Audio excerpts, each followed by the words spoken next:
Hey everyone, Samia Khan here with your FOX10 News Now update. Hope you're having a wonderful morning. Hope you guys had a great weekend. It's good to be back. I was out for a little over a week, recharged, refreshed, out in California, and I'm excited to be back and hanging out with you guys. We have a lot of stories to cover, as you can see.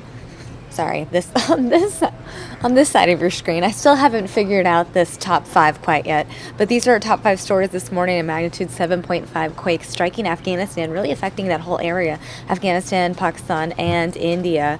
Obviously, we are getting different reports in terms of death tolls and things like that. It's very fresh still, so those numbers will be coming in, and we'll have some video from that as well. We have all these other headlines: processed meats linked to cancer, suspected I-10 shooter in court today, Leslie Allen Merritt Jr., and the ASU parade crash that happened over the weekend, also tragic. 4 people killed, more than 40 injured. It's a really crazy story.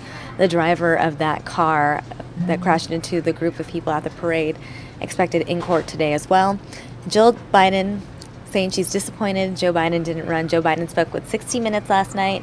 Ron and I will be talking about Joe's interview in a few minutes, well, in about an hour. But these are our top 5 headlines, and I would go into more detail and show you guys some video, but we actually have some breaking news out of Illinois. I believe there were shots fired at a commercial district and 2 people are dead. We're getting these aerials in live right now. Let's go ahead and go over to Illinois. Now, according to what I heard from our Squawk Box, I believe our Fox National source said this was Bowling Green, Illinois. Don't have a lot of details right now, but I will work to get you guys some information while I show you these live aerials again.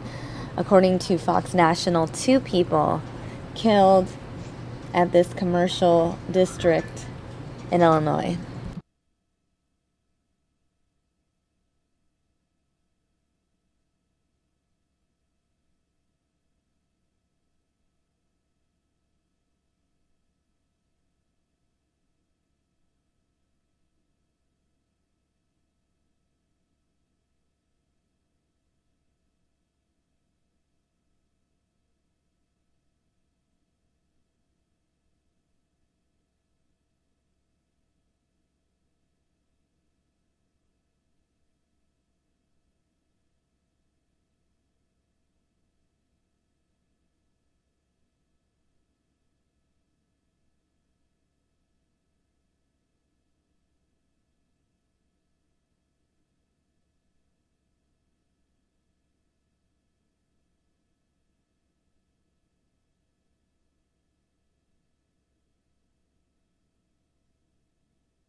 And I'd like to just acknowledge Lori in the chat room, who has given us an update. It is Bolingbrook, Illinois. This is where the shooting took place.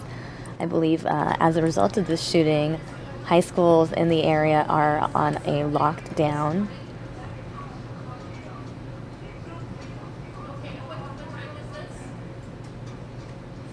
Again, a shooting took place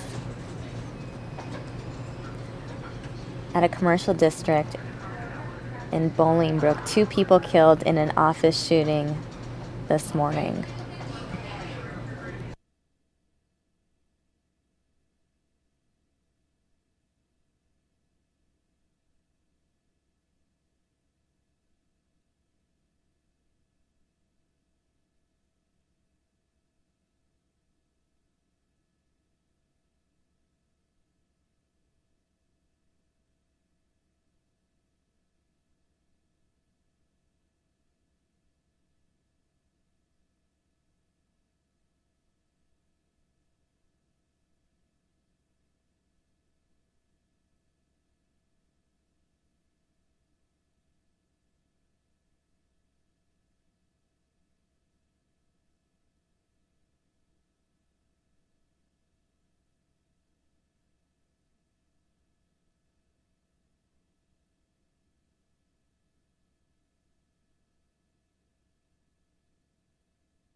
All right, guys. So what we know so far, this was a shooting that took place at a commercial district in Bolingbrook, Illinois. Bolingbrook, Illinois is a village, a suburb of Chicago that is partially located in both Will and DuPage counties. The population of Bolingbrook, about 74,000. According to Wikipedia, it's the 17th largest incorporated place in the state of Illinois.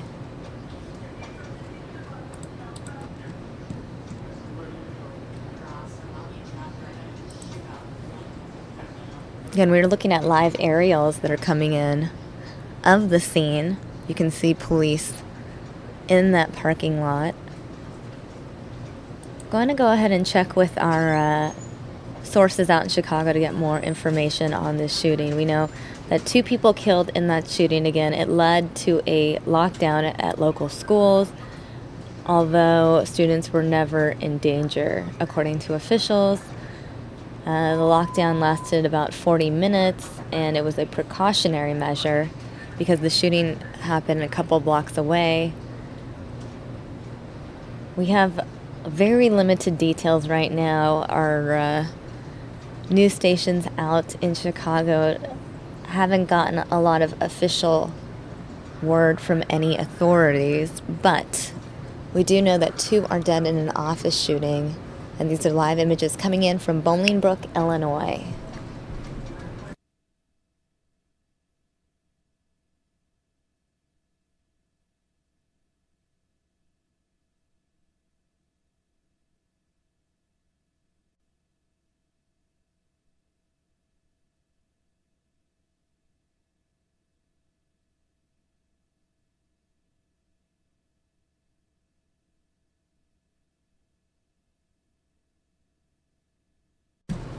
Still don't know a lot of information, but these are the aerials that are coming in from Illinois. You can see that it is a sort of warehouse building, an office shooting. Don't have any details as far as how this shooting took place, if a suspect is in custody. We have very limited information right now. You can see that police tape has blocked off the area. Many officers at the scene responding to the situation. Once Skyfox zooms out, you might be able to get a better look at all the law enforcement that has responded to the scene. Again, Bolingbrook, a suburb of Chicago. Live images coming in right now from Illinois.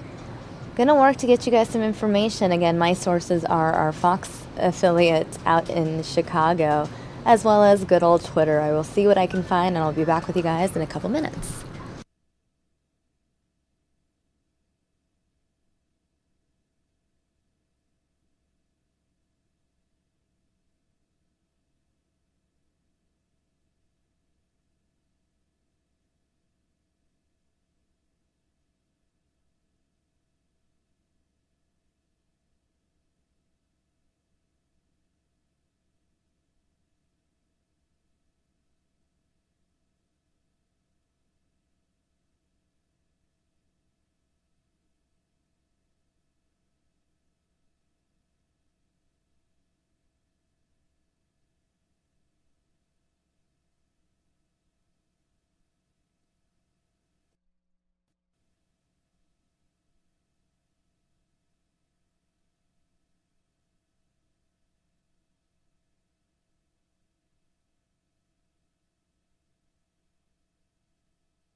All right, guys, we're going to cut away. Actually, no, we're not going to cut away. They're zooming in. I always like when the chopper zooms in. Maybe we can get some more information or see a little more. You can see a member of law enforcement walking right there. There's an SUV there.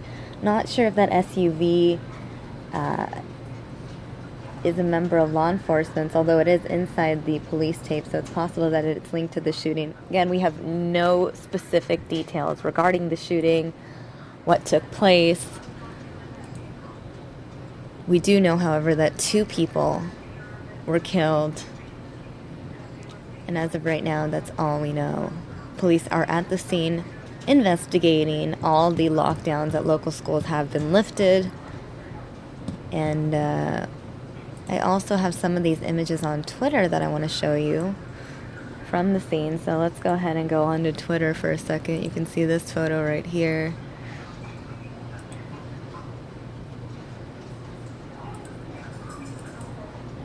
Different photos from the scene. So many police units responding.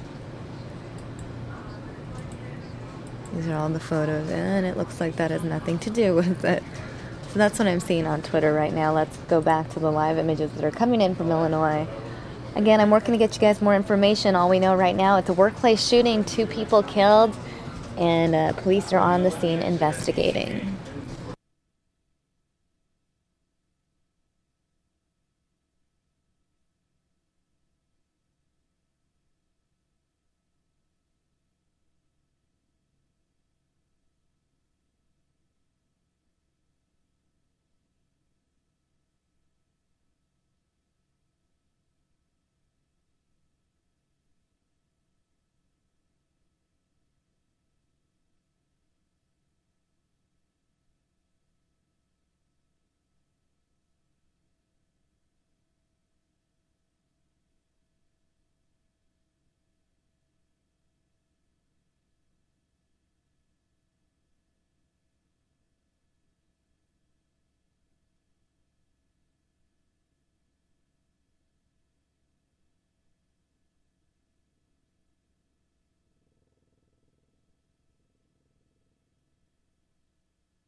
All right, guys, we're not getting too much additional information regarding this shooting in Bolingbrook, Illinois right now. All you have right now are some vague details that 2 people were dead in an office shooting and they locked down nearby schools. Temporarily, the lockdown has been lifted. So what I'm going to do is I'm going to cut away from this live feed and we're going to focus on some of our top 5 stories. So going ahead, looking at this top 5 list, I'm going to start off with this one right here. The OSU parade crash driver is expected in court today. It's pretty crazy. I see one of my friends is reporting on this story right now on one of the cable networks. Interestingly enough, we're all talking about it. But it's a very disturbing story. This woman just plows into a group of people that were on the sidewalk watching this parade happen at OSU, Oklahoma State University. And 4 people were killed, many, many more injured. People at the scene describing it as just bodies flying in the air. It was very disturbing. I have a handful of stories related to that in case you did not hear. I know that the suspect is expected in court. I'm going to go ahead and pull up her mugshot right now. She's 25 years old. Give me a second while I just get that video for you.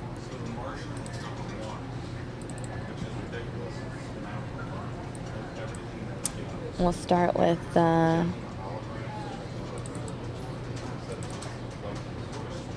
this photo so you can see the suspect I'm talking about in case you didn't see it over the weekend. She is the woman who allegedly struck that group of people. Really just a sad story out of Oklahoma. Again, this happened on Saturday.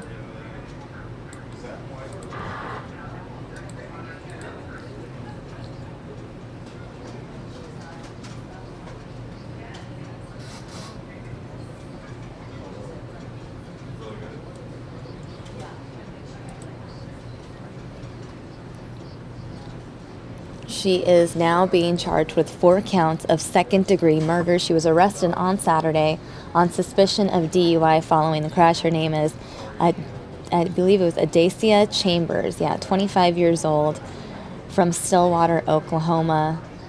And that is an image of her there. We have images of the victims as well. These are the crash victims. This is really sad. 4 people killed, including that little boy, 2 years old. Obviously very, very sad for the family members who lost loved ones and friends who lost loved ones.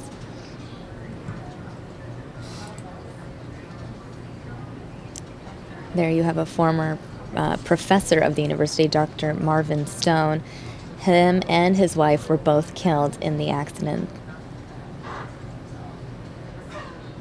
So there you have, that's Nash Lucas, the 2-year-old again.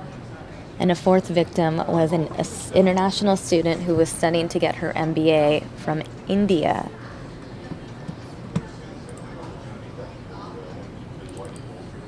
Here are some aerials of the aftermath of the crash.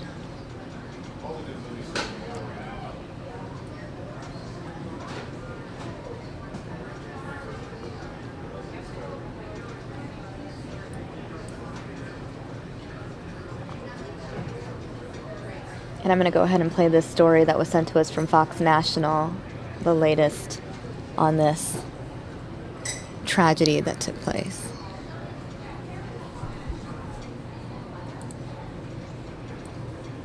My visit with her lasted the better part of an hour, and during that entire interview, I was not satisfied at all that I was communicating with a competent individual. That's Tony Coleman, the attorney for Adacia Chambers, the 25-year-old woman who was behind the wheel of a car that plowed into a crowd at the Oklahoma State University homecoming parade on Saturday.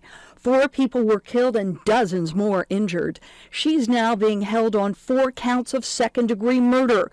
Sunday, a makeshift memorial sprang up at the scene of so much carnage. I never saw her brakes, ever. She never tried to stop. Immediately after the crash, Chambers was arrested for driving under the influence. Now her attorney says he does not believe his client was inebriated at the time of the crash. I know that without a doubt for someone to have been intoxicated to a point where their ability to operate a motor vehicle was impaired such that they could do what Ms. Chambers did on yesterday, at least the smell of alcohol would still be present some hours later. Bolstering his claim that Chambers is mentally ill, her attorney says his client would sometimes go days without sleeping. Additionally, her boyfriend told him that Chambers is diabetic and was not being treated for the illness. Her attorney says Chambers may have simply blacked out before the deadly accident. He adds that she does not remember much of what happened and is currently suicidal. In New York, Jane Metzler, Fox News. Wow, so obviously some different information coming out in connection with that story. We're hearing reports that maybe she was mentally ill, apparently suicidal, diabetic. Again, these are all things that we're hearing from that story. Adacia Chambers, 25 years old, the suspect in this crash, is appearing in court today, charged with 4 counts of second-degree murder, arrested on suspicion of DUI on Saturday.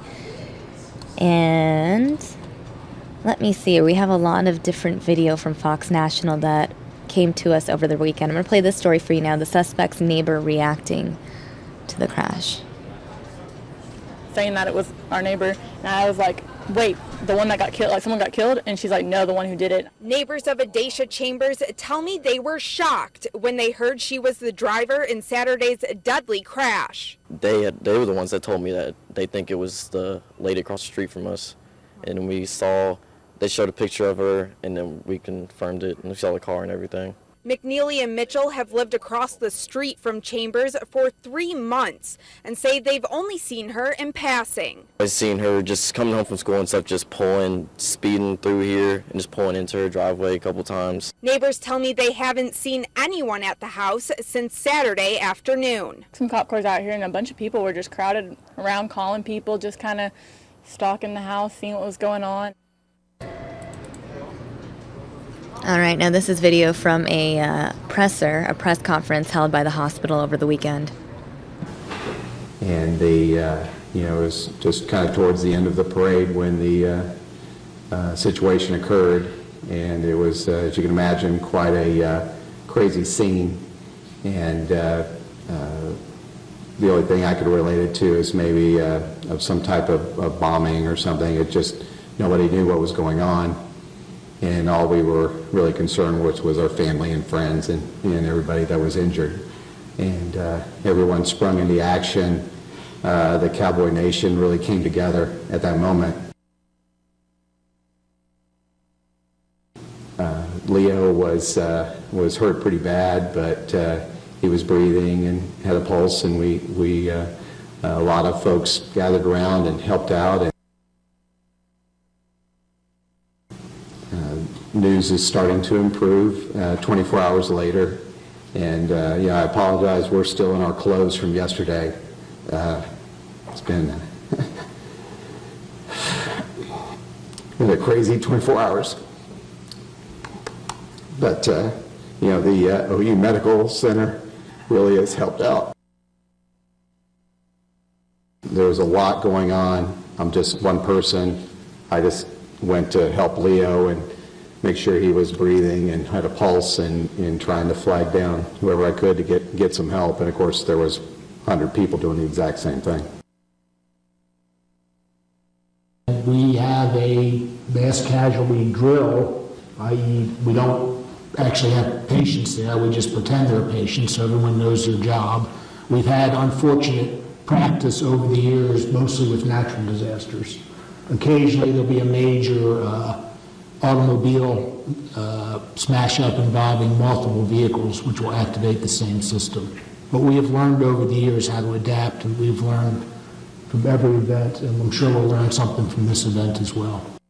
All right, so right there speaking was Dr. Jeffrey Bender with the medical center out there in Oklahoma City.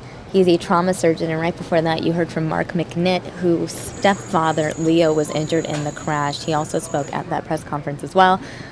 We also have we have audio, an interview from the governor of Oklahoma. So let's go ahead and watch this. This one is of the governor reacting over the weekend. Governor Mary Fallin says it's a sad day in Oklahoma, but she says she was inspired when she started to hear stories of heroism that happened at the crash. There have been lives that have been changed today in a way that no one expected. Governor Mary Fallin says Saturday's deadly crash is a terrible tragedy, but she says Oklahomans acted quickly. One thing I am very proud of is the Oklahoma response. Governor Fallin explained she learned people were doing everything they could to help at the horrific scene, directing traffic, transporting patients in their own cars, even rushing to save people's lives. When the car stopped, there were people underneath the car, and people came and actually lifted the car up and were able to pull out those that had been injured. The governor told me those acts of bravery and kindness are the Oklahoma standard. Having crisis is not new to Oklahoma, but we are a state that's very compassionate. We are a state that's very giving. And if something happens, we all pitch in to help. And I asked her what she wants to tell those families who lost loved ones or whose family members are fighting for their lives. Our prayers are with you today, and our hearts are broken for you, and we'll do whatever we can to help you get through this very difficult time. Governor Fallin says they'll be working to get emotional support, especially for the young children who witnessed the crash at what should have been a happy event. Reporting in Stillwater, covering news that matters, I'm Tiffany Allen-East, Fox 23 News. All right, guys, now we have an interview with the attorney for the suspect. This is Tony Coleman, Adacia Chambers' attorney. And I just want to say that on behalf of the Chambers, their thoughts and their prayers are with the family and the victims. They are absolutely devastated right now. They're beyond words. Calls that I've received from those who know Deja as she is known are absolutely surprised that she's affiliated with anything as she's been affiliated with, arrested for. I do not know what charges she's actually going to be facing as we move forward. I have tried to reach out to the district attorney and I've yet to receive a response. My understanding is that she may be arraigned as early as tomorrow on some charges, but as we know, as these circumstances continue to unfold, other charges may be coming later in the future. But as of right now, I have no idea what she faces other than what's been communicated with reference to her suspicion of driving under the influence. Mr. Coleman, do you believe that she was driving under the influence, or do you think there was something else at play? I absolutely can rule out alcohol as a source of an intoxicant, if you will. I am certified and trained in DUI, DWI detection, and I know that without a doubt for someone to have been intoxicated to a point where their ability to operate a motor vehicle was impaired such that they could do what Ms. Chambers did on yesterday, at least the smell of alcohol would still be present some hours later. Although it was hours when I actually made it to Ms. Chambers, there didn't appear to be the smell of alcohol coming from her body.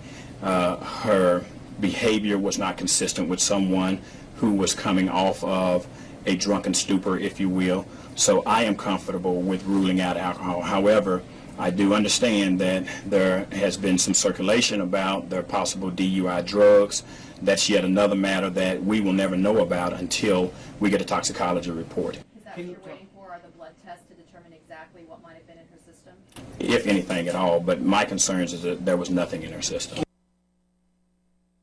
And again, without going into any great detail, my visit with her lasted the better part of an hour, and during that entire interview, I was not satisfied at all that I was communicating with a competent individual.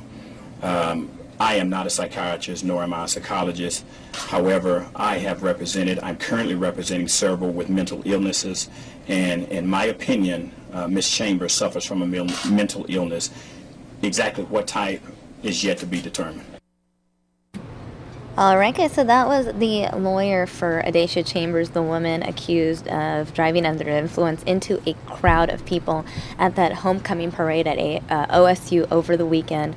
4 people killed, more than 47, or about 47 people injured. Still a very sad story. Now we're hearing the mental illness angle, so we will get back to that in a little bit. I want to recap some of our other top stories, and then I'm going to take you back live to Illinois because it looks like there's some more police activity outside that office building where 2 people were shot and killed. So first, a magnitude 7.5 earthquake in Afghanistan. This is by the Afghanistan-Pakistan border, so it really affected Afghanistan, Pakistan, and India, as well as, I think, was it Tajikistan, I believe, also felt the quake. I know that I'm hearing reports of more than 100 people killed. Obviously, that number could grow exponentially. Those are early numbers right now. We're going to go ahead and look at a map a little later. Actually, no, I have a map. I'm not going to make you wait for the map. I'll show you guys the map right now. You guys will at least be able to see the epicenter right there. Let me move the graphic for a second so you guys can see that's Afghanistan. And this is Pakistan. This is India. So just in that area right there, Badakhshan. It's just northeast of Kabul.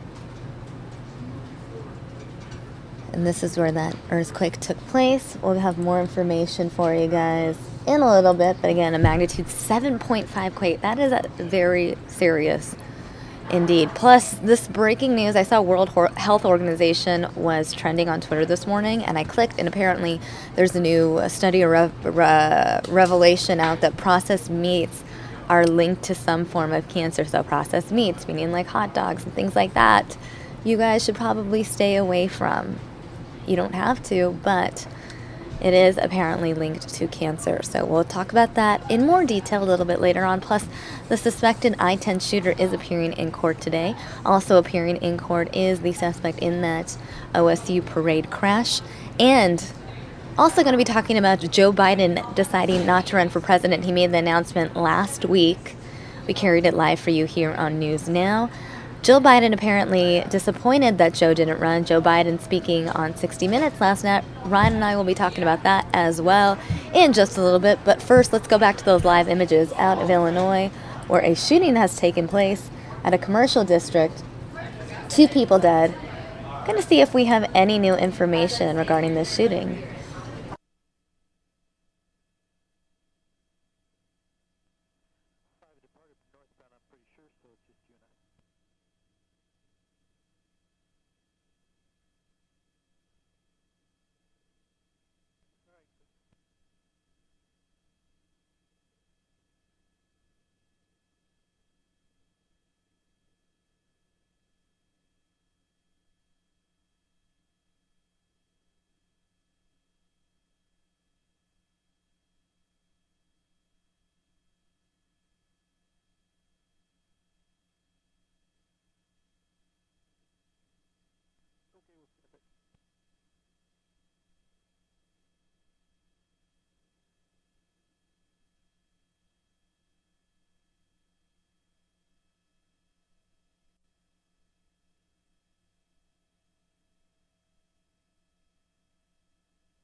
Okay, I'm searching Twitter now. According to one tweet, again, this is just according to Twitter, I haven't heard from authorities, but the tweet does say an employee is among the 2 killed in a workplace shooting in Bolingbrook.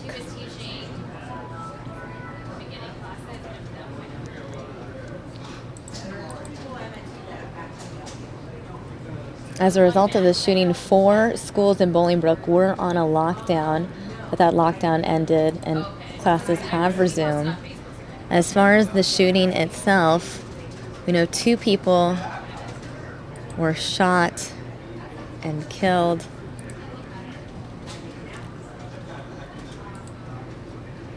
And don't have additional information right now. All we have are these aerials. You can see police going in and out of the building. We've been getting these live images in for more than 40 minutes now from Fox National. So obviously it's still a very active scene. Still working to get you guys more information. Again, I am looking to our news sources out in Chicago, but it doesn't seem like there's a lot of information right now. Bolingbrook is a suburb of Chicago.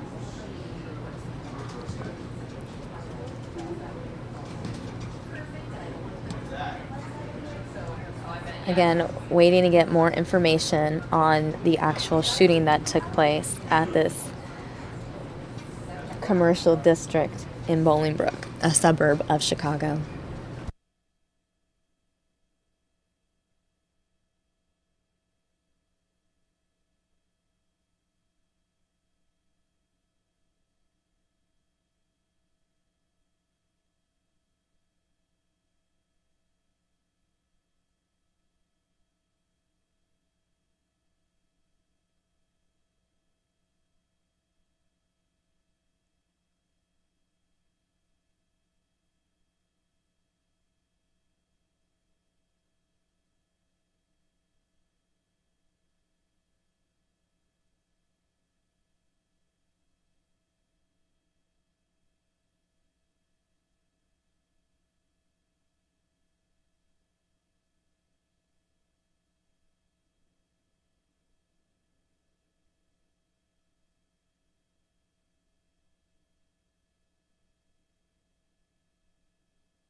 All right, guys, I am seeing some updated reports in connection with this shooting. So I'm reading that 2 people, including the suspected gunman, were killed in this workplace shooting.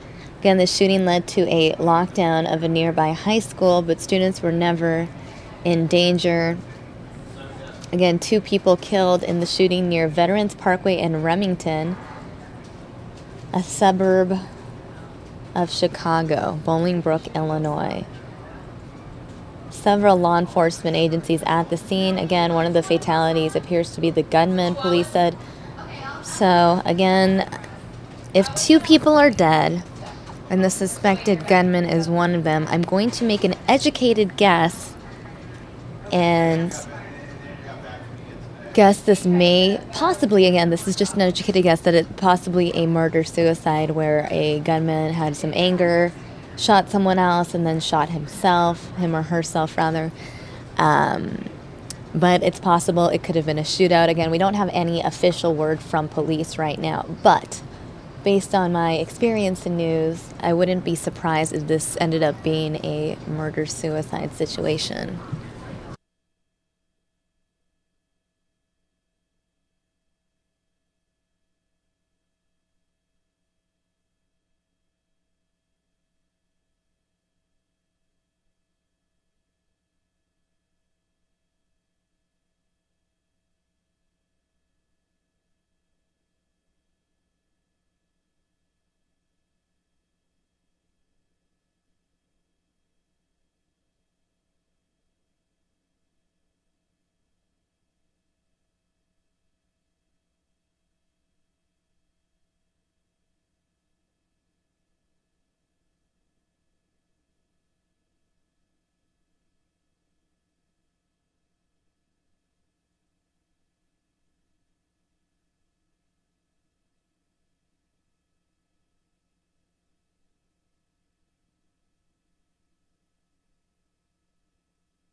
All right, guys, just to give you a recap if you're just joining us, 2 people killed in an office shooting.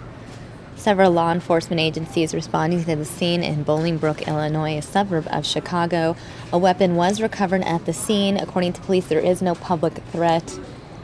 They've given the all clear. However, police are at the scene investigating. We know 2 people have been killed. Police are not giving specific information in terms of a suspect, an arrest, or anything like that. I am making an educated guess, an educated Samia Khan guess. It has nothing to do with the station. I just want to make that clear. But I'm guessing that it could possibly be some sort of murder-suicide based on the information that there is no public threat. Suspect likely apprehended. I had seen other reports out there that said that a shooter or the shooter was also dead. However, that has not been a confirmed report, and if that is the case, it goes along with my murder-suicide theory, possibly.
All right, guys, so I'm going to cut away from that video that you were looking at because I'm going to be going live on the Fox 10 morning show momentarily.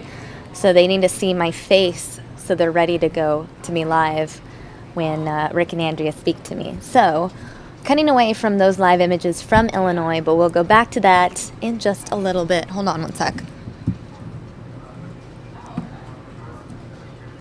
This is very loud, and I don't know how to lower this volume. Oops, now I can't hear it at all. All right, well, you guys are just seeing some of the behind-the-scenes things I do. Again, I usually go live on the morning show between 9:50 and 9:55 daily, unless they are full and then they kick me out of their show. So, I'm excited to talk to Rick and Andrea again, and Ron Hoon at 10 o'clock. Very exciting.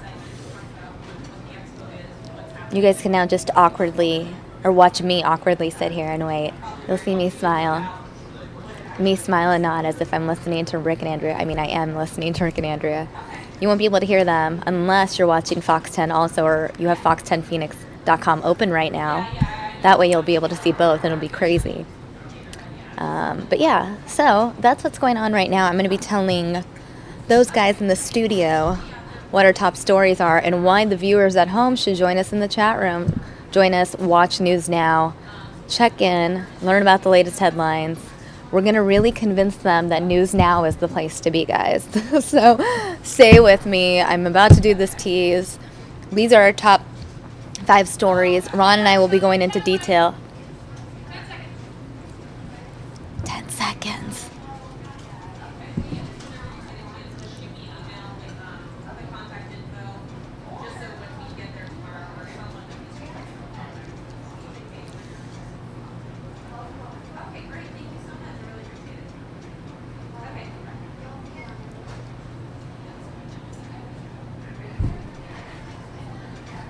Hi guys, how are you? I'm good. I'm glad to be back. Well, as you know, we are going 12 hours of nonstop news now. We have a brand new schedule, so we're on live from 9 a.m. to 9 p.m. I'm on live right now doing this tease. In fact, our viewers on the internet are watching me do this. These are some of our top stories today, so obviously there is a lot of news going on. If you want to join us, just go to fox10phoenix.com and watch. Okay, you know what? I'll read it to you if that's what you would like. I just heard something in my ear and I thought I had to rap. Yeah.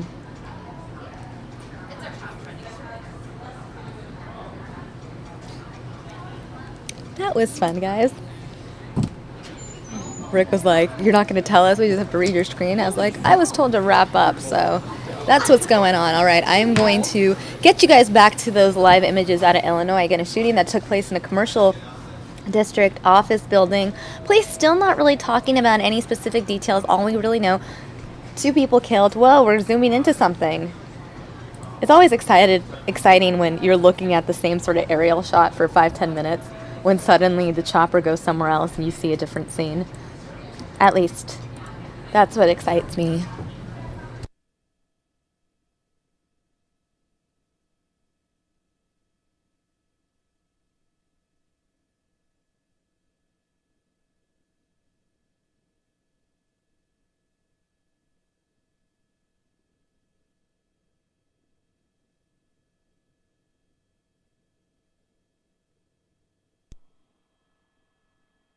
Copy that, 1 minute.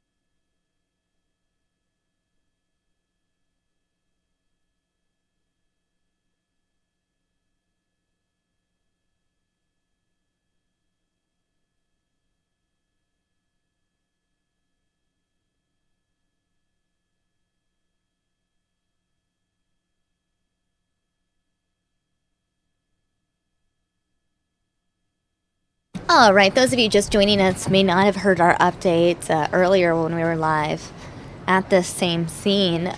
2 people were dead or found dead in an office building.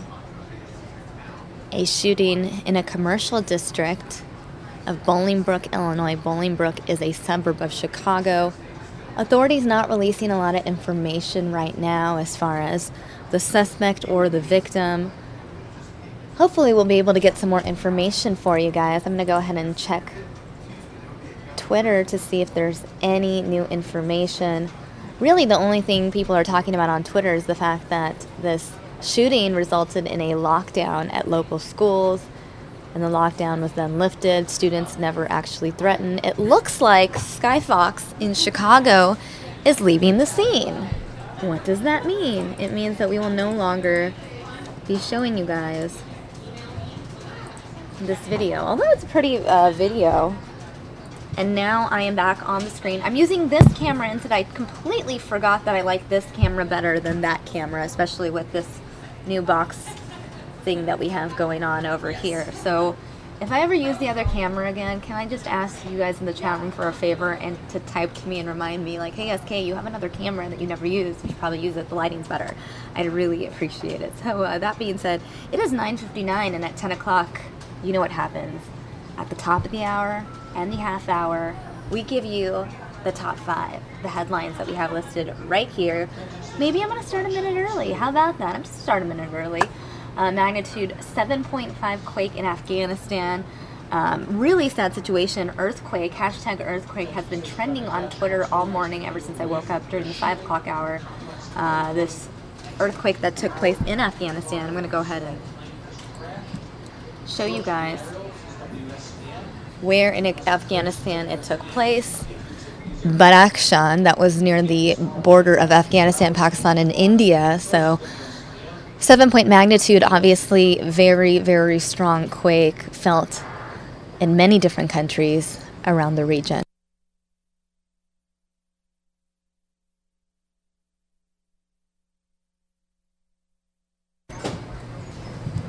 When Ron joins, we're going to go into more detail regarding this situation, guys. But we have some breaking news. A plane crashed in Florida. We have video of the scene right now. It's coming into us from National. Again, this is a plane crash in Florida.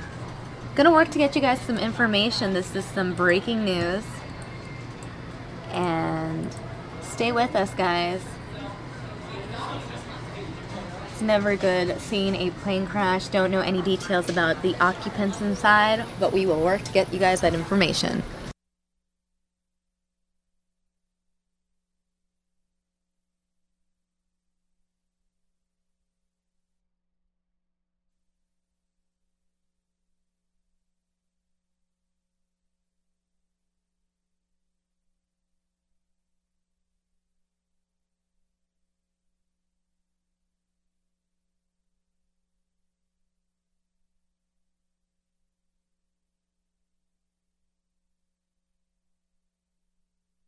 Alright guys, so based on what I'm seeing on Twitter, this is Broward County in Florida. Small plane down. According to Twitter, 2 people inside the plane near... This is western Broward County near the Everglades in Route 27. Don't have a lot more information other than that right now, but you can see sheriff helicopter landing at the scene. Obviously, seeing wreckage like that is never a good thing, but hopefully those on board survived. We don't have a lot of information right now, but we do know we have these live images coming in. And joining me is Ron Hoon. Ron, it's been so long. SK, have you been gone for a month or what? I mean, no. Maybe 10 days. But you were gone too for most of last week, including a very big day for both of us. Oh, yes. Joe Biden Day, the day that you and I have been talking about for months and months and months. I know. Happens when you and I are out. We'll talk about that a little bit later on, but again, we have these live images coming in from Broward County. Mm-hmm. What do you think about this plane crash? Do you think... I think it's interesting that you are seeing 99 times out of 100, Samia, when you hear about something like this, you see the pictures after it's all over and done with. But here's a plane that obviously went down, within the last hour, within the last 20 minutes? Probably. We don't know exactly. But I mean, to see first responders out there right now, working on the plane, reports of 2 people inside, you sure hope that they're both alive and just trapped in there and that they will be able to get them out. As a matter of fact, did I just see somebody move in there? I think so. Look at that. You see an arm. Wow, this is... Oh, boy. Oh, that's so... Yeah, look, you can definitely see that there's at least one person in there moving around. That's a good thing. At least movement, right? Yes. Obviously, incredibly scary to be in that situation, I can't imagine what's going through your mind as the Oh, plane is going down. yes, I know. Okay, so, yeah, you've got the ambulance there. And look, their firefighters are passing it along. Oh gosh, we're losing the connection again. We're getting this from Fox National right now. This feed was coming in from Broward County, Florida. For some reason, we have lost the feed entirely. So instead of showing you a black screen, I'm going to show you SK and Ron, because why not? Because that's all we got right now. That's what we have right now. Which How are is ya? a nice alternative. I'm good. I'm Yeah. good. Yeah, I am refreshed. Not so much recharged, because anyone following me on social media, especially Snapchat, I'm really into Snapchat now. Ever since John McCain taught me how to snap, I've Yeah. been really into Snapchat. Okay, good. I was all over the state of California. Every day it was like I was on a different freeway going to a different town. It was a lot of go. Yeah, I needed sure. a vacation. I need a vacation from my vacation, not like a rest day. But yeah. it was good. And Well, you were in DC. I went to D.C. I had a couple of days off, and so I thought, well, where can I just go real quick? I was wanting to get some airline miles. And so I said, I think I'll go to D.C. And so I actually started texting our D.C. reporter back there, Doug Luzader. And it was great. He gave me a little tour of the Fox News headquarters in Washington. And did you see the picture I just put on Instagram this morning, sort of behind the scenes of what it looks like up on the roof where they do all their live shots from? Oh, I did see that. I know you're a Snapchatter, so No, I Insta am. is I don't like even so touch last month Periscope for anymore. you. Periscope is so like last month. Oh, for it's me. hard to keep track of it all. know, But there's anyway, so it was a many. great trip, and I'm just telling you, every American once in their life should go there. I was just there for a couple of days. Was but that you know, your first time in DC? No, You've I've been several there. times, but actually it's been a good 10 years. You know what's crazy? The Lincoln Memorial to me is the most like Yes. crazy thing in real life, because you see it on TV. Yes. You even see it, I think, in like animated form on The Simpsons. Yes. And then you see the real thing, and it's like, whoa! It's so big and massive, and it's so historic. Okay, so since you mentioned that, I think I did this properly. You'll have to tell me. I know you're not. This isn't one of your big Periscope weeks. Hold on, that's Periscope. But did you see that when I was at the Lincoln Memorial? This to me is the most amazing thing. I had it all to myself. Oh, I didn't see that. That's crazy. Let me 'Cause just- normally there's so many tourists surrounding. I'm just going to play you 10 seconds. You won't believe this because we are inside. This is the actual Periscope. You know how you have the option Yeah. of actually saving it? Look what it's like, you guys, to have the Lincoln Memorial all to yourself. Do you want me to put it up over here? Yeah. This is so incredible. Let me just do this real quick. You got to check this out. This is mind-blowing. Slow down. Dan in Florida. I can always count on you. Oh, that's you talking to the Periscopers. Like Dan. So quiet right now. It is amazing. That's pretty cool. It is absolutely fascinating. Well, you know what? What I day got a were feeling you? this one's going to be picked up on. Is that amazing? What day were you at the Lincoln Memorial? Because I know you were in DC. It was Wednesday morning. Which is the day? Wednesday's the day Yes, that right. we need to talk about. The Biden day. Yes. But anyway. Well, Oh. and we can talk about it though, because it's in the top 5. Yeah. Right here, it's the number 5. Joe Biden disappointed that Joe Biden didn't run. You were actually in DC when Joe Biden made his big announcement, Right. Which was sort of underwhelming for him. I was thinking he was going to run. Yep. Well, I was grabbing a bite with Doug after he'd given me kind of the tour around the Fox headquarters there, and he gets this text that comes in, I think from his producer, and it says, "Biden to speak in 5 minutes, White House Rose Garden." Boom, that's all it said. So they got the 5-minute heads up, Right. and Basically, what we would get here at News Now as well. yeah, and we looked at each other and we said, "Well, then he's not running." Nobody is going to announce their campaign for the presidency in a quiet little gathering in the Rose Garden at the White House. It's going to be full of excitement somehow, some way. You go back to your childhood home. Isn't that the way you do it, right? I don't know. I mean, Chris Christie went back to his high school in New Jersey, or I mean, think about some of them. They're huge productions. So, but then what's this next thing I do? I text you right away to tell you, hey, we're like 3 minutes away here. And then I'm saying, it's quite likely that he's not going to run. But I said, it's so weird that I'm like a mile I know. from the White House. I could just walk over there practically. I didn't have any credentials, but yeah. So, and even this weekend, he's giving an interview where he says, I really think if I'd run, it wouldn't have been to, quote, beat Hillary. I just think I would do the best job of anybody. And of course he's got to think that. But it was interesting, SK, how much came out in the last, say, 48 hours about what was true and not true about who wanted him to run, did Bo, his son, that kind of a thing. So you guys know out there that I've brought it up almost every day that we talk about Joe Biden here on News Now over the last few months. Right. His dying son had told him that he wanted him to run. Yeah.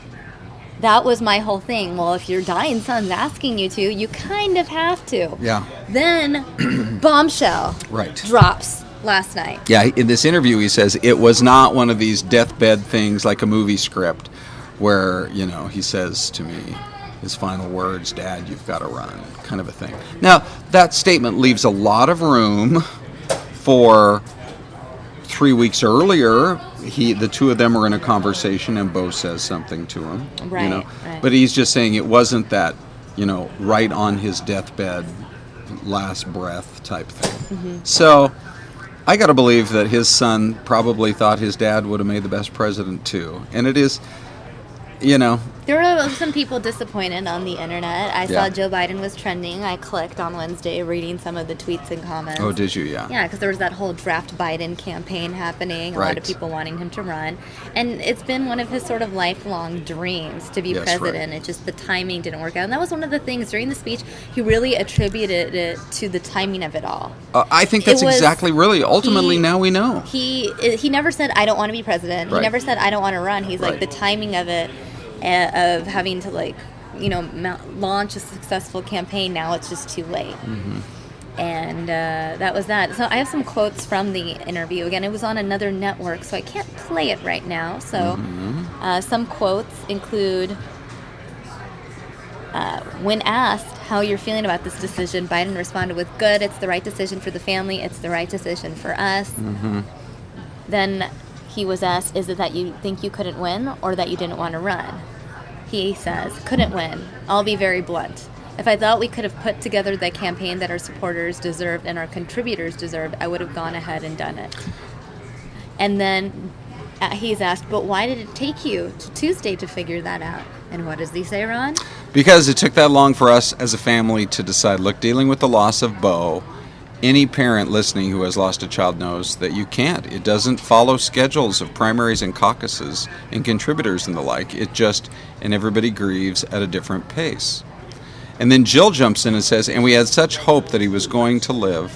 And so I think it really wasn't until the day he died that we gave, and then she says, well, I don't think we ever really gave up hope. So sad. Just going through that process, now we know. Right. It really was a timing thing where if the election was a year from now, there's no doubt he'd be running. I want to keep talking about this, but it looks like we got our live images back from the plane crash scene. As you noted earlier, we saw movement inside the plane. And you're right, we don't normally see the scene where it's like an active scene. So I want to go back to it while we have it fresh here.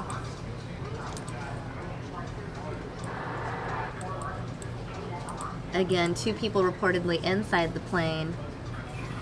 It's so swampy there in Florida, and we did say it was kind of over toward the Everglades Highway, I believe. Right, that is what I saw on Twitter, at least. Western Broward County. Yeah. And so this plane goes down. You can see the path that it took as it came down. I have a feeling he must have been trying to land on the road because the way he landed, and the way the plane sits is he's adjacent to a road and traveling in the exact same east-west or north-south manner as the road. They are in the process right now as you're looking live at the rescue efforts of getting in there. You can see they got the backboard itself ready to go. Wow. This is pretty gripping. So they're going to be rescuing the individual or individuals trapped inside. Yeah. Oh, look, there's a wider view. That's interesting. So it was right on the side of the swamp. Who knows? Maybe he thought the swamp would provide a soft landing. I think it's being described as a canal. Oh, okay, yeah. It's being described as a canal according to Twitter. Yeah. But there we have a good view of the overall area. There's lots of water in the area, actually.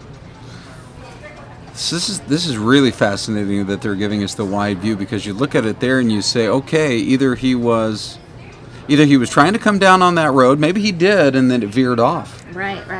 It's still unclear, or maybe he thought, I got to find a soft landing spot. You can tell that was a hard landing right there. Yeah. Just because of the amount of damage that we're looking, the aircraft totaled. It's pretty bad damage, but the fact that we were able to see movement inside the aircraft is promising. Yes. Because so often you see some damage like that, and you often think the worst. Yes, of course. But we are watching the live rescue effort right now. It's underway. You're right. We're actually watching it happen now. Yeah, that's so rare. Because so often what happens is these plane crashes are fatal and nobody survives. Right. Or else they're of more of a minor nature. Oh, look, there's some of the area kind of where he was coming in. Or they're of such a minor nature that people are able to walk away. Right. Look, there's one of the firefighters coming through the window right there. Did you see this? The guy who's right on that side. Well, I can't really point to it right now. Yeah. But yeah. I'm blanking. What's that called? I called it a backboard, but it's more of a... Your guess is as good as mine. Like a gurney or something, I guess. Right. Yeah. But he was in the aircraft, and he climbed out of that window. Let's zoom in. And now maybe is this next guy going to go in? Yeah, they are now really zooming in. Oh, look. They bandaged somebody. Oh, there we go. Whoa. Oh, this is I'm gonna cut exciting. So you can sort of see the guy. View.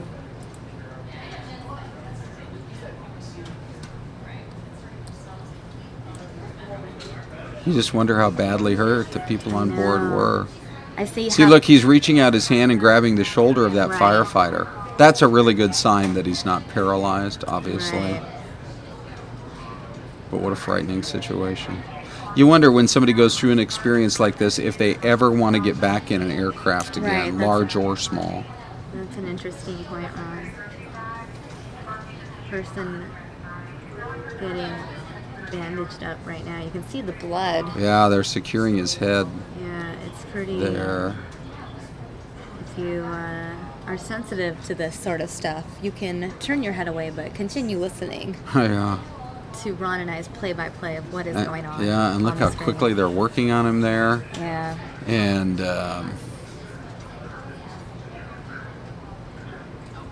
really just making sure he's well secured and strapped in before they get him to the ambulance. Right.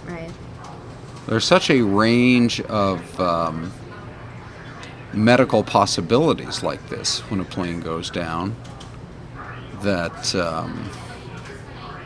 obviously, the main thing you're hoping to see is that there's some movement, that somebody's alive and can move.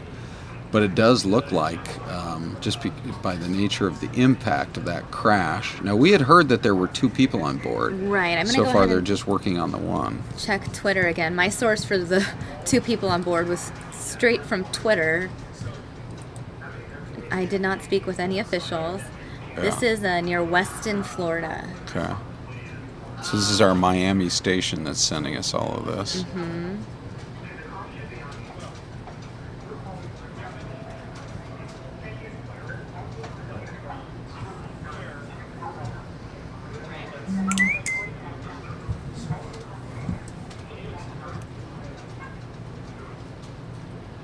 Still bandaging up that individual there.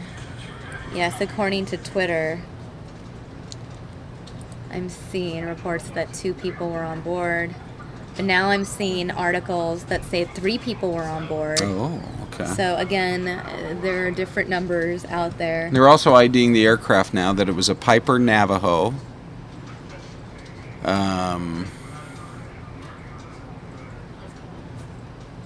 Okay, all right. Now here's this is some new info.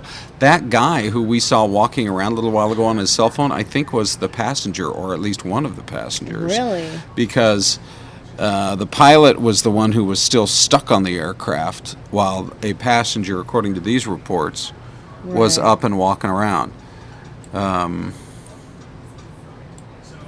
So it looks like this may be the one remaining person who... Isn't that also so interesting that one person is clearly injured, Right. and a second person Can just who's be- 6 inches away from you can just get up and walk away? It's very crazy. Yeah. Of course, if you're the pilot, you've got the wheel right in front of you, you know, and so on impact, you would think that has more of a tendency to crush you or really hit your chest hard, as well as are you going to hit the dashboard. So now I pulled up this article from our Fox station in Miami that says 3 injured after plane crashes in Broward County. So according to this article, 1 has been transported to the hospital as a trauma alert, but 3 people total have been transported. It's also interesting that this was from Jacksonville and was headed into Fort Lauderdale. And so the fact that it crashed, it sounds to me like it was actually getting pretty close. It was much closer to Fort Lauderdale because it happened in Broward County than into Jacksonville. So they had a flight. Something went wrong at the last minute, sounds like, or in the last couple of minutes before they would have come in on final approach. Right.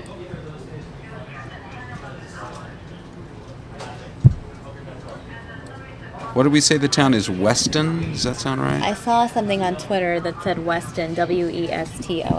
Okay.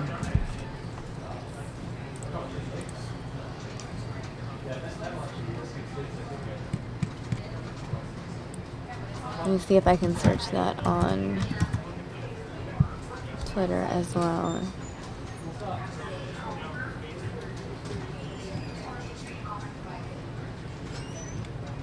I've only seen one tweet, though, that references that town.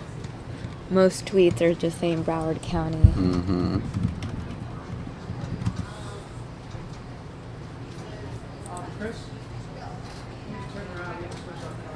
And a lot of tweets saying 3 people on board. So I'm going to go ahead and update the lower third now that we have multiple sources, including our Fox affiliate out there, saying 3 people on board.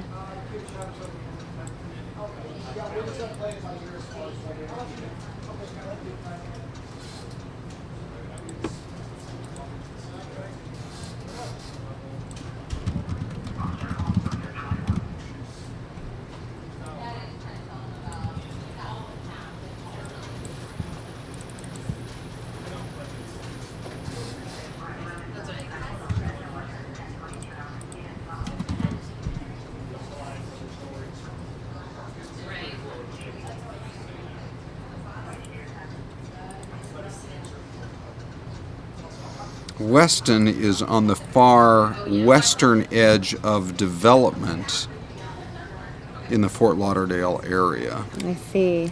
I mean, you leave Weston and you're right into the Everglades, right into Well, it. they did say it was very close to the Everglades. Yeah. Some of the earlier tweets we saw. People in the chat room chiming in. Rachel Johnson saying, glad his arms are moving. Halala saying, I have a friend who has his own small plane. I hate it when my husband goes flying with him. Yeah. Halala, that can be a bit scary, especially when you see things like this. I mean, more often than not, the planes do land safely, but Yeah, sure. you never want to be the one exception. Yeah.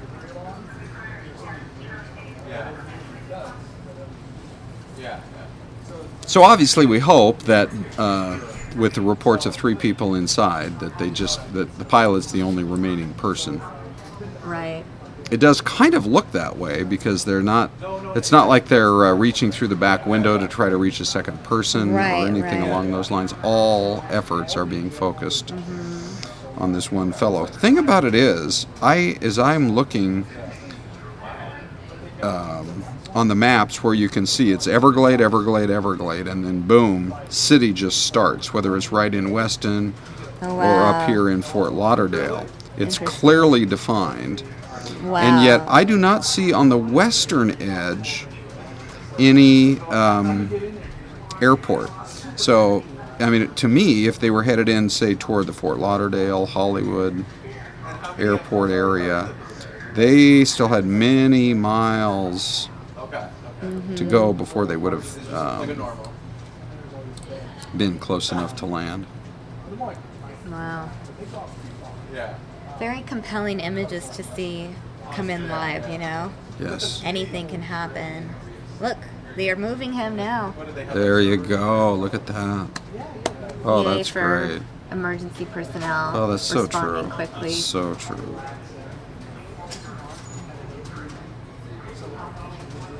And obviously, a good sign. The fact that he's moving. Yep. Likely no fatalities then, is my guess. Because no news Correct. report out there has mentioned any fatalities. They mentioned other passengers being transported to the hospital. Right. So, in the grand scheme of life, I think the most important thing to take away is that there were no fatalities. This individual, who we think is the pilot, seems to be the most injured. Yes. Just looking at Yeah. the images that are coming in right now. It's interesting how to me, it doesn't look like there are that many miles between two major airports there in South Florida. I mean, I'm sort of guessing as the crow flies, there's probably no more than 20 miles between the Miami airport the and Miami the Fort Lauderdale. airport and the Fort Lauderdale airport. Right. If you're They're wanting, really if close. you want to go to Miami and the flights there are too expensive, just get one to Fort Lauderdale, and Yeah. it's basically the same thing.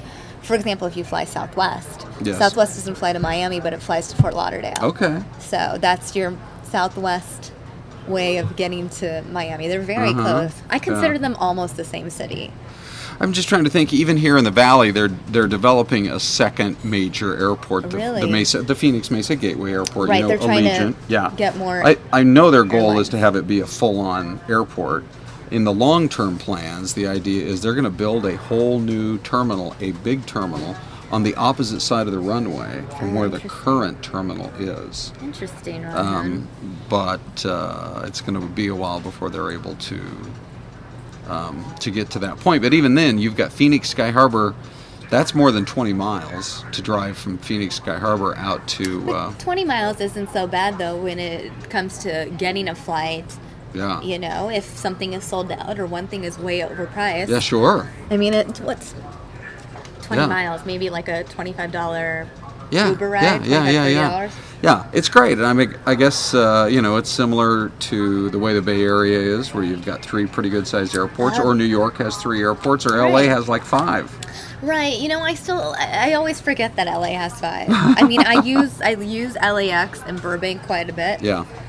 But you don't But you're fly into right. Ontario. Never go into Ontario, never go into Santa Ana, really. Orange County. Or Long Beach. I like You're that. right, there are 5 major airports in Southern California. I just picked a number off the top of my head. But anyway. You really didn't count? No. Ron. I didn't. Ron. Samia. Okay. Don't lie to me. I'm not. I just picked a number. In fact, I was prepared for you to count a 6th. If we think about it, maybe there is a 6th one. There is the Van Nuys Airport, but I don't really count that. That's not something Okay. that you really... Because you named LA, Burbank, Long Beach, Orange County, Ontario. Yeah. Is that it? Yeah. I mean, Okay. again, like I said, there's the Van Nuys Airport, but that doesn't really count. That's not something that commercial aircraft Oh, they're goes. moving We're this gonna move guy on right so that along. We can watch him. See the efforts they've got to take to make sure they are okay and they don't slip. I mean, they had to set that ladder up right alongside the wreckage Right. of the aircraft, which you can see right from the back, right from where that last firefighter's hand in. It cracked open. Yeah. So the fact that anybody was able to be up and walking around Amazing. afterwards really is quite miraculous. Maybe he has, that individual had a broken arm or something. I don't know. No one. I don't. I mean, for anyone to walk away from this without any scratches is hard to believe. Yes. I'm gonna go to Twitter now, see if any news outlets are giving us any updates.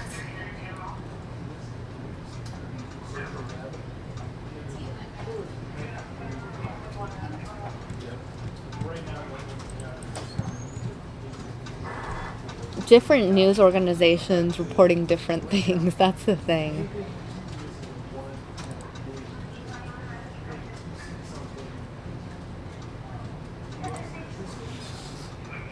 Now, according to the Broward Sheriff's Office, they posted some tweets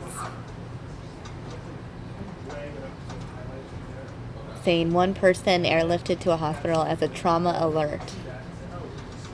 Here's some more details about the man seen walking away from the wreck. Apparently he had blood covering his face, according to one of the news outlets out in Miami. Okay. So, again, this is obviously very breaking news, developing news. I mean, we're watching it happen right now. Sure.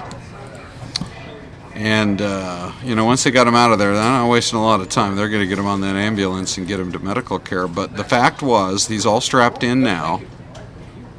But we saw his hand go up and reach to one of the shoulders of one of the first responders and one of the firefighters. That's good. And so that's such a good sign. I can't imagine going through something like that. What this guy is thinking right now. He's probably just grateful he survived. I just wonder if you're in this situation and you can see you're going down. And I know this is a little bit of a Hooner history lesson, but one of the most horrifying airline tragedies of any of our times was the airliner that went down in the Everglades and actually dove into the Everglades below the surface. When did this happen? About 20 years ago. It was called Value Jet. And it was on Mother's Day weekend, and the plane was packed with people they had taken off out of Miami. May 1996. And Miami to Atlanta. It was just too horrifying to think about. The fact was that, instead of crashing the way a plane would typically crash, which obviously everybody dies instantly, they went down into the swamp of the Everglades, and you just don't know how long people might have been alive inside. It's terrible to think about it that way. But they had taken off from Miami, and there was a delay because of mechanical problems. That's so interesting. You ever sit on a plane and the pilot's like, hey, your safety comes first, so we're going to work on these mechanical issues till we can get the paperwork and get the clearance. Who hasn't been in that situation? You're like, okay, well, I'm glad they took the time. Right. And then shortly after they took off, there was, we'll hear a couple more of the details, people could start to smell smoke. They knew there was still a problem. Oh my gosh. The pilots heard a bang, and they could tell the plane was losing electrical power. It's so crazy to think about, too. And again, this is an era where, no one really has cell phones. Some people had those big clunky phones, but 1996. Right. I think one of the flight attendants entered the cockpit and told the crew that there was a fire in the passenger area. And you could hear the pilots, as they're trying to struggle to keep this thing from crashing, they can hear out in the back people shouting fire. Oh my God. And the plane is hurtling down right toward the Everglades. This story is happening today with a happy ending. But in the same area. Yeah. And so, I don't know. That's one that when you hear about it, you just can't, can't get it out of your mind, because it's just so frightening to think about what it must have been like for the people on board. Well, I'm reading more details now that you're telling me about it, and apparently the flight attendant entered the cockpit asking why the pilots didn't lower oxygen masks for the passengers. Pilots refused because they knew that oxygen would make the fire worse. Oh, so they were just trying to land as soon as possible. Right. Wow. I don't know how close they got back to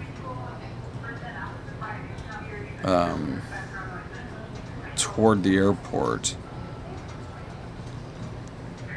But I bet, as I recall, they had turned around. They thought they were trying to make it back to the airport in Miami, and they just didn't quite make it. Were they able to recover? How did recovery go? I think there were some guys that were out fishing. They could see the plane in a steep bank, after which it kind of rolled over, as I recall, and I'm just going to read a little bit more of some of the info you've pulled up. It literally, those last few, I think they lost power or control for about 10 seconds prior, and with the speed that these airliners travel at, it was descending very quickly and right into the swamp of the Everglades. Right. So, here's a story today of an aircraft that frankly doesn't have the bulk to jettison itself down into the swamp. It crash landed basically on top of swamp, right next to this road. Right. And so you would have to believe that the pilot was trying to, who knows exactly how much control. Now, they didn't put him in that ambulance. There must be a second one nearby. I think he's going to be airlifted. Oh, okay. I think that's what's happening. So I think they might be getting ready for a helicopter and airlift of sorts. Yeah.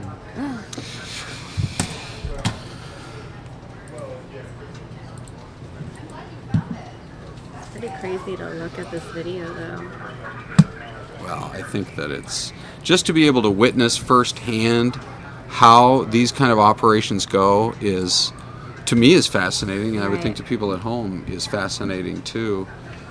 Right, because a lot of times we get some live images and we're just kind of showing them a static scene of a shooting, and there's not really much to show. In this case, I feel like everything we're showing them is something worth looking at. Right, yeah, live as it's happening. Again, I'm just wondering what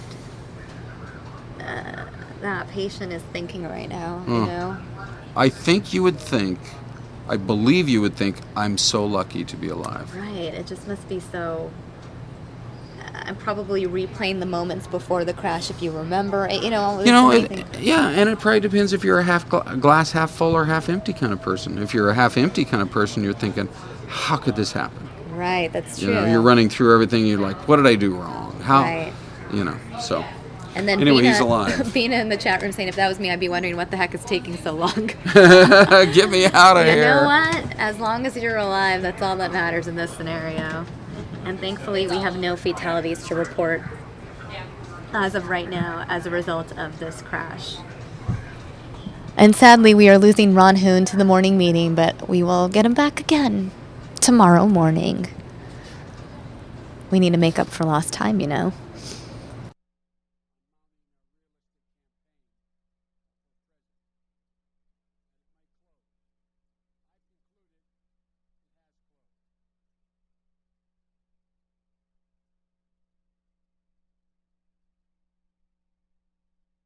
Alright guys, it looks like the feed from there is frozen, so I am going to join you again. It is 10:37.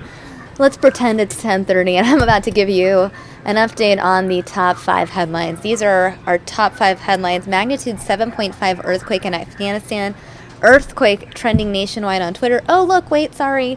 We're getting our feedback. I'm going to show you the takeoff of this helicopter again in connection with that crash in Broward County.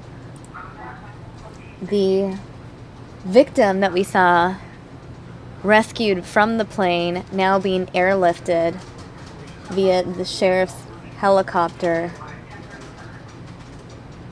Again, we were told from our Fox affiliate out in Miami, 3 people were on board.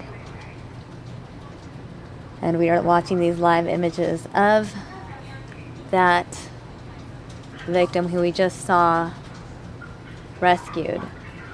He's now being airlifted to a nearby hospital.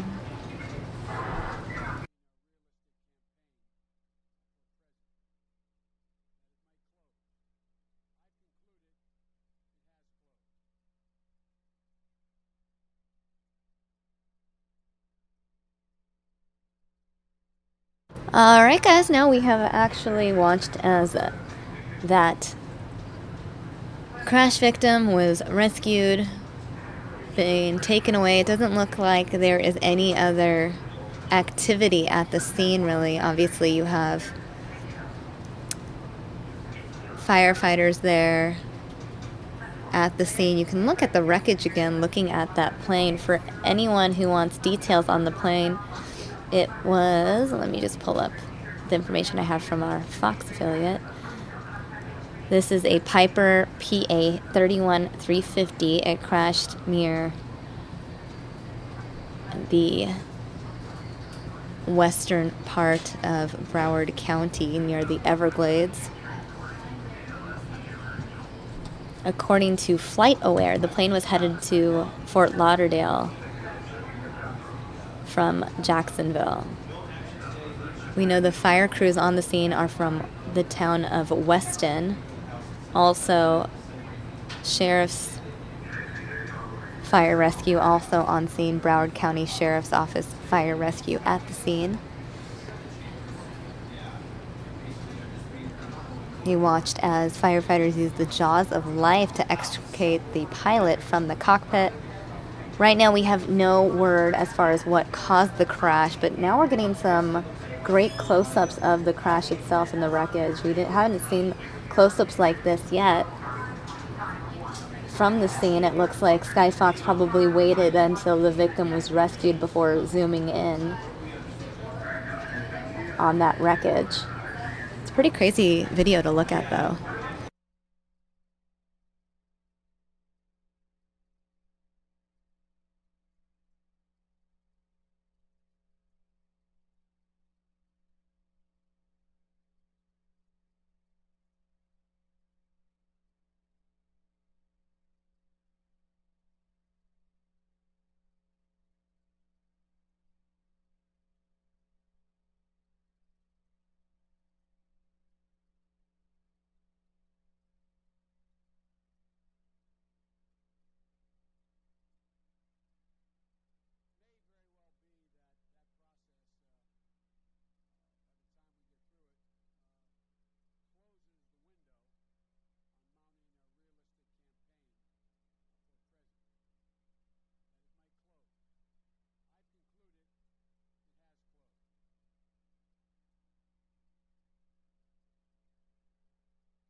Alright guys, it looks like Skyfox is now leaving the scene. You got all the close-ups of that plane wreckage, so I am going to cut away fairly soon and continue with the rest of the show. What is Skyfox looking at? I'm so intrigued because we have no control really over the chopper or what it takes a look at, especially when it's not being shot here in Arizona. It's interesting. Maybe they're just trying to show viewers at home the general area. You can see it's very swampy. There's a canal literally right near the Everglades. Pretty crazy. Not too far from Fort Lauderdale. Again, the plane was heading towards Fort Lauderdale from Jacksonville. Small plane, 3 people on board.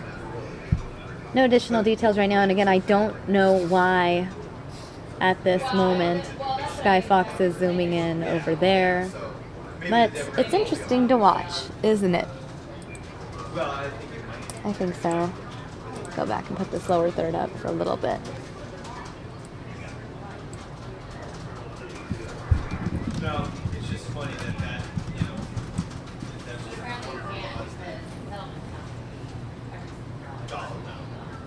look at all the other things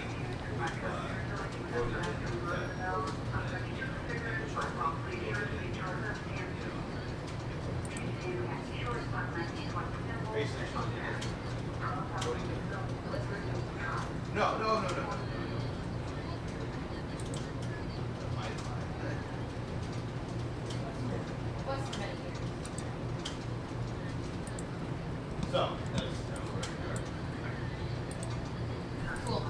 Alright guys, I'm going to cut away from that because it looks like Skyfox is just zooming in on random things and I don't really have much to explain regarding that story now that most of the activity has concluded at the scene. If we get any updates about that story Any updates on the condition of those inside the plane, we'll let you guys know. Maybe I'll let you know later this afternoon. But as of right now, the plane has crashed. Here's one more look at the wreckage. Pretty crazy to look at.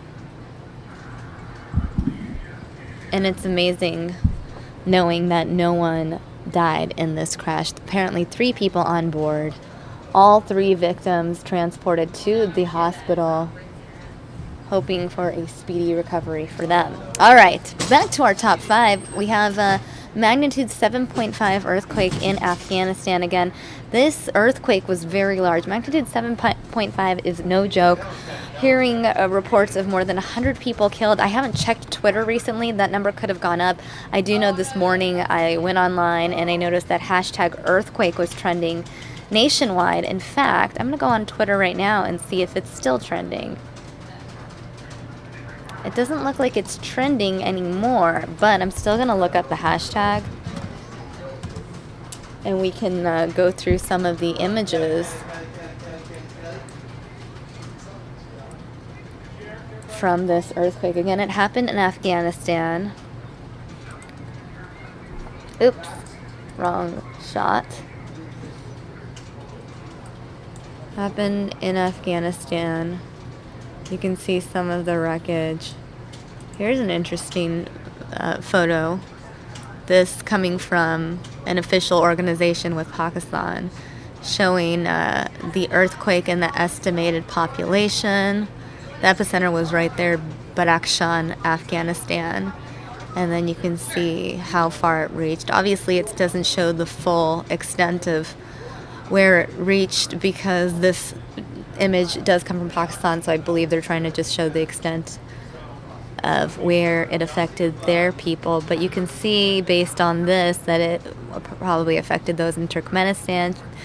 I know it affected those in Tajikistan. It's right there. Really, I mean, Afghanistan, Tajikistan, Pakistan really affected heavily. You have India right there as well. A lot of countries in this area affected. Even China, some people in Western China feeling it as well. It's a pretty crazy crash. I do know that we have one story from Fox National on this quake. So I'm going to play this for you guys. Again, this is coming from Fox National. Oops. And let's hear the audio. 7.5 magnitude quake centered in the Hindu Kush Mountains, a remote area of northeast Afghanistan. The shaking taking out this building in Kabul.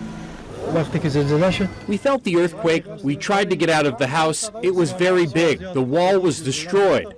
The earthquake also felt in neighboring Pakistan. Folks there rushing outside when it hit, causing deaths and injuries in the country. Structures there also suffering damage. We were busy doing our work. Suddenly, the earthquake started and the roof of a building collapsed on us. People in India streaming out of New Delhi buildings as well, where they're said to have shook for over a minute. A camera at this press briefing picking up the tremor. The effects also felt in other areas. The building started shaking and we were terrified and felt that the building would sink and it would fall down. This earthquake hit nearly 6 months to the day after a massive quake in Nepal. 9,000 killed and 900,000 homes destroyed or damaged in that earthquake, and an aftershock the next month. The quake struck about 130 miles below ground. Pakistani officials say that depth helped prevent mass destruction. In London, Greg Palcott, Fox News. That's really interesting to hear from officials. It was a deeper earthquake, not so shallow, so it did not cause as much destruction as that Nepal earthquake that they mentioned. It's interesting because when I heard about this, I obviously automatically thought of Nepal as well. It's an earthquake that Ron and I covered extensively here on News Now. According to that Fox News reporter, this earthquake happening almost 6 months to the day of that tragedy that struck Nepal, killing 9,000 people. We don't really have any official numbers right now as far as fatalities go. I heard some crazy stories, though. One story about how 12 Afghan school children were killed as they were trying to escape their building. That is just one of many sad stories. I'm going to go ahead and hit photos warning. It could be graphic, who knows? I'm just randomly searching Twitter right now for whatever graphics are the top graphics we're getting in right now of that earthquake. Looks like we don't have too many images right now. I'm gonna just go ahead and see what people are posting on social media. What is the hashtag right now? Some of the top tweets right here. 12 schoolgirls killed in a stampede trying to escape their building. A news shade saying never seen death so close. It's probably very crazy to be out there seeing this sort of stuff. Here's a really good map right here, courtesy of Reuters. You have the epicenter right there in Afghanistan, and maybe this one is a more accurate photo in terms of how far it was felt. Tajikistan, Pakistan, and according to this image, didn't really hit India or any other area. But I do see from sources that it did affect people in India as well. I know that there was some damage there, so apparently it reached a little further out than what this image suggests.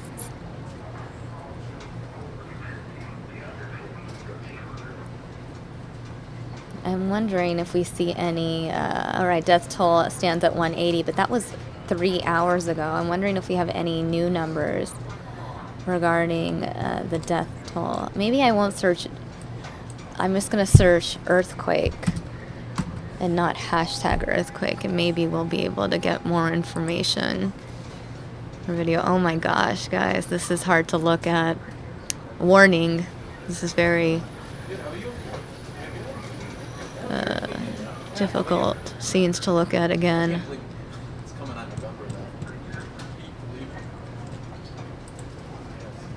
Centered in Afghanistan, but felt in many countries. Yeah, Pakistan suffered a huge earthquake about 10 years ago, but here's an interesting chart comparing the two earthquakes. That one, 87,000 people were killed, but as you can see, it was very shallow, only 15 kilometers deep. And this one, 196 kilometers, making it, I don't know if the right word is safer, but rather it results in far less casualties. We're seeing people tweeting nearly 200 dead. This person, a human rights defender, online news observer, saying it would be too early to conclude the scale of the destruction. We're here seeing this one right here, death toll reaching 263. These are the areas reporting the number of deaths. Looking at that crack in this bridge. Jammu Kashmir, the Kashmir area. Not sure if that is Pakistan or Indian controlled Kashmir. It's a disputed area.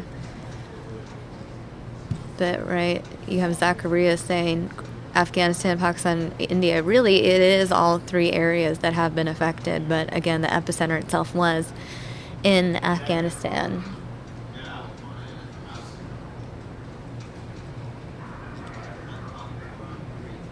A lot of tweets saying over 200 dead at this point.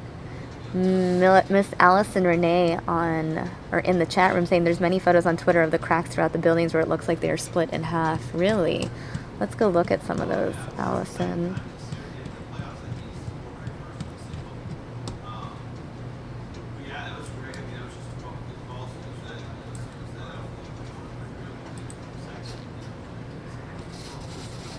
I don't know if you can see any of the cracks, but obviously lots of images being tweeted this morning.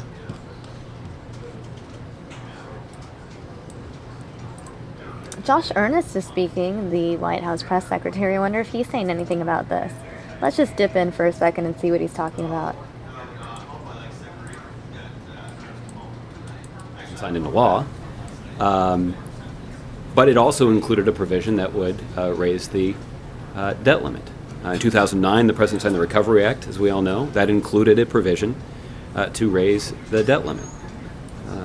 In 2008, President Bush signed the Emergency Economic Stabilization Act. That included a provision to raise the debt limit. President Clinton... All right, it doesn't look like Josh Earnest is talking about any of our top 5 stories, so I'm going to go back and chat with you before I wrap up here on News Now and pass things off to Mr. Mike Page momentarily. So I've given you an update on that earthquake. Obviously, we'll get more information as the day goes, and I'll give you another update later this afternoon. Processed meats linked to cancer. So this is a big story. It was trending nationwide. The World Health Organization coming out, sharing this information. Basically, you might want to think twice before eating that hot dog. I would go into details, but I know Mike is going to do the story in just a few minutes, so I'm going to hold off on that. The I-10 suspected shooter, in court today. I believe that we would have a reporter assigned to that story. I know Courtney Griffin was on that story all morning for the morning show. So if there are any developments there, we will bring that to you here on News Now. Plus, the driver in the OSU parade crash that happened on Saturday, a really tragic incident. She is scheduled to appear in court today. If you didn't hear about it, a driver just plowed into a crowd that was watching the homecoming parade at Oklahoma State University. 4 people killed, 47 people injured. Witnesses describe it as bodies flying in the air. It was a really tragic story, really tragic scene. We have video and different sound bites from attorneys and witnesses and the whole story. I know Mike's going to play that for you as well in just a couple minutes, so I'll save that for him. Plus, Jill Biden disappointed that Joe Biden didn't run. As you guys found out last Wednesday, Joe Biden not running for president. He made his big announcement in D.C., basically attributing it to the fact that the timing was off. He had an interview last night and talked about it and just felt like given the timing he probably would not be able to create a fair campaign where he would win. So there's that. Plus, according to Ron told me that Joe Biden came out to clarify the rumors out there about Beau Biden saying, Dad, you need to run for president. You know, we had talked about it a lot, like your dying son's telling you have to run for president. Joe Biden came out and clarified it's not something that he said on his deathbed or anything like that. It may have been something they talked about in the weeks leading up to it, but it wasn't necessarily his dying wish. So, we'll talk more about that story perhaps maybe later on. I'll get you guys some more updates. I'm going to take a break right now. I'm going to pass things off to Mike Page, and I'll be back with you guys at 1 p.m. Until then, enjoy Mike Page. But before you get Mike Page, you get Josh Earnest. How about that? Better, more effective candidate. We'll see what the impact of a competitive race is this time, but that's why nobody in the White House is losing any sleep over the prospect of a vigorous Democratic primary campaign. And did the president have a chance to view the testimony that Secretary Clinton gave before the Benghazi committee late last week? Is there a reaction from you guys to that, or? Yeah, I haven't spoken to him about it. I know that he saw some of the news coverage of it. I mean, I think that our expectation was that that in this kind of setting that Secretary Clinton would perform quite well. You also had Republicans in a situation who, where they were pretty desperate to both justify their existence while at the same time try to convince everybody that it wasn't a partisan exercise.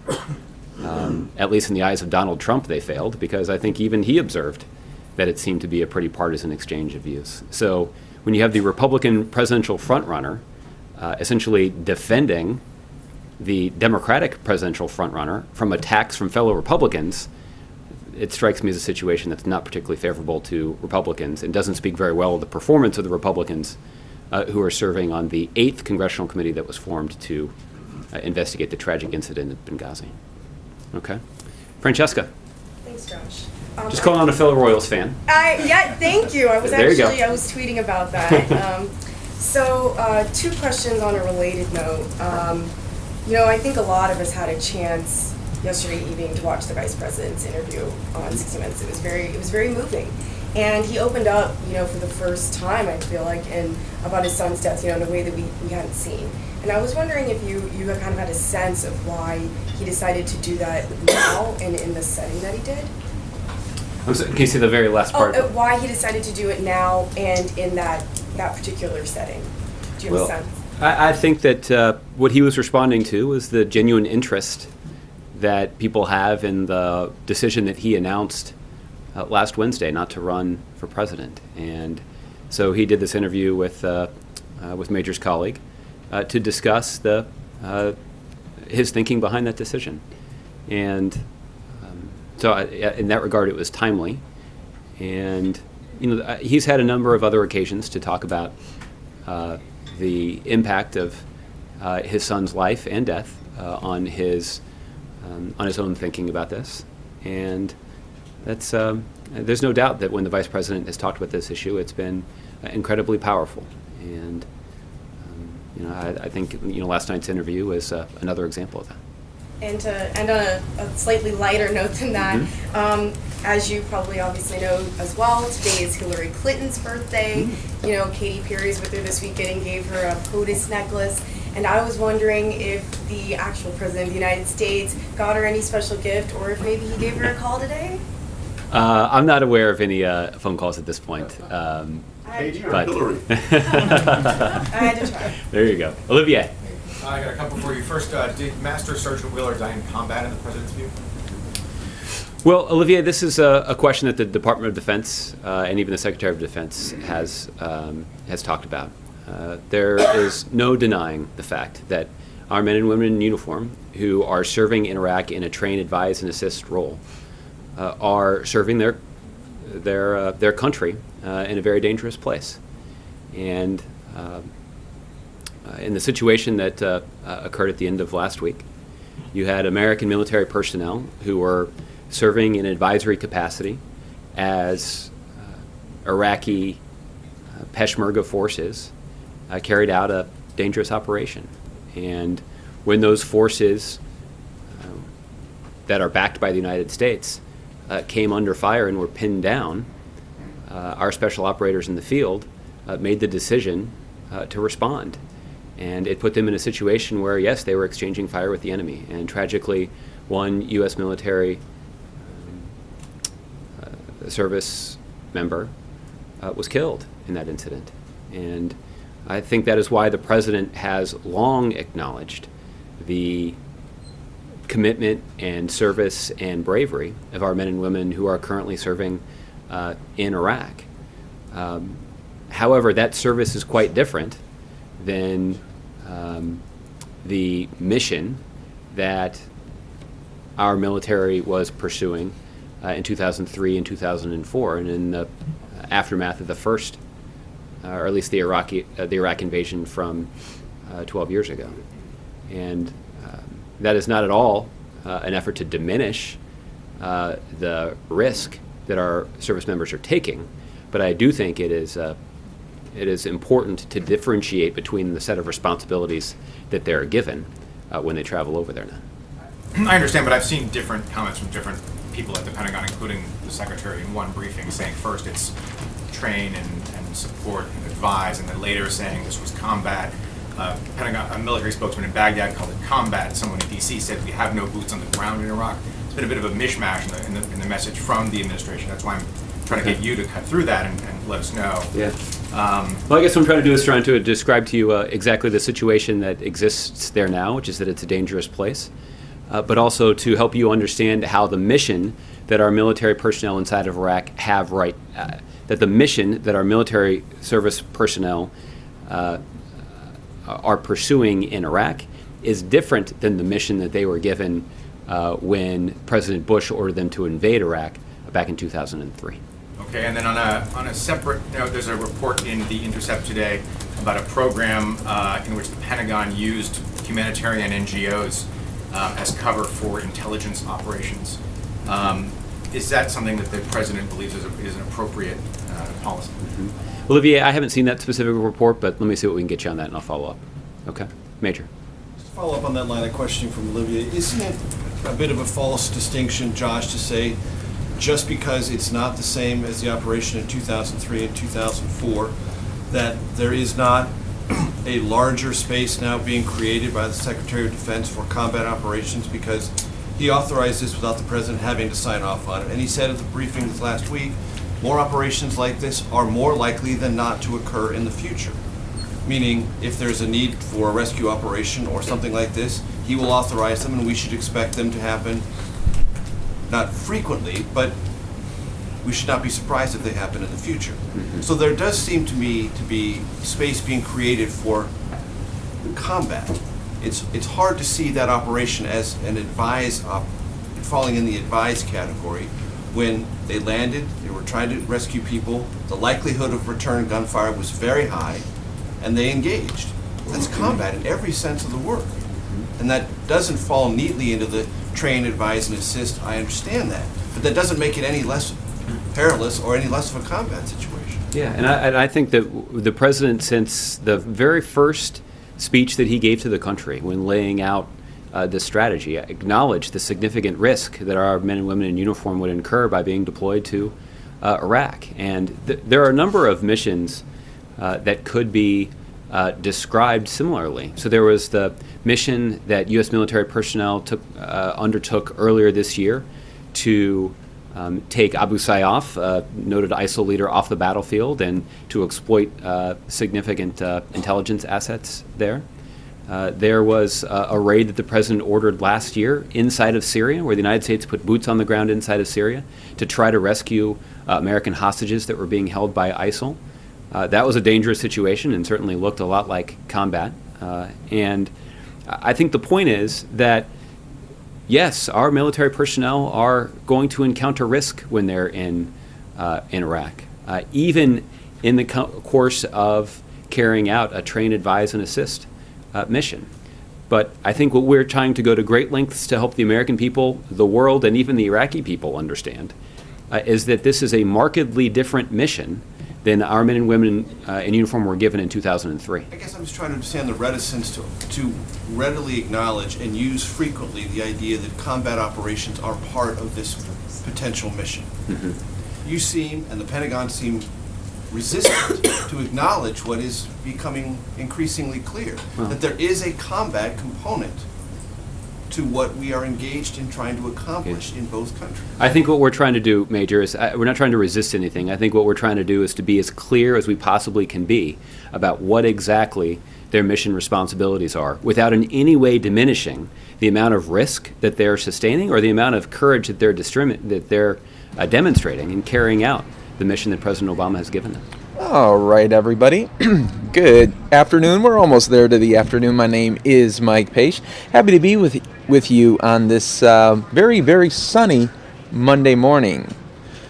It's going to be a great day. I just feeling it right now. I'm glad to be with you guys. And boy, if you guys were with the stream last week, including about Thursday and Friday, we had some big numbers here on News Now as we were covering Donald Trump, and a lot of people were in that chat room. If you were part of that chat room, you just saw the comments go through and through. But we appreciate all our big group here that we have today, and you guys are our regulars. So happy to be with you guys today. How you guys all doing? I see you guys in the chat room. Hello, Tess. It is going to be. I'll be here with you till about 1 o'clock, and then Sami will come back.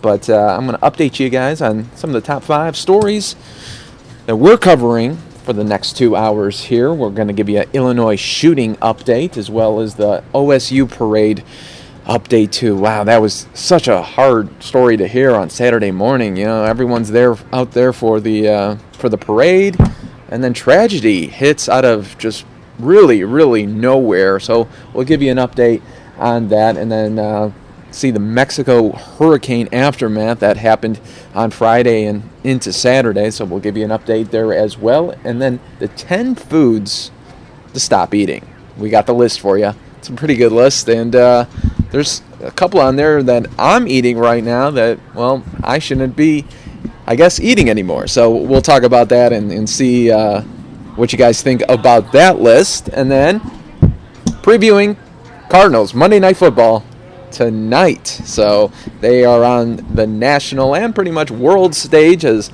only two teams play on Monday, and it's our Cards taking on Baltimore. So should be a good game. A lot of people are saying, well, Baltimore is 1-6. Doesn't matter. Does not matter because they've lost all their games by less than 7 points. So they're always there to the very end.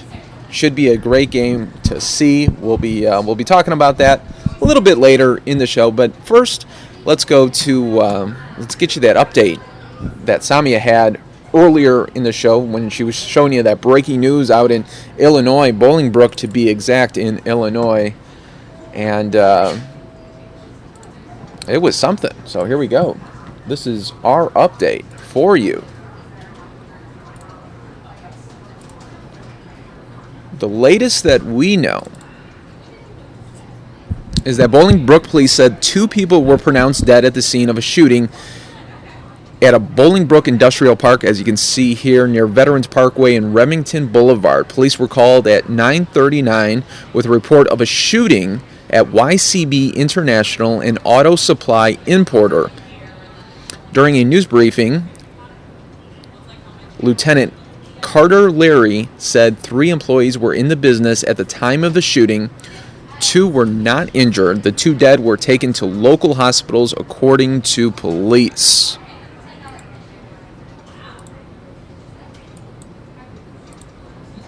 Don't know what's up.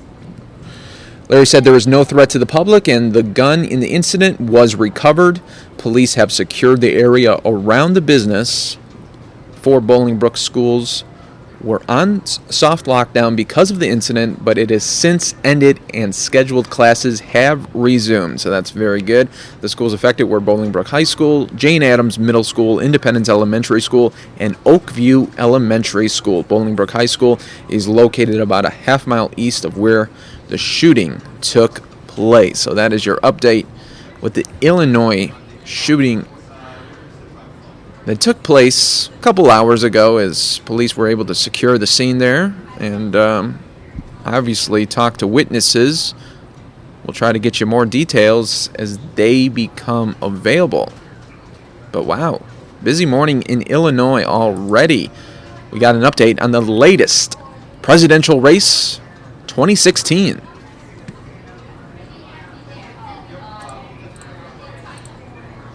Ending months of speculation about a possible White House. Play that one more time for you. While I will not be a candidate, I will not be silent. Ending months of speculation about a possible White House run, Vice President Joe Biden addressed a hastily assembled press corps this afternoon from the Rose Garden, flanked by President Obama and his wife Jill. In his roughly 15-minute speech, Biden addressed his son Beau's death from brain cancer back in May and explained the grieving process the entire family had to endure was the primary reason he was unable to make a decision earlier. That process, by the time we get through it, closes the window on mounting a realistic campaign for president, that it might close. I've concluded it has closed. Those who would have been his opponents in a Democratic race were quick to praise Biden as a man of principle and character. Democratic Socialist Senator Bernie Sanders thanked Biden for being a friend to the middle class, while the frontrunner Hillary Clinton tweeted that Biden is, quote, a good man from whom she drew inspiration. Clinton stood to lose the most from a Biden run. While she currently leads most national polls, had the vice president gotten into the race, he would have likely drawn support away from Clinton. Joe Biden has made these numerous swipes at Hillary Clinton in recent days. I think what this shows is this lack of embracement by Democrats and by her own colleagues. Biden's announcement comes just one day before Clinton is to appear before the House Select Committee on Benghazi, a committee whose investigation has been nothing but a thorn in her campaign's side since she announced her candidacy. In Washington, Ed Henry, Fox News. All right. Am I squared up, guys? Am I on the right camera here? Good. Good. Now we're going to update you on the OSU story that happened on Saturday. And boy, what a sad story that was. You figure people are at this parade. They're all thinking about the fun that's going to be for the day. They're going to be talking about the upcoming game. They're going to be excited. You know, it's a Saturday. It's the homecoming game. And then what happens? Tragedy hits as a car plows into a group of people, killing 4 people. Wow, I can't believe it. And no one could there either. It was just a horrible, horrible scene, and something that should have never happened. But here's the latest that we know. My visit with her lasted the better part of an hour, and during that entire interview, I was not satisfied at all that I was communicating with a competent individual. That's Tony Coleman, the attorney for Adacia Chambers, the 25-year-old woman who was behind the wheel of a car that plowed into a crowd at the Oklahoma State University homecoming parade on Saturday. 4 people were killed and dozens more injured. She's now being held on 4 counts of second-degree murder. Sunday, a makeshift memorial sprang up at the scene of so much carnage. I never saw her brakes, ever. She never tried to stop. Immediately after the crash, Chambers was arrested for driving under the influence. Now her attorney says he does not believe his client was inebriated at the time of the crash. I know that without a doubt, for someone to have been intoxicated to a point where their ability to operate a motor vehicle was impaired such that they could do what Ms.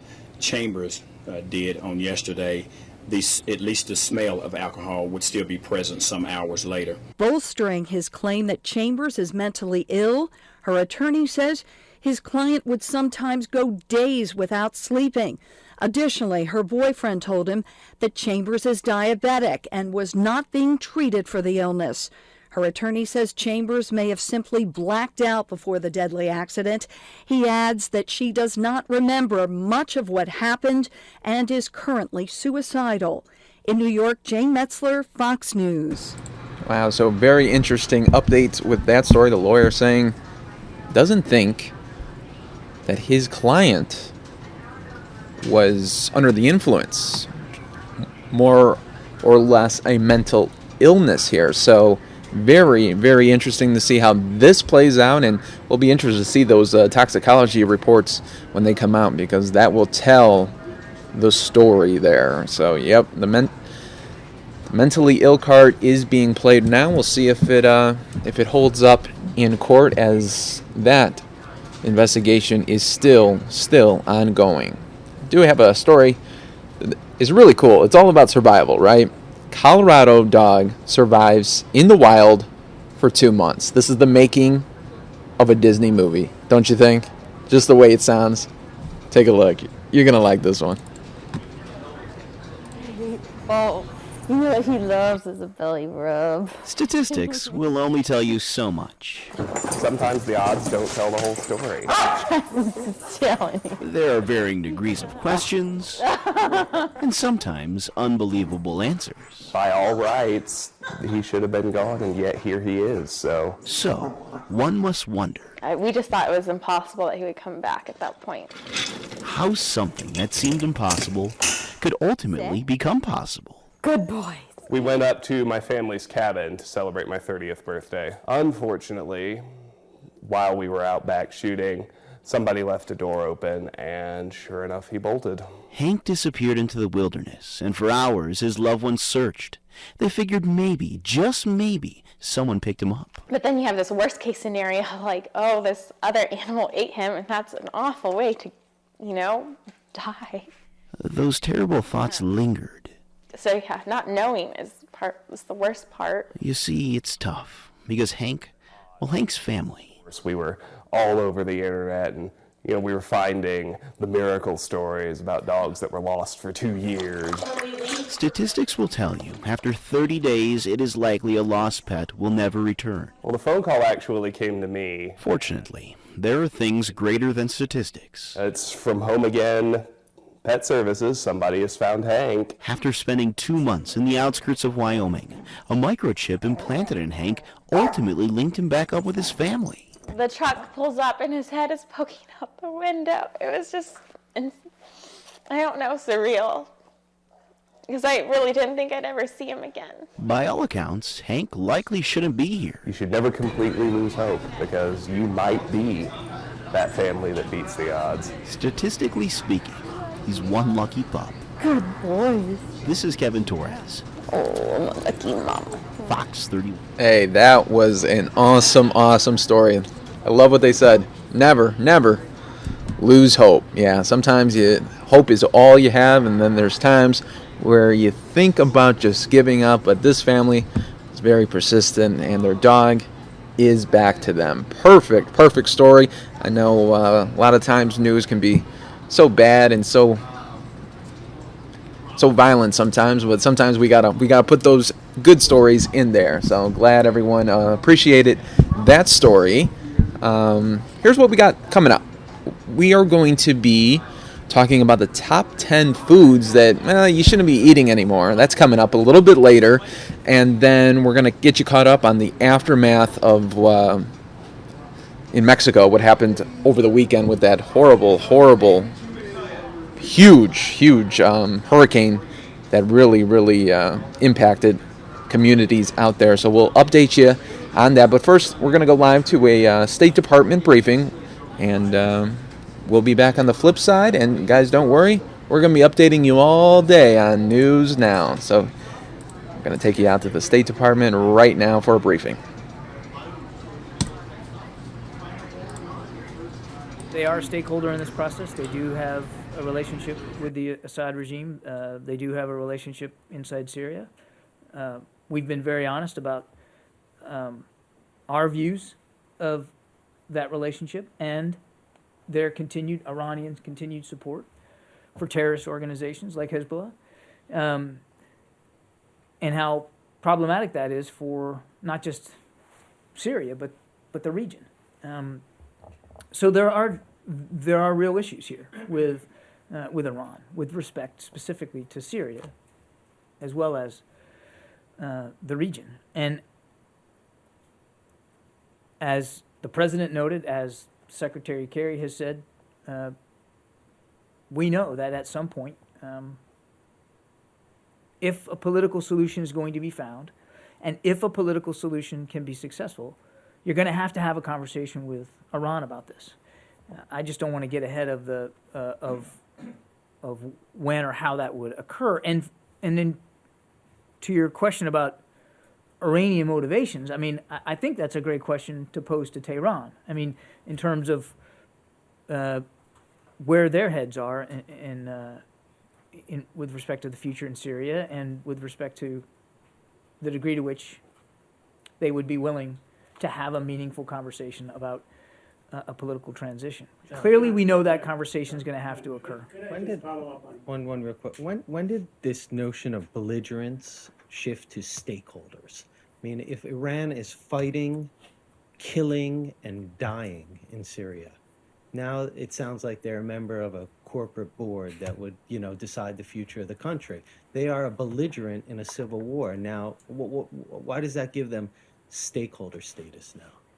Okay, so you don't like modality, and now we don't like stakeholder. Well, modality I like the word belligerent.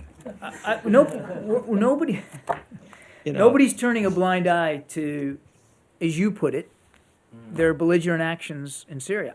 I wouldn't disagree with that. We don't disagree with that in terms of that, using that phrase or characterizing their efforts in Iran in that way. Wouldn't disagree with that at all. And we have long been honest and open about our concerns about what they're doing to prop up Assad and to continue the violence against the Syrian people.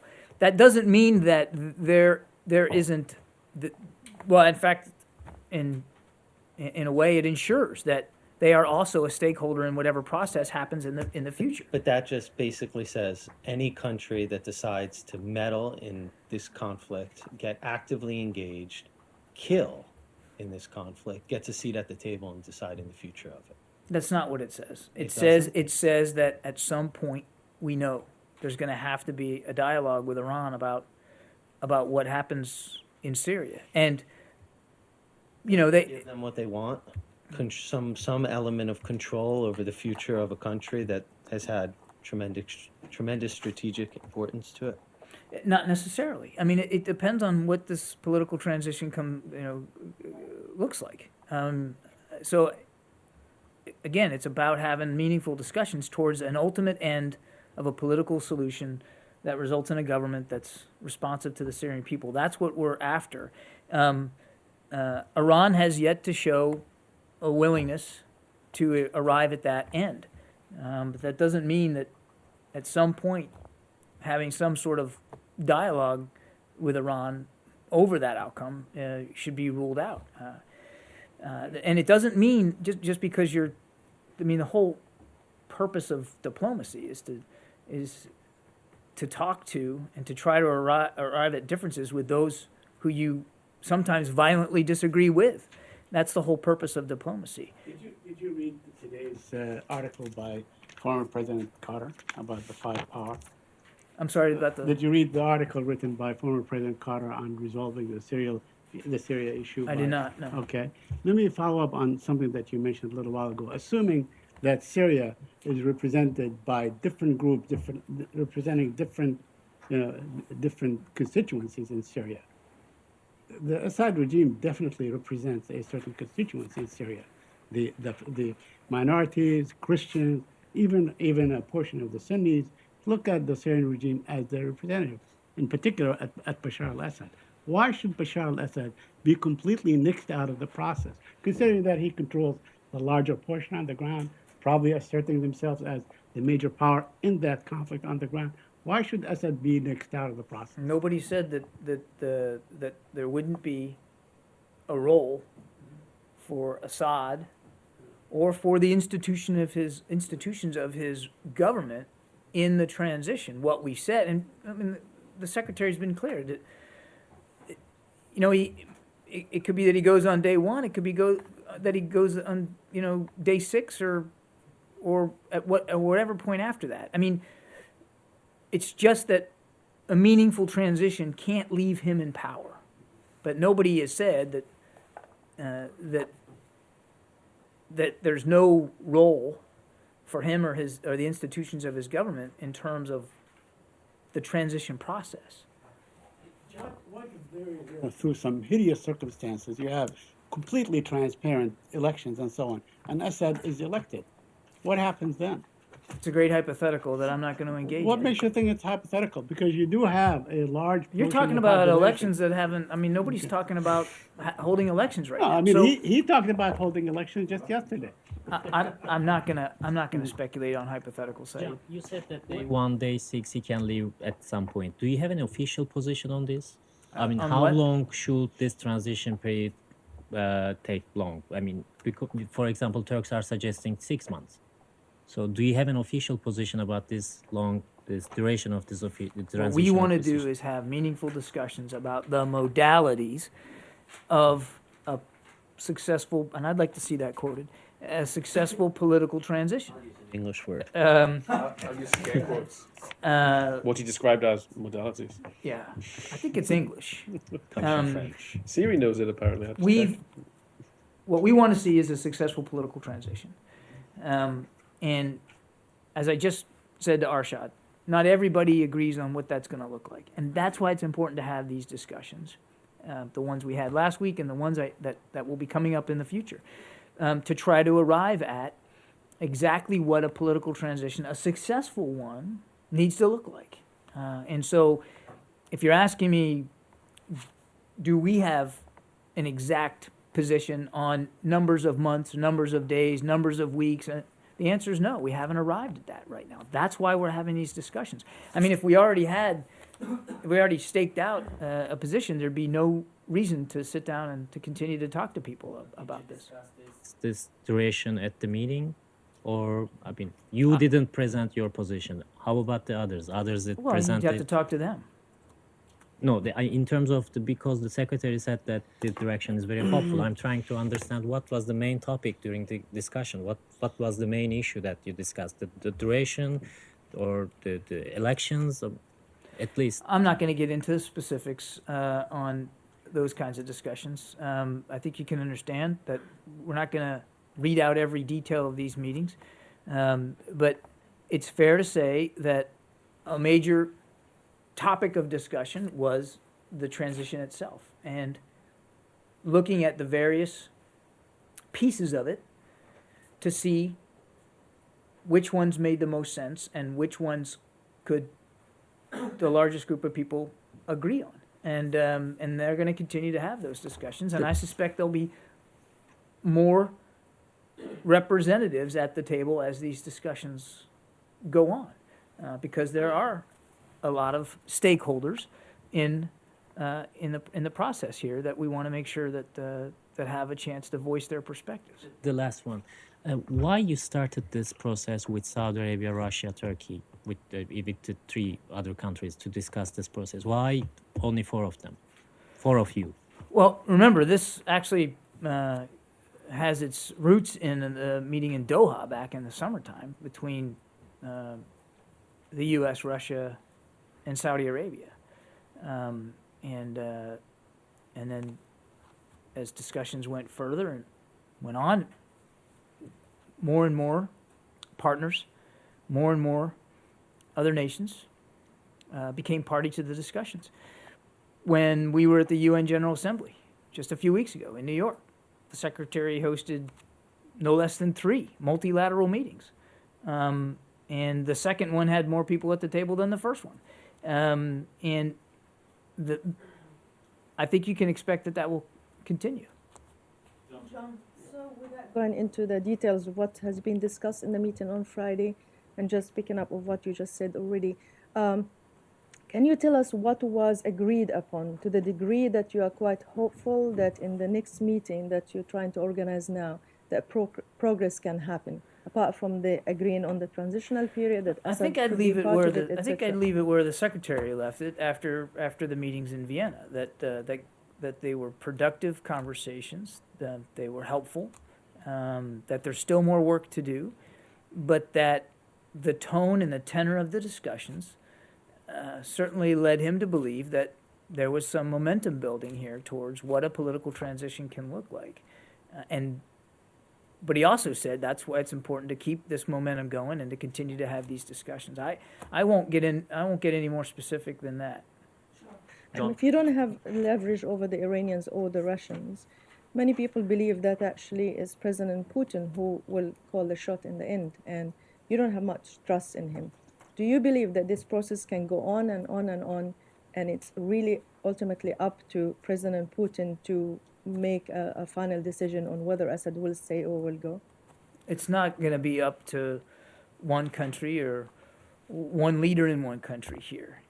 It has to be done multilaterally, and that's why the Secretary is pursuing the approach that he's been pursuing here in terms of these discussions. You also talked about trust. This isn't about trust.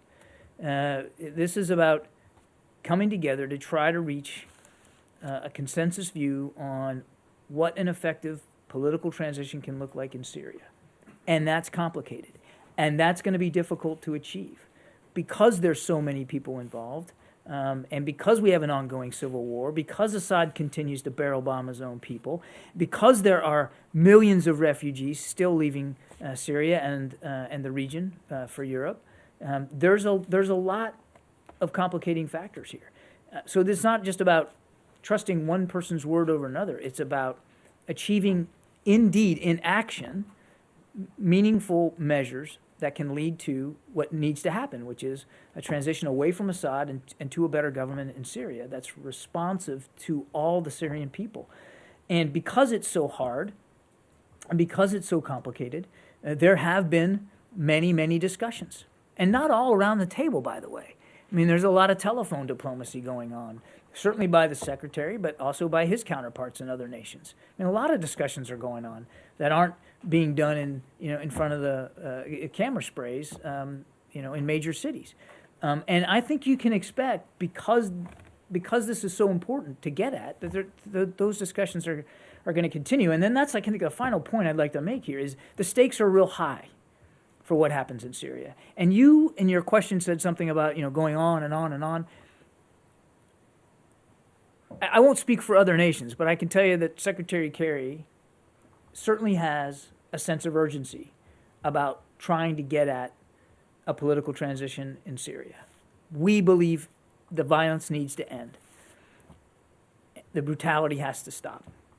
The Syrian people deserve a country that they can call home, and they can be safe and secure and stable and have a prosperous future. It needs to be unified. It needs to be whole. It needs to be pluralistic. And that's going to be tough to get to. But it doesn't mean that we're just content with talking and talking and talking. Yes, there's a matter, there needs to be discussions and dialogues. There needs to be we need to arrive at a plan for a political transition that can work. But it's not as if he's approaching this, or we're approaching this, without a sense of urgency and a need to get it done as soon as possible. No, I know you didn't, but I know you didn't. But your point. question, I understand your point of view. Your But question gave me something an else opportunity. regarding the Omani mediation here. Can you give us your reading or your understanding of this meeting between the foreign minister of Oman and Assad, and whether they play a similar role that they did with the Iran nuclear talks, that they opened the channel? Are these seen as like an independent mediator that could have something that we haven't seen from the other major players like the Turks or the Saudis? Or? Well, we've seen reports that of his travel to Damascus. I think I'd let the Omani government speak to that, and what they're. I would let them speak to their visit. That they reach out to Damascus shouldn't come as a surprise to anybody, given the fact that Oman has regional concerns as well. And these are sovereign decisions that the governments get to make in terms of who they talk to and when and where. So I'd leave it to the Omani government to speak to it. I'm not aware of mediation efforts here. Again, what we're trying to do is to continue to foster a meaningful dialogue to get at a tangible, practical, and eventually successful political transition in Syria. Any message to President Assad with the Omani foreign minister, and is this visit coordinated with the U.S. or not? I would, again, I'd leave this to the Omani government to speak to, and we don't talk about the details of our diplomatic discussions. I have two more on Syria. Russia announced today that Minister Lavrov has talked to Secretary Kerry today. They did? Any readout for? They speak frequently. And today's discussion was obviously centered on the Syria crisis and on the importance of arriving at a political transition in Syria. And they certainly discussed potentials surrounding a future meeting. They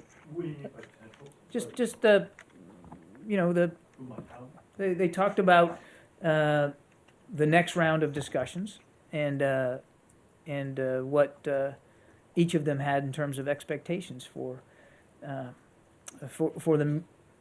that meeting and future meetings. And I won't get any more detail than that. Can you say whether it included discussion of who might come and when it might happen? I mean, obviously they talk a lot about multilateral settings and about potential members, potential participants. Yep. But again, I'm not going to talk about the conversation this morning in more detail. It was a short conversation, and it was largely focused on the issue of political transition in Syria and about the potential for future multilateral meetings. There is a meeting in France tomorrow on Syria. Will the U.S. participate in this meeting? I'm sorry, a meeting in Paris on Syria. Will you attend this meeting or? Secretary Kerry's not attending that. I'll have to check and see if there's any U.S. representatives in it. I'll take that one for the record. My last question is, after the meeting with King Salman of Saudi Arabia, In your statement, you announced that the Saudis and the U.S. will intensify the support to the Syrian opposition. What kind of support are you planning to intensify? The military support or the humanitarian support, and why at this time? The idea of intensifying our support to the opposition and to counter ISIL fighters in Iraq and Syria is not a new one, and the Secretary's talked about that for several weeks now. That we have every intention to intensify those efforts. I'm not going to get into operational details here, but I think you're going to continue to see the United States, our role in this multinational coalition of some 65 nations will continue to strengthen and grow. John? Yeah. In the bilateral meeting with the Qatari foreign minister, can you give us a readout about the meeting, especially if he talked about Syria? They certainly talked about the conflict in Syria. They also talked about events in Libya, and certainly a focus of the discussion this morning was on the economic relationship between our two countries, not just the defense and security related issues, although they did discuss that. But yes, they talked about the ongoing civil war in Syria and the fight against ISIL in Iraq and in Syria. Yes. John, on that meeting in Paris tomorrow, supposedly it's the U.S. I know you're trying to get information, but it's also UK, Germany, and Saudi Arabia. Do you know why? And it's on Syria. Do you know why Russia was excluded? And there's the appearance that this is, scheming, or are you designing a grand scheme here before the broader? This is the meeting in Paris you're talking about? Yeah. You have to talk to French authorities on that. Well, they invited you, and the U.S. is going to be there. U.S., UK, Germany, and Saudi Arabia. I said I'd get back on terms of representation. Secretary Kerry will not be there. Okay. And as for who the French decided to invite and why, you'd have to talk to them. 2013 May, Secretary Kerry and Foreign Minister Lavrov agreed to do the Geneva 2 after the Geneva 1st. And it took 7 months to make this happen. Do you believe that it can happen the same thing this time as well, after this meetings? Do I expect what to happen? This prolongs the process and, to... I don't know how long it's going to take, Tolga. I don't think anybody knows how long it's going to take. What I can tell you, back to my previous comments, is the Secretary has a sense of urgency here, as do others in the process.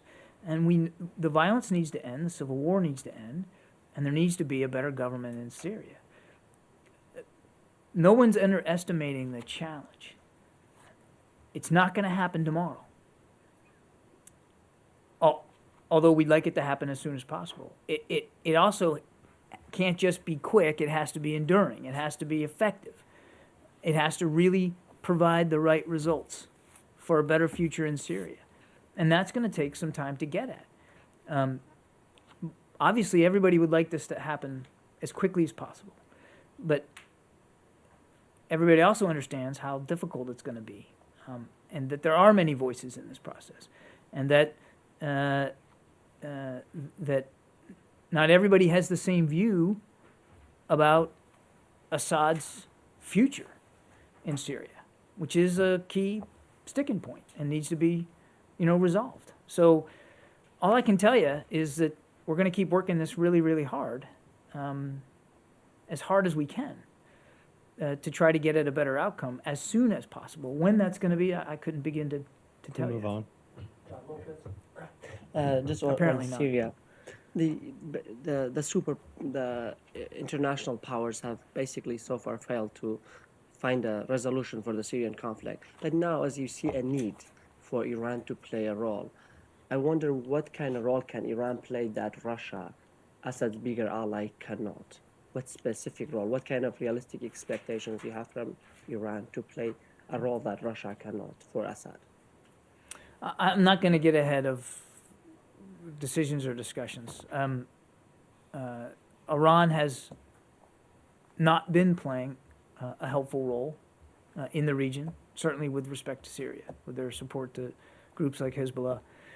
and continued efforts to support the Assad regime. So it's largely been an unhelpful role. So if you're asking me what can they do to be helpful, stop supporting the Assad regime, stop supporting Hezbollah, and agree to work towards a successful political transition. But we've long recognized that at some point we're going to have discussions with Iran about that.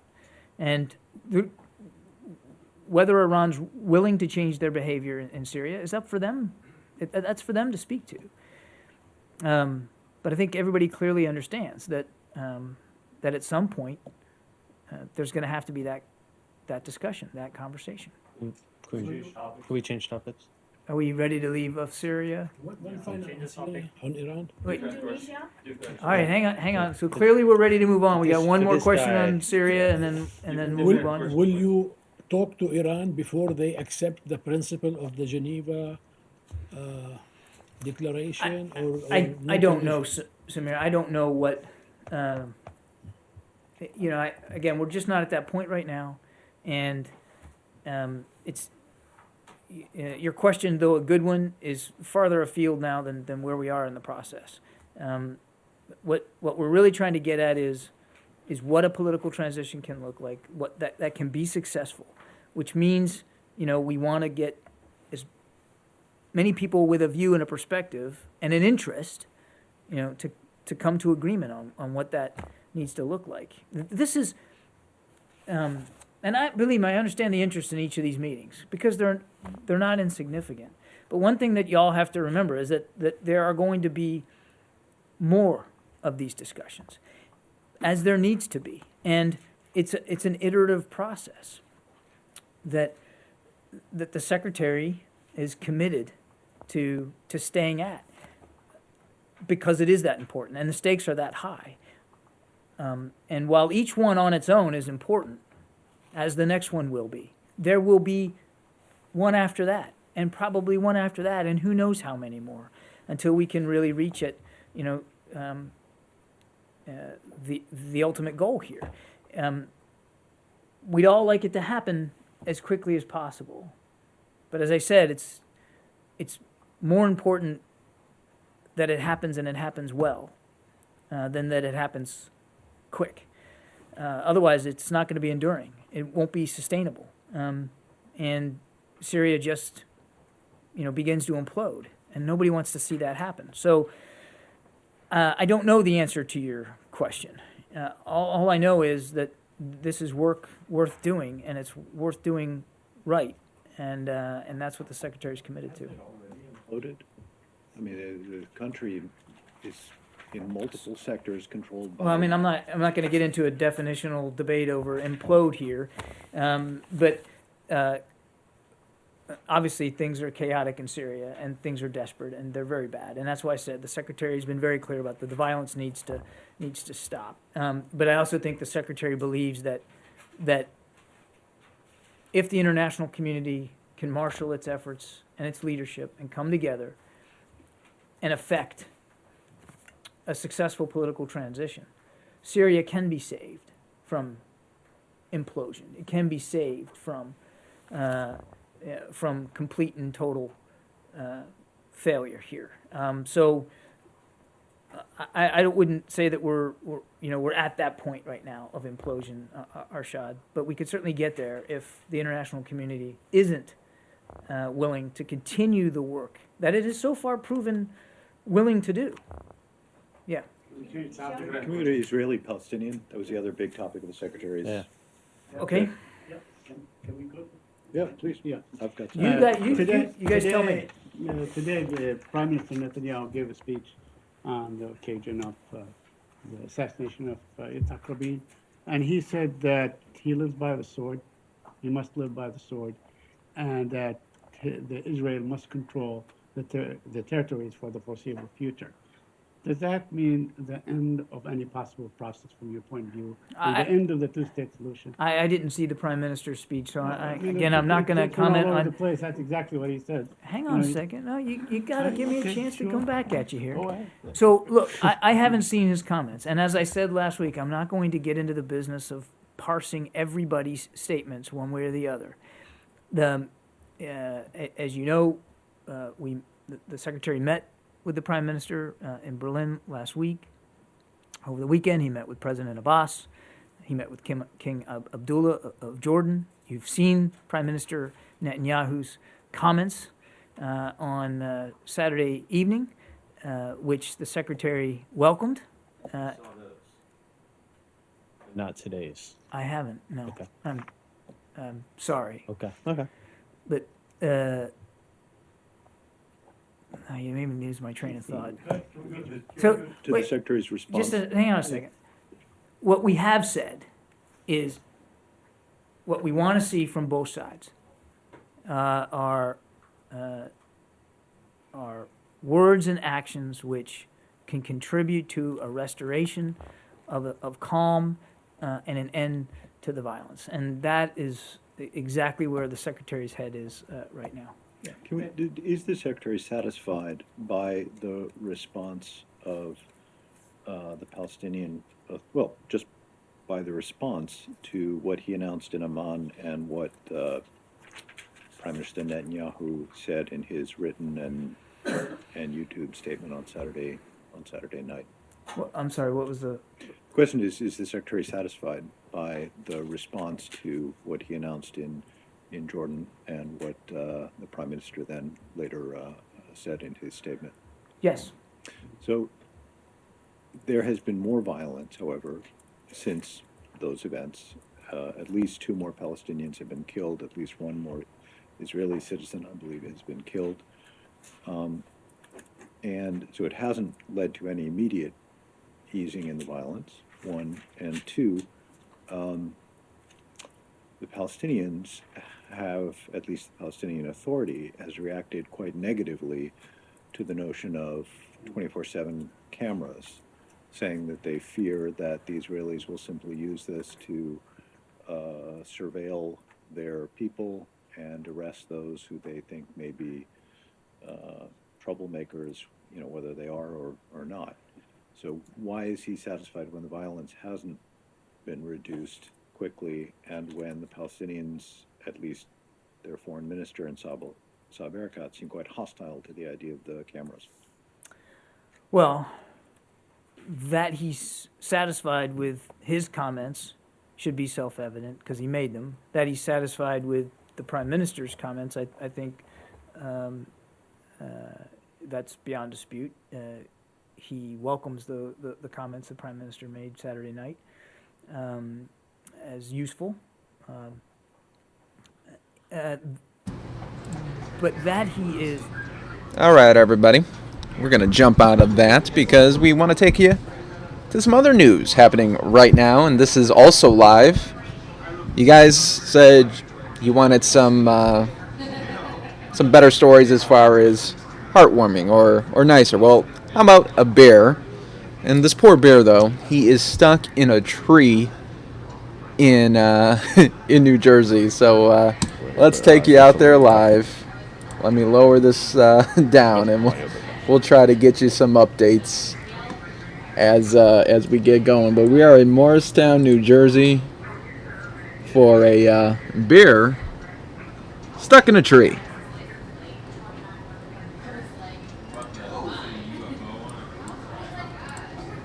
Let me update our graphics here, and I'll be right back.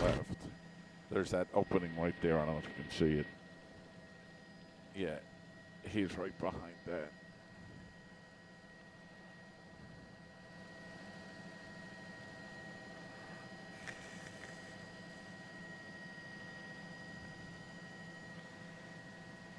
Yep.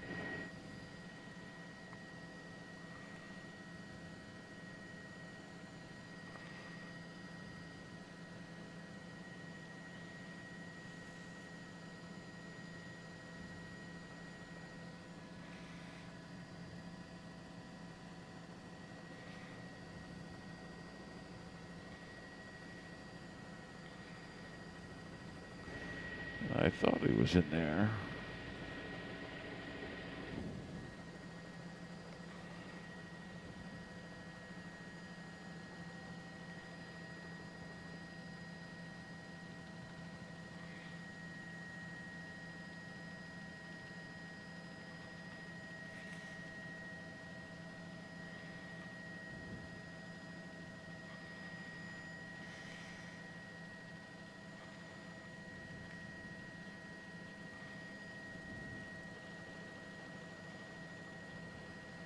So look at this little bear here. He's like, yeah, I'm stuck. So welcome everybody to News Now as we are live now in New Jersey.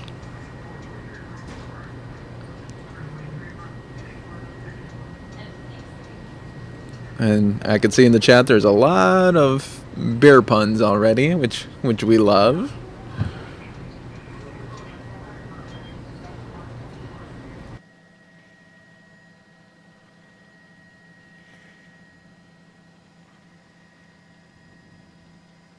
Hopefully we see just a great happy ending here of a rescue live right here on News Now.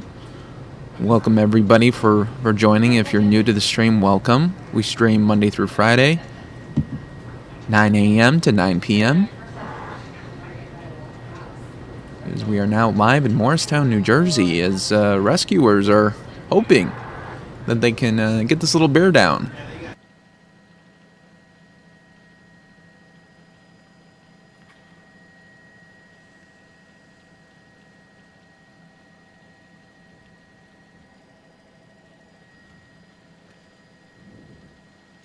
He's wedged himself up higher, so don't know. I think you probably got the shots that you need, especially when he got tranquilized or darted or scared and scampered up the tree.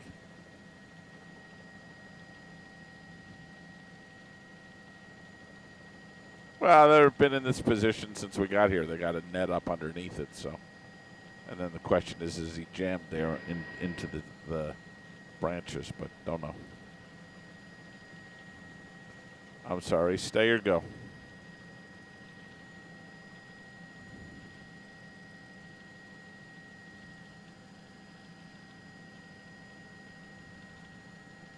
As it widens out here, you can see some just beautiful fall colors out east.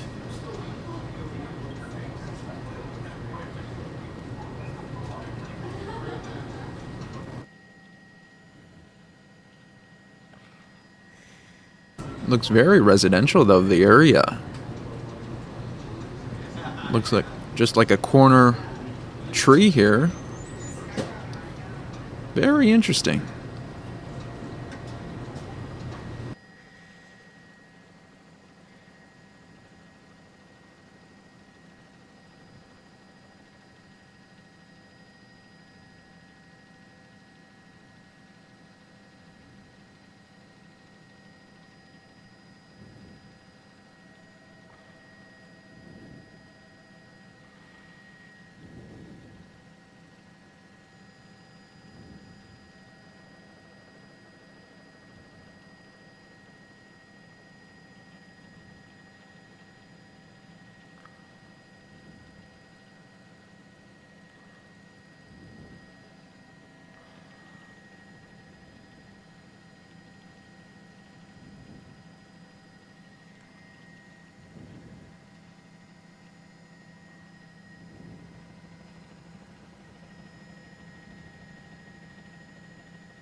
Okay, getting some updates here for you on this situation. A black bear was spotted climbing a tree in the middle of a popular park in the center of one New Jersey town Monday morning. Dozens of onlookers gawked as a black bear scaled a tree in the Morristown Green shortly after noon, apparently looking for a spot for an afternoon nap in the park, which is surrounded on all sides by streets.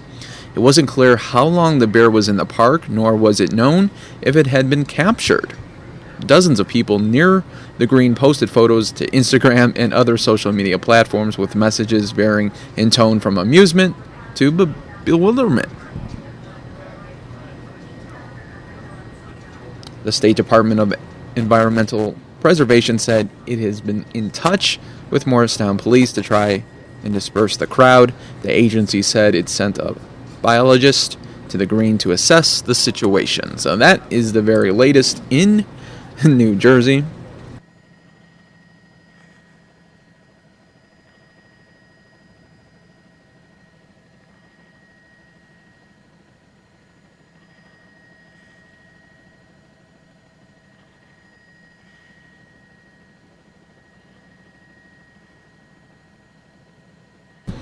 So they've been with this situation for the better part of 3 hours now, as it was just spotted before noon. That's East Coast time, so we're good for home.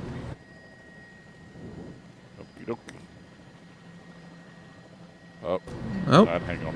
Here we go. Gonna get a see what he's doing. Better action here. Better action. Yeah, I guess. I mean, just see if he's going to spring him.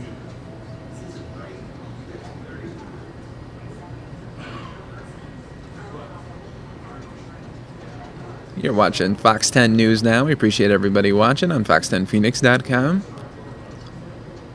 We're watching a live rescue happening right now in New Jersey as, well, there's a bear he wanted to take a nap up there.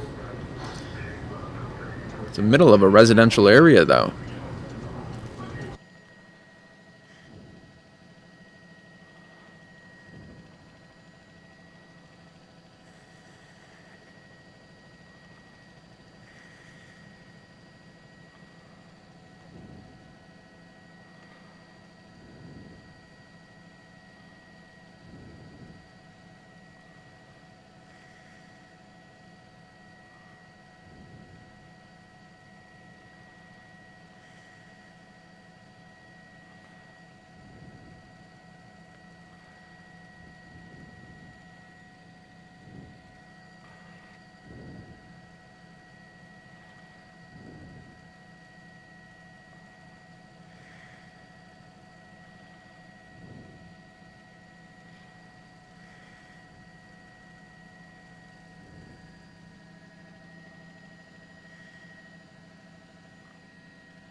Doesn't look like Sharpton.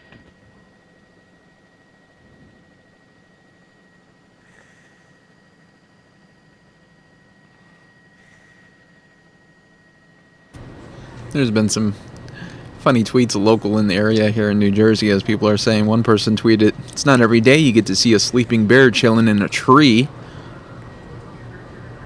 Another person wrote, "Meanwhile, On the Morristown Green, a bear catches a nap while the whole town watches.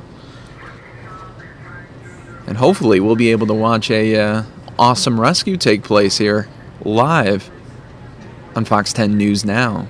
Appreciate everybody watching on fox10phoenix.com as well. Knocked out or not.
This is bear ridiculous.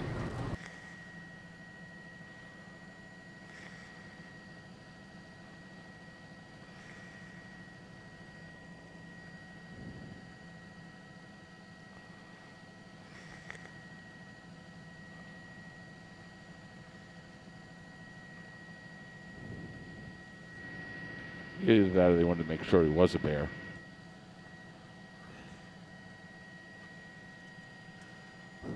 What's your pleasure, Wanda? I said, what's your pleasure? The guys are back down on the ground from the cherry picker. I guess they wanted to take a look at him. No, the cherry picker is.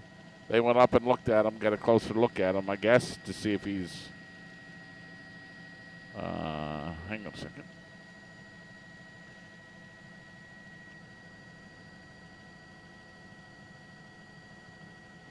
I don't know if the bear's in the...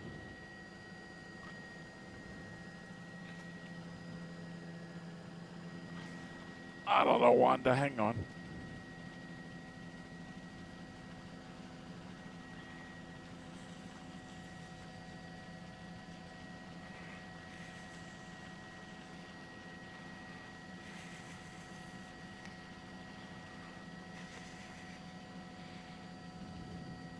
A lot of activity right here. Let's see what's going on. Oh, man. They got to fix the hop in this thing.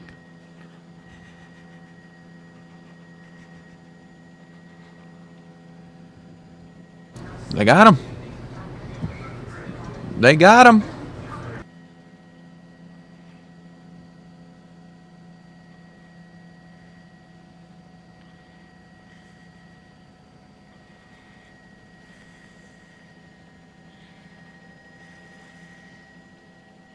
Look at that. A little bit forward to get the cherry picker out of the way.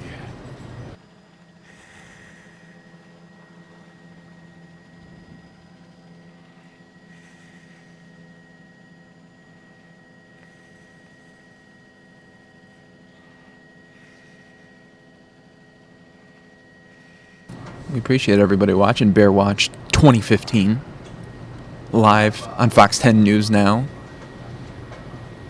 as the bear has been subdued.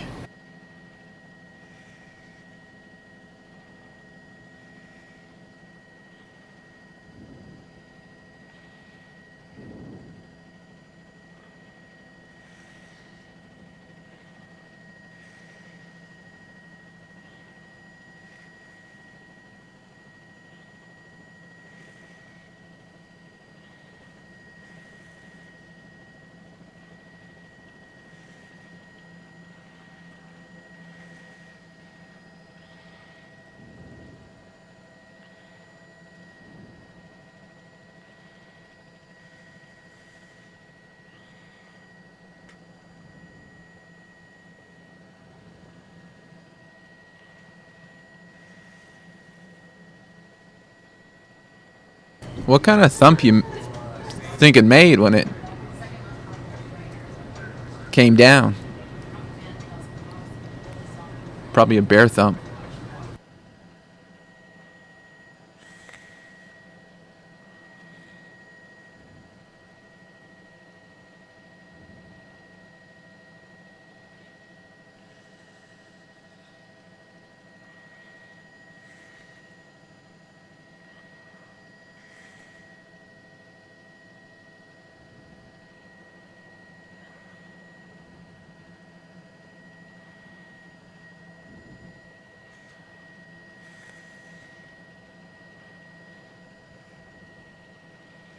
Is that enough, Wanda?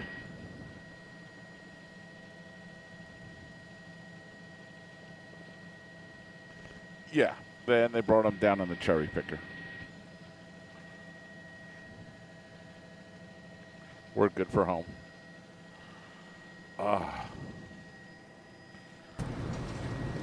That helicopter pilot seems very happy that this scene is now clearing.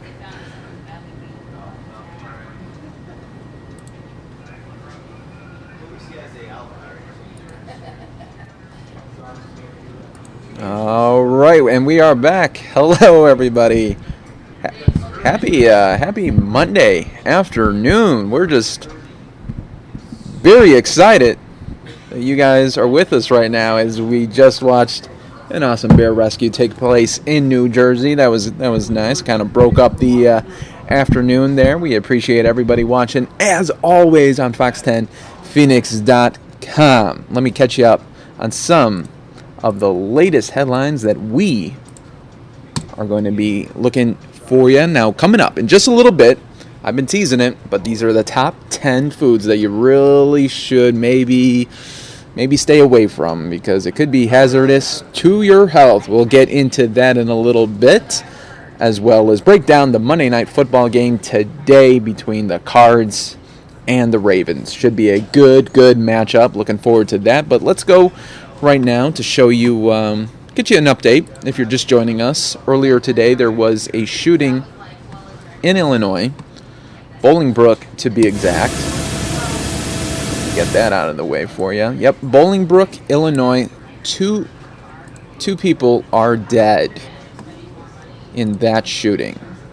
This is what happened. It happened around 9:39 local time. Happened at a YCB International. It's an auto supply importer. Now, during the briefing, Lieutenant Carter Larry said that 2 people were taken to the hospitals and pronounced dead. Larry said there was no threat to the public, and the gun in the incident was recovered. Police have secured the area around the businesses. 4 Bolingbrook schools were on a soft lockdown, but that has been since lifted, and everything is back to normal as far as schedules are concerned out there. Bolingbrook High School is just about located about a half mile east from where the shooting took place. So obviously, they're going to be looking into what happened here. It sounds like a murder-suicide situation. So once we get more details, maybe Sami or Kinsey will have that for you in later shows today. But that is our top story that we had to update you on.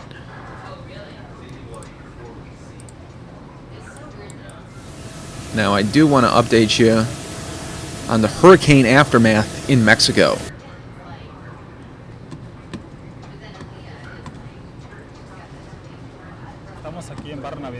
A business was destroyed by the winds of the hurricane. It was a new construction about 2.5 months ago. Cleanup efforts are well underway along Mexico's Pacific coast. That's after the major storm named Patricia brought heavy rains and wind gusts reaching 165 miles per hour. Mexican President Enrique Peña Nieto toured some impacted areas. He says the storm left behind flooding and damage to thousands of homes. An evaluation has been done of the partially or completely affected homes. It's estimated that more than 3,000 homes were affected. Despite that, the damage could have been much worse. Patricia was one of the strongest storms ever measured in the Pacific. Experts say it was broken up by the country's high mountains, which in the end limited its power. The sea was more quiet. We expected more waves, but no, the dangerous thing was the wind. Now, skies are clear and major infrastructure is up and running across Mexico's west coast. All the federal roads in the impacted zones, all are operated normally. But some say that's not enough and are expressing a sense of frustration with what they say is a lack of government assistance in the storm's aftermath. At this moment, we have nothing. There's no running water. Some of the electricity is cut off. The authorities haven't come. President Obama has offered aid to Mexico if needed, saying disaster experts are on the ground and ready to help. Kelly Wright, Fox News. Behind the cape and the mask is an 8-year-old that is a real-life superhero. Everybody be safe. Brazil Ward's short but powerful statement is why the community showed big support for Halloween Safe-tacular. As you see, it's a great turnout so far. I'm very, very thankful, first off. It's a surprising turnout. I didn't think it would be this busy. The Ward family, joined by the Children's Hospital at UMC, spent the afternoon handing out trick-or-treating safety gear. Oh, and of course candy to these kids who came in their favorite costume. So we're giving out reflective bands, reflective bags, just any safety gear, helmets as well. I'm very much happy that we have so many kids that are going to receive the safety material. The road to recovery for Brazil is a lengthy journey. On that trip, the Ward family used Saturday's event so other parents and kids have the right Halloween knowledge they need to prevent a similar case from unfolding. It takes a tremendous amount of strength to go through something like that. So I prayed that if I was able to keep my baby girl, that I would serve her purpose. And she's here for a reason. I'm not sure what that reason is yet, but we will find out. Eyeing each kid, Brazil picked out her favorite outfit in this costume contest. Her mom and dad looked on in joy, something they were not feeling 2 years ago. The driver that hit Brazil has never been caught. The family doesn't focus on that person. They have an 8-year-old who has her entire life ahead of her, and they say that's all they need each day. If I go back to remembering how it was or how she was, it'd be just a sad memory because it's not. Well, it looks okay in the Weather Center. This looks like trouble over here. I know. We're waiting for somebody to ad-lib something here. You're looking Can at me. you believe we're an impasse with nothing to say? Yeah. No, it seems hard to believe. It's really hard. Well, off we run into your forecast. It won't take me long to get through this because it is going to be a nice couple of days. Now, we will change it up, though, by the end of the week. We've got what we call a significant cold front here. Look at this beauty, and it is stretching really for a couple of thousand miles, and it's moving its way gradually through the Pacific on toward the west coast. Behind it, some much, much cooler air. You'll be very impressed with how things look once we get on into Thursday and Friday. But as that cool air starts to edge its way in on Thursday, we'll start to kick up a chance for showers, and Friday could be a wet day also. But for the moment, some thin clouds out there. No real weather makers, though. We've got some scattered snow showers across Colorado. Other than that, the west looks to be a pretty easy day today. There's a beautiful shot from the powerful tower cam on top of South Mountain. 85 degrees down at Sky Harbor with a southeast breeze at 8 miles an hour. And here are your numbers. Typical high 85 and the record 98, that coming in 2001. So as we look across the valley and beyond, 81 degrees out Wickenburg way. We've got 84 in Tempe, 81 at Falcon Field. Up north we go to Cave Creek, 82 there. And then out on the west side, 86 in Surprise. And here's the way the next week and a half stretches out ahead of you. Look at this big dip. Holy cow. That's going to be fantastic. Friday's high 72. It's really going to be an impressive finish to the work week. But just in time for Halloween, things will start to clear out. In fact, the rain should be out of here by Saturday, and we'll bring the temperatures back up a little bit. But anyway, a wet Thursday and a wet Friday, perhaps. So here's a quick look at the rest of the country. We've got some pretty nice temperatures out there, but boy, oh boy, there is trouble across the south. This is what's left of Hurricane Patricia that pushed its way again in through Mexico, up across Texas, and now is plaguing everyone across the deep south. And it's going to be a long 48 hours. This will probably, we'll still be talking about this storm, I think, on Wednesday. But heavy thunderstorms offshore, they continue to push their way generally in a northerly direction. So they're moving up as far north now as southern parts of Indiana and northern Kentucky. So we're talking about a wide area of rather heavy rainfall. But your day nice and sunny. And again, temps like these, 88 for Lake Havasu City, 72 in Prescott, 61 in Flagstaff, and the overnight lows about where they ought to be. So here's your forecast for the valley today. It looks pretty good. Again, we're going to top out somewhere around 89 degrees or so as we head through the next few days. Numbers pretty similar to those. However, the clouds start to move in Wednesday and Thursday. Here come the showers. We hope so anyway. Thursday and Friday could be wet. But Friday's daytime high, 72 degrees. It's all the talk. Oh, yeah. Don't say it's going to rain on Halloween. No. No. I think we're going to be cleared out It'll for dry Halloween. up. Yeah. But just cool it down. I don't have a waterproof costume this year. Not yet. Really? That Little Mermaid thing, it looks beautiful temps. As I just got a little cut off there, but I said beautiful temps coming up, so gotta really like that.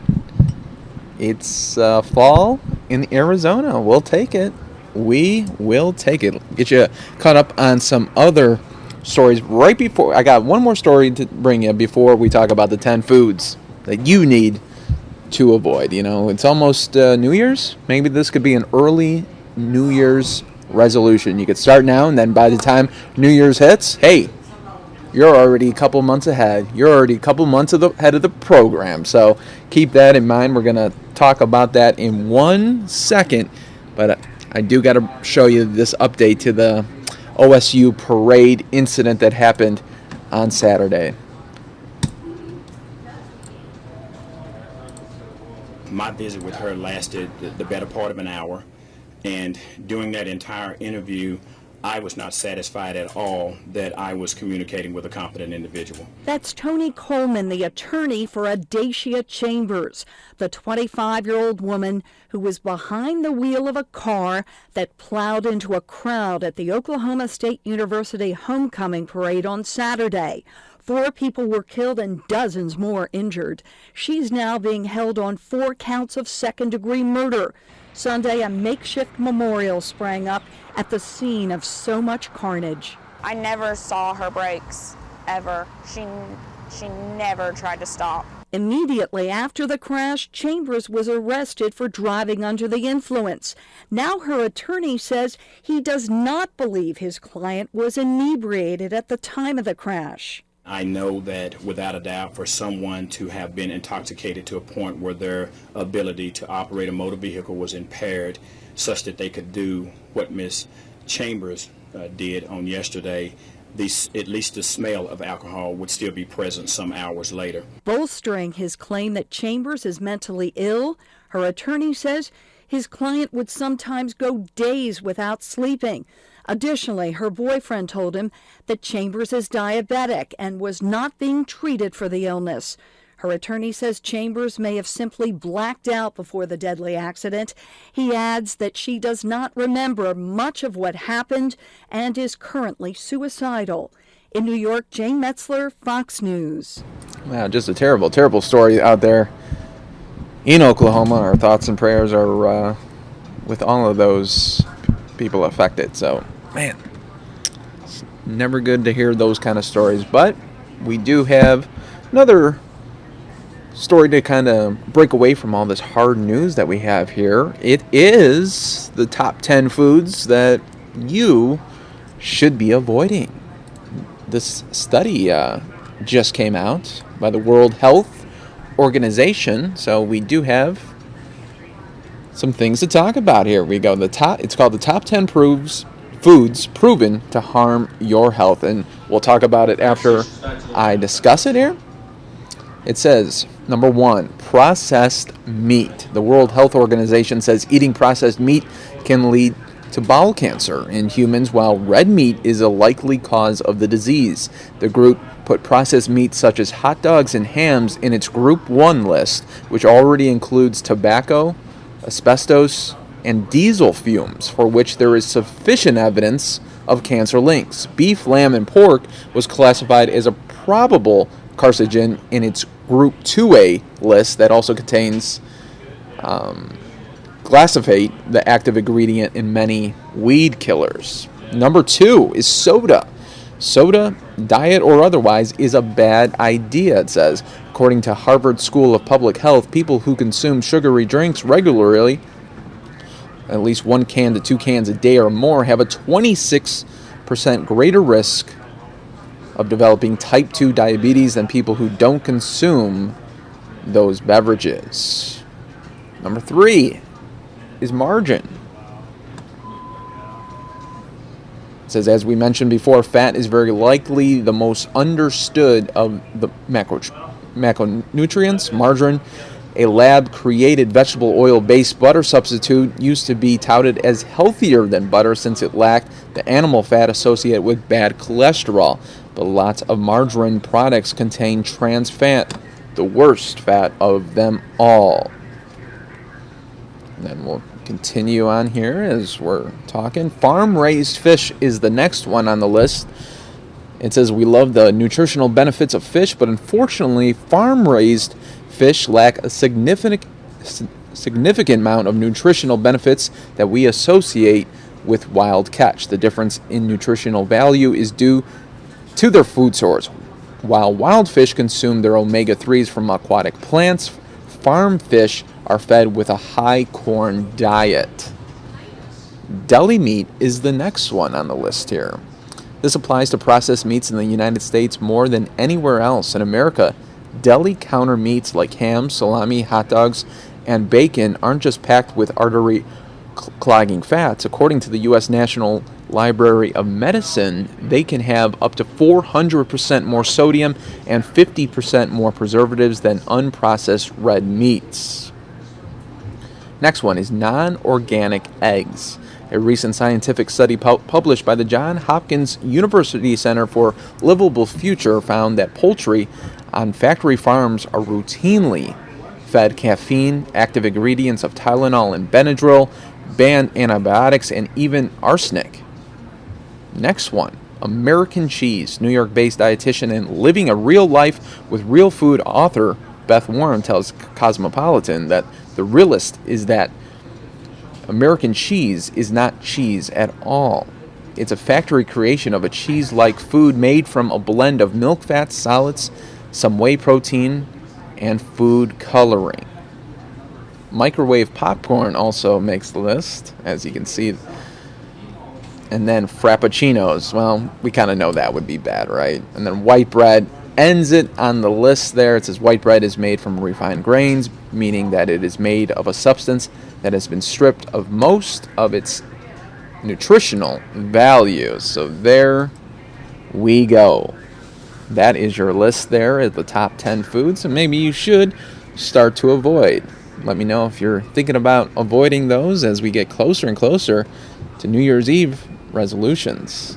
I know a lot of people don't like to talk about things they want to give up coming up on Thanksgiving and Christmas time. It's always a time to be with your family and really enjoy foods, as you really don't care too much about those nutritional values. You're just there to celebrate and have a good time and be close to the ones you love. But then as soon as the clock strikes midnight, usually we all have those resolutions of, hey, I want to drop a couple pounds and maybe I want to get some foods out of my life that maybe I shouldn't be eating. So yeah, there's a couple on that list. I love red meat, so that's going to be very, very hard to try to break down. I love steak and hamburgers and all that good stuff, but do have a package story on it for you on the red meat risks. Here's the latest. Could we one day see cancer warnings on red meat the same way we do on cigarettes? That's a possibility depending on the findings of a major new study by the World Health Organization set to be released tomorrow. But our medical expert tells us, don't worry, you don't have to give up the burgers just yet. A burger and fries is about as American as it gets, and so is a good steak. Some health fanatics tout the paleo diet, a caveman-type regimen heavy on beef and fat. Now comes a new study from the World Health Organization that red meat may cause cancer. Well, I'd say that this is not coming out of left field, that people have been following the relationship between diet, specifically meat consumption, and colon cancer risk, that there's been a long bit of data about this. Scientific evidence does not prove a cause and effect between red or processed meat and cancer, says Shalene McNeil of the National Cattlemen's Beef Association. She says billions of dollars have been spent on studies all over the world, and no single food has ever been proven to cause or cure cancer. Dr. Swaminath says there are still many valid questions. What we don't know so far is dose and duration. So it's not that all red meat is bad or that eating a hamburger is going to be causing colon cancer. It's how much intake and how much over time there's going to be. And we may all have to learn how to moderate our consumption based on the data that's going to be released tomorrow. We took it to the streets and found that people like what they like for their own reasons. I'm not a vegetarian, so I eat meat about once a week. If it's going to give me cancer, it's going to give me cancer. What can you do? I eat healthy, and I'm actually trying to stay away from red meat. I eat red meat only on occasion because I do know that it's not great for you, but I'm a foodie. I can't resist it. I feel a lot better from not eating red meat. Eat a lot of vegetables, chicken, things like that. No red meat for me. The American Cancer Society isn't commenting yet on this World Health Organization report, but they have recommended for quite some time that people limit their intake of red and processed meats. In the newsroom, I'm Lisa Evers, Fox 5 News.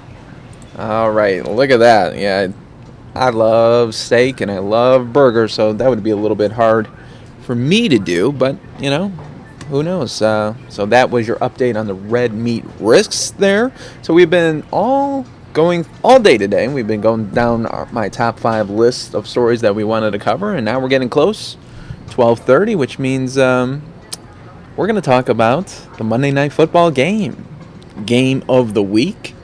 It is our very own Arizona Cardinals at home taking on the Baltimore Ravens. That's happening tonight at around 5:25. One thing I do already like living out here in Arizona is that I get to watch the Monday night game in its entirety. You know, back home, the game doesn't start till about 7:30, and then, you know, it could last up to 10:30. You know, sometimes if you got to go to bed early, you're going to miss it. I don't even know how the East Coast does it with a game going on at 8:30. I mean, that's just, I mean, you're talking midnight when this game's going to end. So just crazy. I don't know how they deal with it, but I'm glad to be living out here so we could watch it in its entirety, and especially because, well, Arizona Cardinals are on today taking on the last place Baltimore Ravens. A lot of people have been telling me this is going to be a slam dunk of a game easily for the Cards. And I say, well, wait a minute. I know that the Ravens are 1-5. We all know that. And people are thinking, well, it's just going to be a turn them over game and just run them out, and it'll be done by halftime. I don't think that's going to be the case today, because the Baltimore Ravens, they've been playing good, but they've just been getting beat late. For example, this has been the Ravens, their games and how they've been unfolding all year so far. Okay, we're going to go through their losses and tell you when the time of the winning score happened for the other team. Okay, so week 1, they played the Broncos. They lost, and the time of the winning score was third quarter with 22 seconds left. So late in the third quarter. Week 2, they lose to the Raiders, and they lose in the last 30 seconds of the game. Okay? Week 3, they play the Bengals. They lose with 2 minutes and 16 seconds of the fourth quarter. So very, very deep again in the game is when the winning score happened. Week 4, they win, and they win in overtime. Then week 5, they play the Browns and lost in 6:48 in overtime. And then week 6, they played the 49ers and lost in the fourth quarter with 10 minutes and 52 seconds to go. So they've been there the whole time pretty much. They hang on to those games, and they only all those losses, they only lost by less than a touchdown. So those are some things to consider as we start talking and trying to break down this game for Monday Night Football coming up. Yeah, Robert says Flacco will just pick you apart. So it's going to be interesting seeing how our Cards secondary performs against him. I know they've been watching the tapes of him. This is the first time the Baltimore Ravens will be coming to Phoenix. So they're going to see maybe we're going to be very, very loud at the Bird Gang area, and hopefully they can get him all riled up maybe.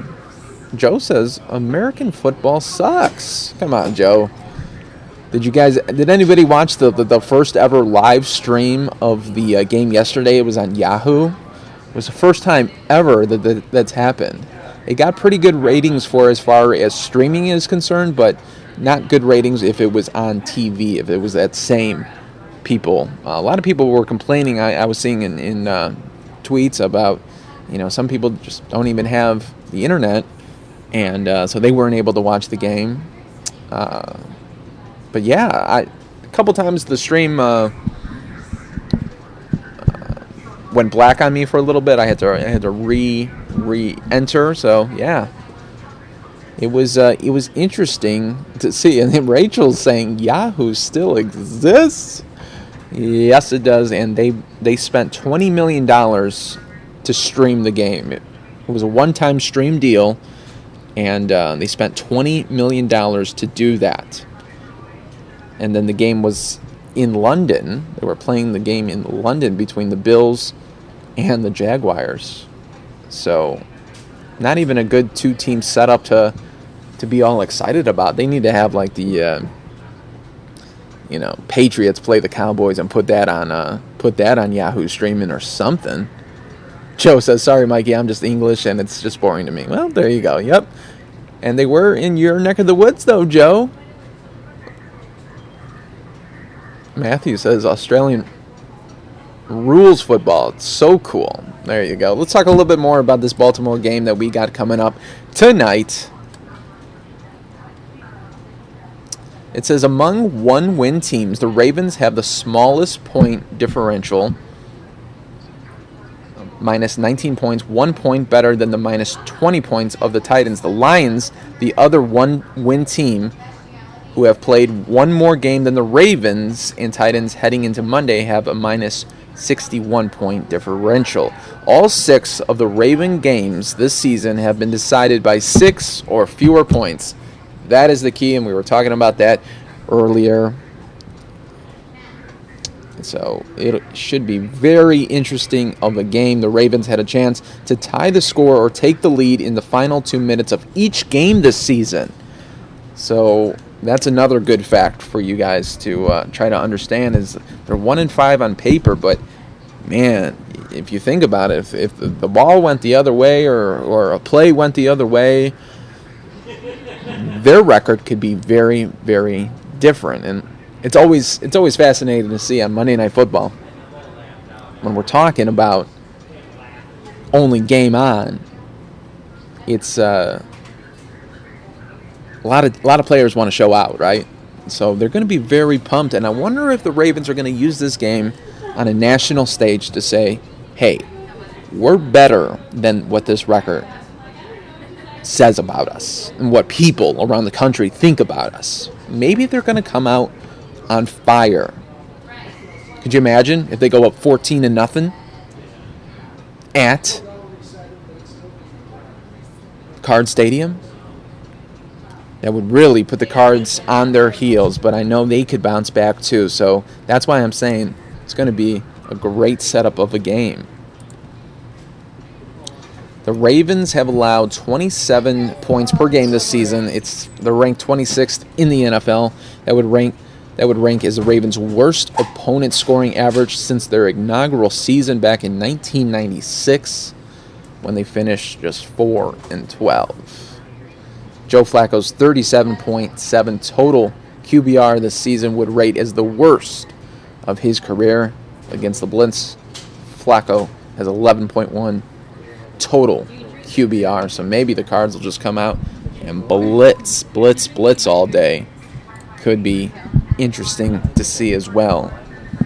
So we'll continue to talk about this, but what a setup of a game this could be. Hopefully we'll be updating you all day on News Now of this game once it starts going around 5:30. So we can't obviously show you any highlights or anything, but we can talk about it. I'll be on from 5 to 7, so be on the lookout for that, as I'll have a whole new bunch of updates for you, and hopefully some updates earlier to the stories that we've been covering. And then probably, as you know, if you're on News Now, something always happens. We go breaking news. We try to fill you in as much as we can when these stories happen. So that's why we enjoy that everyone comes out and really watches us and takes a part of this News Now service that we provide 9 to 9 Monday through Friday. You gotta like that. We stream often and we stream long. That should be a slogan, right? We stream often, we stream long. Like it. I like it. A lot of people have been asking me, hey Mike, can you play that dog story one more time? Never lose hope. If you're just joining us, you're gonna like this story. Colorado dog survives after 2 months in the wild. You're gonna like it. Loves is a belly rub. Statistics will only tell you so much. Sometimes the odds don't tell the whole story. There are varying degrees of questions, and sometimes unbelievable answers. By all rights, he should have been gone, and yet here he is, so... So, one must wonder. We just thought it was impossible that he would come back at that point. How something that seemed impossible could ultimately become possible. Good boy. We went up to my family's cabin to celebrate my 30th birthday. Unfortunately, while we were out back shooting, somebody left a door open, and sure enough, he bolted. Hank disappeared into the wilderness, and for hours his loved ones searched. They figured maybe, just maybe, someone picked him up. But then you have this worst case scenario, like, oh, this other animal ate him, and that's an awful way to, die. Those terrible thoughts lingered. So yeah, not knowing is the worst part. You see, it's tough, because Hank's family. We were all over the internet, and we were finding the miracle stories about dogs that were lost for 2 years. Statistics will tell you, after 30 days, it is likely a lost pet will never return. Well, the phone call actually came to me. Fortunately, there are things greater than statistics. It's from Home Again Pet Services. Somebody has found Hank. After spending 2 months in the outskirts of Wyoming, a microchip implanted in Hank ultimately linked him back up with his family. The truck pulls up and his head is poking out the window. It was just, surreal. Because I really didn't think I'd ever see him again. By all accounts, Hank likely shouldn't be here. You should never completely lose hope, because you might be that family that beats the odds. Statistically speaking, he's one lucky pup. Good boys. This is Kevin Torres. Oh, I'm a lucky mom. Fox 31 Denver. All right. That's one of our most popular stories of the day. Rachel thought that the reporter's voice was just a little too dramatic. Oh well, he got into it. He had a nice story there. I liked how they showcased that story. It was really cool. Glad to see happy stories, right? We need a couple of those, and pretty much more of those, a lot more often. So hopefully I'll try to find some more happy stories for you and come back on at 5 for you guys and really show you some good stuff this evening as we get into the evening broadcast there. But if you're just joining us, here is a 10-day Foxcast. And look at these temps. Are you guys getting excited about... Look at next week. Low temps starting off with the weekend with a 76 for Halloween. A low of 57. Love it.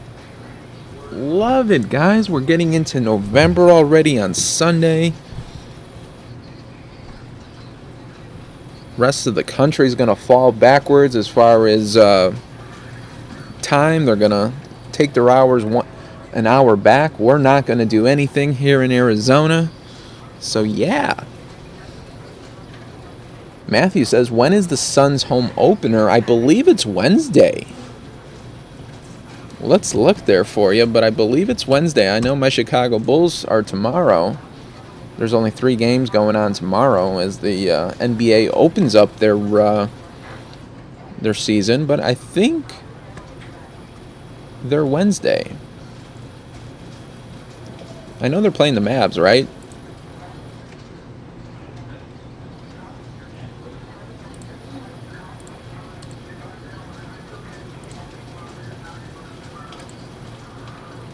So that'll be interesting. Yep, 10:28, he says, is the game. Yep, Wednesday is the home opener for the Suns. So it should be great. Oh, you're looking forward to the game tonight, Hala. All right. Appreciate it. It's going to be a good one, I think.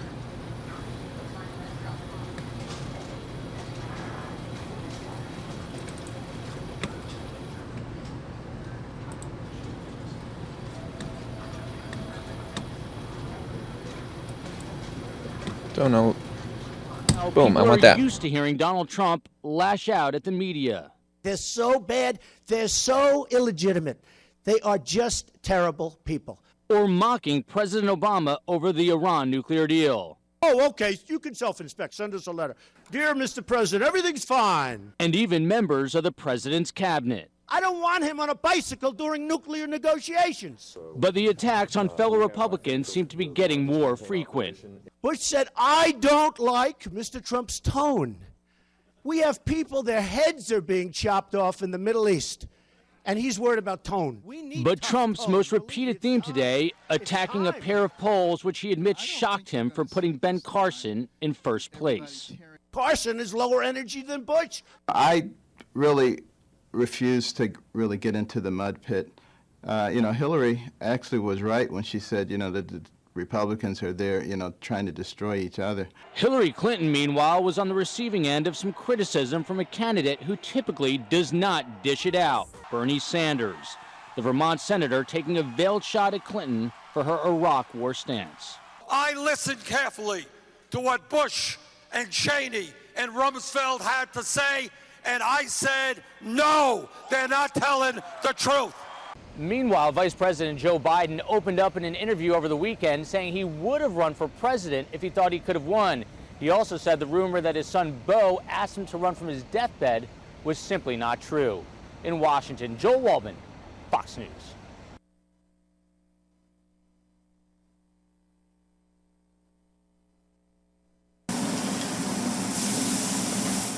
A new warning about breakfast favorites like ham and sausage. The World Health Organization says processed meats can lead to colon, stomach, and other cancers. And it says red meat is probably cancer-causing as well.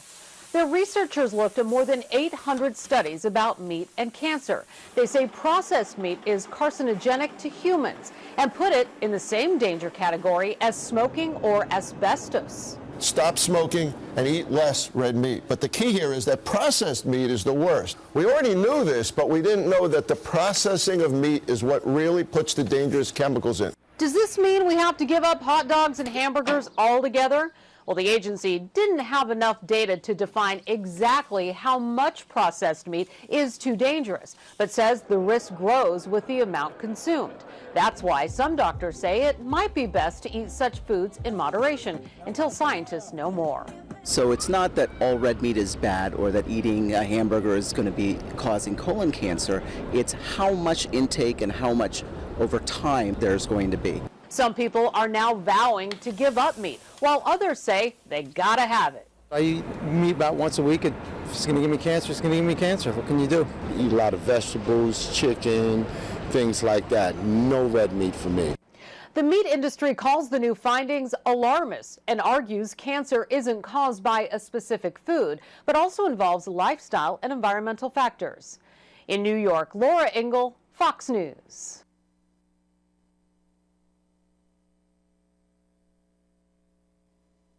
Hospitals treating the injured after a deadly 7.5 magnitude earthquake strikes in northeastern Afghanistan. Among those killed, several students who died in a stampede as they tried to make it outside. The quake powerful enough to damage buildings in Kabul. and deaths and damage also reported in neighboring Pakistan. The jolts were strong. The whole building was shaking. The window glass shook. The effects also felt as far away as India, this 500-year-old fort damaged by the quake. Folks in New Delhi seeking safety outside after rushing out of shaking buildings. I initially thought that I was feeling dizzy, but when I saw the water bottle that was on my desk shaking, I realized it was an earthquake.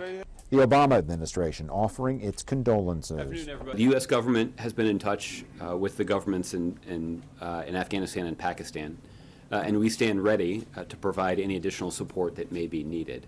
The quake's epicenter located some 130 miles below the surface. A Pakistani official says that depth helped prevent further destruction.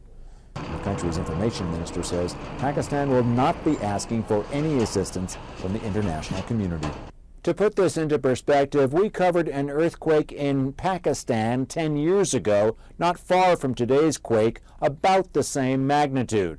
It originated, however, just 16 miles below the surface. The result? Some 86,000 dead. In London, Greg Palcott, Fox. This was earlier today as Donald Trump campaigned in New Hampshire. You're seeing video here. Thank you very much. What a group. But Bush is now cutting salaries by 40 and 50%. He had one person that worked for him, got paid $1.3 million. I want that job. Everybody in this room wants that job. Think of it. And the person's like, didn't do a good job. He's losing, he's getting killed. And I say, if you can cut 40 to 50%, and they're all taking it, everybody's saying, we'll take it. Why didn't you do that 7 months ago? If they take it now, they're going to take it then. So why didn't you do it 7 months ago? So he's meeting now with mom and dad. No, it's true. He needs counsel. And he was very angry over the week. He said, you know, if this is going to be this nasty, let them have Trump as their president. It's going to be nasty. Hey, Putin is a nastier guy than me. We were on 60 Minutes together. The highest ratings they've had in a long time. I have to tell you. And the game before was terrible. It was a blowout, right? You know that. He was my stablemate. We got along great. We didn't talk, but that's okay. No, we were on 60 Minutes together. We can make deals. But if he doesn't like my tone, how's he going to do with Putin? How's he going to do with these killers in the Middle East that take our product? You talk about product. In this case, it's all military product. They take the best Humvees, the best weapons, the best rockets, the best rifles. One bullet gets shot in the air and they run. And they leave everything so the enemy takes it. Carson is lower energy than Bush. I don't get it. I saw him being interviewed. He's lower energy than Bush. He's a nice guy. He's not going in. You know these Chinese negotiators, they come in there fierce. Fierce. Remember I said blood coming out of somebody's eyes? These people really have blood. I mean, they see you, they want your jobs, they want your money, they want your base, they want your country. I mean, they want everything. And we need the right people. You need somebody with the right temperament. My question to you, is Donald Trump the right guy for that temperament? Do you think Donald Trump can do it? Can he win the GOP and then take on, presumably, Hillary Clinton in a national election? Those are some things to think about, as we just showed you a little glimpse of what Donald Trump had to talk about today at his rally in New Hampshire.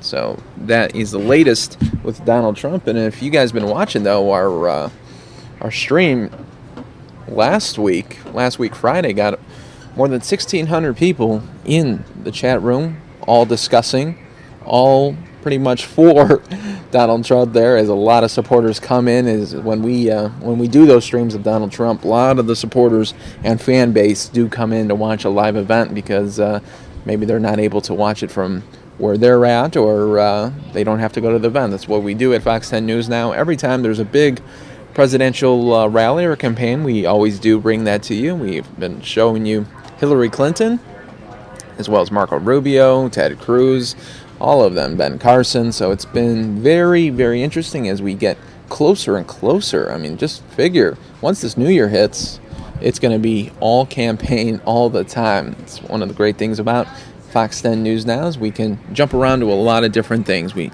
just don't show you all politics or just all sports or just all news. We throw in the happy news too. We showed you the bear caught in stuck in a tree. He was rescued. We showed that to you live on News Now, and then we also talked about that nice dog that survived 2 months out in the Colorado wilderness. So awesome, awesome stories. We have Samia coming up next. She's going to have a whole new show for you, and she's going to update you on all the most important topics that we've been talking about today. So it's going to be a good show. And then Kinsey comes on a little bit later, and then I'll be here from 5 to 7. So hope to see you guys all a little bit later. I am going to just step away here and let Samia get all situated. She'll be up at 1. See you guys. Have a great one.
Okay, what you're seeing here is a school on lockdown. It's coming from one of our affiliates here. I'm going to get you, Sami's going to get you some more updates here, but you are seeing a school lockdown here. Going to get you more updates as they become available.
FOX News Desk.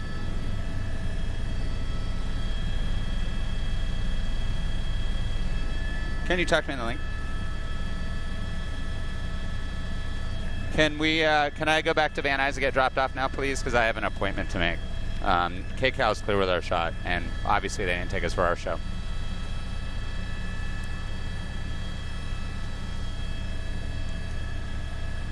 Okay.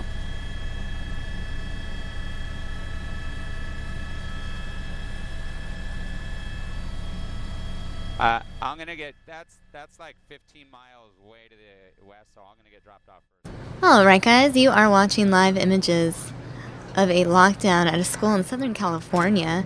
I'm just working to get my system set up, and I'll be on with you guys in a couple minutes. In the meantime, enjoy these live images coming in. Well, actually, it looks like they might be leaving. So, on that note, I'm going to leave you with the 10-day forecast. I'll be on air with you guys in a few minutes.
Alright guys, this is Samia here, and I am back with you guys. I will see you on screen in just a second. Give me a moment while I put up the lower third. And hello guys, welcome back. Well, I'm not welcoming you back really, because you guys have been here all day. I should say welcome back to myself. I'm back with you guys. More news now. Hope you're having a great Monday. We have so much news. Hope you enjoyed Mike Pace's segment. He'll be back on News Now at 5 o'clock. But in the meantime, you're going to be hanging out with me from 1 to 3 and Kinsey from 3 to 5. So let's go over some of our top 5 stories. Some are the same as the stories that we covered earlier this morning. Others are brand new and developing, including this disturbing one right there. Yeah, bestiality arrest in Wickenburg. I was joking in the newsroom about how it's unfortunate that Andrew is off today because we have one of these very disturbing animal-related stories. And as you guys know, Andrew has been usually on the animal beat. So there's that. So I'm actually just going to start with that since I already told you guys the story. Well, I didn't tell you the story, but I teased the story. So this man is arrested for bestiality with a dog. He was going to, but the thing is he arranged for this meeting with an undercover cop. So, give me 1 second. Well, I don't know if we have any images. I don't know. There are no images here. I guess it's probably for the best that we don't have any images right now. We don't have a mugshot or anything for this man, but he's 56 years old, and he was apparently attempting to engage in sexual acts with animals. So here is the information. I got a press release from the Maricopa County Sheriff's Office. That's where I first read it and saw it. I'm going to pull up the press release so you guys can see it, and we'll read along. How about that? So you guys can see that. So give me a second while my email loads.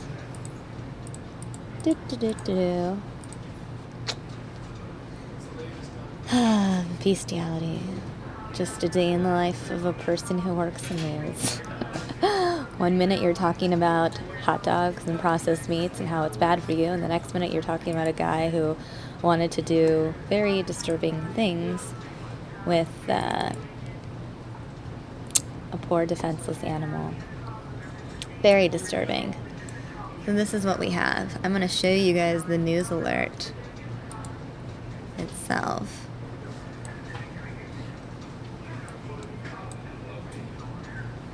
Maybe you guys can read it then.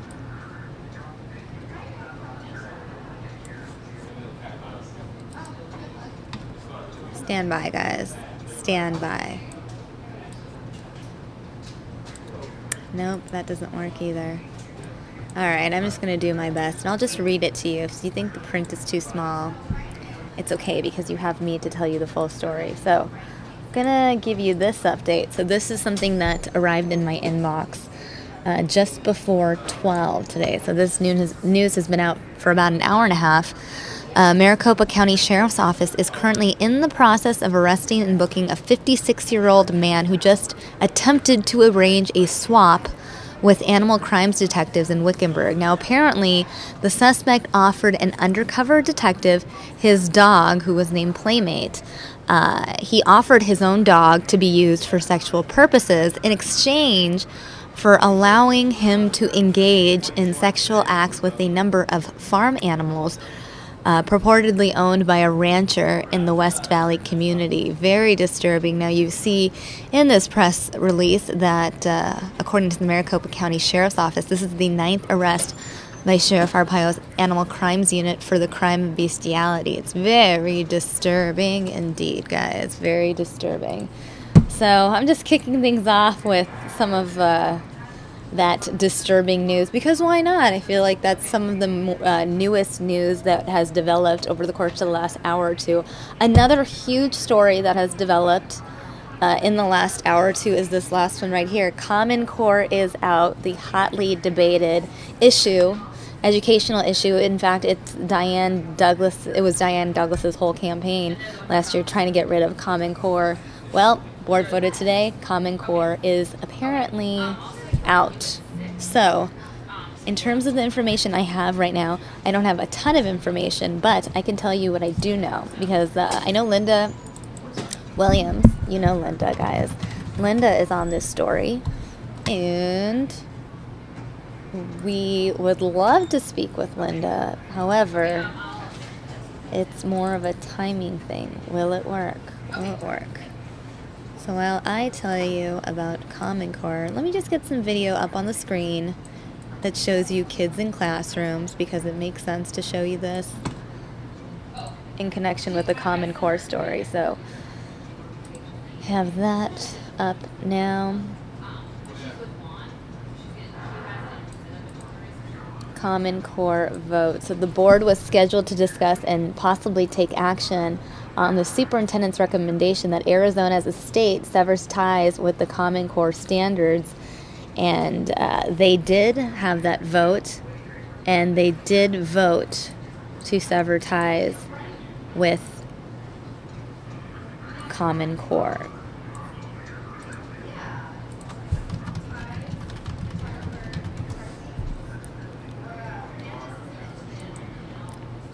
So her motion to sever ties with Common Core actually passed 6-2. So what this means exactly? Well, this vote affects school children in every classroom around the state. Again, you may or may not know, but repealing Common Core was something that Diane Douglas, who was the superintendent of public instruction, she had talked about doing since she became superintendent of public instruction last year. So what this means now, a committee currently is reviewing math, English, and literacy standards, and we shall see what other information we can get. I know Linda is trying to effort a one-on-one interview with Diane Douglas. Hopefully she will be able to score that, and if so, we will be able to air that for you in full here on FOX10 News Now. Now, Common Core was adopted in 2010. So this is the letter, this is just a quote from the letter that Diane Douglas wrote against Common Core. It's hereby moved that the actions of the State Board of Education on June 28, 2010, to adopt Common Core, now referred to as the Arizona College and Career Ready Standards, as the standards for language, arts, and mathematics be reversed, and that all links to Common Core be severed. So now, even though the vote severs ties to Common Core, the current standards will remain in place for the time being. But Diane Douglas essentially accomplished what she set out to do, repeal Common Core.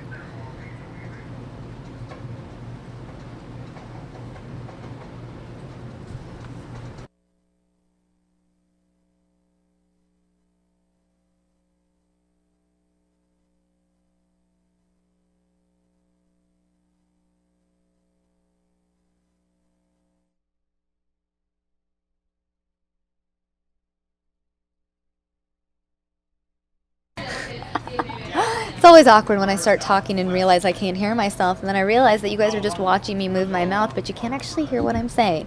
So on that note, I will repeat what I just said, which is that I just realized that I haven't really acknowledged the recent comments in the chat room, and I know a lot of you guys are talking about the last two stories I presented to you, both Common Core and that disturbing bestiality arrest in Wickenburg. So I'm going to read some of your comments about Common Core, then we're going to get back to that bestiality story because it's just very, very disturbing. And Billy Z. Cruzen also pointing out Obama proposing capping standardized testing at 2% of classroom time. I did see that. That was proposed over the weekend, so thank you for bringing that up in the chat room, Billy. Rachel saying, removing Common Core, now kids need to relearn math. Billy Z. Cruzen adding, I don't get the president's issue with standardized tests. It's the only way a teacher knows who's actually retaining information and who's not, or who's just plain not trying. Rachel chiming in on Diane Douglas saying she's just trying to save face from her craziness. Halila chiming in saying it's the dumbing down of America, Billy. Matthew Kimsey chiming in saying no online schools. 98% of school is socialization. Billy Z. Cruising saying, unless they take the issue of violent and complacent students into account, schools will continue to fail no matter how much money you throw at it. Interesting take, Billy. Now we have Bizwoofer chiming in saying, yeah, so standardized testing works great, but not when they incentivize it to determine funding. That's a bad idea, actually. I welcome your comments, Bizwoofer. Thanks for chiming in. Let's see if anyone else is commenting on Common Core. Billy Z. Cruising adding, technically if students cannot pass classes, the school should suffer. All right. So there's that. I'm going to go back up now, scroll up, and read some of your comments about the very, very, very, very disturbing bestiality arrest. In case you did not catch that news update about 10 minutes ago, I've told our viewers some disturbing information. A 56-year-old man was just arrested. He apparently attempted to offer his own dog Playmate for sexual purposes to an undercover officer. In exchange for his dog Playmate, he would then be able to engage in sexual acts with farm animals. And this all took place in Wickenburg. The man is currently being arrested. We just got the press release from Maricopa County Sheriff's Office in the last hour and a half, and that's basically it. It's quite disturbing. Let's see. All right. Rachel saying, do just people who are gross with animals all congregate in Wickenburg? Robert Cisneros saying, what is wrong with people? Halala saying, what the heck, he got caught this time, but he's probably actually done it before. That's an interesting point, Halala, and that is very disturbing to think about. So disturbing. Robert saying, wait, this happened a couple months ago as well with the horse. Yes, that is right, Robert. I think the horse's name was Lucky.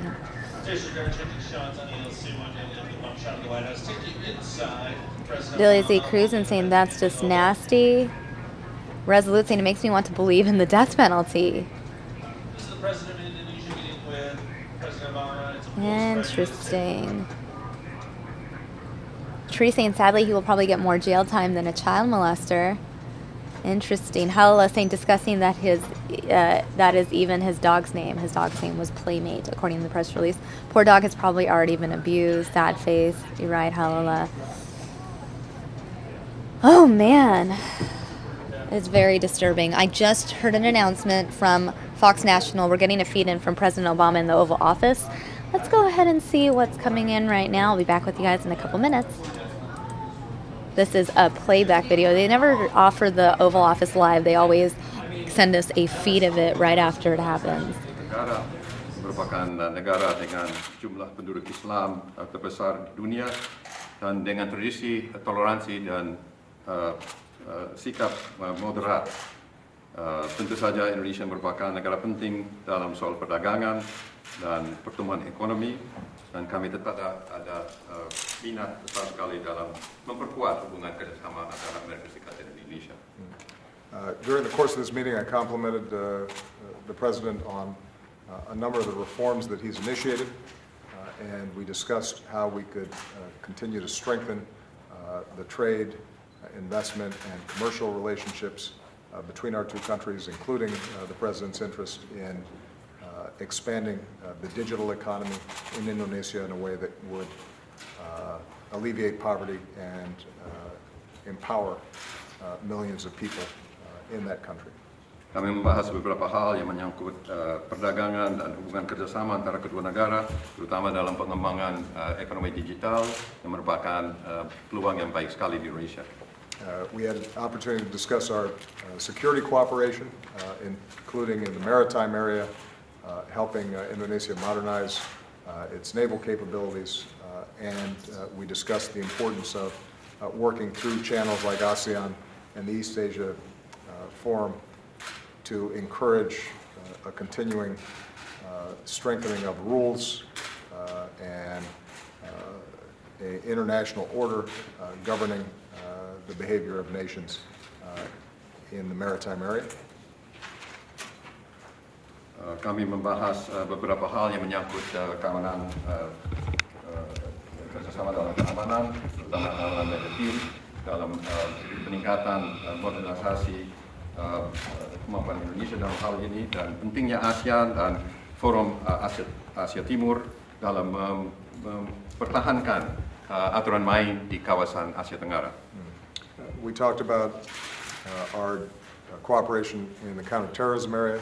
Indonesia has been a very important partner, and we are continuing to work together not just on the security elements of counterterrorism, but also countering the message that comes from organizations like ISIL. And Indonesia, I think, is uniquely positioned to be able to help spread a message of peace and cooperation and modernity within the Muslim world.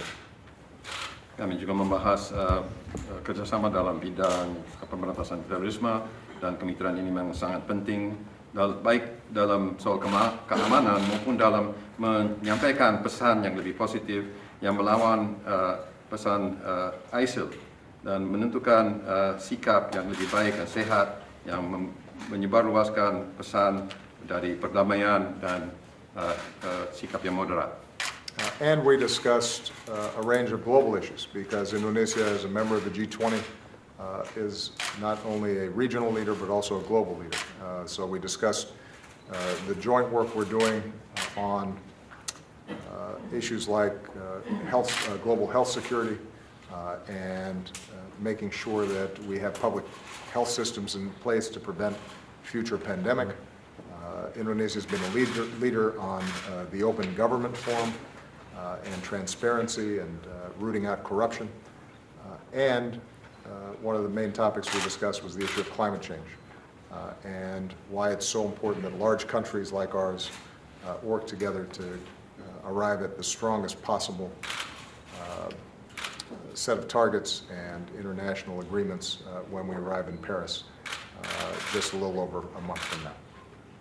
Kami membahas beberapa isu global karena Indonesia dan Amerika merupakan anggota dari G20, baik yang menyangkut masalah kawasan Asia Tenggara maupun global. Indonesia merupakan pemimpin dalam hal ini, dalam soal keamanan kesehatan, sistem keamanan untuk mencegah adanya wabah penyakit, masalah pemerintahan yang terbuka, transparan, masalah pemberantasan korupsi, dan juga masalah perubahan iklim, karena ini merupakan kepentingan bersama, kepentingan global. So whether it's helping Indonesia deal with the current difficulties surrounding peat fires, or it is encouraging ongoing student exchanges between our two countries, this meeting, I think, signifies our taking this partnership to the next level. I think that, Mr. President, you are moving Indonesia in the right direction. We want to be a partner with you. And please know that the friendship that the United States feels towards Indonesia is not just an issue of strategic interest, but also represents the strong people-to-people ties between Americans and Indonesians, and we want to welcome you and wish you well, and look forward to our continued partnership. Kami juga membahas hal-hal seperti penekanan pemadaman kebakaran lahan gambut, pertukaran mahasiswa, dan ini merupakan wujud daripada kemitraan yang tetap meningkat antara kedua negara kita. Saya menyambut baik segala upaya Presiden Joko Widodo dalam mengarahkan Indonesia kepada demokrasi dan meningkatkan hubungan kemitraan persahabatan antara kedua negara. Bukan saja hal yang strategis, tapi merupakan hal yang sangat penting bagi kedua masyarakat kita. Pertama, saya mengucapkan terima kasih kepada Presiden Barack Obama yang telah menerima. All right, I'm going to cut out of that because I don't speak Indonesian, and I don't think many of you viewers do either, and it doesn't appear that we are getting a translator, so no need to stream that any longer. We played the English portion of that stream from the Oval Office, and if there's any more English, we may go back to it, we may not. In the meantime, there are other stories that I want to talk to you guys about. We've talked about the board voting to repeal Common Core. We've talked about the bestiality arrest in Wickenburg, which We will tell you guys again at the half-hour mark. I want to go ahead and talk about some other stories. So the suspected I-10 shooter will appear in court today. In fact, I'm going to pull up some video of him in case you forgot what he looks like. There's Leslie Allen Merritt Jr. The suspect in those I-10 shootings, well, at least 4 of those I-10 shootings he was apparently linked to, according to authorities. This is video from when he was first arrested. He is scheduled to appear in court at 1:30. It's possible, I'm not making any promises, but it's possible that we may be able to stream his court appearance live. We are waiting to get a decision from the judge, so if we get the okay, we will be streaming that in the next few minutes. Now, Leslie Allen Merritt Jr.'s lawyer says he has an alibi. It'll be very interesting to hear what happens in court today. I know that we have a reporter at the courthouse, and hopefully we'll be able to stream it for you guys in a little bit. So there's that story. Now, speaking of people in court, the suspect in Saturday's OSU homecoming parade crash was also in court today. In fact, the Chambers family, the suspect's name, Adacia Chambers, 25 years old, from Stillwater, Oklahoma. The family members of Chambers actually held a press conference, and we got some of those clips from Oklahoma. This is some new information because we just got it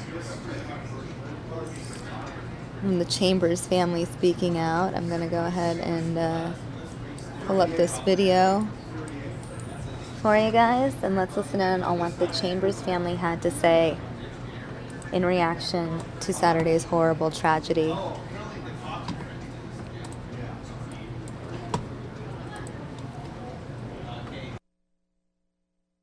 I just want to say from behalf of the family that I'm very sorry for those victims and the people who lost their life. It's a horrible, tragic accident. And my heart goes out to them and my family. I've prayed for them. And I would just like to let people know that, you know, we're all Oklahomans, and Oklahoma's strong, and we will lean on our faith, trust in God, and love those who have been lost. I just want people to know that Adacia is a kind, loving, caring person, and she wouldn't have done this purposely. I just don't believe that in my heart.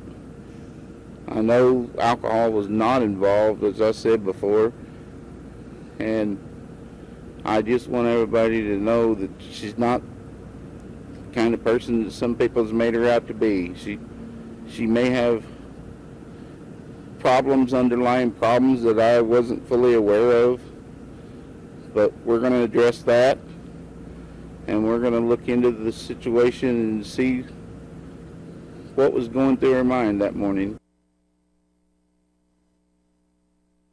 I'm just going to pour out my heart and soul to her and to love her the best I can, as I know the little girl I raised wouldn't have done something like this.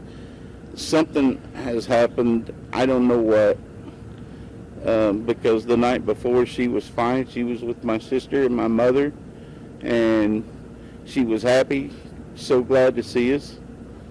And she talked about wanting to move back home, and I said, pack your things and come home.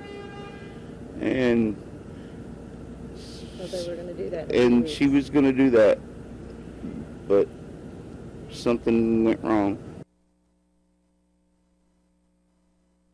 She was kind, caring, She loved music. She was a wonderful artist. I would like them not to think so badly of her, because that's just not who she was. That's not who I raised. She's heartwarming. She loves children. She's, like my brother said, quite the artist. She's won awards with her artistry. And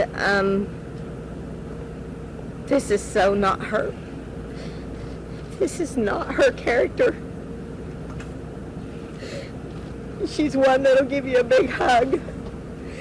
And she's one that, if you're down, she'll make you smile. That's my Daisha. I've never seen her take any prescription medication, never used drugs. We rarely drank. I think the last time we drank was on my birthday, October 11th, and we each had a beer. And, I mean, we rarely drink at all. And I do not, and that's how come whenever I first met with Tony, her attorney, I said that the blood test would come back negative because I know that there's no way she was drunk or impaired. Yeah, no drugs whatsoever. She just wasn't that type of person. And, I mean, everything about her, she's one of the kindest, soft-spoken, caring people you'll ever meet, and she never would retaliate against anyone, even no matter what they did or said to her. She was always just,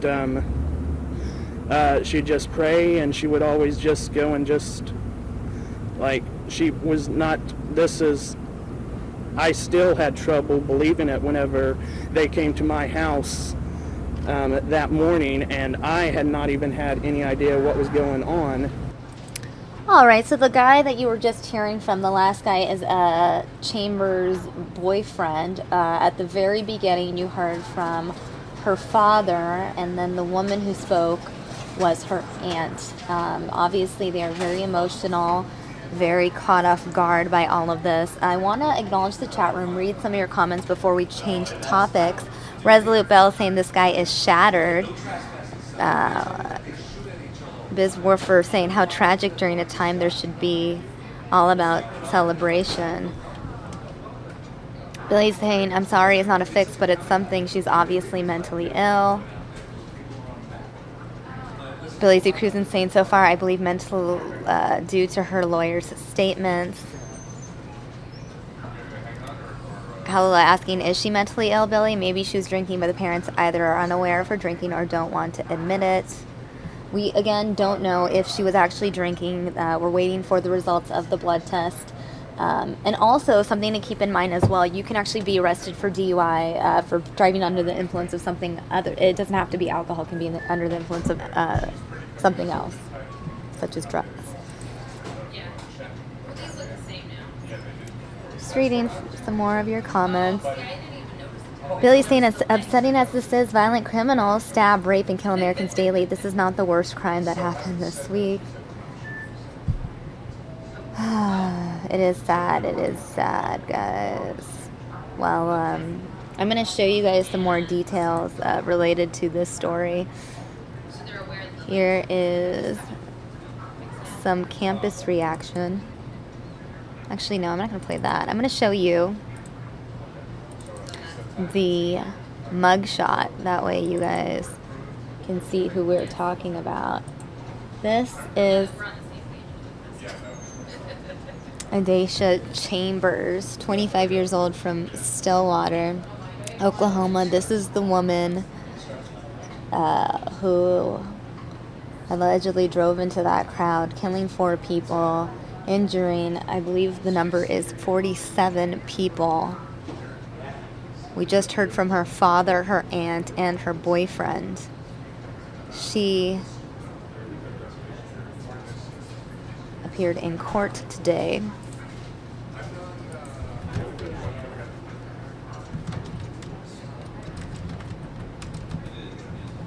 And let me see what else I can give you guys. I do know that the suspect's lawyer is concerned about her mental state. We played one clip from the lawyer this morning, but I did not play the second clip sent to us of the lawyer speaking out. So going to pull that up for you guys as well.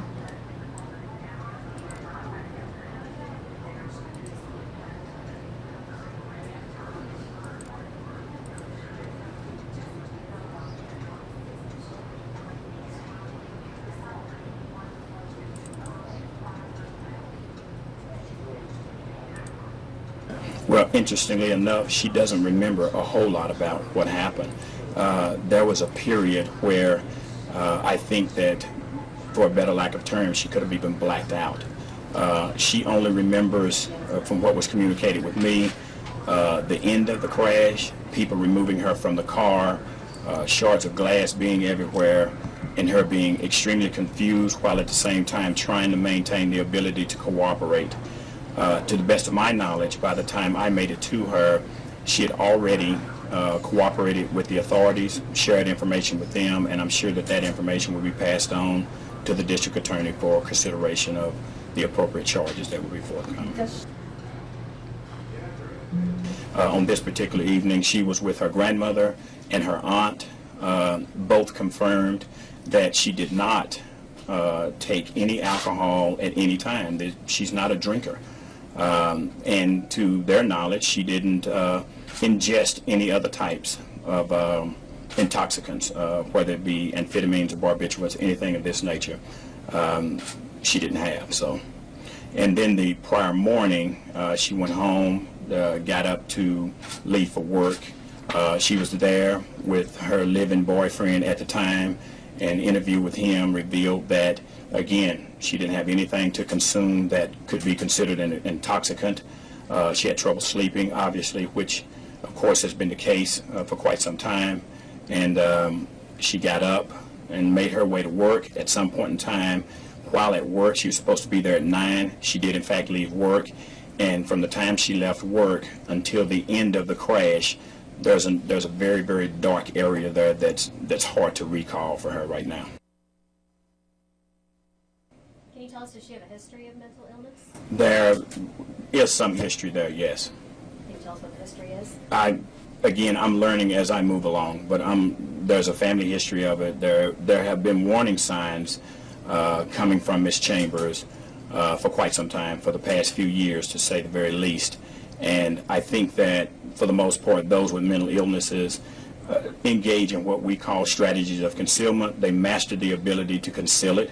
And I don't know if she was doing it willingly, or I don't know if she was doing it because she was unable to explain why she was feeling some of the things she was feeling. But there has been a pattern of behavior that probably should have been diagnosed and possibly treated long before yesterday.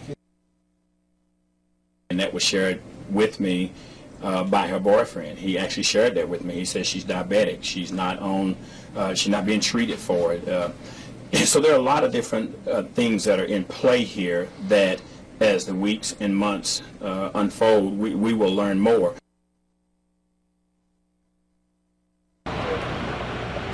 Alright guys, now this is video of the scene where the crash took place. Obviously, very emotional place for people. You can see teddy bears, flowers, all left at that corner where 4 people lost their lives. One, a small child just 2 years old. The other, a retired Oklahoma State University professor and his wife both died in that crash. They were both 65 years old. And a grad student at OSU working to get her MBA from India.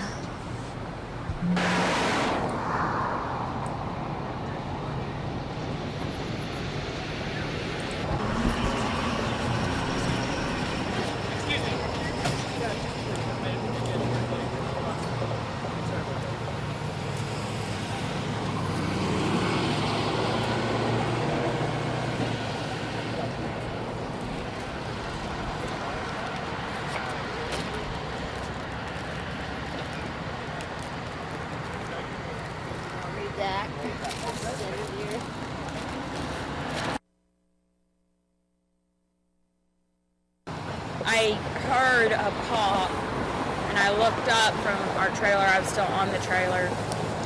I see this silver car flying southbound down Main Street. My youngest brother had just hopped off our float. I screamed for him to move. He jumped back into the float. And then I see my dad step out, waving his arms, screaming, "Stop." And she tried to dart towards him, and he jumped out of the way. And you just see this car flying towards these people. Then I witnessed the impact with the motorcycle, and you just saw pieces of the motorcycle fly into the air, and then it looked like you could see people flying. And after that, there were a couple other children on our float. I ducked down and grabbed them. After that, I turned around to make sure all of our people were okay, and thank God they were. So there you have an experience firsthand from someone that was at the scene when the incident took place. Obviously very emotional for her as well. A difficult time for anyone who is connected to Oklahoma State University or any of the victims who lost their lives. Speaking of the victims, we have a couple pictures of some of the victims. That is the 2-year-old who lost his life. We also have the image of the retired OSU professor, which is coming up in just a sec. There he is. So these are 2 of the 4 people that lost their lives in that crash. Here are some aerials from the scene of the crash in the aftermath of this tragedy.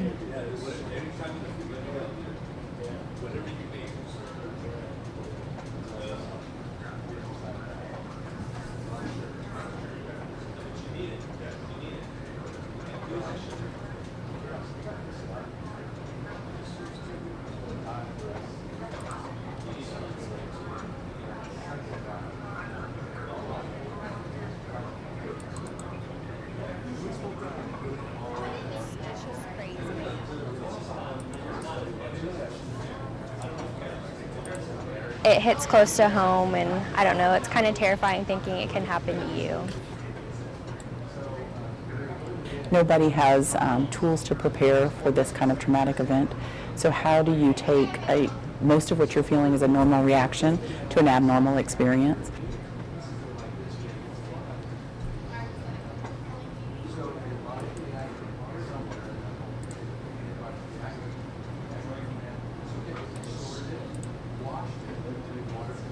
I'm sure I've walked past her before, and it's just crazy to think that it is so close. It's scary because it's like, yeah, our homecoming is next week, and it's like we got to be super aware. Not that that exact thing's going to happen, but anything could happen. Alright guys, so that is a wrap on some of the video that was sent to us from Fox National today and over the weekend about this unfortunate situation that took place in Oklahoma. It was really sad. I remember seeing Oklahoma State trending on Twitter, and I was like, okay, maybe it's just for football, and then I clicked, and it was really just an unfortunate thing to read about. Always very sad. I'm going to change the topic now to another sad story. I'm sorry, guys. We have a lot of sad stories today. A story we have not touched upon this afternoon yet. This magnitude 7.5 earthquake.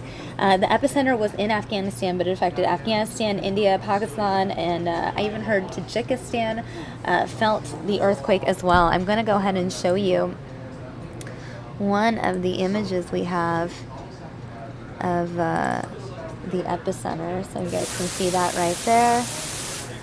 It was in Badakhshan, northern Afghanistan, very close to the border of Afghanistan and Pakistan.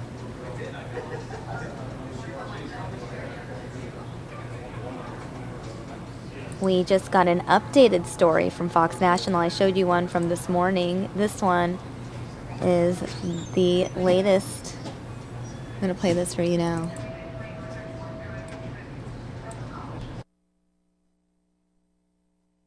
Hospitals treating the injured after a deadly 7.5 magnitude earthquake strikes in northeastern Afghanistan. Among those killed, several students who died in a stampede as they tried to make it outside. The quake powerful enough to damage buildings in Kabul, and deaths and damage also reported in neighboring Pakistan. The jolts were strong. The whole building was shaking. The window glass shook. The effects also felt as far away as India, this 500-year-old fort damaged by the quake. Folks in New Delhi seeking safety outside after rushing out of shaking buildings. I initially thought that I was feeling dizzy, but when I saw the water bottle that was on my desk shaking, I realized it was an earthquake. The Obama administration offering its condolences. The U.S. government has been in touch with the governments in Afghanistan and Pakistan, and we stand ready to provide any additional support that may be needed. The quake's epicenter located some 130 miles below the surface. The Pakistani official says that depth helped prevent further destruction. The country's information minister says Pakistan will not be asking for any assistance from the international community. To put this into perspective, we covered an earthquake in Pakistan 10 years ago, not far from today's quake, about the same magnitude. It originated, however, just 16 miles below the surface. The result? Some 86,000 dead. In London, Greg Palcott, Fox News. So that last statistic is really fascinating. I know we saw it on Twitter this morning as well. 10 years ago in 2005, there was an earthquake that struck a similar region. And as he just said, in that one, because it was very shallow, only 16 miles deep, more than 80,000 people killed. In this scenario, we're not hearing of that kind of number of fatalities. Of course, the number is growing as the day moves on. Last I checked, I had seen at least 200 people killed. What I'm going to do is I'm going to have you guys join me on Twitter. We're going to do a Twitter search for the word earthquake, and you guys can learn while I learn. How does that sound? Get excited. All right, guys. So I've searched earthquake on Twitter. We will look at some photos. Viewer discretion is advised.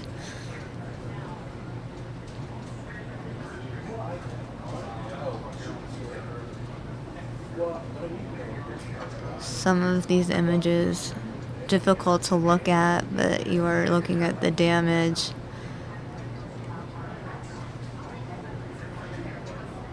And those are just some of the photos. I wonder if we're having videos of like shaking. This one is from Bashir Balti.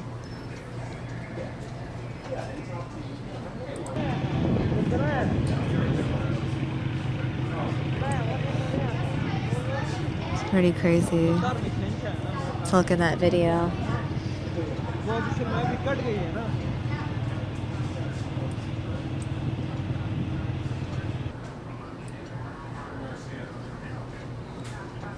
Let's see if there's any other video. Oh, this is interesting.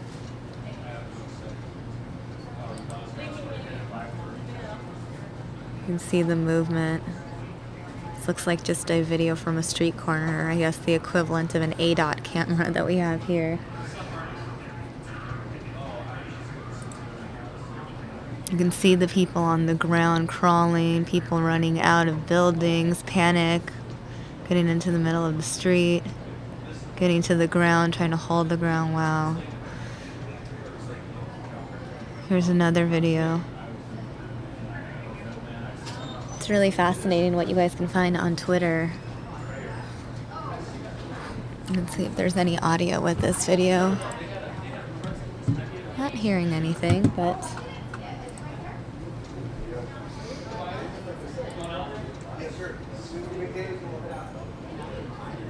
see the video. It seems like this guy who plays cricket, maybe, out there in South Asia, had a lot of videos that he was posting. Here's more cell phone video. There's a lot of different cell phone video being posted now, so let's go ahead and just look at what's on Twitter.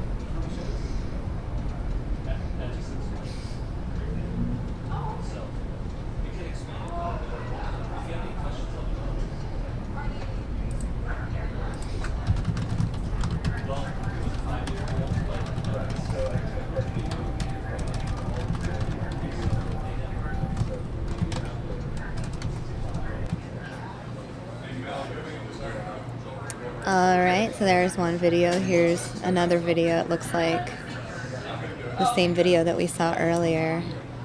This is from Shabir Shah. This person saying the scariest earthquake video I've seen till now.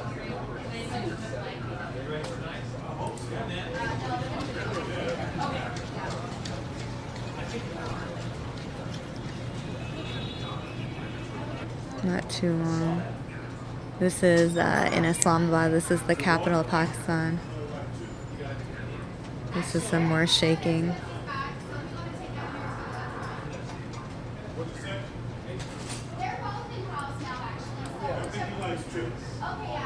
Just a lot of running more so in this video, but it just captures the kind of the chaos at the scene. People leaving this historical mosque in Islamabad. It's a very large mosque. Looks like someone else posting that same video. We have this one, landslides. Wow. It's pretty crazy to look at some of this video, guys.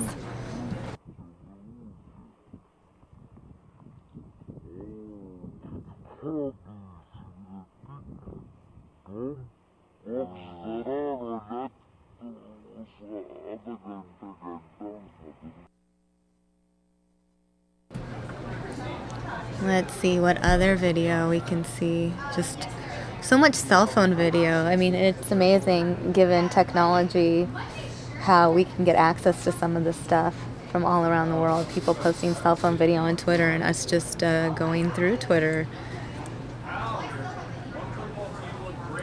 And looking at some of,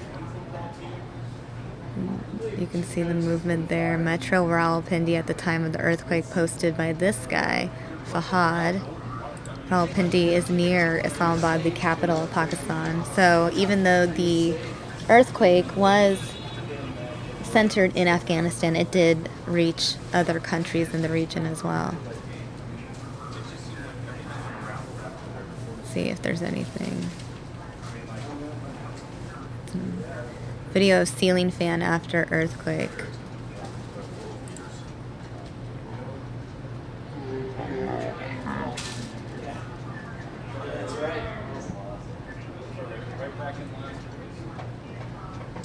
Let's see what other video.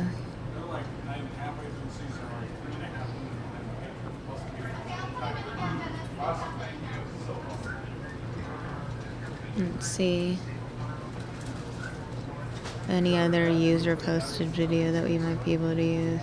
Seen outside the Delhi tremor earthquake in Delhi. Also Delhi, India, New Delhi, India, feeling some of that massive earthquake. Although I will say Delhi, far from the epicenter of this quake.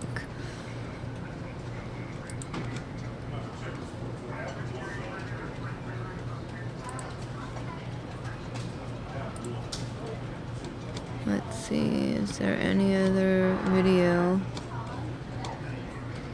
This is now just old video, so I'm gonna, oh, we have new results.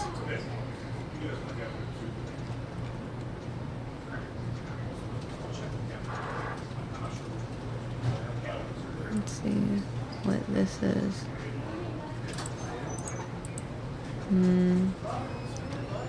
Closed caption television. Again, this is security cameras. This is, it looks like in a market of sorts. Look at everything falling off of the shelves.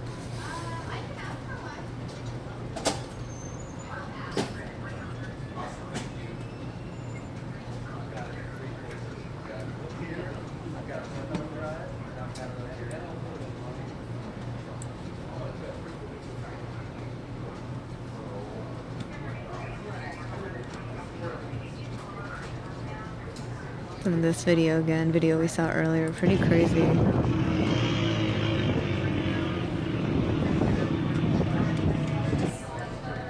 I'm gonna go to the photo option on, oh, another result.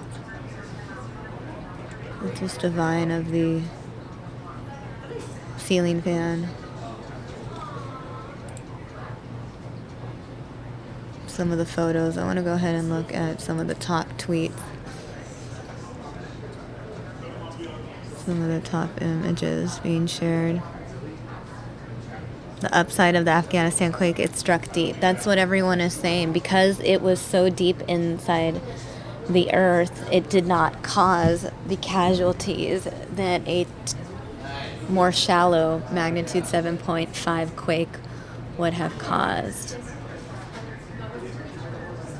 We're seeing numbers such as 200, 260.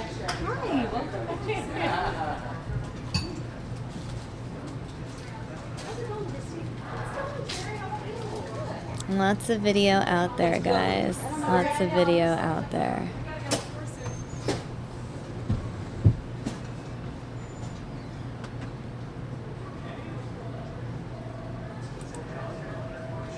All right, that will conclude some of our earthquake coverage. So let's see, we have talked about the OSU parade crash. We've talked about the magnitude 7.5 earthquake. We have talked about the suspected I-10 shooter in court, his appearance. I just learned that we will not be able to stream his court appearance live. However, once the video is in the system, it's possible that we'll be able to play it back for you. So it's highly likely that it won't come back during my shift, but it might be back during Kinsey's shift, so you may be able to watch it then. A video of the I-10, the suspected I-10 shooting suspect appearing in court today. So that'll be interesting to hear about. I know, I think Mark Martinez is assigned to that story. I believe so. I'm sure he's posting some tweets as well. And speaking of stories that reporters are on, our very own Linda Williams is on the issue of Common Core. She's been on the story. I feel like whenever there's a Common Core story, it's always Linda that is assigned to cover it. It's always Linda that has to try to chase down Diane Douglas and get a response. I don't know if they have secured that interview with Diane Douglas yet or not. I know she's not in the newsroom, so I know she's doing work. And basically, the Board of Education voted 6-2 to repeal Common Core, which is a huge victory for Diane Douglas. That was something that she's been wanting to do. And we shall see. I'm looking forward to Linda's return to the newsroom, and maybe we can ask her what exactly happened.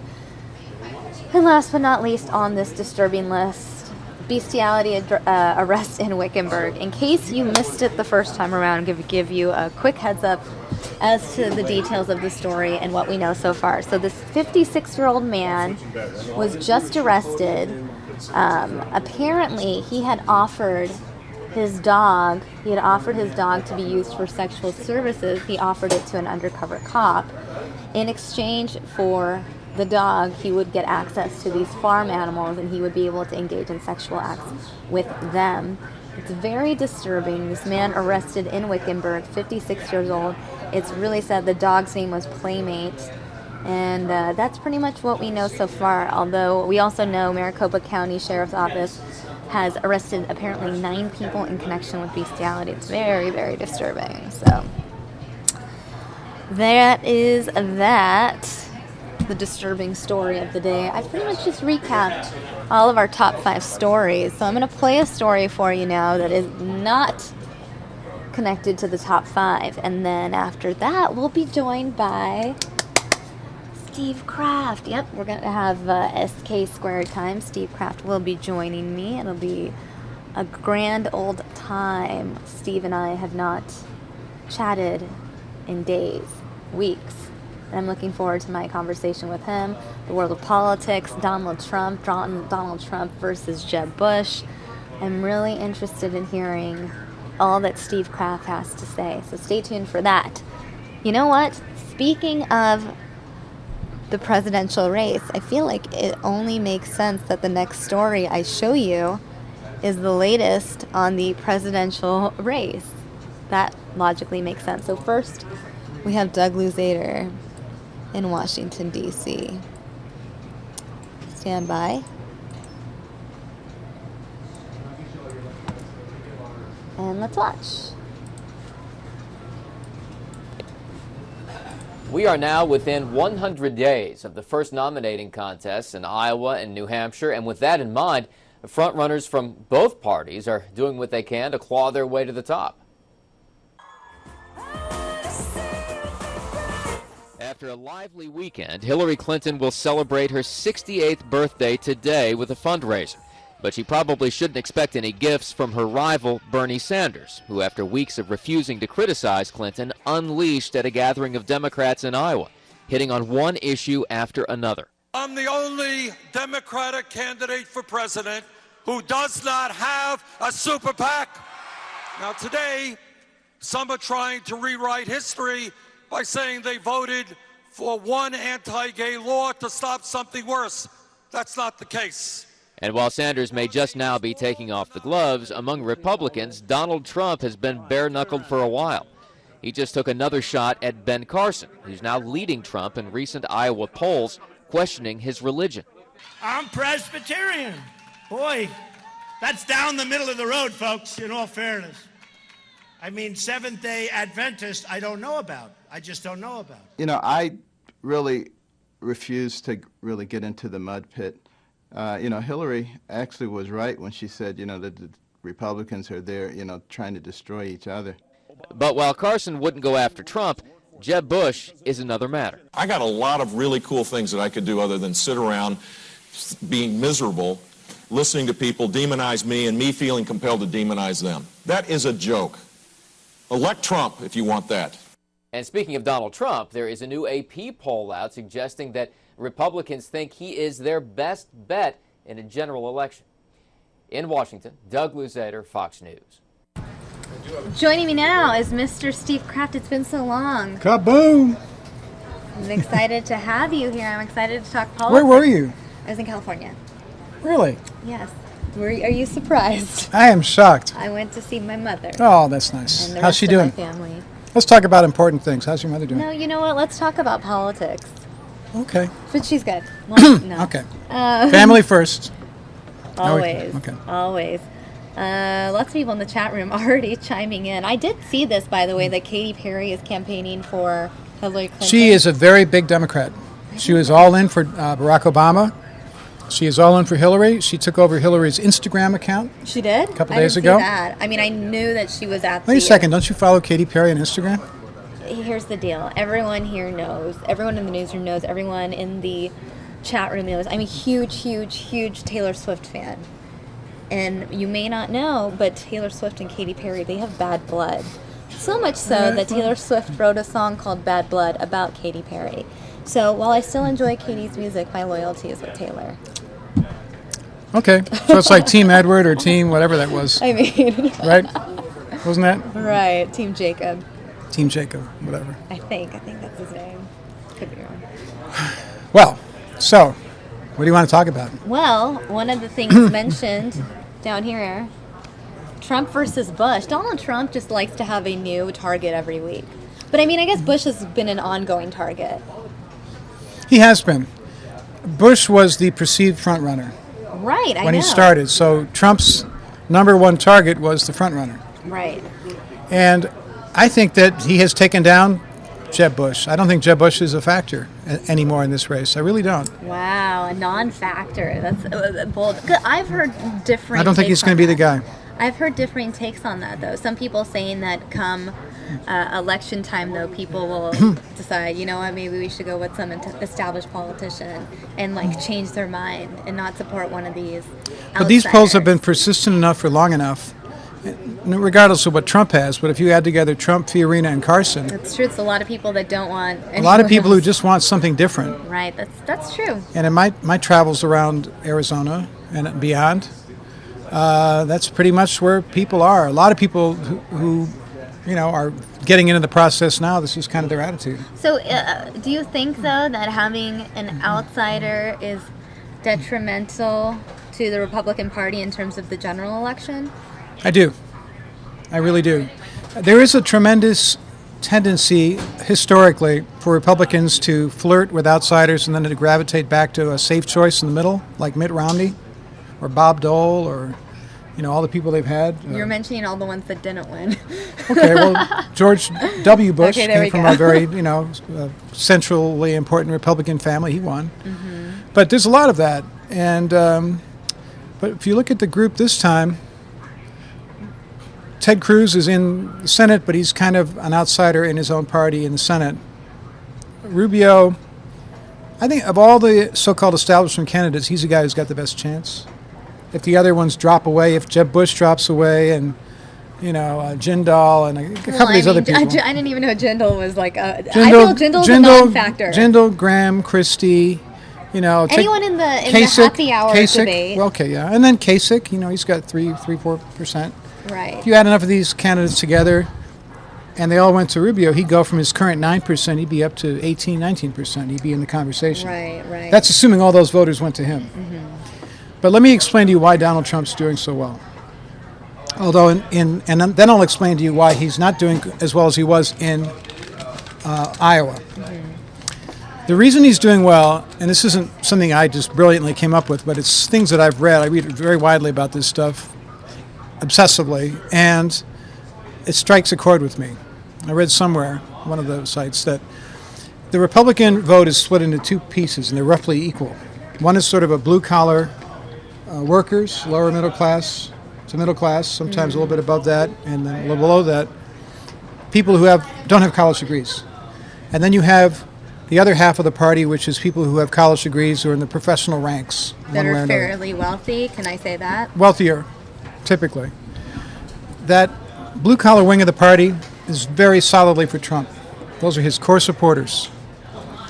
The other wing, the so-called white-collar wing of the party, the Chamber of Commerce, business Republican-type people, those people are more split. Between everybody else.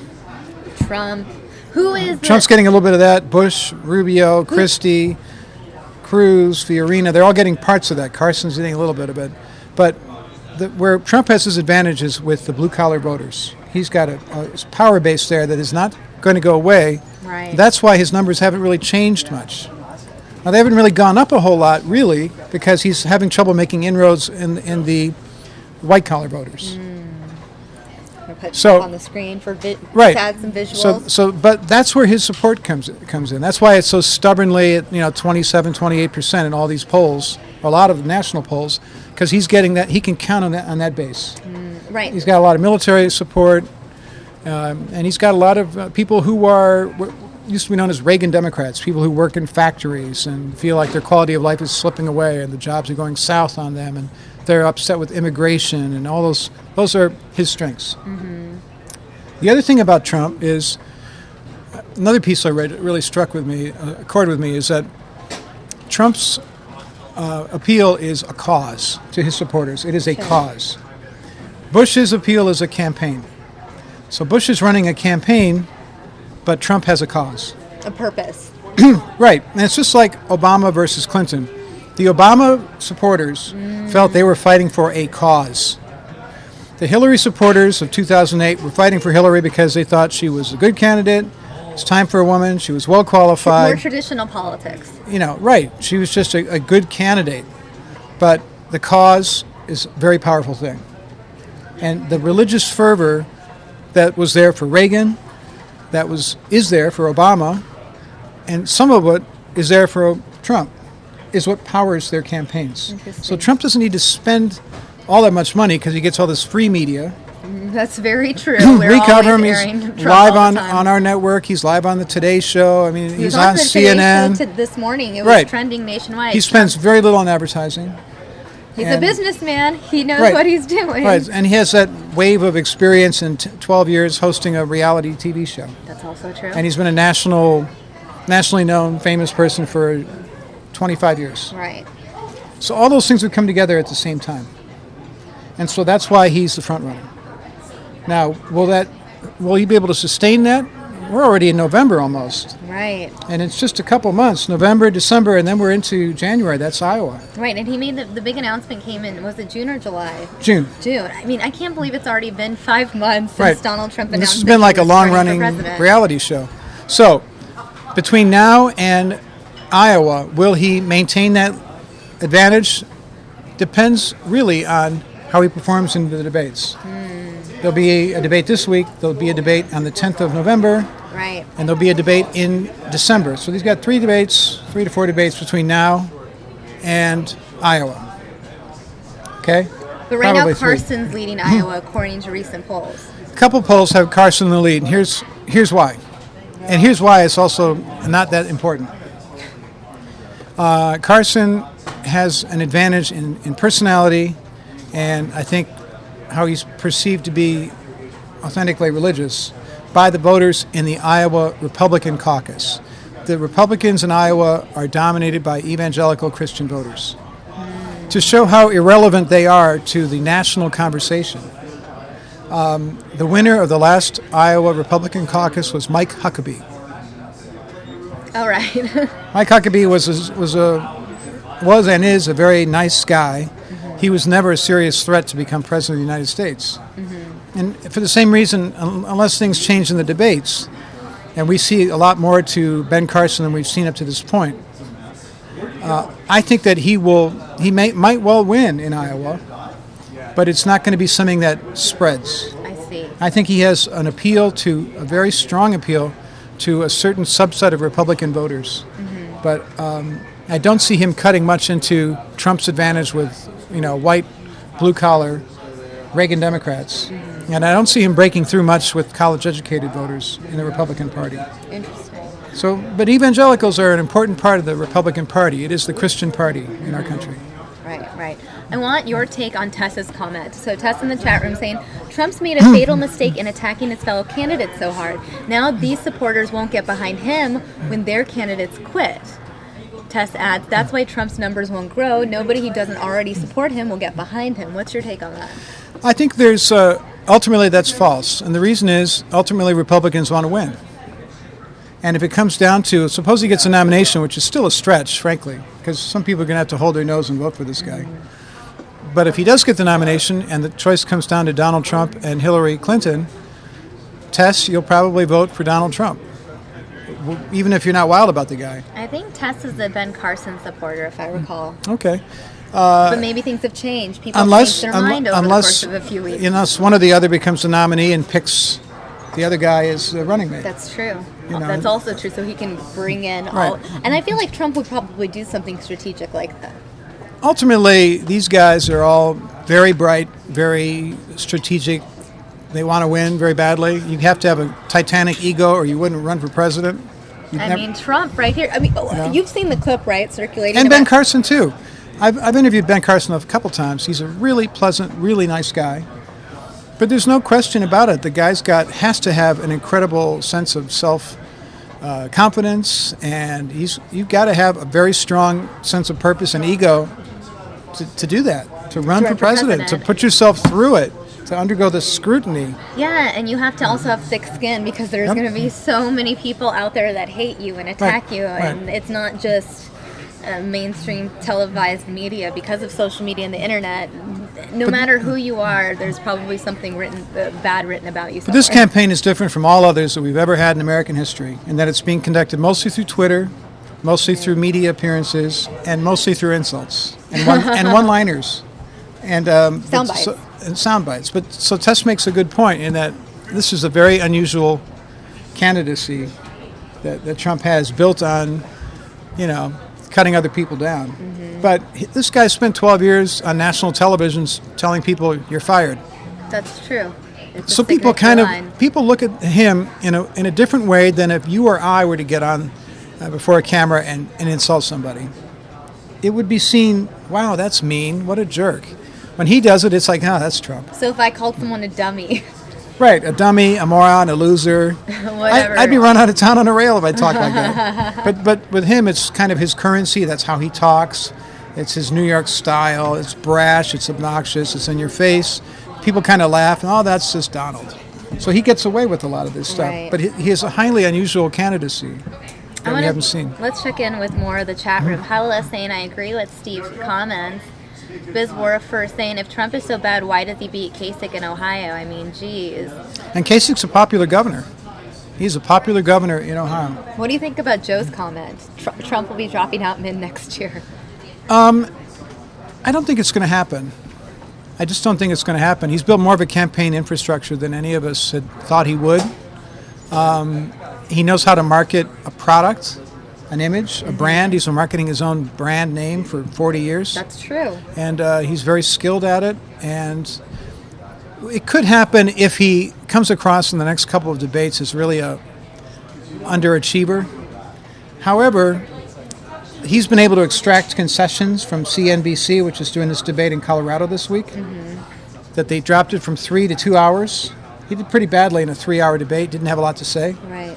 But in a 2-hour debate with a whole stage full of candidates in which he's also permitted time for both an opening and closing statement, that limits the amount of questions that he's going to have to answer and the number of interactions he's going to have with other candidates. Right. And he's going to get his sound bites in on his opening statement. He's good at sound bites. He's good at sound bites. So I don't see him dropping out if for no other reason than ego. And we have to see somebody step up in the next 8 weeks to really challenge him. Billy Z. Cruisin saying Trump is a favorite by so many Americans. If he doesn't get the nomination, heads will roll. Tess saying, I keep hoping Trump will become more civil. It's just not happening. Trump needs to smooth out the edges. Resolute chiming in. Being the demon hunter saying, why would anyone want to elect a Republican again? Reliving through the horrific Bush years again. Any GOP candidate will be Bush's 5th term. Chacha Ram saying Trump is the mouthpiece for how the Republicans really feel, and that's why he's making news. But Trump will never get the nomination. I believe Republicans need a fresh face, and that's Rubio. And there are Republicans who feel that way. And it is possible that, if Trump stumbles, I think the guy who's in the best position to be the most packageable candidate is Rubio. Right, especially when you think about who's going to be up against like a Hillary Clinton. Right, but all this is kind of, stuff that we're drawing up on a drawing board sort of strategically. If this were the case, if there were this much natural appeal for Marco Rubio, why isn't it manifesting itself? Why aren't we seeing this? Why aren't we seeing that level of electricity when he gets in front of people? Why isn't he drawing the crowds that these other people draw? That's true. If this guy is so skilled... People aren't as passionate about him, is what you're saying. Yeah, they're like, well, he could be the guy. Seems nice. That's not a cause. Well, that's a campaign. That's not a cause. Maybe we can compare it to dating. Go work with me here. So there are. Do you have something you want to tell us? There are relationships where immediately you become. This is what really happened in California. You become really passionate about it, and you're excited, and then that's it, and you put all your energy in, and that's where you support. Let's say that's the Trump. But then there are relationships that you're like, I don't know if I should go for this, but then you think, okay, this makes logical sense, and you put in the time and the effort, and you develop a deeper love that's not as crazy and more stable and more dependable. But it's the one that has the lasting marriage. Well, that's Rubio. There's my analogy. He's a guy that, you could see him as a father of your kids kind of guy. Good provider, solid citizen. You could see yourself reading the Sunday paper with him, right? Yeah, getting coffee, chatting. Getting coffee. Well, I think it's a good way of looking at it. I haven't really thought about reading the paper with Marco Rubio, but I guess we could talk politics, right? That's true, if anything. Yeah. Rob Heck saying, I must be the only person who does not like any politician running now. I don't think you're the only person, Rob. I think there's a lot of people who go, where's my exciting candidate this year? And other people who say to me, I cannot believe that one of these people is actually going to be taking the oath of office. Wow. Of all the one of these people is going to be that person. The last couple times, say 2008, when we had an open seat, I actually felt that Obama was going to be the president the night of the Iowa caucus. I don't know what it was, and I'm not the only person who sensed this. And were you there? I was. You were there. Other people have felt the same thing. There was just something about it. We couldn't quite put our finger on what it was, but even the international media, the minute this guy started talking and electrified 20,000 people in the Iowa, in Des Moines, in their convention center, people just kind of were like, that's weird. was just a vibe. Right. You just felt it. Huh. I don't know what it was. And I don't feel it for anybody. What about, you mentioned 20,000 people coming out. Bernie Sanders draws those kind of crowds. Is he just too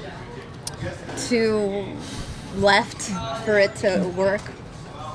No, because I think that a lot of people feel there's something deeply wrong in the country, and they're working harder and they're making less, and they're getting screwed out of their pensions and everything else. Can I say screwed on TV? Oh yeah, you just okay, did. Good. We're the internet. We're the internet. Darn it, we're the internet. But I think the problem there is the package.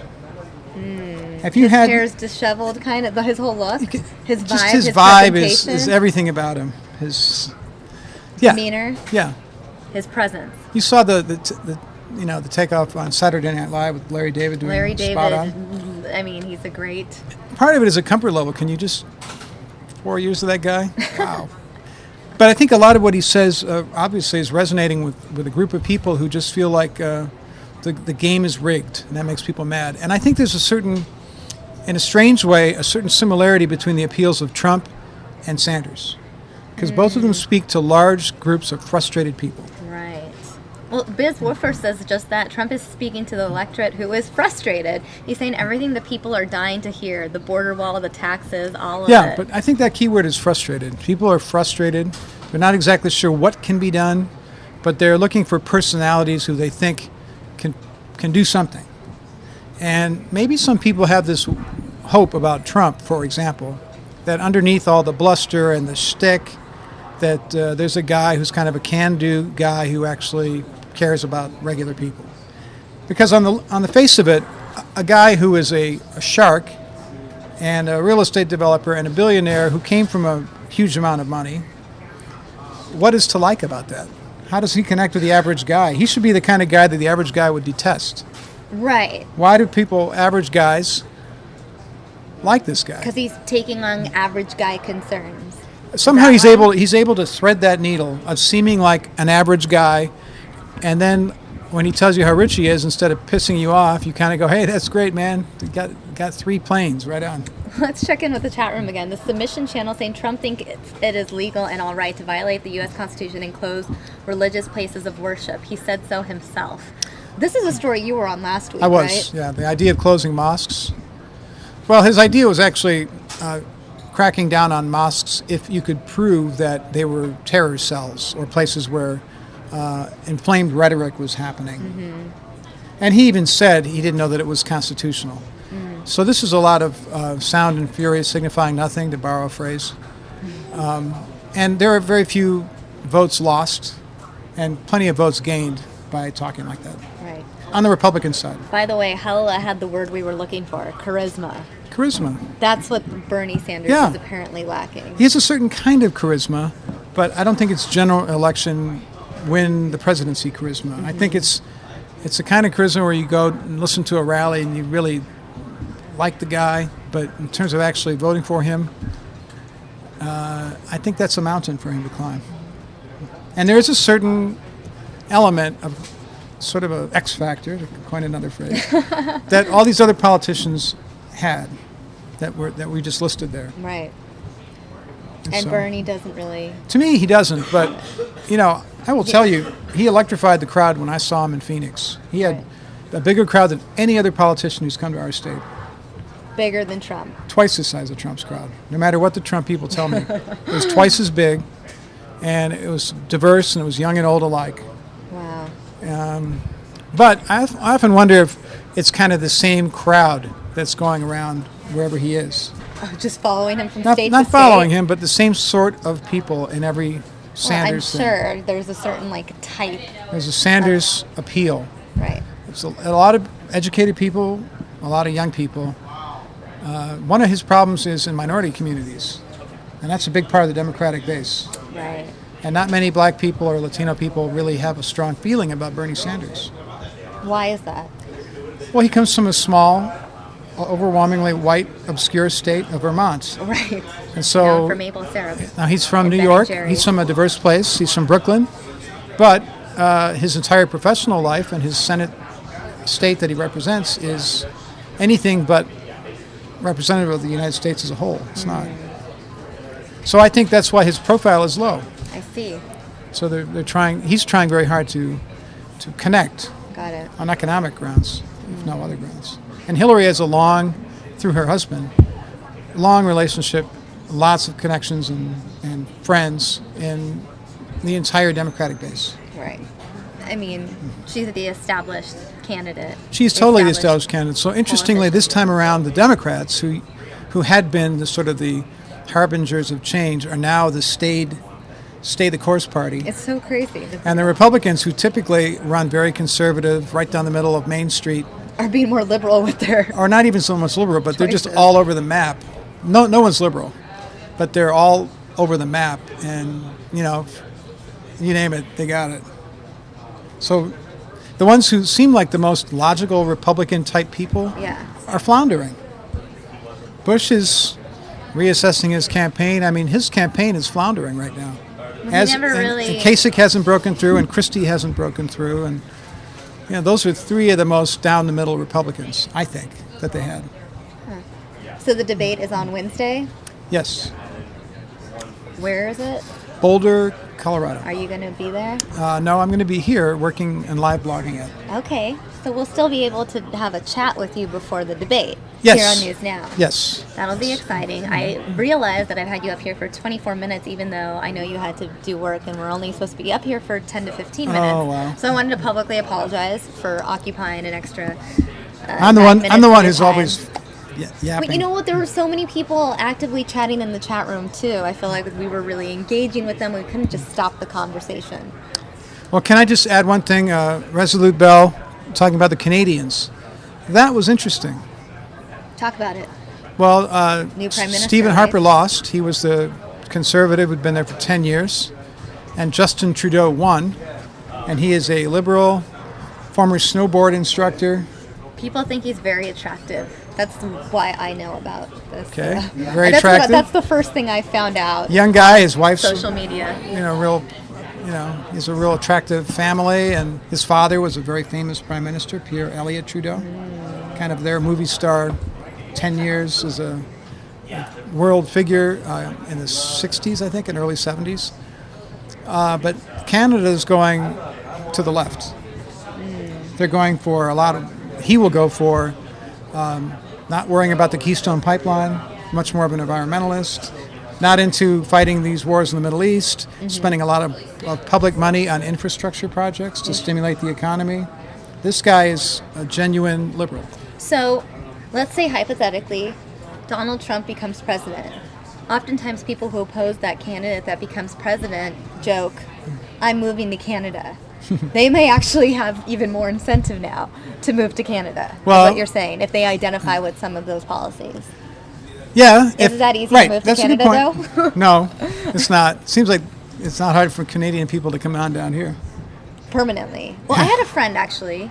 There's a lot of Canadian people who come down here. Well, yeah, they come here, but then they go back. They go back and forth. Yeah. A friend of mine... I feel like we're a sister city to, say, Winnipeg. A friend of mine in Los Angeles got deported. Like, she's Canadian and, like, an actress. And so... She had to go back to Canada? For a little while until, like, they could get her visa and paperwork figured out, and she had to, like, prove that she had an agent and things like that. Why is it so much easier for people from Canada to come here than people from Mexico to come here? I don't know. Maybe because she has blonde hair and blue eyes. I don't know. It makes me scratch your head. I don't know. But anyway, that's for another day. I know. That's an interesting question. And I don't know if it's literally true, but we certainly don't seem to have much. We don't have many stories about let's seal the Canadian border. That's very true. But you know what? Maybe it's because people are smuggling in maple syrup. There's not that as much of a concern over the drug war and all the other terrible things that Trump likes to emphasize. Yeah, he hasn't gotten to the Canadian border yet. Maybe that'll be his next project. Perhaps. I'm going to build the most beautiful wall between the United States and Canada. And I'm going to make Canada pay for it. It'll be 9,000 miles long. Billy's saying the thing about people from Canada is most generally they come here legally. Hey, I'm moving to Mexico, says Chacho Rome. And I'll sneak back just to make Trump mad or bad. Oh Oh man, the chat room's so fun. Yeah, chat room's into it. Yeah. All right, well, I better start writing because I have to do a story. Do your work. We're going to talk about this, well, the whole election in general again. Oh, yeah. This week. Sure. Thanks, Steve. Yeah, we'll have a lot more to do. Always fun to have you. It's I'm going fun. to play one more story for you guys related to the election. We got another story, this from Joel Waldman, the latest in the presidential race. I'm going to play this for you guys now, and I'll be back with you in a second.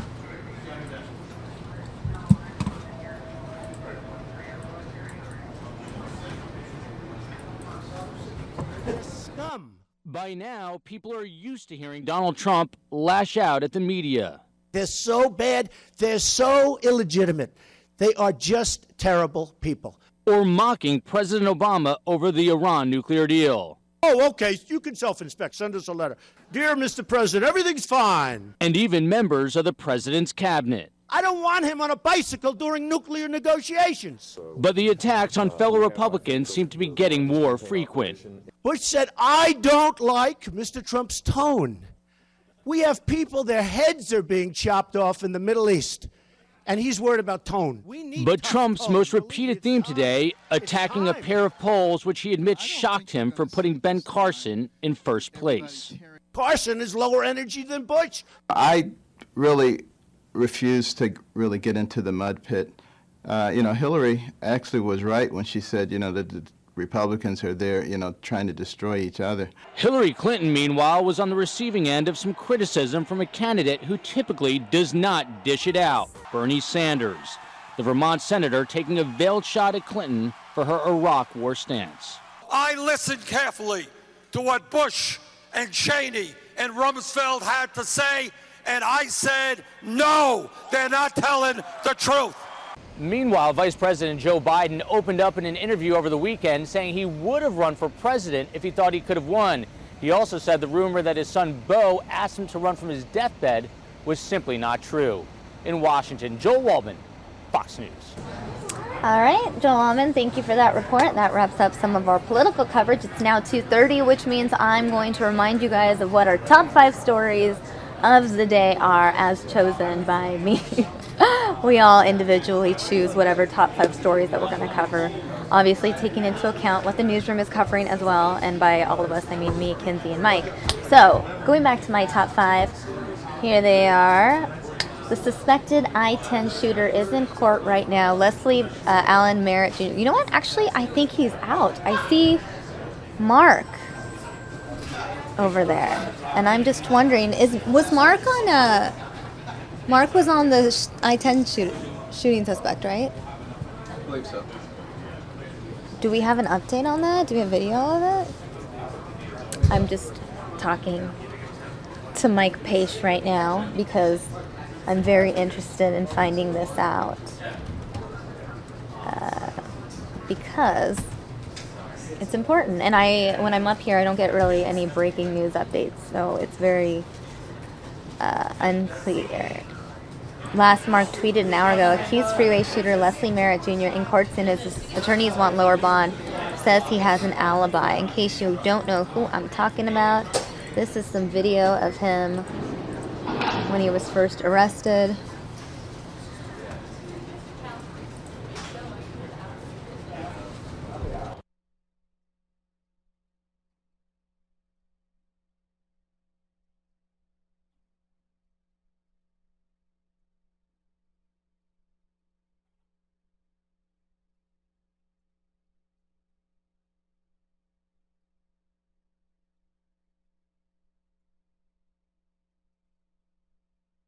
So basically what I just learned from my executive producer is that they decided that the evidence that they were going to present in terms of Leslie Allen Merritt's alibi could not be presented today. I believe the rumored alibi is that he was not in those locations at the time of the shooting, and cell phone records will show that he was actually at his home far from the shooting scenes at the times of the shooting. So I believe they have now pushed it to a later date, another date. That is when that evidence will be presented in court.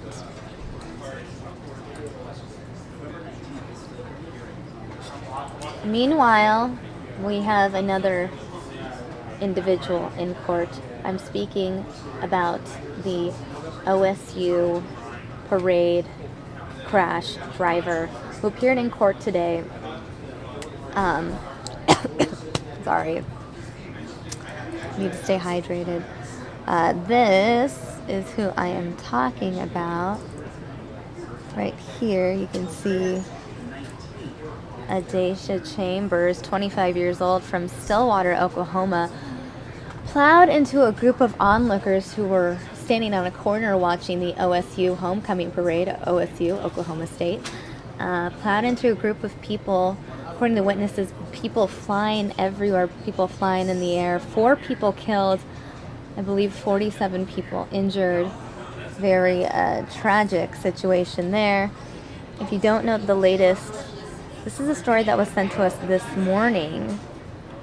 This story does not take into account her court appearance from today, but this at least will give you an overview.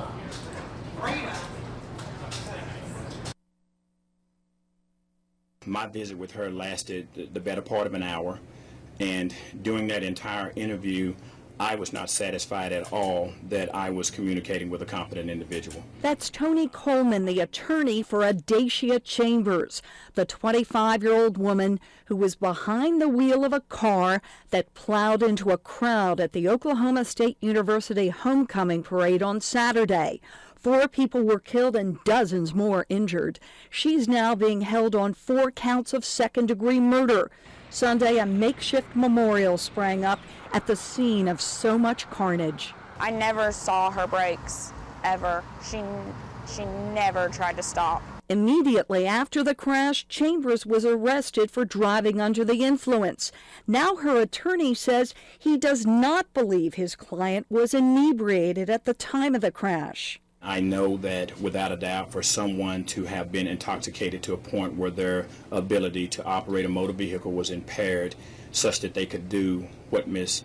Chambers did on yesterday, at least the smell of alcohol would still be present some hours later. Bolstering his claim that Chambers is mentally ill, her attorney says his client would sometimes go days without sleeping. Additionally, her boyfriend told him that Chambers is diabetic and was not being treated for the illness. Her attorney says Chambers may have simply blacked out before the deadly accident. He adds that she does not remember much of what happened and is currently suicidal. In New York, Jane Metzler, Fox News. So that is a story that was sent to us this morning. We also got clips of her family members reacting to this unfortunate tragedy. They're very emotional. We hear from her father, her aunt, and her boyfriend. I did play it about an hour ago, but I'm going to play it again for those of you who missed it the first time around. Again, we're going to hear from the Chambers family reacting to the tragedy. I just want to say from behalf of the family that I'm very sorry for those victims and the people who lost their life. It's a horrible, tragic accident. And my heart goes out to them and my family. I've prayed for them. And I would just like to let people know that, you know, we're all Oklahomans. And Oklahoma's strong. And we will lean on our faith, trust in God, and love those who have been lost. I just want people to know that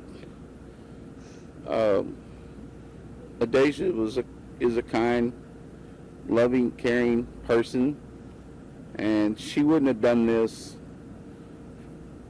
purposely. I just don't believe that in my heart. I know alcohol was not involved, as I said before, and I just want everybody to know that she's not the kind of person that some people have made her out to be. She may have problems, underlying problems that I wasn't fully aware of, but we're going to address that, and we're going to look into the situation and see what was going through her mind that morning. I'm just going to pour out my heart and soul to her and to love her the best I can, as I know the little girl I raised wouldn't have done something like this. Something has happened, I don't know what, because the night before she was fine. She was with my sister and my mother, and she was happy, so glad to see us. And she talked about wanting to move back home, and I said, pack your things and come home. And they were going to do that. And she was going to do that, but something went wrong.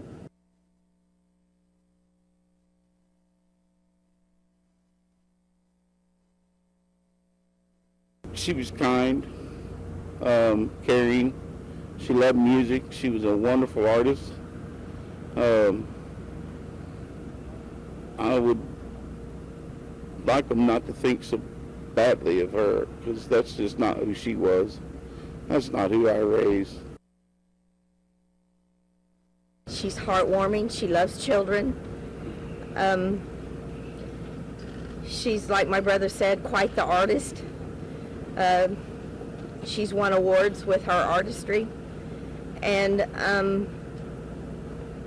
this is so not her. This is not her character. She's one that'll give you a big hug. And she's one that, if you're down, she'll make you smile. That's my Daisha. I've never seen her take any prescription medication, never used drugs. We rarely drank. I think the last time we drank was on my birthday, October 11th, and we each had a beer. And, I mean, we rarely drink at all. And I do not, and that's how come whenever I first met with Tony, her attorney, I said that the blood test would come back negative because I know that there's no way she was drunk or impaired. Yeah, no drugs whatsoever. She just wasn't that type of person. And, I mean, everything about her, she's one of the kindest, soft-spoken, caring people you'll ever meet, and she never would retaliate against anyone, even no matter what they did or said to her. She was always just, she'd just pray, and she would always just go and just, like, she was not, I still had trouble believing it whenever they came to my house that morning, and I had not even had any idea what was going on. Again, this is the woman that we are talking about, Daisha Chambers, right there, the suspect in the OSU parade crash that occurred on Saturday morning. Again, 4 people killed, 47 injured. There are reports of mental illness. I believe that a judge has ordered her mental health be reviewed. Let me see what else happened today in court.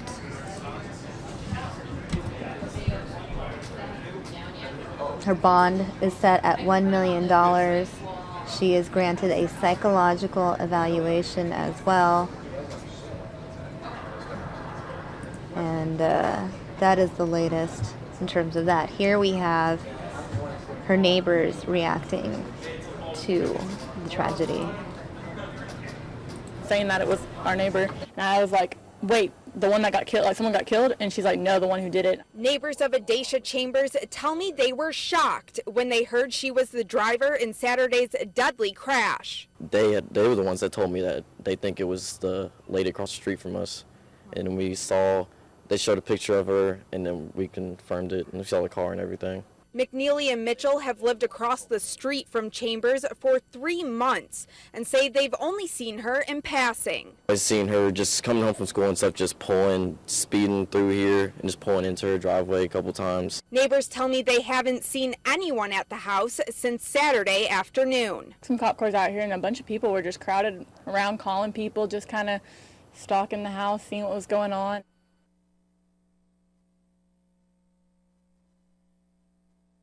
saying that it was our neighbor.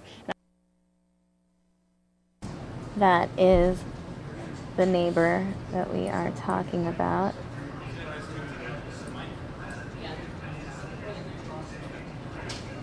We also have sound from the attorney for Adacia Chambers. This is what he had to say.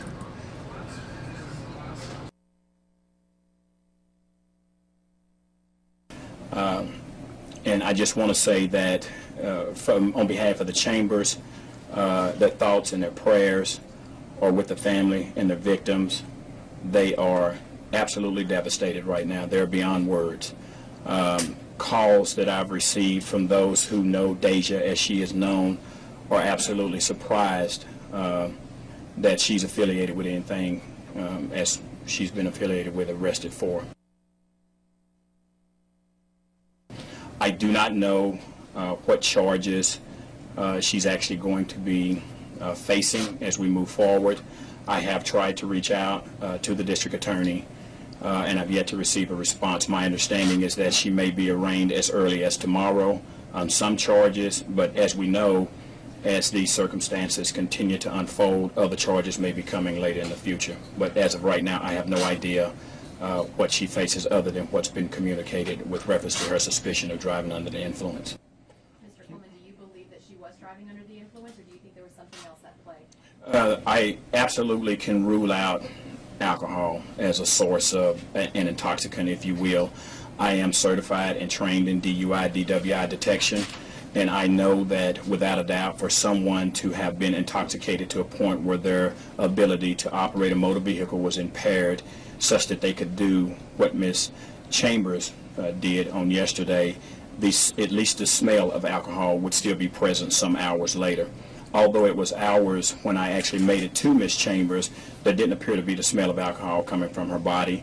Her behavior was not consistent with someone who was coming off of a drunken stupor, if you will. So I am comfortable with ruling out alcohol. However, I do understand that there has been some circulation about their possible DUI drugs.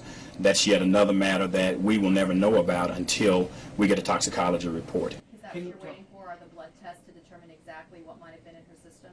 If anything at all, but my concerns is that there was nothing in her system. And again, without going into any great detail, my visit with her lasted the better part of an hour, and during that entire interview, I was not satisfied at all that I was communicating with a competent individual.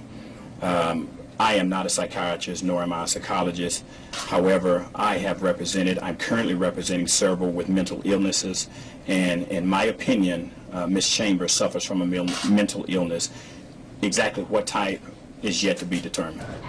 All right, so that was Adacia Chambers' lawyer speaking out. That was a really crazy story out of Oklahoma over the weekend. Shocking. Yes, When absolutely. I saw Oklahoma State was trending on Twitter, I just assumed it had to do with football. The game, yeah. Right. And then I click and I'm like, are you serious? So crazy. Greatest fair, I tell you. We're going to move on to another hot topic. This one right here is Common Core out. I know that you are always assigned to the Common Core story. And I don't know how I got tagged with that, but I would like to get out of it. Because you say Common Core and people's eyes glaze over. They're like, oh my God, please don't start that. Because it has gotten so complicated and political. But wasn't that Diane Douglas's whole campaign? Yeah, her campaign, she ran on abolishing Common Core, saying, we don't want those standards. Right. And, the rollout of Common Core was terrible.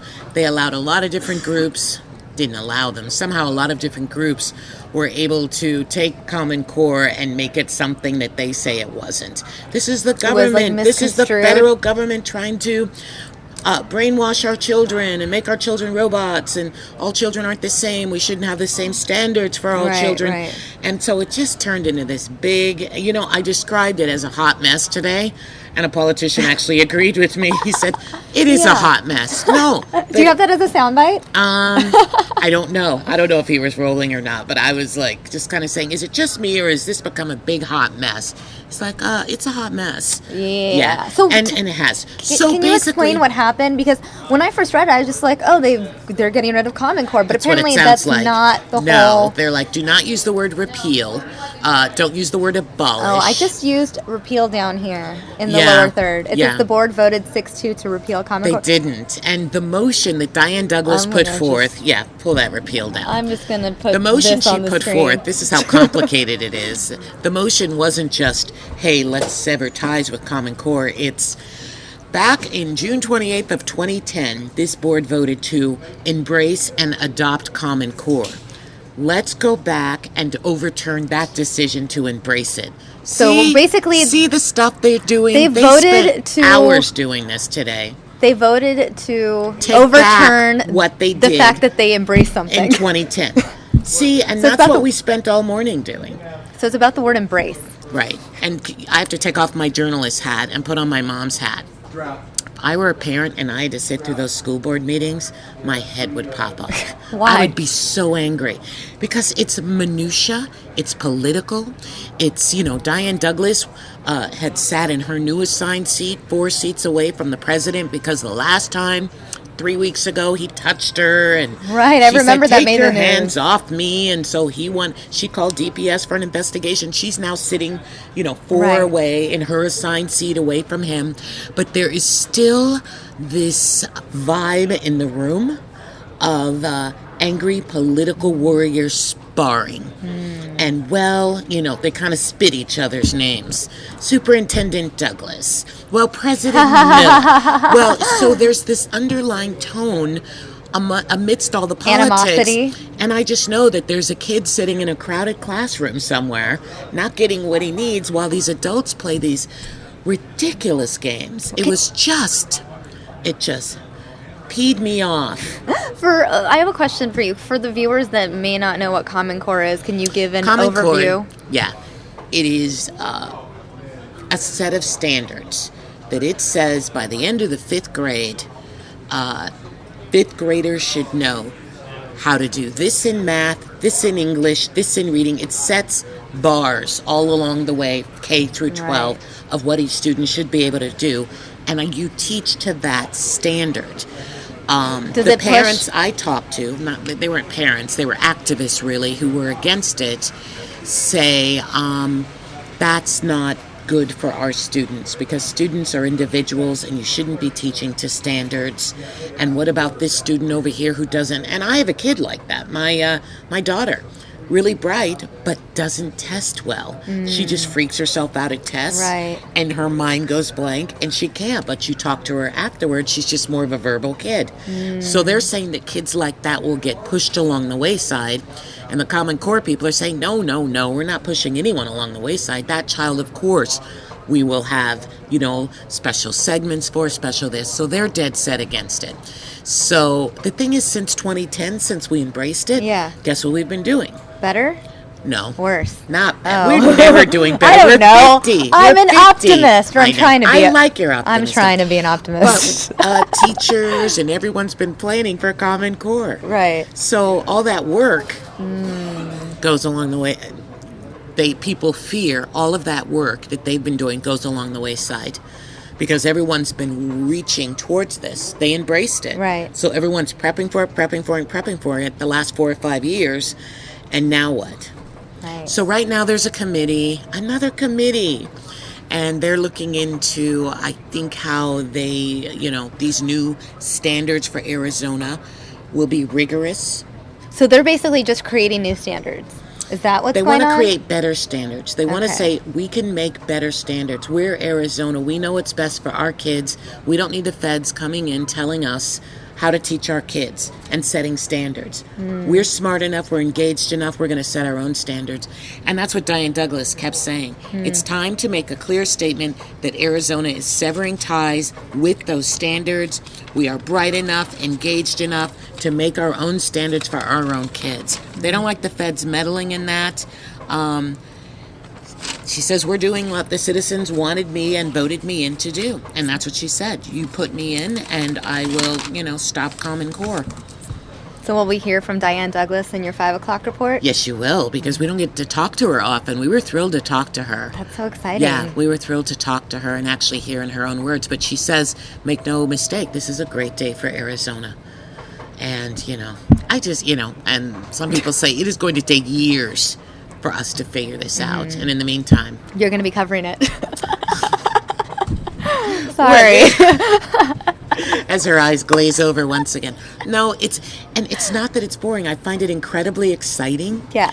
It's the way the adults in the room, all of them, are behaving that's disheartening. Right. It made me sad. Look, can I just say one thing? Yes. You should be happy that you're on the Common Core beat and not the animal abuse beat, because we have this crazy bestiality story that's out right now. Oh, that one. And I'm guy. like, where's Andrew Hasbin? I know, that's his you're right. beat. It's so, his birthday today. Oh, happy birthday, Andrew. I didn't know See, that. So he's off the beat. So. I see. Well, be happy with the Common Core beat. I appreciate the little things. I'm not complaining about the beat. It's just as a parent. As a mom.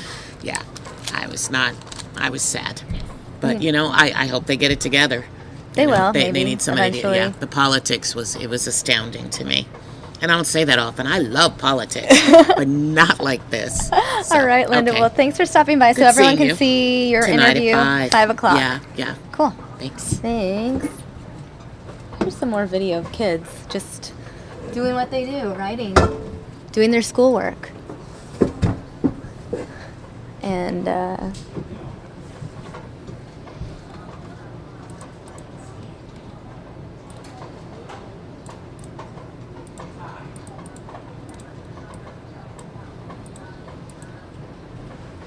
I didn't even change the right camera. All right.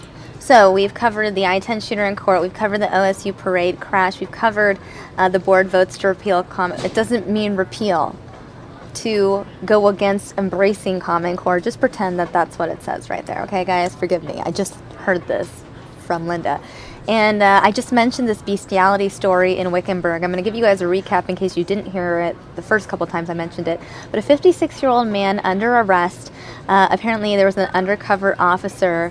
That 56-year-old man was offering his own dog to this undercover officer for sexual purposes, and in exchange, that 56-year-old man would then have access to farm animals where he would then engage in sexual acts with, according to the Maricopa County Sheriff's Office. So that individual, 56-year-old man, arrested in Wickenburg. Very disturbing story, and I'm just giving you guys the update there. And our last but not least story in the top 5 before I wrap up and pass the show off to Kinsey is this magnitude 7.5 quake in Afghanistan. Obviously, one of the things a lot of journalists out there and people on the internet mentioning and comparing it to the earthquake that struck Pakistan back in 2005.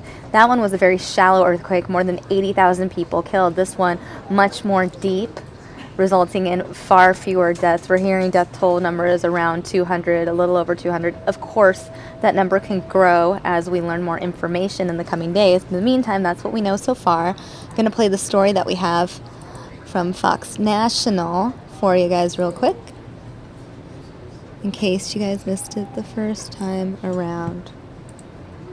Hospitals treating the injured after a deadly 7.5 magnitude earthquake strikes in northeastern Afghanistan. Among those killed, several students who died in a stampede as they tried to make it outside. The quake powerful enough to damage buildings in Kabul, and deaths and damage also reported in neighboring Pakistan. The jolts were strong. The whole building was shaking. The window glass shook. The effects also felt as far away as India, this 500-year-old fort damaged by the quake. Folks in New Delhi seeking safety outside after rushing out of shaking buildings.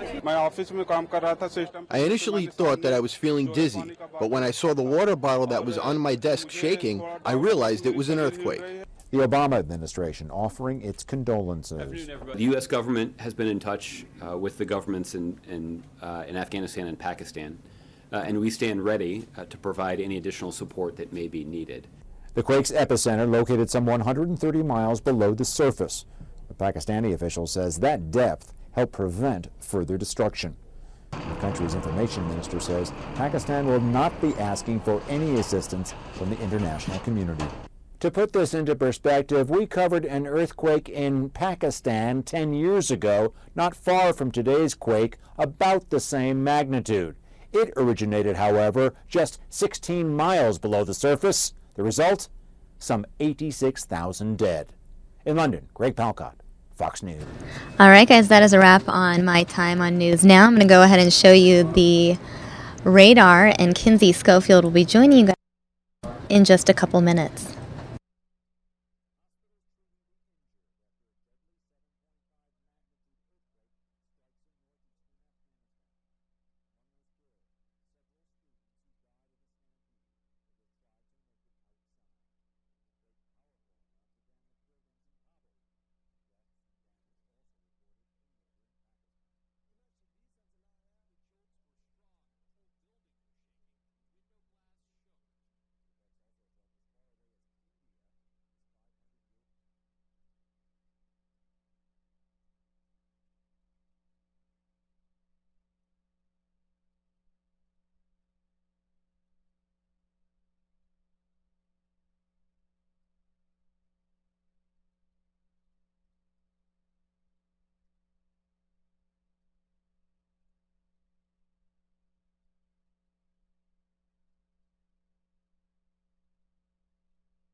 Hi y'all, Kinsey Schofield here, getting my computer set up so I can say hi to you and bring you some stories from FOX10 News Now. Thanks so much for joining us this afternoon. I see some familiar names in the chat room.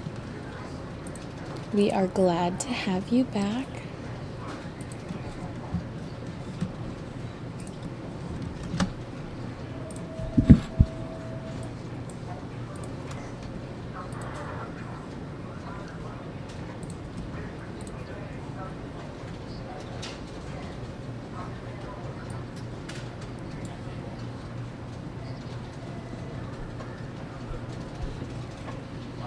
If you want to briefly take a tour of some of our satellites while I get my computer up and running, you can see that on Sat 5, I've got the White House. Take a look at that.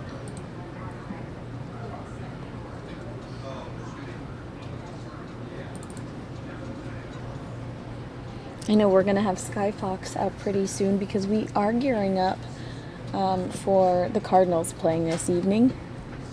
We are anticipating traffic being a nightmare.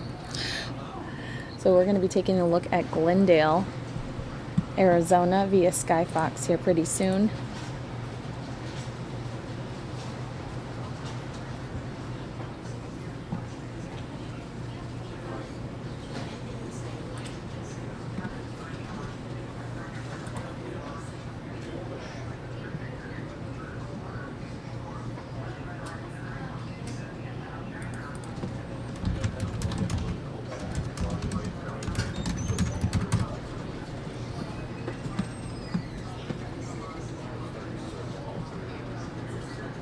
I have some weird top fives. Perhaps some might consider them morbid. So I'm going to go ahead and apologize in advance because I know mine are weird. And I have to type mine out. I haven't done it yet. And some might look similar to Samia's because we're on the same page. Let's see. What can I... Let me tell you my top fives while I build my lower third. I need to build my graphic for top five. This is my first time sitting down at the computer today. And I haven't made my beautiful top five yet.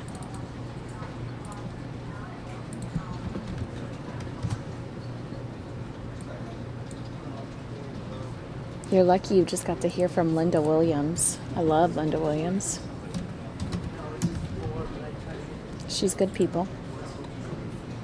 It's Ty Brennan's birthday. If you're a regular, you should tweet Ty Fox10 and wish him a happy birthday. It's also Andrew's birthday, but he's not here. So we're giving all of our birthday love to Ty.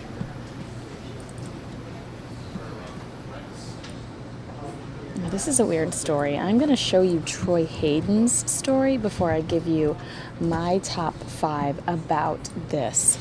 Troy did this a few weeks ago.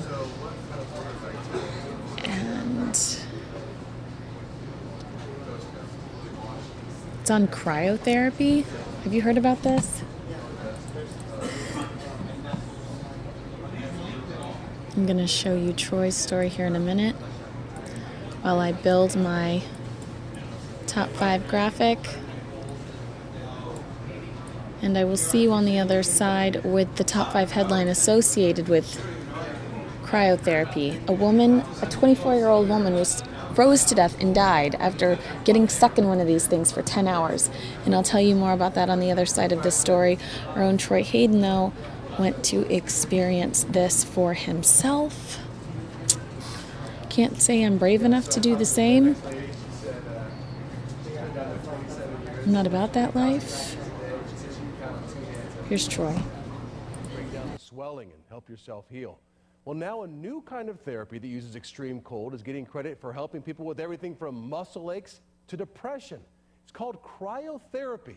There's a clinic in Scottsdale that specializes in it, and recently I went to go check it out. She has 33 seconds now, and she's at negative 222 degrees below zero. You heard that right. This Scottsdale woman is in a container pumped full of super cold nitrogen gas, basically in the process of being frozen solid. And she's into it. Do people think you're crazy to jump into a tank where it's minus 200 degrees or whatever it is? I mean, I definitely think people would say you're crazy to do that, but once they do it, they're hooked. Hooked on cryotherapy. What is it? For 3 minutes, you're put in a high-tech refrigerator. Your skin is subjected to super cold temperatures. Here, take a deep breath, go under. Therapists say it triggers a response in your body, causing the blood to pull back away from your skin and flow to your vital organs. It's a survival reflex to the cold. And then when you come out, the blood rushes back to your skin. Angelo Alvarez opened up Scottsdale Cryotherapy 4 years ago. It's great for skin disorders. It's great for pain management. It's great for just anti-aging. It's great for detoxification. For the skin as well. The constant freezing of the skin activates the production of collagen. And it's gaining in popularity. Why are so many people doing this? I just wanted to give it a try for just some of the overall health benefits and detoxing, added energy. And those are some of the things that I've noticed since I started. I'm fortunate that I'm not coming here with pain like I've seen some other people. For me, it's like superhuman performance. I'm trying to be the best I can be. Photos on the wall here of all the pro athletes who have been inside this same chamber. Many say they use it to speed muscle recovery. It is probably an overpriced, expensive treatment. But not everybody is a believer. Stephen Propatier is an orthopedic nurse practitioner. He says he's done a lot of research on cryotherapy. You know, what do you think when you hear somebody say, oh, it's good for depression, or cosmetically it's good for your skin and things like that? Although you certainly can make those claims, I wouldn't say there's any evidence that this treatment does that for anybody. All right, I think I have to try this for myself. So I strip down, put on some mittens, and in I go. How cold am I? You're at negative 193 right now. Negative 193. With a lot of time left, yes. Look up, take a nice deep breath through your nose, hold your breath, squat all the way down, keep your eyes open. Negative 262 is pretty cold in there. Negative 262. Right over here. Negative 262. 260. Wow. Negative 266. You're doing great. I'm starting to get a little discomfort around my ankles. Good. Negative discomfort level from 1 to 10. Where are you? 4. Okay, perfect. Let me know when you get to a 6. Quarter turn to the right. Almost finished. Negative 279. And that's where I stop. Now I'll talk about the effects in just a second. I've done thousands of people here in the last 4 years. So it works for some and some it doesn't work for. But also the mindset is very important. I have a big clientele that there's nothing wrong with them, but they understand what it does, and they're here just for prevention and anti-aging. So a single session of Scottsdale cryotherapy is listed at $75 on the website. I have to tell you, when I got out, it was kind of the feeling of when you're in a really hot tub and that really relaxing feeling of your body. With all the vessels open and I don't know how to explain it. My body was just super relaxed. Now I only had one treatment, and everybody I talked to, the patients say you need several treatments to really feel the effects. But that's what I got. But athletes are high-end athletes are swearing by this. Well, they think it helps them with their muscle recovery. You know, I mean, you see pictures all the time. You know, Major League pitchers, they also have the big ice pack. So think about that. You're packing yourself in something that's minus 200 degrees for a very short period of time. But you don't have it on there. You said that it doesn't feel like plunging into ice cold water. It's a different kind of cold. It was, because I don't know what the difference is, but it was easy to get in, but the longer I was in there, it got cold. Minus 270, whatever it was. Well, you made it. You made it. I'm here. And the golf game's never been better. Yeah, we're trying to keep it low. Right, John? There you go. Go low. All right, so that was Troy Hayden kind of explaining to you what cryotherapy is and how it works. Let me show you now this 24-year-old woman. This is via FOXnews.com. All right, now this is the girl that froze to death in one of these cryotherapy chambers. A 24-year-old Nevada woman has died reportedly after freezing to death in a cryotherapy chamber. A local news station in Las Vegas reported that Chelsea Ake, who you're looking at on the screen right now, of Henderson, was trapped in the chamber for at least 10 hours at Rejuvenance, a local clinic that offers cryotherapy, which involves stepping into a cryosauna or cryo chamber with dry air that dips below 240 degrees Fahrenheit. The therapy has been used to reduce inflammation, slow signs of aging, and help heal sports injuries, but effects are seen after only about 2 minutes. Let's see here. The news outlet reported that Ake, a Hawaii native, was the manager at Rejuvenance. Her co-workers found her frozen inside the machine last week. Sorry, there's my stories right there. Frozen inside the machine last week. I do know that she was alone, closing the shop up, and then did go into the machine and apparently did not turn it off, her friend Shaylin B told the news station.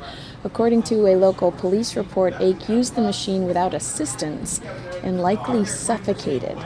Investigators said the death was due to an operator error. It's very frustrating to know because there are no cameras in there, B told this local outlet out of Las Vegas. Basically, the only person that does know what happened is Chelsea. Owners of the Rejuvenance Spa had no comment on Ake's death, but said they are saddened by the loss of their friend. And this I thought was an interesting comment. I just want everybody to know she was awesome and she loved everybody. Her legacy will definitely move on through us. So horrible story. You could just see how grown Troy Hayden was physically uncomfortable in that thing. And this looks like a petite girl. Look at her. Ugh. And my number 2 story is out of Florida. Let me pull this for you.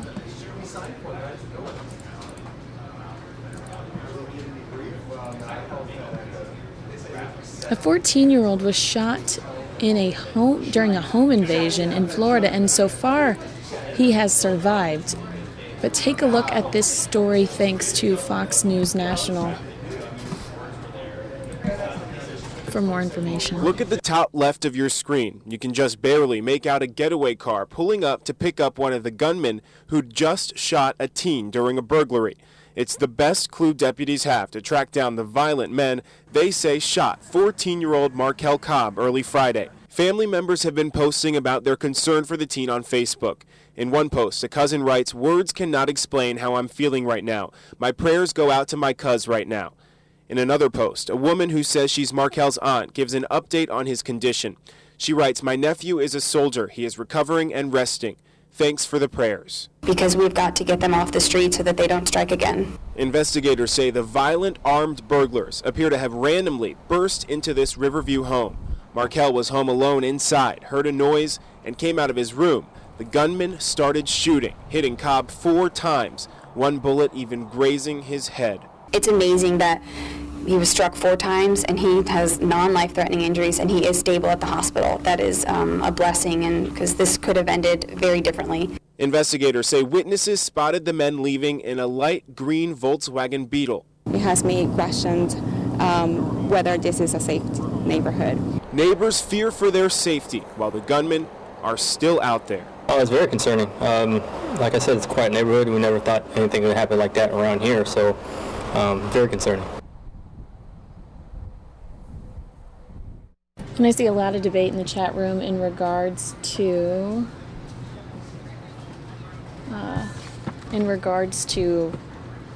somebody breaking into your house and shooting them. People are so cruel. 14 years old, says Robert. I know. 14 years old.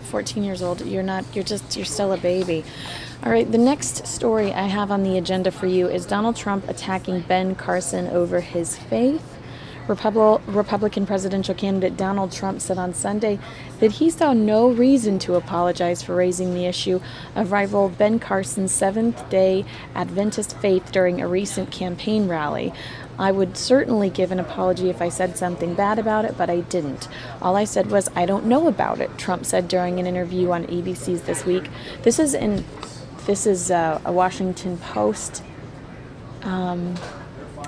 article. I posted this on my Twitter because I thought it was really interesting. It's actually much longer than I have time to read it to you. But he says he did 3 talk shows on Sunday. And on all of the talk shows, apparently he spoke about some of his numbers dropping and Carson's rising in Iowa. Trump dismissed a suggestion by host George Stephanopoulos that by mentioning Carson's religion or religious affiliation, he was trying to send a dog whistle to some conservatives who claim the Seventh-day Adventists are not Christian. Not at all, said Trump. Trump had brought up Carson's religion on Saturday during a rally in Florida. I'm Presbyterian, he said. Boy, that's down the middle road, folks. In all fairness, I mean Seventh-day Adventists I just don't know about.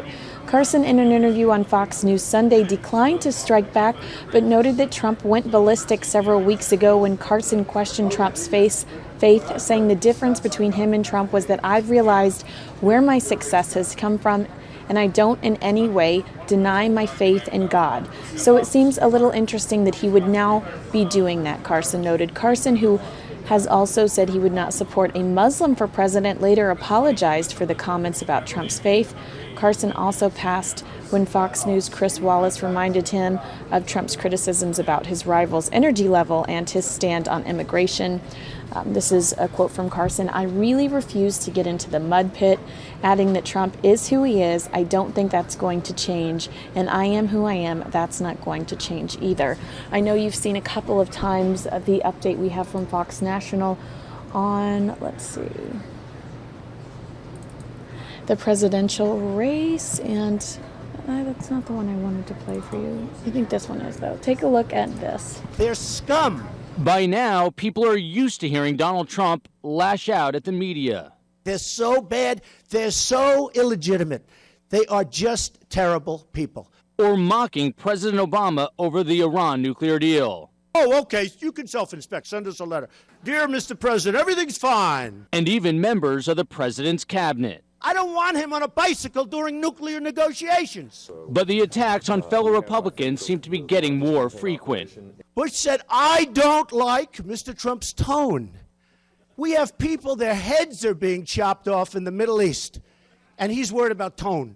But Trump's most repeated theme today, attacking a pair of polls which he admits shocked him for putting Ben Carson in first place. Carson is lower energy than Bush. I really refuse to really get into the mud pit. Hillary actually was right when she said, that the Republicans are there, trying to destroy each other. Hillary Clinton, meanwhile, was on the receiving end of some criticism from a candidate who typically does not dish it out, Bernie Sanders, the Vermont senator taking a veiled shot at Clinton for her Iraq war stance. I listened carefully to what Bush and Cheney and Rumsfeld had to say, and I said, no, they're not telling the truth. Meanwhile, Vice President Joe Biden opened up in an interview over the weekend saying he would have run for president if he thought he could have won.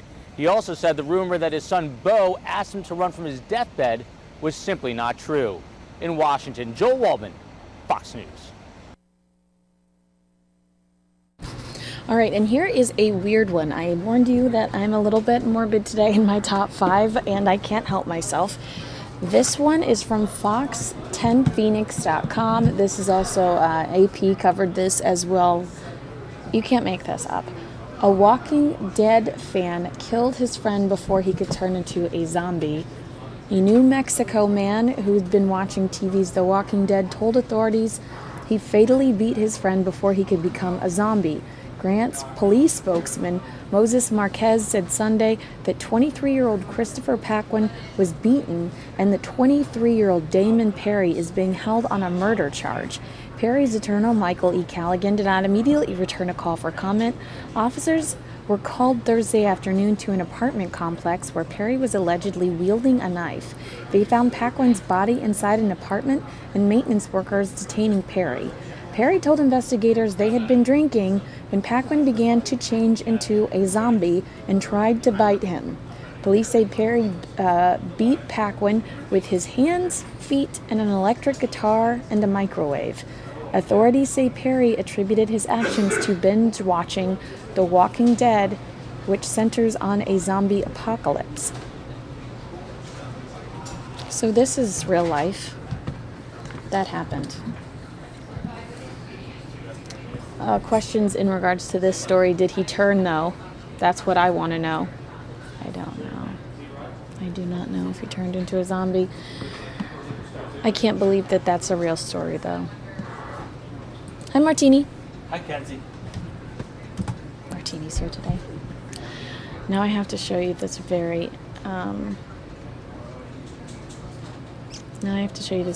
cool makeup artist on Instagram.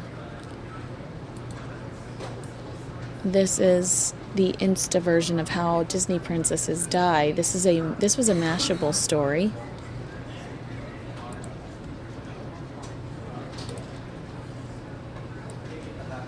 And this is kind of, I guess I should warn that this is kind of graphic. Parental discretion is advised.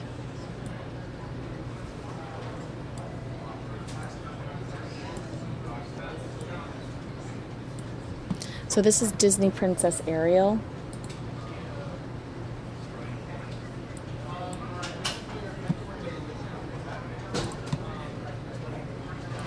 Cause of death, vocal cords ripped out by Ursula. Disney Princess Belle, cause of death mauled by the Beast. Disney Princess Snow White, cause of death chemical burn from the evil queen's poison apple. This is all just done by makeup. Cause of death and props. Cause of death Cinderella impaled on her own glass slipper. Oh, you can't see the glass slipper, but it's in her right hand. Elsa from Frozen, cause of death skewered by an icicle. And you can't see this either. Let me move this over, but her fingertips are purple like she has frostbite. We'll go back to Cinderella too so you can see that there's a shoe in her hand. But I thought that those were so interesting. Morbid, weird, but very, very, very interesting. I'm going to have to jump back into the chat room to make sure you're not offended.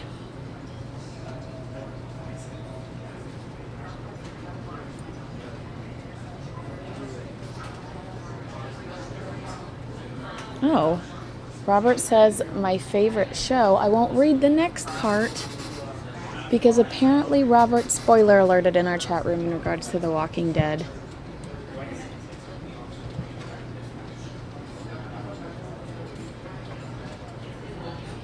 Oh man, I cannot believe Robert just spoiler alerted.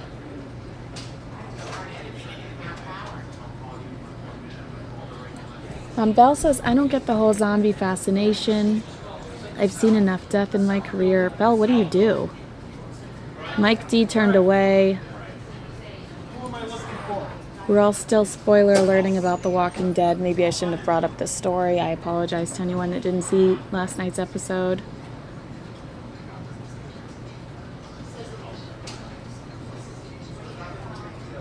A lot of comments in regards to Ben Carson, but I'd have to scroll up more to really grasp what the tone is, because I don't know if these are actual headlines or taken out of context.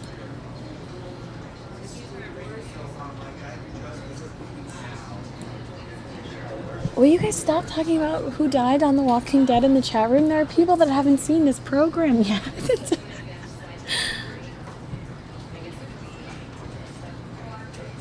Too funny. That's not true. Funny. All right. I have a few minutes of cruise in Texas earlier today. I'm going to show you. And then I'll see you on the other side for some more top 5.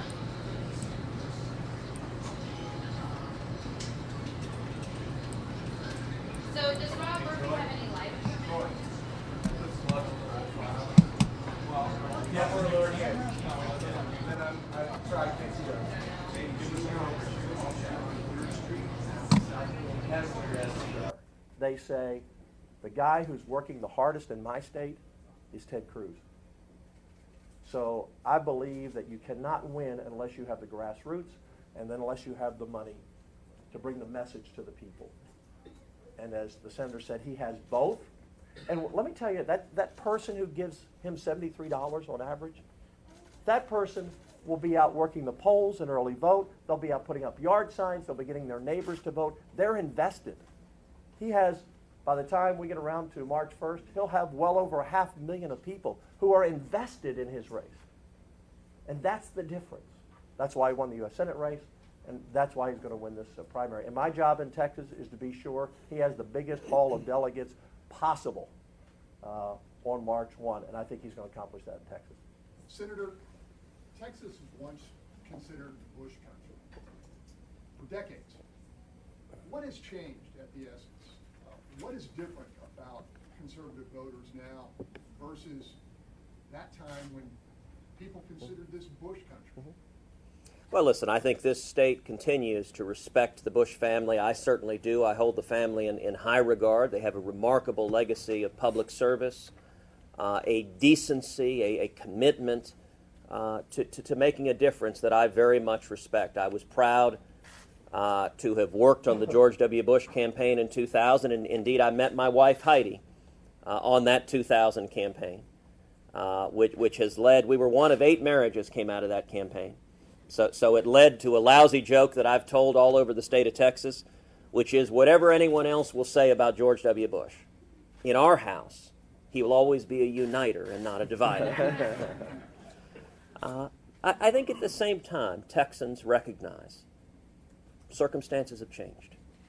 7 years of Barack Obama in Washington, bankrupting our kids and grandkids, taking the national debt from $10 trillion to over $18 trillion, leading an unprecedented assault on our constitutional rights and the Bill of Rights, abandoning our friends and allies abroad and withdrawing from the world scene, leading to the rise of radical Islamic terrorism, leading to the rise of enemies of America across the world, means we need something different. Number one, to win, and number two, to actually turn things around once we do win. You know, Einstein famously said the definition of insanity is doing the same thing over and over again and expecting a different result. In politics, there are a handful of consultants in Washington who always advise to Republicans, the way to win is run to the middle. Run to the mushy middle, sound like Democrat light. It's an interesting theory, but every single time we do it, we lose. It is proven to be a failing political theory. And what I think is abundantly clear, if we nominate another candidate in the mold of a Bob Dole or a John McCain or a Mitt Romney, all three of whom are good, honorable, decent men who I like and respect, but what they did didn't work. And if we do it again, the same millions of conservatives who stayed home in 08 and 12 will stay home in 16. And Hillary Clinton becomes the next president. That cannot happen. I think the stakes have never been higher. And the reason you're seeing Texans unite, the reason you're seeing conservatives unite, is because we understand the urgency. The urgency of it is now or never. You know, I think we're at the edge of a cliff. I don't think we've reached the point of no return yet, but we are close. And there comes a point where the debt is too great. There comes a point where our liberties have been taken away too much, where the hole is too deep, you can't get out of it. We're not there yet. I believe in the American people. I think the values of this country remain center right. We are a Judeo-Christian country that was built on Judeo-Christian values.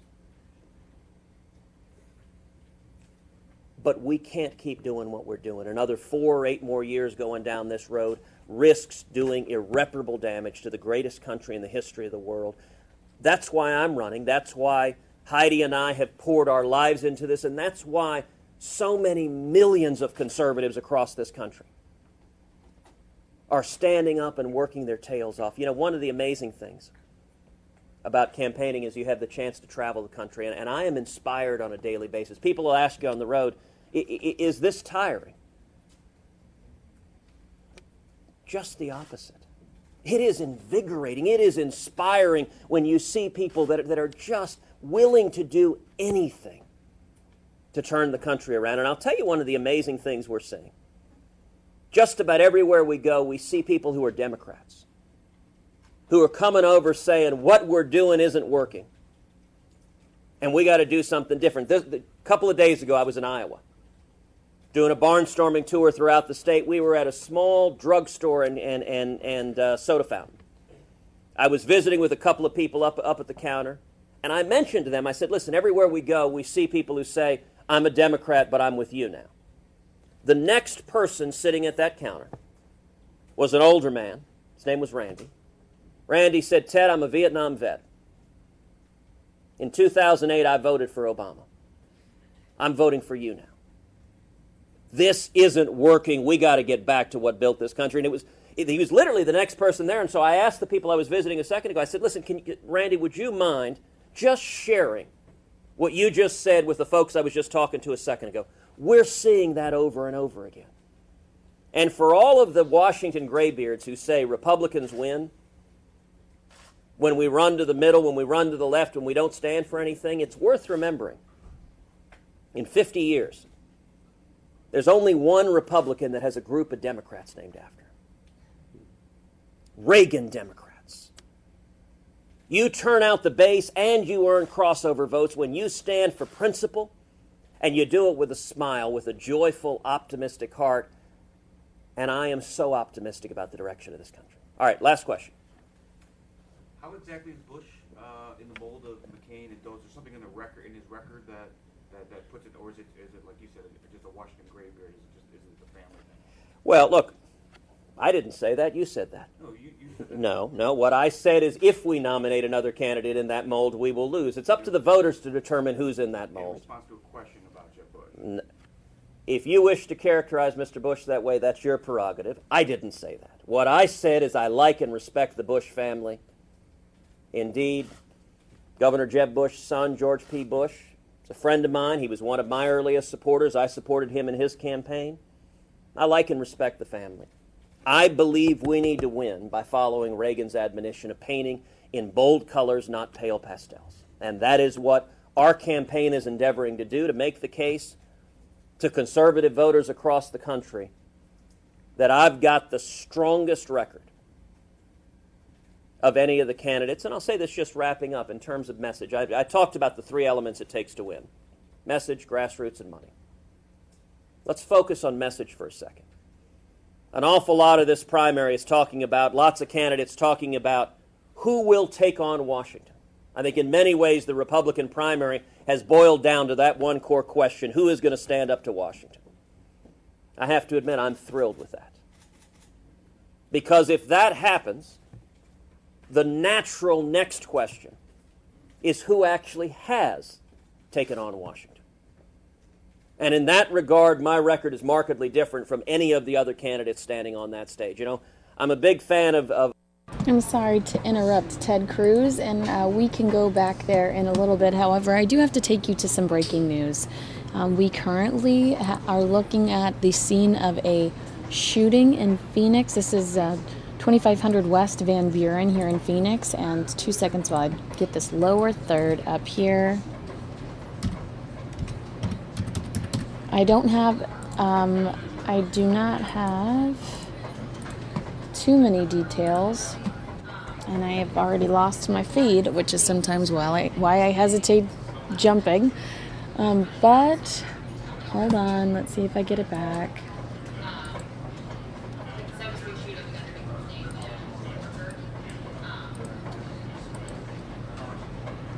All right, so what we're looking at right here is the scene of a shooting in Phoenix. Let me see what details I have for you. One person taken by ambulance and one person dead on scene.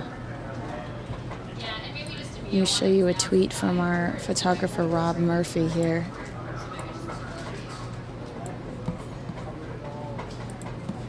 So those are aerials. Here's the side view.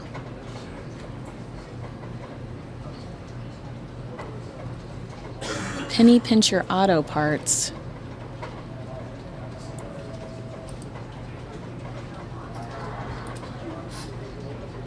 Here are your live visuals there. But not a lot of information so far. All we know is that one person has been taken by ambulance to the hospital and one person is dead at the scene. Looks like we're losing our chopper from the scene, but I wanted to break in on that and let you know that that is currently a story we're going to be working on for you during the 5, 6, 9, and 10, I imagine. One more look at Rob's tweet. Shooting at Penny Pincher Auto Parts. One person taken by ambulance, one person dead on the scene. Losing my Sky Fox visuals for right now. I know that they're going to head to Glendale in a minute to show us some live visuals from traffic for the Cards game. In the meantime, let's finish out that Ted Cruz video, and I will take you back to the top 5. Republican primary has boiled down to that one core question: who is going to stand up to Washington? I have to admit I'm thrilled with that. Because if that happens, the natural next question is who actually has taken on Washington. And in that regard, my record is markedly different from any of the other candidates standing on that stage. You know, I'm a big fan of Sun Tzu's dictum that every battle is won before it's fought. It's won by choosing the terrain on which the battle will be fought. If the central question of the primary will be who will take on Washington, there's a marked difference between my record of repeatedly standing up, not just to Democrats, but to leaders in my own party saying, no, we're going to honor the promises we made to the men and women who elected us. We're going to stand for the Constitution. We're going to stand for the free market principles that built America into the greatest land of opportunity the world's ever seen. That is why I believe the message is resonating so powerfully in the state of Texas, why you're seeing Texans and conservatives unite, and why we're seeing conservatives unite nationally. Because people are tired of campaign conservatives, people who talk a good game on the campaign trail but haven't walked the walk, and they're looking for a consistent conservative, someone who is the same yesterday, today, and tomorrow. And I'm so humbled to have the support of these friends and tremendous conservative leaders here in the state of Texas. Thank you. Thank you.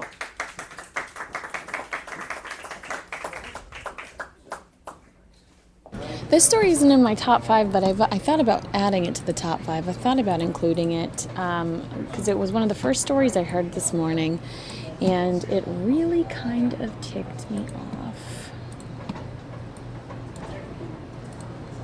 I'll add my top 5, but it's not on here. This is an extra. I'm throwing an extra in the mix. And tell me how you feel about this story. Just think it's unnecessary and ignorant. Am I allowed to say that?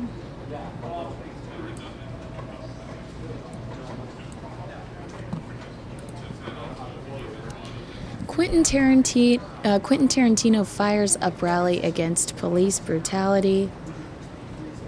He showed up at a rally in New York this weekend. This is via TMZ.com. Quentin Tarantino took the mic and fueled outraged protesters in New York City who were rallying against deadly acts of alleged police brutality.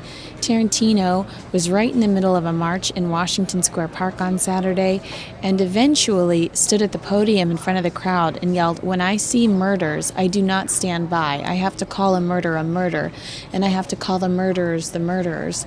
There were tense moments with NYPD officers, and 11 protesters were eventually arrested for disorderly conduct. The rally just came 4 days after an NYPD police officer was killed in the line of duty.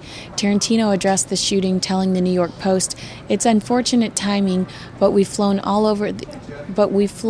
in all these families to go and tell their stories. That cop that was killed, that's a tragedy too."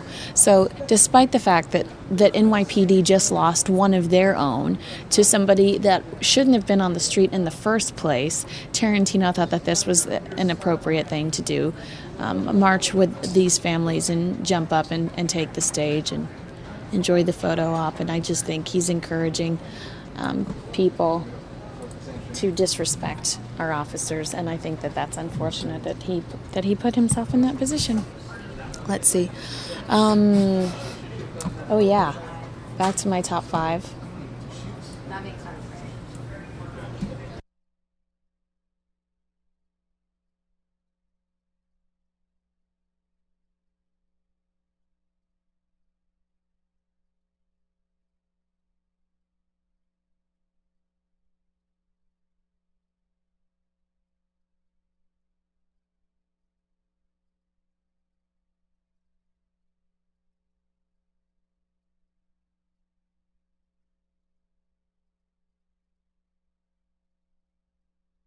Sorry guys, I'm talking to Samia. Let's see here. We were talking technical things. So back to my top 5. I'm going to turn on this Troy Hayden story again about cryotherapy, and I'm going to look at your comments, see if any of you commented on Quentin Tarantino, and if you have any thoughts pro or against Tarantino for him participating in that walk. I'm interested in seeing what your thoughts are. Put ice on it to help bring down the swelling and help yourself heal. Well, now a new kind of therapy that uses extreme cold is getting credit for helping people with everything from muscle aches to depression. It's called cryotherapy. There's a clinic in Scottsdale that specializes in it, and recently I went to go check it out. She has 33 seconds now, and she's at negative 222 degrees below zero. You heard that right. This Scottsdale woman is in a container pumped full of super cold nitrogen gas, basically in the process of being frozen solid. And she's into it. Do people think you're crazy to jump into a tank where it's minus 200 degrees or whatever it is? I mean, I definitely think people would say you're crazy to do that, but once they do it, they're hooked. Hooked on cryotherapy. What is it? For 3 minutes, you're put in a high-tech refrigerator. Your skin is subjected to super cold temperatures. Here, take a deep breath, go under. Therapists say it triggers a response in your body, causing the blood to pull back away from your skin and flow to your vital organs. It's a survival reflex to the cold. And then when you come out, the blood rushes back to your skin. Angelo Alvarez opened up Scottsdale Cryotherapy 4 years ago. It's great for skin disorders. It's great for pain management. It's great for just anti-aging. It's great for detoxification. For the skin as well. The constant freezing of the skin activates the production of collagen. And it's gaining in popularity. Why are so many people doing this? I just wanted to give it a try for just some of the overall health benefits and detoxing, added energy.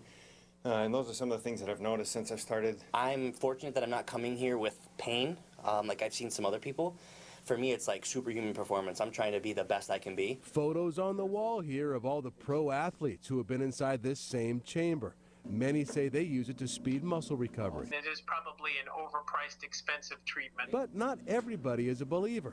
Stephen Propatier is an orthopedic nurse practitioner.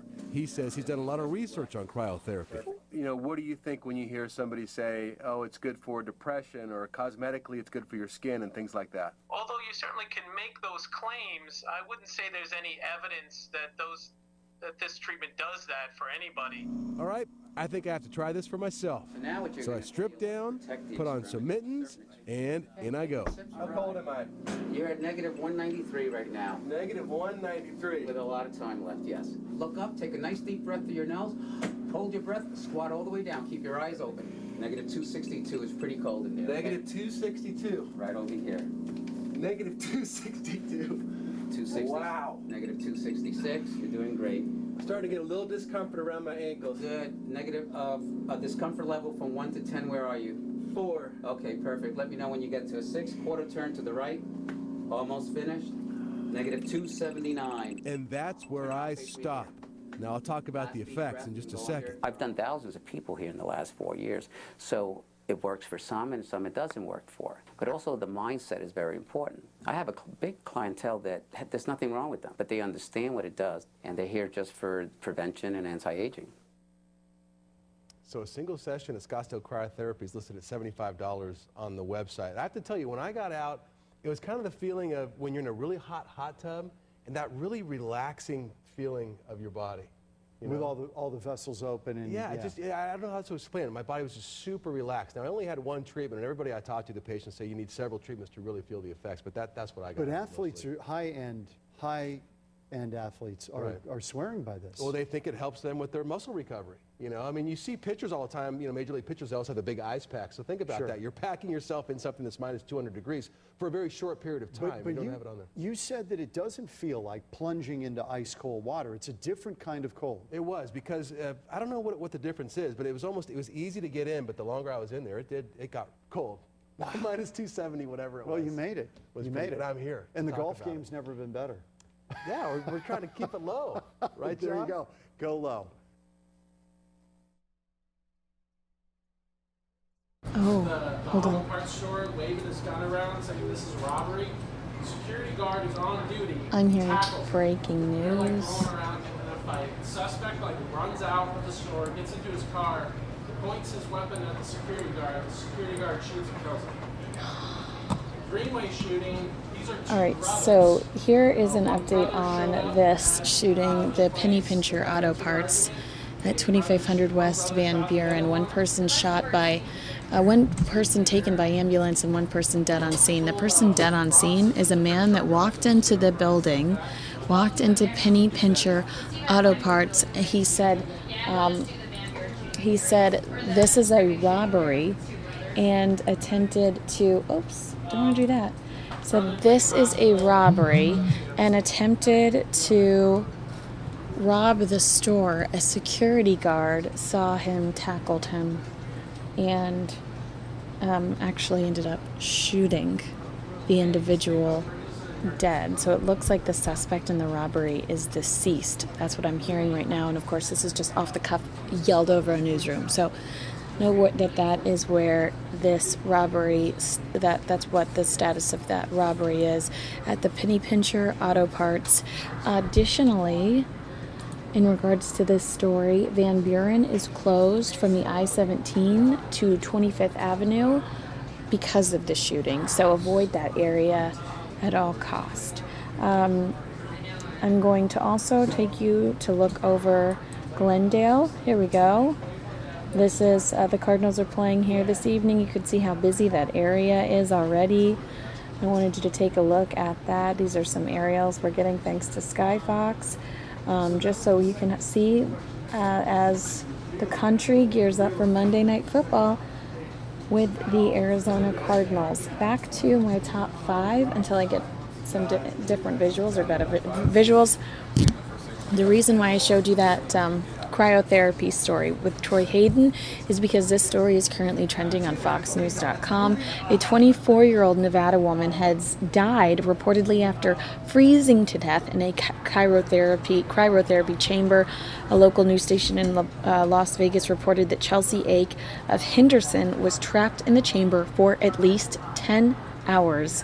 At Rejuvence, a local clinic that offers cryotherapy, which involves stepping into a cryosauna or cryochamber with dry air that dips below 240 degrees Fahrenheit.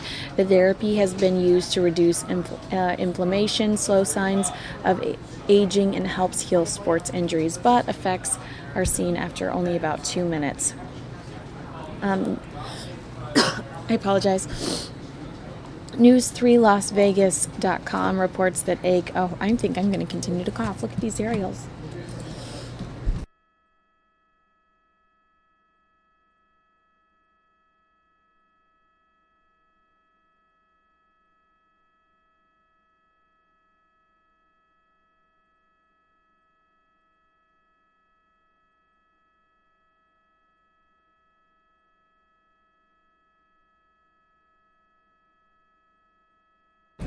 I survived Choke Fit 2016.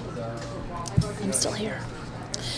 Reported that Aka, Hawaii native, was the manager of Rejuvence. Her co-workers found her frozen inside the machine last week. I do know that she was alone closing the shop up and then did go into the the machine, and apparently did not turn it off. Her friend Shaylin B. told the news station, according to local police reports, Ake used the machine without assistance and likely suffocated. Investigators said the death was due to an operator error. It's very frustrating to know because there are no cameras in there, B told News3LV.com. Basically, the only person that does know what happened is Chelsea. Owners of Rejuvence had no comment on Ake's death, but said they are saddened by the loss of their friend. I just want everyone to know she was awesome and she loved everybody, be told 3newslv.com. Her legacy will definitely move on through us. Oh, I wonder if I'm allowed to show that. Is that actually on the field? I don't know. Or is that tailgating? I don't think I'm allowed to show it to you, but interesting stuff going on in Glendale. My next story for you is the home invasion and the 14-year-old shot multiple times. Belle, I do need some water. Suspected suicide, asked Eden Snake. I don't know. I don't know if it was a suicide. I'm interested in knowing more about her. She was 24 years old. She was a manager. I would be interested in knowing if perhaps she had someone meeting her for a date. Of course, I am very murder show oriented. I do like murder shows. So I'm suspicious in regards to, was it an accident or was somebody supposed to meet her that night and go out with her that night? I think it's just tailgating. I'll show it to you. Yay. All right. Yeah, it's such a weird story.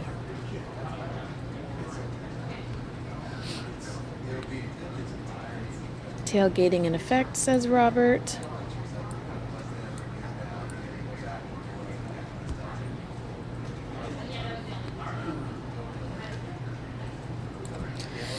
All right, and on to the next story about the 14-year-old that was shot in a home invasion. The 14-year-old was not the one invading the home. The 14-year-old lived in the home, which is what makes the story so outrageous and unfortunate and makes me angry for all parties involved. Let's see here.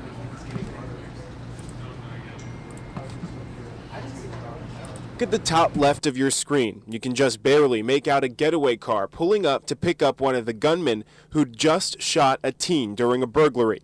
It's the best clue deputies have to track down the violent men they say shot 14-year-old Markel Cobb early Friday. Family members have been posting about their concern for the teen on Facebook. In one post, a cousin writes, "Words cannot explain how I'm feeling right now. My prayers go out to my cuz right now." In another post, a woman who says she's Markel's aunt gives an update on his condition. She writes, "My nephew is a soldier. He is recovering and resting. Thanks for the prayers." Because we've got to get them off the street so that they don't strike again. Investigators say the violent armed burglars appear to have randomly burst into this Riverview home. Markel was home alone inside, heard a noise, and came out of his room. The gunman started shooting, hitting Cobb 4 times, one bullet even grazing his head. It's amazing that he was struck 4 times and he has non-life-threatening injuries and he is stable at the hospital. That is a blessing, and because this could have ended very differently. Investigators say witnesses spotted the men leaving in a light green Volkswagen Beetle. It has me questioned whether this is a safe neighborhood. Neighbors fear for their safety while the gunmen are still out there. Oh, it's very concerning. Like I said, it's a quiet neighborhood. We never thought anything would happen like that around here, so very concerning. Yeah, and I had heard mentioned before that there wasn't a description of the shooters. I think they simply don't have one. I don't think that they are purposely trying to avoid giving that description. I just don't think they know what to say. Trump attacking Carson in regards to his faith, ? Republican presidential candidate Donald Trump said Sunday that he saw no reason to apologize for raising the issue of rival Ben Carson's Seventh-day Adventist faith during a recent campaign rally. "I would certainly give an apology if I said something bad about it, but I didn't. All I said was I didn't know about it," Trump said during an interview on ABC's This Week, one of 3 Sunday talk shows on which the billionaire businessman talked about recent polls that showed Carson pulling ahead of him in Iowa. Trump dismissed a suggestion by host George Stephanopoulos that by mentioning Carson's religious affiliation, he was trying to send a dog whistle to some conservatives who claim the Seventh-day Adventists are not Christian. "No, not at all," Trump said. Trump had brought up Carson's religion on Sunday during a rally in Florida.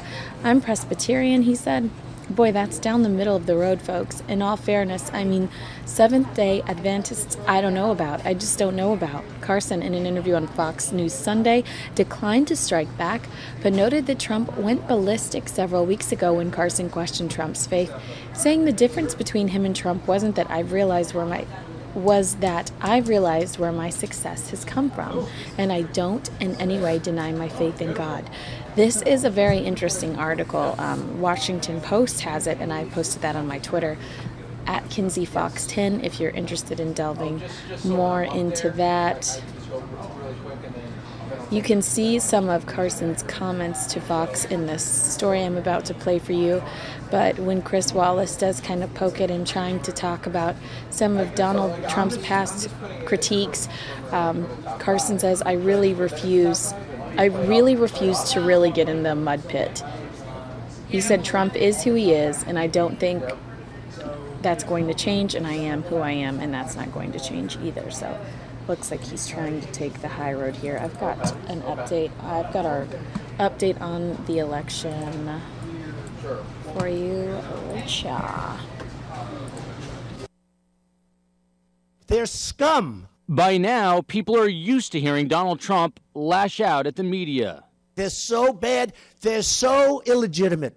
They are just terrible people. Or mocking President Obama over the Iran nuclear deal. Oh, okay. You can self-inspect. Send us a letter. Dear Mr. President, everything's fine. And even members of the president's cabinet. I don't want him on a bicycle during nuclear negotiations. But the attacks on fellow Republicans seem to be getting more frequent. Bush said, I don't like Mr. Trump's tone. We have people, their heads are being chopped off in the Middle East, and he's worried about tone. But Trump's most repeated theme today, attacking a pair of polls which he admits shocked him for putting Ben Carson in first place. Carson is lower energy than Bush. I really refuse to really get into the mud pit. Hillary actually was right when she said, that the Republicans are there, trying to destroy each other. Hillary Clinton, meanwhile, was on the receiving end of some criticism from a candidate who typically does not dish it out, Bernie Sanders, the Vermont senator taking a veiled shot at Clinton for her Iraq war stance. I listened carefully to what Bush and Cheney and Rumsfeld had to say, and I said, no, they're not telling the truth. Meanwhile, Vice President Joe Biden opened up in an interview over the weekend saying he would have run for president if he thought he could have won. He also said the rumor that his son Beau asked him to run from his deathbed was simply not true. In Washington, Joel Waldman, Fox News.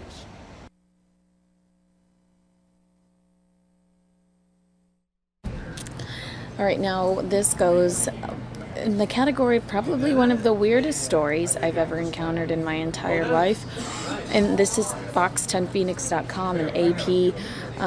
A Walking Dead fan killed, and no spoilers in the chat room in regards to The Walking Dead last night, please. A Walking Dead fan killed his friend before he could turn into a zombie. A New Mexico man who had been watching TV's The Walking Dead told authorities he fatally beat his friend before he could become a zombie. Grant's police spokesman, Moses Marquez, said Sunday that 23-year-old Christopher Paquin was beaten and that 23-year-old Damon Perry is being held on a murder charge. Perry's attorney, Michael E. Callaghan, did not immediately return a call for comment. Officers were called Thursday afternoon to an apartment complex where Perry was allegedly wielding a knife. They found Paquin's body inside an apartment, and maintenance workers detained Perry. Perry told investigators that he had been drinking when Paquin began to change into a zombie and tried to bite him. Police say Perry beat Paquin with his hands, feet, an electric guitar, and a microwave. Authorities said Perry attributed his actions to binge watching The Walking Dead, which centers on a zombie apocalypse on Netflix.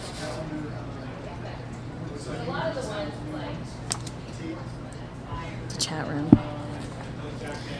There's no making that story up, and I would love to know more about it. That would be a very interesting case to actually see, watch in a chat room, or in a courtroom chat room. I'm in a chat room right now with you guys.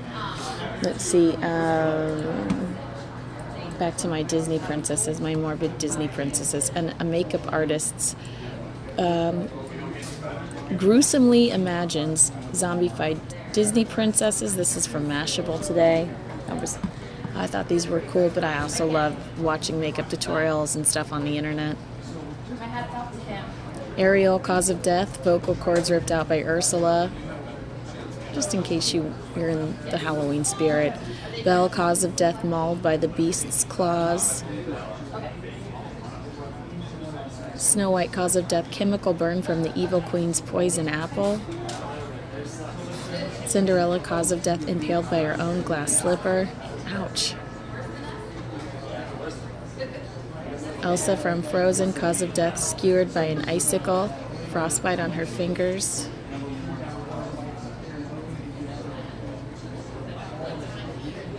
So I thought that those are really interesting. If you're in the market for some last minute holiday, Halloween ideas, and you're talented at makeup, let's take a look at Glendale as they gear up for Monday Night Football.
And let me give you an update on this.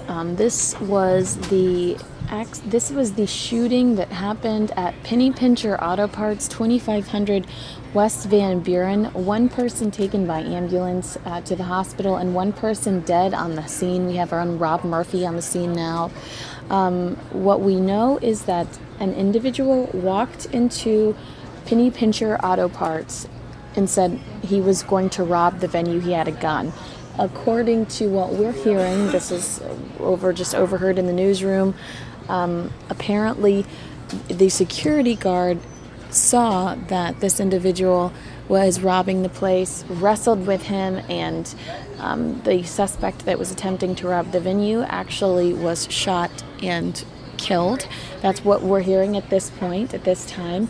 Van Buren is closed from the I-17th to 25th Avenue, and that's due to the shooting.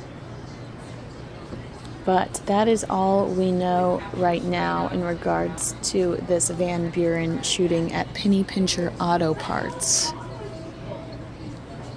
Let's take some more aerials of Glendale now. We're going to have an amazing post-game show on Fox 10. In case you are planning on watching the show or watching the game, or in case you're a Cardinals fan, we're going to wrap everything up immediately following the football game on Fox 10. So if you are looking forward to the Cardinals playing this evening, know that we're going to have a very good wrap-up program prepared for you.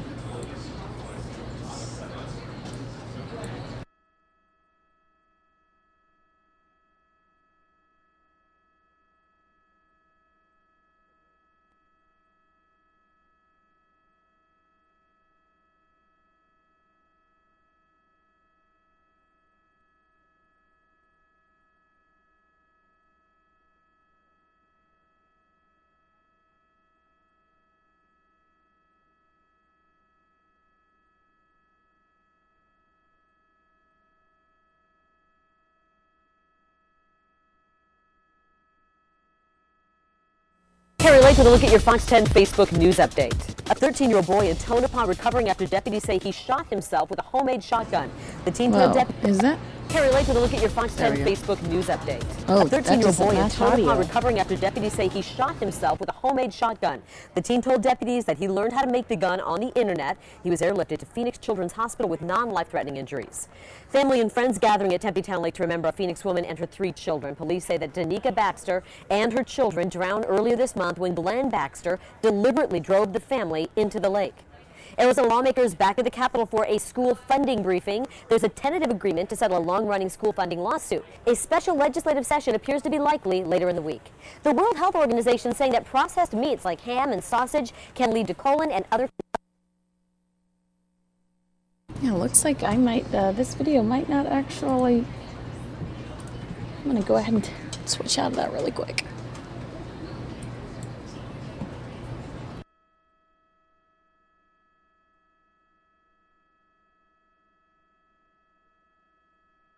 Traffic doesn't look so bad yet. We're looking at traffic in Glendale. People we are prepping for the Cardinals. Hopefully a Cardinals win this evening. Freeway traffic doesn't look that bad though. I think we were all preparing for the apocalypse in regards to traffic. But no, we're going to have post-game coverage for you here on Fox 10. You can watch our live television news broadcasts at fox10phoenix.com/live. So if you're excited for that game, know that we're going to wrap everything up for you nicely immediately following at fox10phoenix.com/live. With Jude LaCava. I saw Jude, I saw Richard Sands here today. I saw everybody.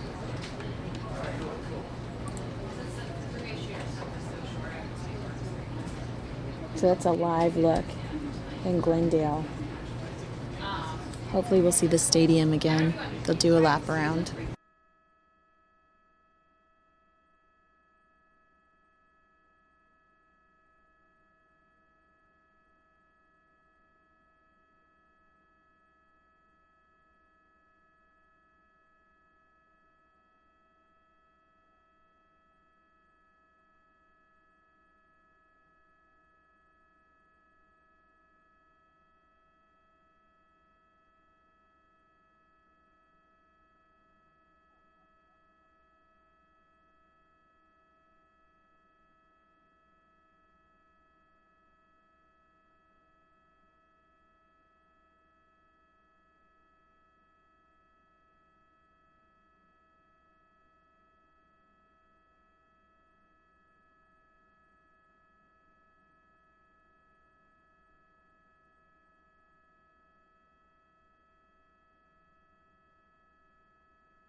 We have an update via Rob Murphy on Twitter in regards to the penny pincher auto parts story. Man attempts to rob auto shop. Security takes robber to ground. Robber flees outside and points gun. Security fires, killing robber. Recap in 140 characters or less.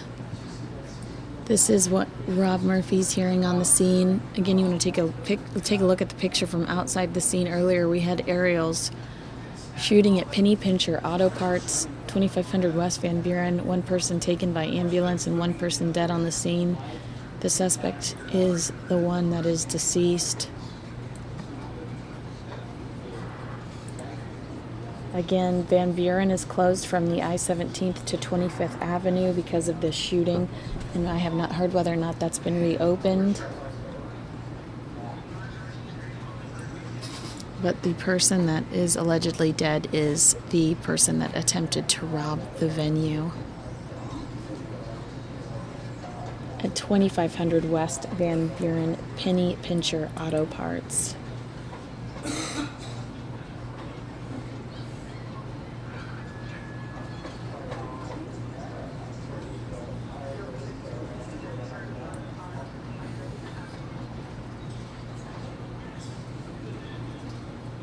And we're going to have more on that story for you at 5, 6, 9, and 10.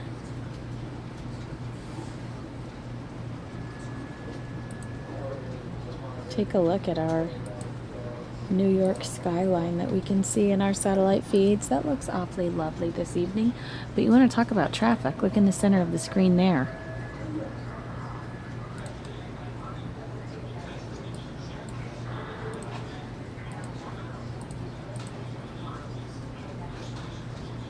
That looks way more intense than our Glendale, Arizona Monday Night Football traffic.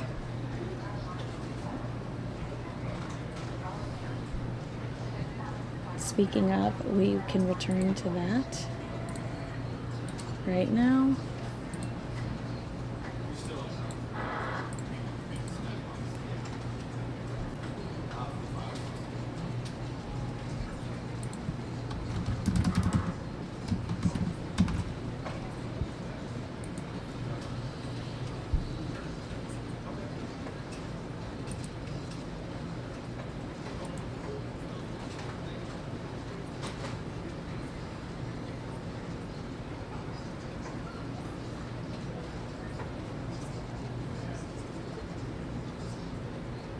According to some, the Baltimore Ravens were Super Bowl contenders at the start of the season.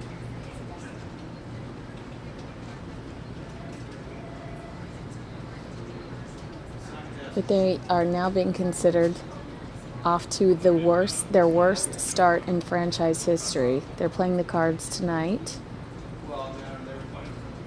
The Ravens were 8th in the first ESPN Football Power Index ranking of the season. It headed into Monday's game ranked 16th.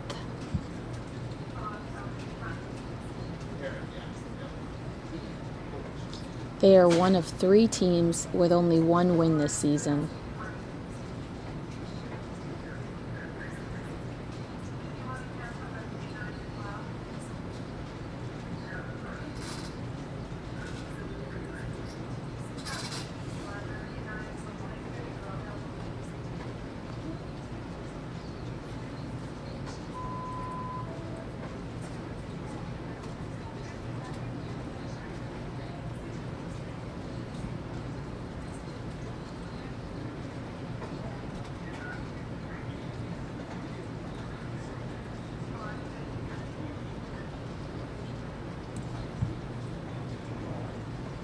The Cardinals' Chris Johnson, formerly of the Tennessee Titans and the New York Jets, has run for at least 100 yards in 4 of his 6 appearances on Monday Night Football.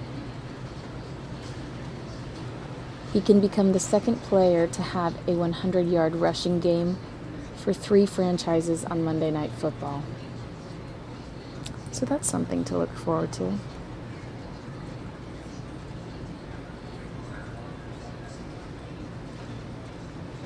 ESPN says the Cardinals have an 80% chance of winning tonight's game.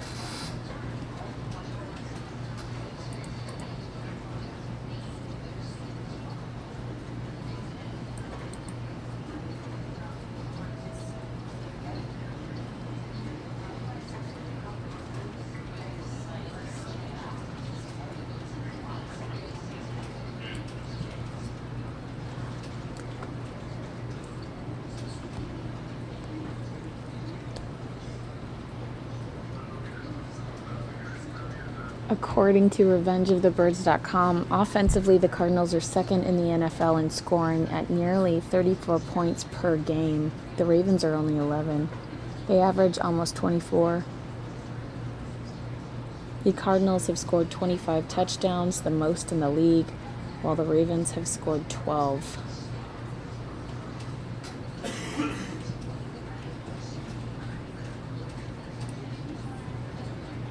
This will only be the 6th time the two teams face one another. It is the first time the Ravens will play the University of Phoenix Stadium.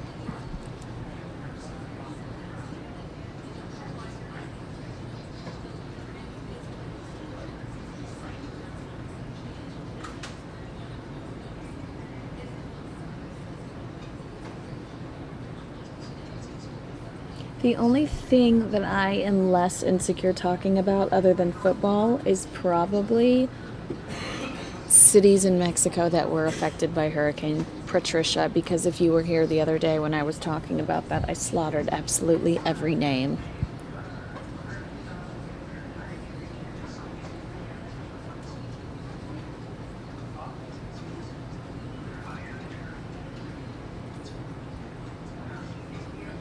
But that's what we're here together for, to experience these things together. You correct me. I'm slightly offended. But I move on, and I'm a better person because of it.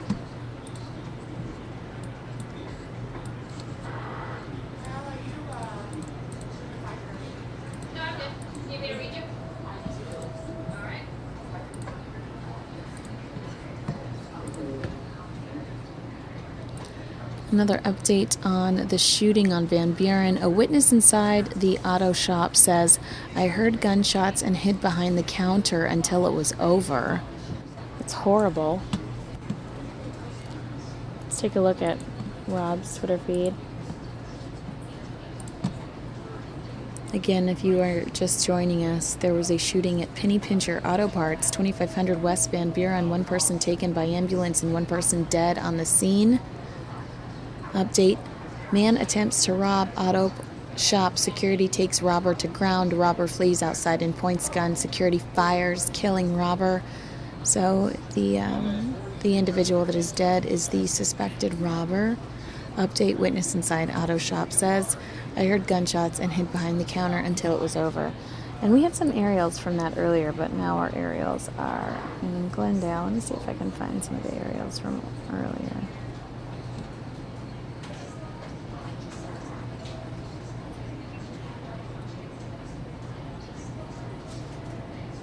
I feel like the aerials we had were so brief that, but it was interesting to see. There we go. There are some of your chat names right there, but those were the aerials we had earlier, right before we lost them. Back to Glendale. If I get any more updates from Rob, I will bring them to you.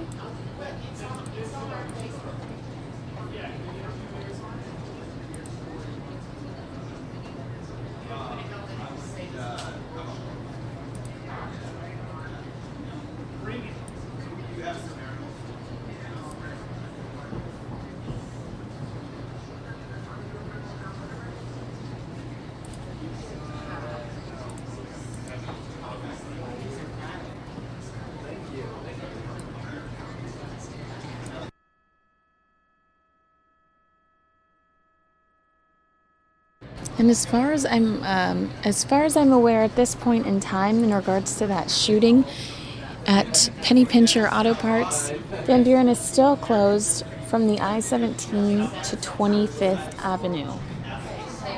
So creating some issues in regards to traffic as well.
Now we're in Pasadena, California, where a tree trimmer is stuck in a tree. This is KKTV, I believe.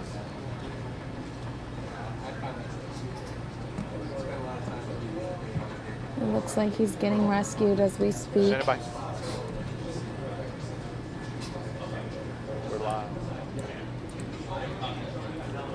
And this is out of California, where a tree trimmer is stuck in a tree and is currently getting rescued.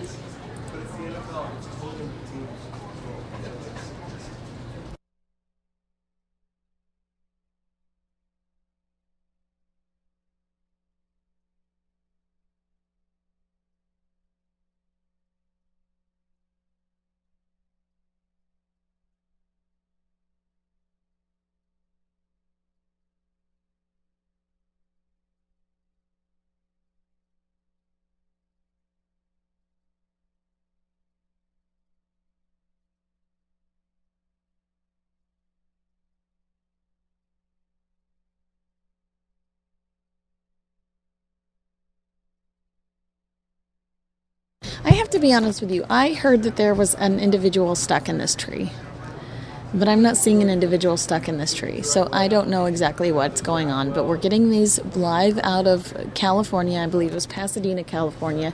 And what I was told was there was a tree trimmer stuck in a tree, and I'm assuming that is an individual and not a piece of machinery, because there are a whole lot of firefighters working this one rescue. So I'm as confused as you are right now as we watch this. This is a live feed we're getting in from one of our Fox affiliates, and I'm waiting to see if there's an actual person in there or what I'm looking at exactly. This is strange. It looks like he's talking to somebody. I don't know.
We're going to head over. And I don't know what's going on here.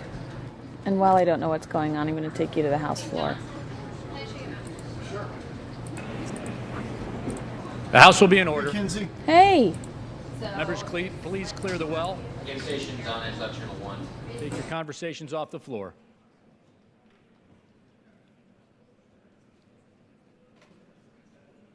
The gentleman from Tennessee, Mr. Fincher, is recognized for 1 hour. Mr. Speaker, I yield myself as much time as I may consume. Gentleman is recognized. The House not in order. Gentleman will suspend.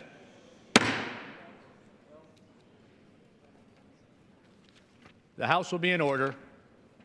Members are reminded to take their conversations off the floor.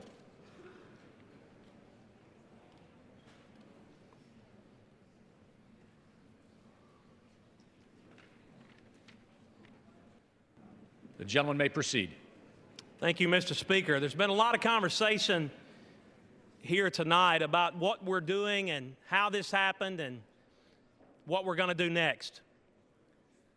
Mr. Speaker, the reason why we are here tonight, I didn't sign up to come to Washington from Frog Jump, the place I live, to do discharge petitions.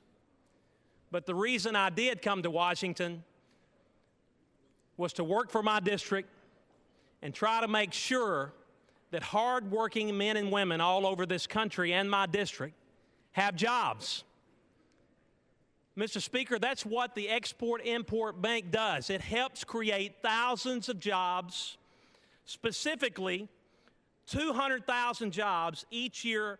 Now, let me be clear, because there's been a lot of misconception or misperception, whatever you want to say, about what this costs the taxpayer.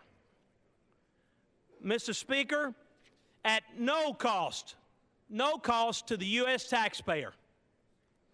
In fact, the bank returned $675 million to the U.S. Treasury in fiscal year 2014, and 13 more than $1 billion, Mr. Speaker. But this is not a minority, this is not a Democrat procedure that's happening tonight. This is a Republican-led position.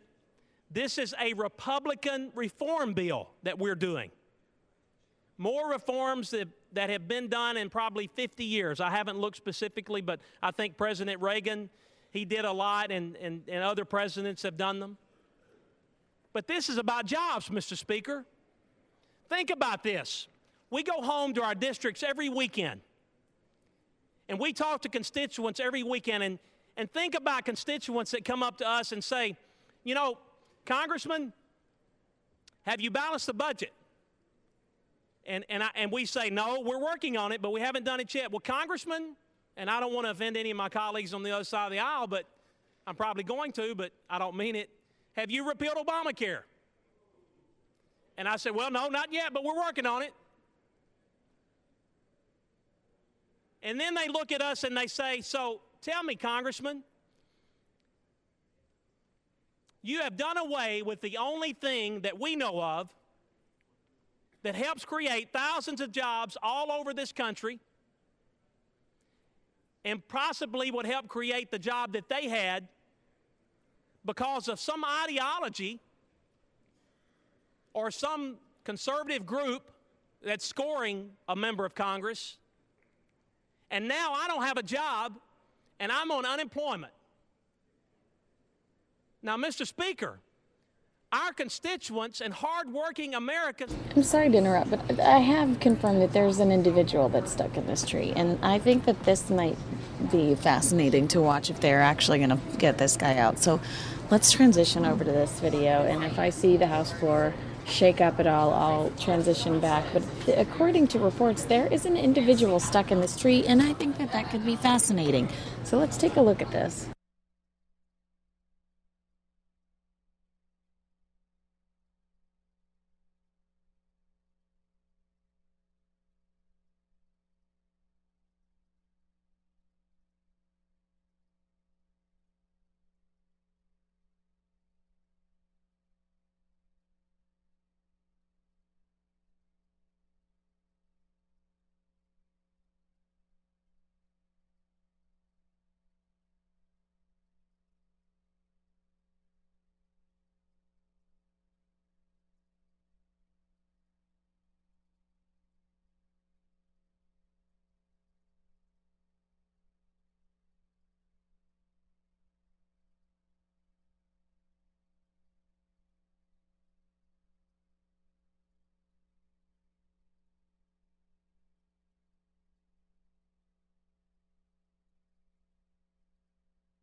I have very little information about this, except for the fact that it's outside of Pasadena and there is a man stuck in this tree.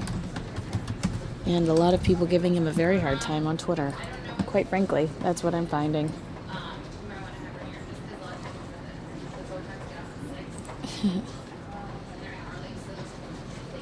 A BuzzFeed reporter says in LA, a tree trimmer gets stuck in a palm tree and local news pays for a helicopter to cover it. Well, it is fascinating. These rescues are fascinating. I'm interested in seeing it. I want to make sure he gets out okay. Let's be honest.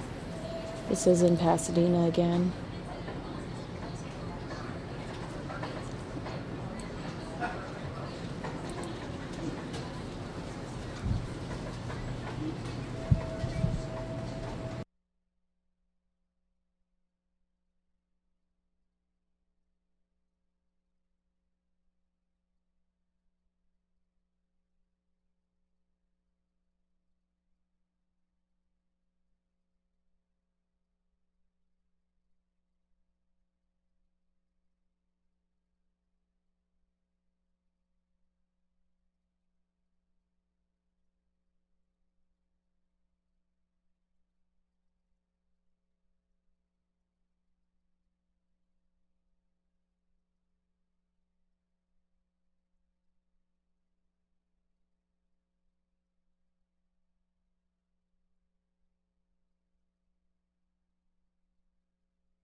Typically in a scenario like this, well, I would love to know. He's 20 feet up in palm tree. I would love to know how this came about.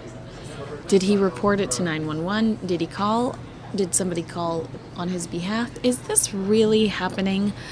I mean, is there proof of life in there? Because this is awfully suspicious.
Whoa, look at that.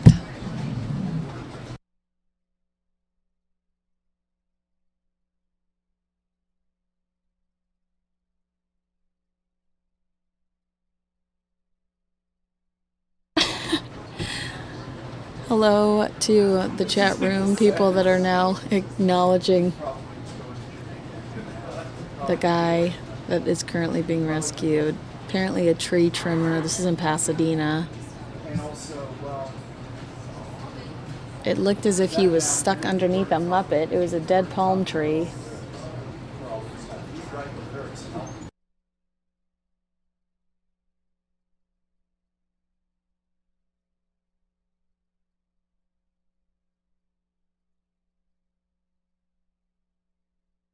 This is a bad day for this guy.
Now you can see the man is secured. It looks like the man is secured on the ladder.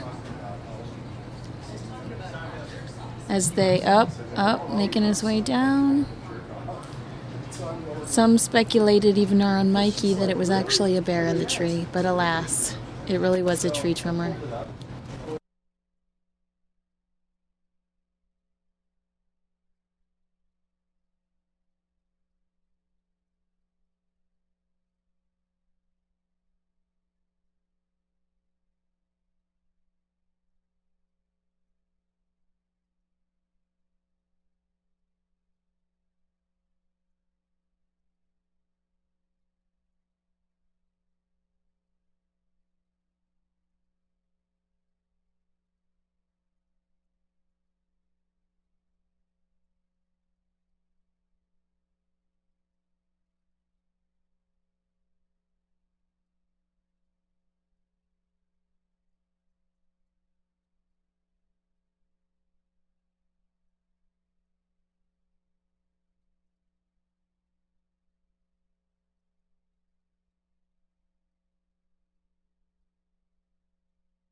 Look at the, they're quick to get the bed out, get him on there. I bet he's dehydrated, so exhausted. This has been a long day.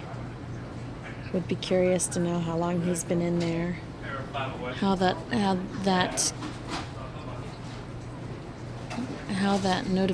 were originally notified about him being stuck in the tree.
I'm going to go ahead and temporarily close down our stream as we prepare. We're just going to switch hosts and get Mike all set up on the computer. You're going to have Mike in just a few minutes, but I'm going to go ahead and wrap up this stream.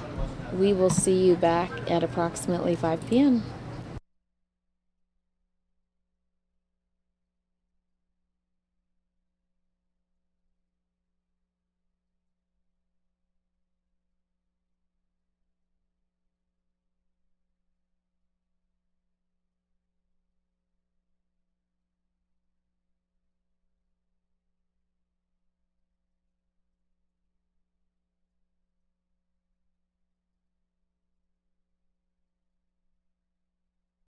Identification and professional development for teachers and school.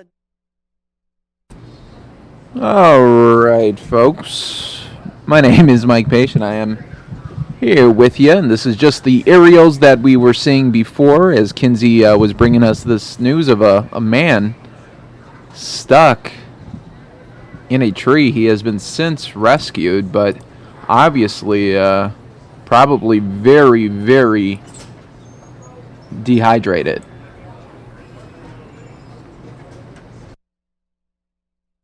We'll get you the top headlines coming up in just a minute here. So we appreciate everybody watching. We've got a full show for you. And there's the White House as they switched on us. It was clear to me that our schools were unprepared to meet my daughter's needs and to meet the needs of students with dyslexia, and teachers had never been properly trained to identify. I-10 freeway shooter back in court. His attorneys telling a judge he has an alibi. School Superintendent Diane Douglas makes good on a campaign promise, leading the vote to end Common Core. Big changes at Tempe Town Lake, and that means an empty lake for months while the work is finished. Famous paintings, expensive jewelry, and a luxury car. Just a few of the items hitting the auction block in Scottsdale this week. Halloween and football go perfect together on a Monday night. Fans hoping the Cards will bury the Ravens' offensive line. I'm Nicole Garcia. I'll have more from the tailgating scene coming up.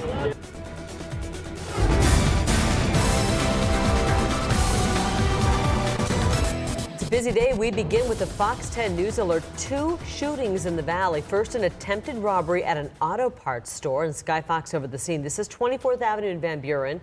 A security guard ends up shooting and killing the suspect in this case. Now, police are telling us the security guard was forced to open fire after the suspect pointed a gun at him. Our Steve Kraft is on the scene. He joins us live with the latest tonight. Steve.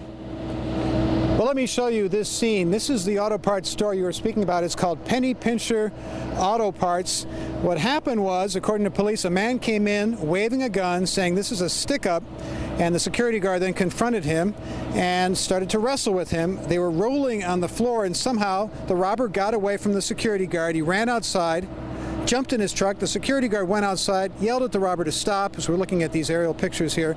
And then the security guard says the robber inside the truck pointed his gun at the security guard, who then opened fire, killing the robber. Now, we spoke to a witness who was in the store at the time. Here is what he had to say. Crawl, under the counter and get behind the wall, that's all. How long was the whole situation? How long did it take place? Well, when we hear the gunshot, a couple seconds, that's it. It's closed down. We're at 24th Avenue, so obviously this is a developing story. Police are continuing this investigation, and it's best to avoid this area. One man dead, still in that truck back there. Reporting live, Steve Kraft, Fox 10 News. Thanks, Steve. Another Fox 10 News alert. Police say a fight between brothers led to a shooting at Sharks Market in Phoenix. Sky Fox over the scene. This is 32nd Street and Greenway. Police say one brother works at the store. The other showed up. There was a fight. One of the brothers shot the other. The suspected shooter stayed on the scene, and the victim was taken to the hospital. The man accused of being the freeway shooter appears in court today, and the hearing could be a victory for his defense team. They say that they have evidence that will prove Leslie Merritt Jr. was nowhere near the freeway when those shootings happened. And today a judge said that he will allow them to present that evidence. Our Fox reporter, Mark Martinez, in court today for the hearing. He's live tonight with the story. This would be something. Yeah, and prosecutors say ballistic evidence proves that Leslie Merritt Jr. is behind 4 of the 11 confirmed freeway shootings. 3 of them here that happened on August 29th along the I-10 freeway, and then a 4th that happened between August 22nd and 27th near Sky Harbor Airport. But his attorneys say they have evidence to show that Merritt has an alibi for these dates, and they want the judge to lower his bond so he can be released until trial. Accused freeway shooter Leslie Merritt Jr. making an appearance in court today. His defense attorneys asking the judge to lower his $1 million bond.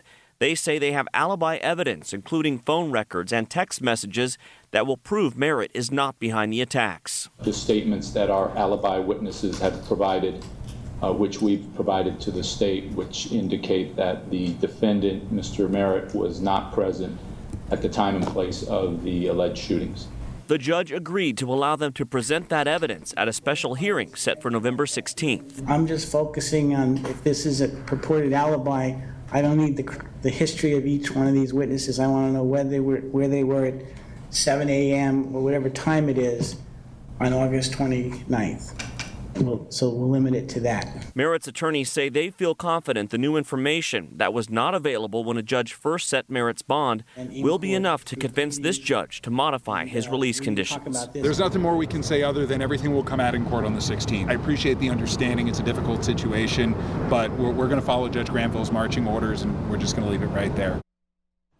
And the judge set the next hearing for November 16th. He told attorneys on both sides not to make any comments about this case outside of the courtroom. We'll have the latest on that hearing next month. Reporting live, Mark Martinez, Fox 10 News.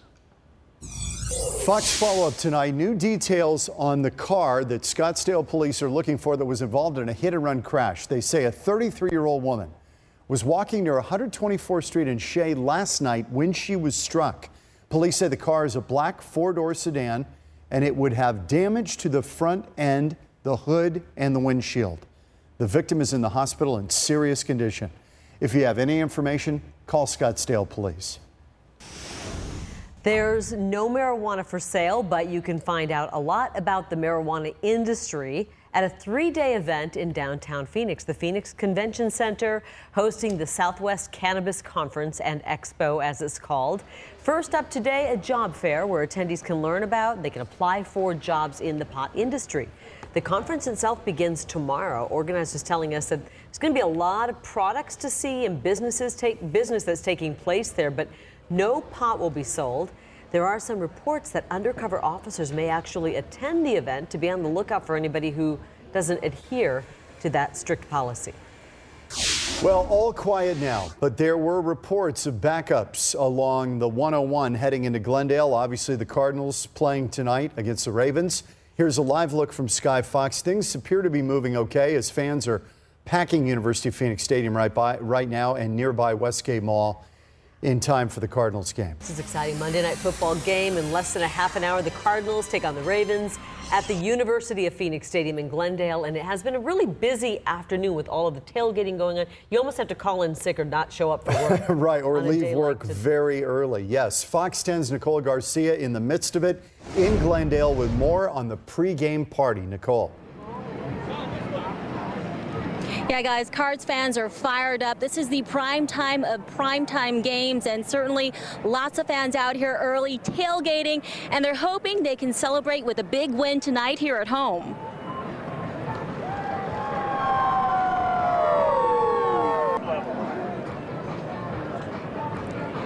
It was the perfect day, perfect weather for some food, some barbecue, games, drinks, music, family fun, and football. Cards fans looking forward to watching their team rise to victory. Nobody out here is really worried about a close game or a loss, seeing as that the opponents, the Ravens, are 1-5. And with Halloween just around the corner, some fans got really creative with their pregame rituals. Calais Campbell, Cardinals all day. Woo! This is where we're leaving them at rest tonight after the game. Hence the tombstone. Hence the tombstone, yeah. R.I.P. Took the words right out of my mouth. We're gonna bury him. We're gonna bury him. We do the skeleton like the team's dead, so we're gonna kill the other team, and we put a skeleton. We put the jersey on. The head is the head's broken off, and that's more symbolic of the kids playing with the skeleton than it is symbolic of anything to do with how we want them to destroy Flacco. I don't think you can take any team easy in this league. They're a good 1-5 team, but I definitely think we're the better team, and it's going to show tonight. So the tailgating is winding down. As you can see, all the fans are starting to file into the stadium. Kickoff is in about 30 minutes. Reporting live, I'm Nicole Garcia, Fox 10 News. Thank you, Nicole. The Cards hosting a food drive before the game tonight. Volunteers from St. Mary's Food Bank and the Cardinals cheerleaders will be collecting all kinds of food, canned food, non-perishables right outside at several points outside of all 5 stadium gates. Fans encouraged to bring non-perishable food items and or money for donations. The donations will benefit St. Mary's Food Bank Alliance. Want to remind you the World Series, talking baseball, kicks off tomorrow night right here on Fox 10. Game 1 coverage begins at 4:30. The Mets and the Royals. That means you can catch an early edition of Fox 10 News at 4 tomorrow.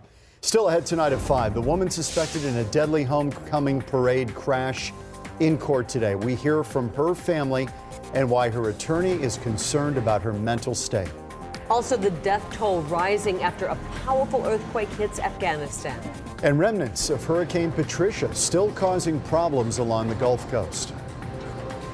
Our weather, well, a little bit warm, not bad, but those temperatures will be coming down. And as John said, remnants of Patricia, what's she up to now? We'll take a look coming up. All right, so those were your latest updates. Hi, everybody. My name is Mike Pace, and welcome to the Fox 10 News Now stream. We appreciate everybody watching right now. Part of Fox10Phoenix.com. We have a lot to talk about today. I'll be here with you until about 7 o'clock, and then Kinsey will come down, as always, and close out the show. You know, now we stream Monday through Friday, 9 a.m. to 9 p.m., so this is always the destination that you should have. We appreciate it when you guys do. Here is some of the stuff we will be talking about today. We're going to update you on the very latest with that horrible Oklahoma State crash that happened over the weekend with a car that just plowed into pedestrians as they were just watching a parade there. And so we'll have the latest on that, and we saw the update on that Phoenix shooting update. We'll give you a little bit more details on that. And then a father-son pic goes absolutely viral. we'll show you that pic and the interview. It's very fun. They go viral for an awesome reason there. And Walking Dead fan, we talked about this a little bit earlier, but still a crazy story. Walking Dead fan kills friend. Unreal. Unreal. So we'll have that. And can the Cards win? Can they win today on Monday Night Football? We'll be giving you live game updates throughout the show. It kicks off at about 5:30, so hopefully the Cards could get off to a awesome start like they have been in the past. So hopefully they can keep that up and bounce back from last week's loss. So lots to talk about, but I do want to just catch you up on some other headlines as well that happened today, and we'll just talk about them for a little bit here, including what happened in Illinois today. 2 people dead, one being the shooter. This happened in Bolingbrook, Illinois, suburb outside of Chicago, where somebody walked in and shot someone and then what it looks like to be then turn the gun on themselves. So a very sad situation out there in Bolingbrook, Illinois. Don't know too much more, but as you could imagine, that investigation is still going on right now. But to give you a little new update, I want to go to Oklahoma, the OSU. This is the latest story that they have on it. I'm very sorry for those victims and the people who lost their life. It's a horrible, tragic accident. That's Floyd Chambers, the father of Adacia Chambers, the young woman who was at the wheel of the sedan that plowed into a crowd at the Oklahoma State University. The crash killed 4 people and wounded dozens. Her father is painting the picture of a kind but troubled person, saying she spent time in 2 mental hospitals. They had her for a couple of weeks and they released her and said there's really nothing else they could do for her.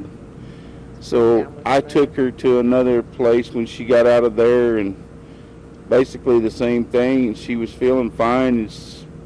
And you know, at that point she was 21, so I've done all I could do as a father. The night before the crash, Adacia spent time with her aunt, who says she did not appear troubled. This is so not her. This is not her character. Chambers' boyfriend said Adacia had trouble sleeping the night before the crash. Her attorney says that sometimes she would go days without sleep. The boyfriend maintains that Chambers did not do drugs and that she rarely drank. I think the last time we drank was on my birthday, and we each had a beer. Chambers made her first appearance in court via video link. The state intends to charge her with at least 4 counts of second-degree murder, and each one of those counts carries a maximum sentence of life in prison. She's behind bars on $1 million bond. Programs is irresponsible and short-sighted. Hurricane Patricia showed how being informed and prepared about coming storms can save lives. Investment in earth science research is vital to improving our understanding of our planet and building resiliency in a shifting climate. Yield back. Gentleman yields back. For what purpose does the gentleman from Minnesota seek recognition? To address the House for 1 minute and revise and extend my remarks. Without objection, the gentleman is recognized for 1 minute. Mr. Speaker, we lost a good man, mentor, and coach this past weekend with the passing of Flip Saunders. While the veteran NBA coach grew up in the Cleveland, Ohio area, he will forever be a true Minnesotan to many of us. It started with his career as a player at the University of Minnesota, where he started over 100 games with the Golden Gophers. And after his playing career was over, he began his coaching career at Golden Valley Lutheran College before working his way up to the NBA. Flip coached the Minnesota Timberwolves to their first winning season, their first playoff appearance, and an appearance in the Western Conference Finals. More than accolades, though, Flip was a mentor to many. The outpouring of grief from players, coaches, sports writers, and fans shows just what he meant to those who knew him. Mr. Speaker, Flip Saunders was a basketball icon in Minnesota, and he will be greatly missed. Our thoughts and prayers are with his wife, Debbie, and their 4 children, and I yield back. Gentleman yields back. For what purpose does the gentleman from Texas seek recognition? Speaker, I ask unanimous consent to address the House for 1 minute. Without objection, gentleman is recognized for 1 minute. Mr. Speaker, the Department of Justice has closed its investigation into Lois Lerner and her band of bungling bureaucrats at the IRS. Choosing political expediency, it won't prosecute the actors. But according to news reports today, not only did officials at the IRS abuse their power by targeting the administration's political enemies, now they possess Leader 1025 KNIX. Will have, quote, sophisticated cell phone dragnet equipment known as Stingray. These devices work by pretending to be cell phone towers in order to strip metadata and in some cases even content from phones which connect to them, end of quote. Mr. Speaker, why does the IRS want to spy on Americans? Sounds like the old Soviet Union to me. The Fourth Amendment protects Americans from this type of widespread abusive government spying. It's time for Congress to make sure that the constitutional right of privacy applies to the IRS and to this new technology. Technology may change, but the Constitution does not. And that's just the way it is. I yield back. Gentleman yields back. Chair lays before the House the following personal request. Leave of absence requested for Mr. Payne of New Jersey for today. Without objection, the request is granted. What purpose does the gentleman from Texas seek recognition? Mr. Speaker, I move that the House adjourn. The questions on the motion to adjourn. Those in favor say aye. Aye. Those opposed, no. The ayes have it. The motion is adopted. Accordingly, the House stands adjourned until 10 a.m. tomorrow for morning hour debate. All right, just wanted to get some coverage in there and just peek in and see what was going on. We just saw the tail end of it, so catch you up on a story here from Indiana where there was a robbery.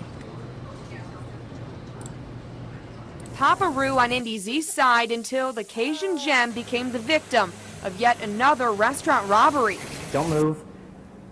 And then open the register. I have a gun. Paparoo employees were behind the counter when the suspect in his 20s wearing a jacket and beanie opened the door. He walked in. Hi, welcome to Paparoo. He stood in line, and I just didn't think anything of it.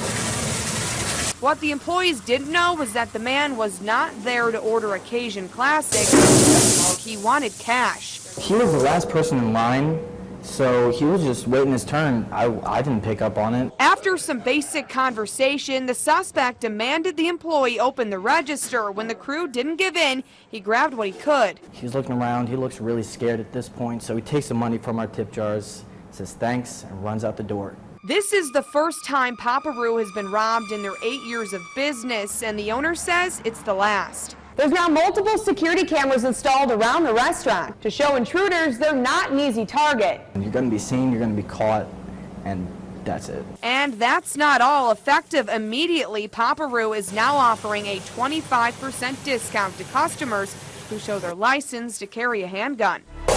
Well, it is a mess as we track the remnants of Patricia. Right in here, you can see that looping low pressure that is now what is left of that very powerful, in fact, the most powerful in the Western Hemisphere. And as you can see, it is leaving behind lots of rain. There's Dallas at 7 and 57/100. That's just this weekend. Look at Austin, a little over 6 inches, and that once again just through the weekend. New Orleans, almost 9 inches on the ground. Once again, that is just this weekend. And then take a look here down in Houston, 5 and 57/100 of an inch. With all of that, yes, they are having a lot of flooding. That's not all. You see Brookhaven in Mississippi over 5 inches, Pensacola in Florida over 4 inches, 4 1/4 inches. They are flooding as well. It has cooled things down quite a bit. New Orleans 77, 67 in Atlanta, 65 in Memphis, and Houston 72. These people were in the 80s last week, 68 degrees up in Wichita, 62 in Omaha, 61 in Washington, D.C. We head to the west, and you can see Denver at 62, Billings at 55 degrees. Look at Seattle, 54 degrees. Things are cooling off up in the northwest. 88 degrees here right now. We do have a little bit of cloud cover, but that will clear off through the night. 8 miles an hour out of the west, a little bit of the northwest on those winds. 45 degrees on the dew point, 23%. on the humidity. And right now it's 86 degrees in Scottsdale, 83 up in Cave Creek, and Glendale 88 degrees, the same in Chandler at this hour. Take a look at it. We do have a couple of systems that are pushing their way toward Arizona right now, at least toward the west. Arizona will get a little bit of the brunt of some of them. We can see that low pressure in place, but not much to pick up or drag up into the state. Are you planning your Halloween? Mostly clear right now. The hourly temperatures 5 p.m. 77, 7 p.m. 73, and 9 p.m. 69 degrees. Any change in that I will have for you. Here's your high, 91 degrees, 88 in Mesa, 88 in Scottsdale, 88 in Chandler. Out at Luke, 89, 85 is the norm, 98 is the record high temperature for this time of year. As you can see here, some nice temperatures all around the state. Although it did get a little warm down on the desert, that is going to change, however. Take a look at your night, 66 degrees, clearing. A few clouds, 88 degrees for tomorrow. By Wednesday, 86. By Thursday, a chance of rain. That's a nighttime chance of rain, 83 degrees. However, things are going to change when we get into Friday. Look at those mid-70s, upper 70s for Saturday or Halloween, and then we kind of go with a few 70s and a few 80s after that. But we do look like we could get some pretty good storms late Thursday into Friday. Watch your kids around water. I think fall is officially here. This is what we've been waiting for. Well, we don't Look get at the this. colors there, man. Wow. Wouldn't it be nice if we had this? Well, you've got it in certain spots. Up north you do. Sometimes in about December, we start to see the trees here in town changing.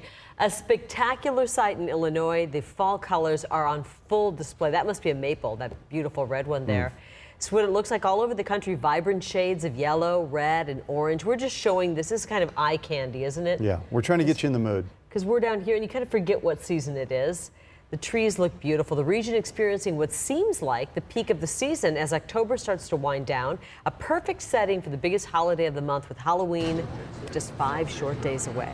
My kids are Yes, it is a good setting, but as anyone knows, I am from Chicago, from Illinois, and that is beautiful, but then that site also brings back memories of, oh no, it's about to get extremely cold. That's all right, though. I love seeing those images, though. Great shot of that aerial, though, of those fall changing colors of the leaves. Got to love it. Rachel says, I miss the fall colors so much. Yes, but at least we're not missing that cold, because it could be downright brutal. And then at times, as you know, it's not just the cold, it's the snow, it's the ice. I like living here where I can just get out of the house and know I won't have to scrape anything off my car. Awesome feeling there. Let's keep it going with some stories here. This is one of the top stories that we played for you this afternoon. If you like good stories, you're going to like this one. It's not a robbery, it's not a shooting, it's not a fire. It's a dog that survived 2 months out in the wilderness. Take a look. Awesome story. You know what he loves is a belly rub. Statistics will only tell you so much. Sometimes the odds don't tell the whole story. There are varying degrees of questions, and sometimes unbelievable answers. By all rights, he should have been gone, and yet here he is, So, one must wonder. We just thought it was impossible that he would come back at that point. How something that seemed impossible could ultimately become possible. Good boy. We went up to my family's cabin to celebrate my 30th birthday. Unfortunately, while we were out back shooting, somebody left a door open, and sure enough, he bolted. Hank disappeared into the wilderness, and for hours his loved ones searched. They figured maybe, just maybe, someone picked him up. But then you have this worst case scenario, like, oh, this other animal ate him, and that's an awful way to, die. Those terrible thoughts lingered. So yeah, not knowing is the worst part. You see, it's tough, because Hank's family. We were all over the internet, and we were finding the miracle stories about dogs that were lost for 2 years. Statistics will tell you, after 30 days, it is likely a lost pet will never return. Well, the phone call actually came to me. Fortunately, there are things greater than statistics. It's from Home Again, Pet Services, somebody has found Hank. After spending 2 months in the outskirts of Wyoming, a microchip implanted in Hank ultimately linked him back up with his family. The truck pulls up and his head is poking out the window. It was just, I don't know, surreal. Because I really didn't think I'd ever see him again. By all accounts, Hank likely shouldn't be here. You should never completely lose hope, because you might be that family that beats the odds. Statistically speaking, he's one lucky pup. Good boys. This is... They're scum. By now, people are used to hearing Donald Trump lash out at the media. They're so bad. They're so illegitimate. They are just terrible people. Or mocking President Obama over the Iran nuclear deal. Oh, okay. You can self-inspect. Send us a letter. Dear Mr. President, everything's fine. And even members of the president's cabinet. I don't want him on a bicycle during nuclear negotiations. But the attacks on fellow Republicans seem to be getting more frequent. Bush said, I don't like Mr. Trump's tone. We have people, their heads are being chopped off in the Middle East. And he's worried about tone. But Trump's most repeated theme today, attacking a pair of polls which he admits shocked him for putting Ben Carson in first place. Carson is lower energy than Bush. I really refuse to really get into the mud pit.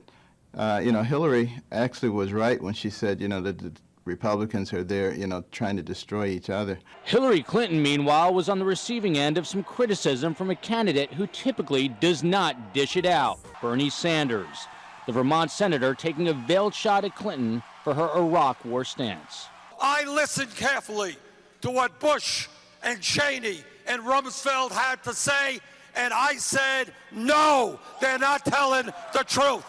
Meanwhile, Vice President Joe Biden opened up in an interview over the weekend saying he would have run for president if he thought he could have won. He also said the rumor that his son Beau asked him to run from his deathbed was simply not true. In Washington, Joel Waldman, Fox News. But while I will not be a candidate, I will not be silent.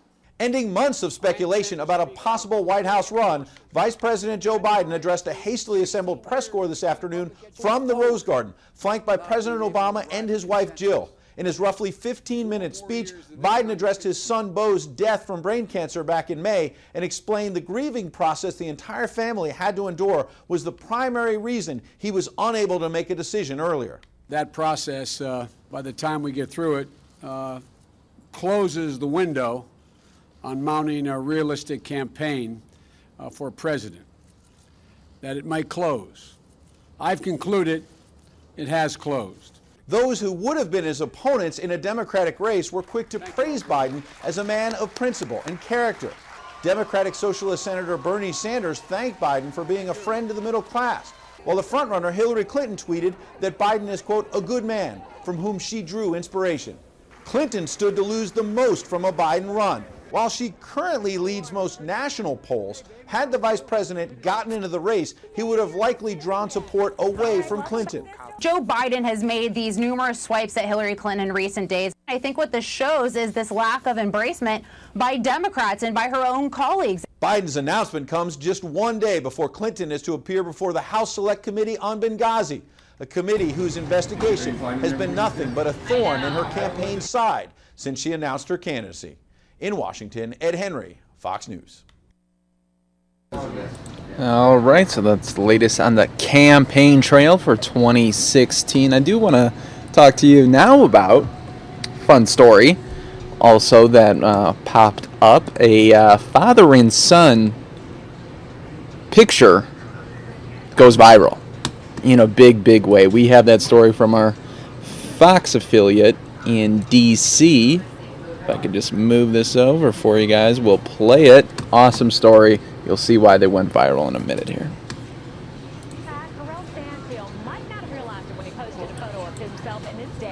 but a lot of people, I'm talking in the thousands, really liked the picture online. A lot of people who saw this posting responded with speculation about which man they'd rather date, and a lot more had some very specific ideas about exactly how they'd like to spend time with either Carell or his father. I don't think they knew that it was Carell and his dad, more like brothers. Okay, you're gonna have to wait about those comments because they're joining us first. So let's flip the music. Let's bring in Carell and Father Billy to our studios. Okay, yes. Love this father and son duo. How you doing? Good. Good. Nice to meet you. Hello. And welcome. So are you guys surprised about this? They called us off, yes. So, okay, tell us about the picture. Where's this picture and how did it happen? Well, the funny thing is we were in Lenox Mall in Atlanta doing a little shop. We actually were both trying on the shirt that you see in the Okay. and funny thing is my father said, my sons take a picture like we usually do. And We're always clowning off with each other. Okay, right. We had a good time, and when I posted it, it was almost instantly, it's just, I had to cut my phone off. My phone made my battery die to turn my notifications off on my phone. That's amazing. And you think about this, right? I mean, it's something so innocent. So we hear that some of the comments online were not so innocent. And you're a pastor, right? Yes, ma'am. Okay. Can you tell us some of the tame ones? The tame Some of one the was reaction? a lot. I get a lot of I don't know if I want to be stepmom or stepdaughter or daughter-in-law. It's a lot of those. Those are more on the easy side, but it's they get pretty graphic. Were you surprised? Very. They were very surprised. You know, just clown off with my son. We always, they like to say they look like their dad, and so, you know, I have a good relationship with them. So we just took a picture, and we never thought in a million years that it would go viral the way it has. And so, you know, with the comments, when you put something out there like that, you know, people are going to express themselves in their own context. For me, you know, if something good can come out of it, that's good. You know, he's probably much more excited about it than I am. Because you're single. Very, Okay, very much so. you're married. Yes, I'm happy. All right, so what does this mean for a single guy? But for a single guy, I mean, I guess it kind of broadens my range of finding that special someone. Right. Other than that, you know, I'm just focusing on my business and school. And what do you do? I'm a barber, actually. Okay. Pretty popular barber in Baltimore City. Okay, in So, Baltimore. I do pretty well with that, working on branding myself, that's all. I love it. I love that. What does your wife think about all the comments? Well, you know, I come home to her every night. So she's a woman, you know, so I don't know if they might have made her feel uncomfortable, but she didn't, you know, make me feel that way. She understood that, you know, we took a picture and it went viral and women are open to their opinion. And so I received all those positive comments. Right. But at the end of the day, it feels crazy that, you know, they're calling you an internet celebrity or a celebrity, and I'm walking in the malls and they run up to me and say, there's King Rel and his father. It's a strange world, isn't it? It's a strange world that we live in, right? I've been introduced to the world of the millennials now. Right. You know, as a Now, were you Generation on X. social media and all that? I'm on social media and everything, and we Okay. post pictures all the time Yeah. with his brothers and us, but for some strange reason, there was something, and I think what people really saw was our chemistry. Absolutely. That, you know, any typical father and son, I'm tough on him. You know, I want to see him do better than me. So I really believe, more than looks, that there was a real chemistry that came abroad with that picture, because we really do have a real father-son relationship. But now it just occurs to me and probably to us that you have this platform. Yeah. I mean, you know, you are a pastor and you have a business, a platform to maybe do something together now that you have the world's attention. Absolutely. If you're spreading a message of positivity, and that's it the doesn't goal. hurt that, you know, Yep. well, I Comes can't in a too. good package. Exactly. Yep. So I don't know. Any plans to do anything with it? Well, you can talk first. Yes, we do, but I'll let him explain Well, that. it's you a know. couple things, you know, that's been coming our way, both our way, and it's that in the work. So it's all blessings. Can't really talk too much on it until everything's confirmed, but it's a blessing. I know, actually, I was just here 2 nights ago. I went out to a club here. I think it was a bar called Rose Bar. And it was immediate, like, this, oh my God, it's you. And that's different for me. Like, I'm used to, you know, certain female attention, but not to this degree. All right, well, tell folks where they can find you. Yes. How do they follow you? Well, easily you can find me on my Twitter. It's _King_Rel _ again, and my Instagram is King_Rel_ Pops. All right. On Twitter, I am Pastor Billy, middle initial H for Howard Stanfield. On Facebook, I'm also Pastor Billy H. Stanfield. On Twitter, I'm BHSG. To being settled. The tentative agreement comes after weeks of negotiations between schools, Republican legislative leaders, and Governor Doug Ducey's staff. The lawsuit was filed back in 2010, accusing the state of shortchanging schools by not accounting for inflation. A vote could come later this week during a special session, and we will hear from lawmakers on both sides of the issue coming up tonight at 6. 2 hikers rescued after being stranded in Camp Verde north of the valley. Crews say 4 men hiked into a canyon over the weekend. 1 hiker got sick, another twisted his ankle. The 2 remaining hikers left the canyon to get a cell signal and try to call for help. Rescue volunteers with the Yavapai County Sheriff's Office, they found these men and rescued them by helicopter and flew them to a ranger station. Well, we're getting a look at the construction on a massive new dam at Tempe Town Lake. This new dam will replace the dam that burst back in 2010, spilling nearly 1 billion gallons of water. The construction is happening right here on the western side of the lake, and I kind of want to zoom in here, take you in. Of course, we've got Tempe Town Lake. This is the western edge of it, and this is where the current dam is. Now, the city says that this dam will be the largest of its kind in the country. They're basically going to get rid of this one. The water's going to spill out, and they're going to replace it with a dam that will go about right here, about 100 yards to the west of that one. It's the biggest project ever done at Tempe Town Lake. We've been working away here in Town Lake for more than a year, and the finish line is in sight. Crews began building the steel and concrete dam last June, and today the first of 8 steel gates was brought in. Each of the gates is 106 feet wide, 17 feet tall, 232,000 pounds. When we need to pass water, these gates will lay down essentially hydraulically. After the steel gates go in, the water from the lake will be moved out. Most of the water will go into an SRP channel and be used for irrigation and parks. And the reason to do that is so that we can get at the current dam and remove it. After the old dam is removed, the water will be put back in, and Tempe Town Lake will be back in business. Projected lifespan is about 50 years or more, and so we're just excited to ensure the long-term future of Town Lake by doing this. Well, the project is actually going to cost quite a bit of money. This is an expensive project. The price tag, $47 million. It will be completed in April. We got a Fox follow-up on the Lamar Odom case. The former NBA star, Lakers star, blood tests show that he had cocaine in his system when he was rushed to the hospital after being found unconscious in a Nevada brothel. The Sheriff's Department in Nevada has said that if there was cocaine in his bloodstream, it's distinctly possible that he could be prosecuted for drugs. Odom is now in an LA hospital going through rehab. His condition has reportedly been improving by the day. In tonight's Business Watch, Toyota has reclaimed the title of the world's largest automaker, selling close to 7.5 million vehicles so far in 2015. Volkswagen held the spot for the first half of the year, General Motors placing in 3rd place. And sales of new homes actually plunged in September, down more than 11%. That reverses a trend that saw sales of new homes jump more than 17% over the first 9 months of the year. Higher prices and slower overall economic growth are apparently slowing down the housing market. FedEx, they're looking forward to a very happy holiday season, and they're expecting it to be busy. The company says they expect to ship a record of 317 million packages. The prediction comes due to a steady rise on the online shopping side of things, which has seen record growth in recent holiday seasons. And now John has a look at what happened on Wall Street today. Well, actually not much, Carrie. It was a quiet day on Wall Street. Stocks didn't do very much to start the week. The Dow slipped 23 points. That's no big deal. NASDAQ climbed too. It was pretty much a flat day. Many companies will be reporting earnings this week, including Apple, that is anticipated, and Xerox.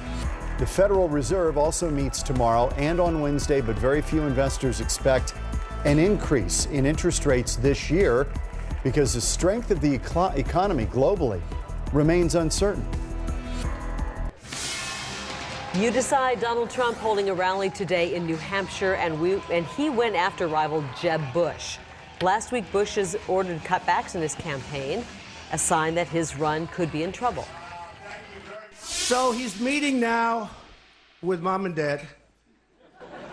No, it's true. He needs counsel. And he was very angry over the week. He said, you know, if this is going to be this nasty, let them have Trump as their president. It's going to be nasty. Hey, Putin is a nasty. Well, Trump might have more important things to worry about right now. A new Monmouth University poll says the third one showing this trend, showing Dr. Ben Carson has opened up a double-digit lead over Trump in Iowa. The University of Mississippi has removed the state flag, which contains in the corner of it a Confederate emblem. The school's interim chancellor says a group of university leaders met last night and made that decision. He says he understands that the flag represents tradition and honor for some people, but he says it's offensive to many other people and is harming the school's future. The Confederate battle emblem has been a part of the Mississippi state flag since 1894. Well, take a look at this. A small plane crashing, 3 people on board, comes crashing down in South Florida. And this was not a pretty sight, was it? The story taking place just outside of Fort Lauderdale. The rear of the aircraft breaking apart from the fuselage as it landed in the marsh. All 3 people on board were rushed to the hospital. It's unclear why that plane went down. In New Jersey, we've got a bear imitating a cat. You're not going to believe this. He wanders through the middle of the town, and then he climbed up a tree. This is what cats do. This happened in Morristown, New Jersey, a few miles west of New York City. So wildlife officials, they tranquilized him, and it put him to sleep, but he just took the nap up in the tree. Wow, he's got some good balance, doesn't he? He did not fall out. So crews got a ladder, and they pulled him down. He was in the nook. There's like a nook and cranny up there that he's just sitting in. He's like, this is awesome. I'm having the best REM sleep I've ever had. He was tagged and released back into the wild when he finally woke up and said, what is going on? How did I get out here? Yeah.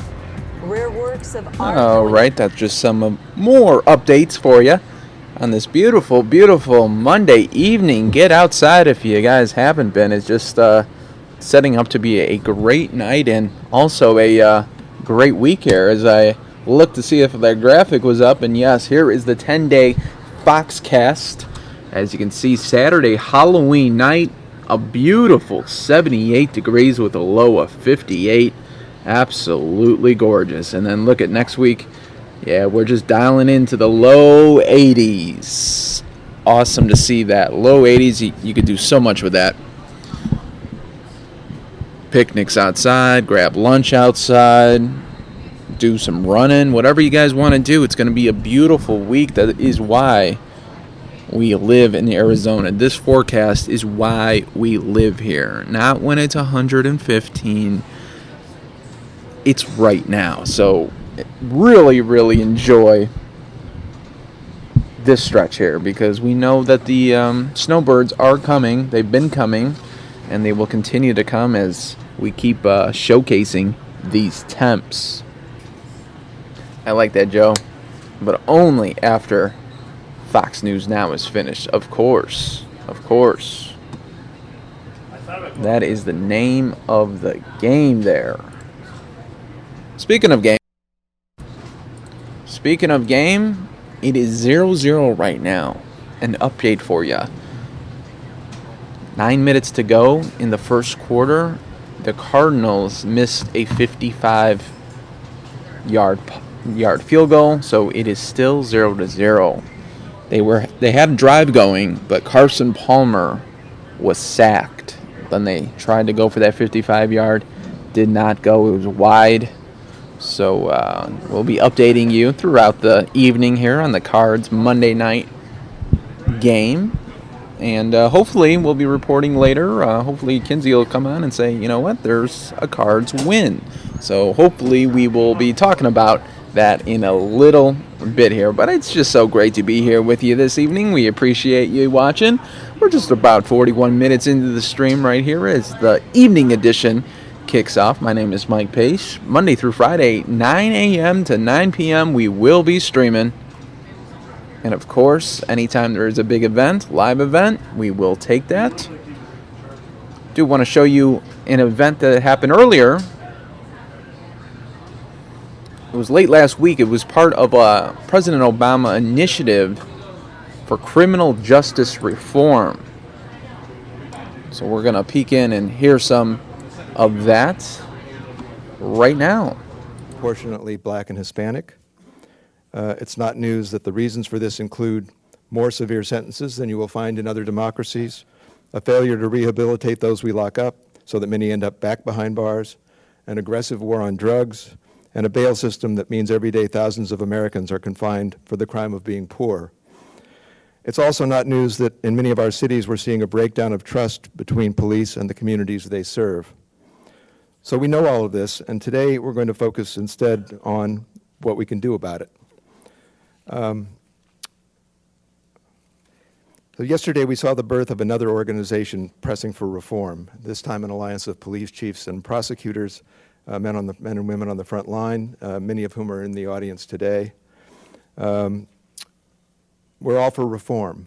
Everybody's for reform. There's a bipartisan groundswell for reform, but that word is pretty elastic. So for starters, I'd like to ask each of you, starting with the President, what's the goal here? Is it something more than just shrinking the prison population? What will success look like?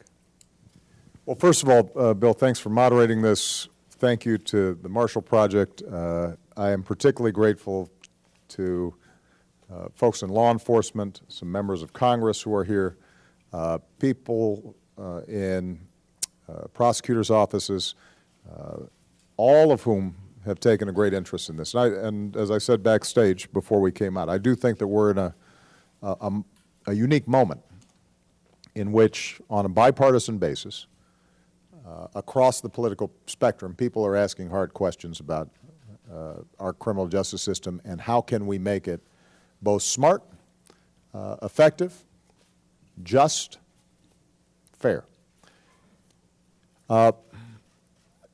You're right, Bill, that reform encompasses a whole bunch of stuff, and not everybody's going to have the same views on every issue. But I do think there are certain principles that my administration, our esteemed Attorney General Loretta Lynch, and her deputy, and others are pursuing, and there I do think that there's some rough agreement. Number one, I think there's a recognition that our criminal justice system should treat people fairly, regardless of race, wealth, station. That there has to be a consistency in the application of the law. I think that's an area where people agree. And so when I came into office and we saw a huge variance in how crack cocaine was being treated versus powder cocaine, people immediately asked the question, why is that? Particularly given that there might be differences in demographics in terms of who uses it. And that would be an example of an area where we had to reform it, and we still haven't gotten it where it probably needs to be, but we made a change. So one is fairness. Number two, proportionality. I think one of the things that has come up again and again in the discussions of reform is in any criminal justice system, we want to make sure that the punishment fits the crime. And if we know, for example, that someone engaged in a nonviolent drug crime should be punished, but that their sentence should not probably be longer than a rapist or a murderer, and yet that's not what our sentencing guidelines reflect, then that's a problem. So proportionality is a second issue that I'm concerned about. Number three is a recognition that incarceration is just one tool in how we think about reducing crime and violence and making our communities safe. And if that's the only tool, if we think we only have a hammer, then everything becomes a nail, then we're missing opportunities for us to create safer communities through drug diversion and treatment, for example, or through more effective reentry programs, or getting to high school kids or middle school or elementary school kids earlier so that they don't get in trouble in the first place. And how are we resourcing that? So that's a third area. Connected to that is, where are we spending our money? We know we're spending $80 billion a year incarcerating folks. If, in fact, we had smarter sentencing. We thought about how we're dealing with drug offenses more intelligently. We are working on evidence-based approaches to rehabilitation, reducing recidivism, and that leads us to save money that then in turn we can put on the streets to have a greater police presence, to cultivate better community police relations, to focus prosecutors' attention or police officers' attention on the truly dangerous criminals. Then aren't we better off, and isn't that what we should be pursuing? So those are the kinds of areas where I think there is actually rough agreement. Now, obviously, the devil's always in the details here, and there are going to be some disagreements on how successful is drug diversion, and can we, in fact, significantly reduce the prison population if we're only focusing on nonviolent offenses, where part of the reason that in some countries, in Europe, for example, they have a lower incarceration rate because they also don't sentence violent offenders for such long periods of time. Those are all legitimate debates, and I think that part of what our administration is trying to do is look at the data, figure out what we know works, what we don't, and the final point I'll make, and I've said this before with respect to criminal justice reform, we can't put the entire onus of the problem on law enforcement.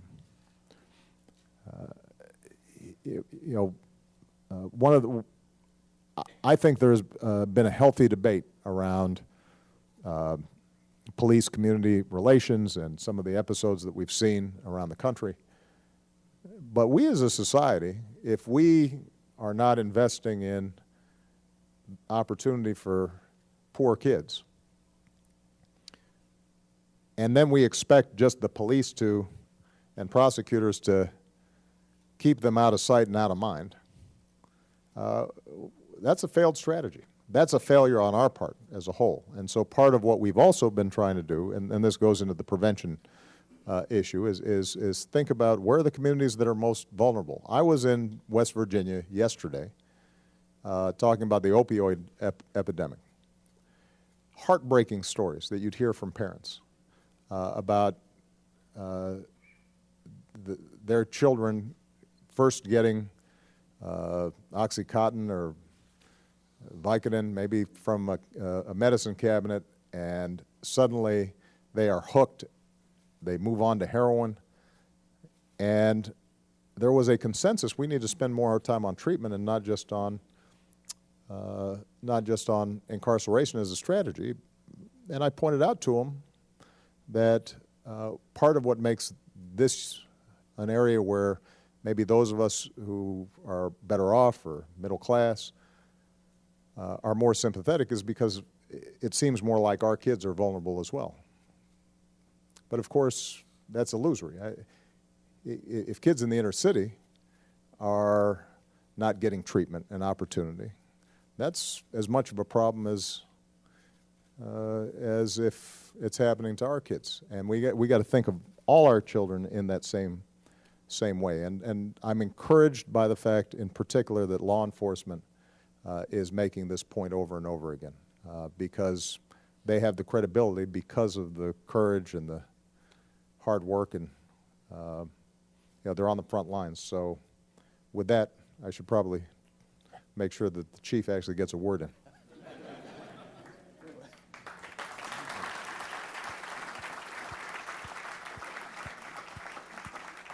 There's a lot in there that I'd like to pick up on as we go through the allotted time. And I think I'll start with the question of sentencing, these draconian sentences that we apply to so many crimes, in part because that's the subject matter of the legislation that just today passed out of the Senate Judiciary Committee. A few decades ago, when crime rates were higher and when the only way to get elected to office was to be tougher on crime than your opponent, Congress began restricting the license the judges had in making their sentences. They established mandatory minimum sentences for a number of crimes. They tightened up the safety valve.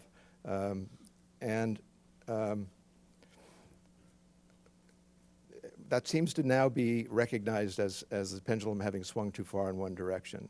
So it's beginning to swing back a little bit in the other direction. The bill that passed out of the Senate Judiciary Committee today does some modest reductions in mandatory minimums.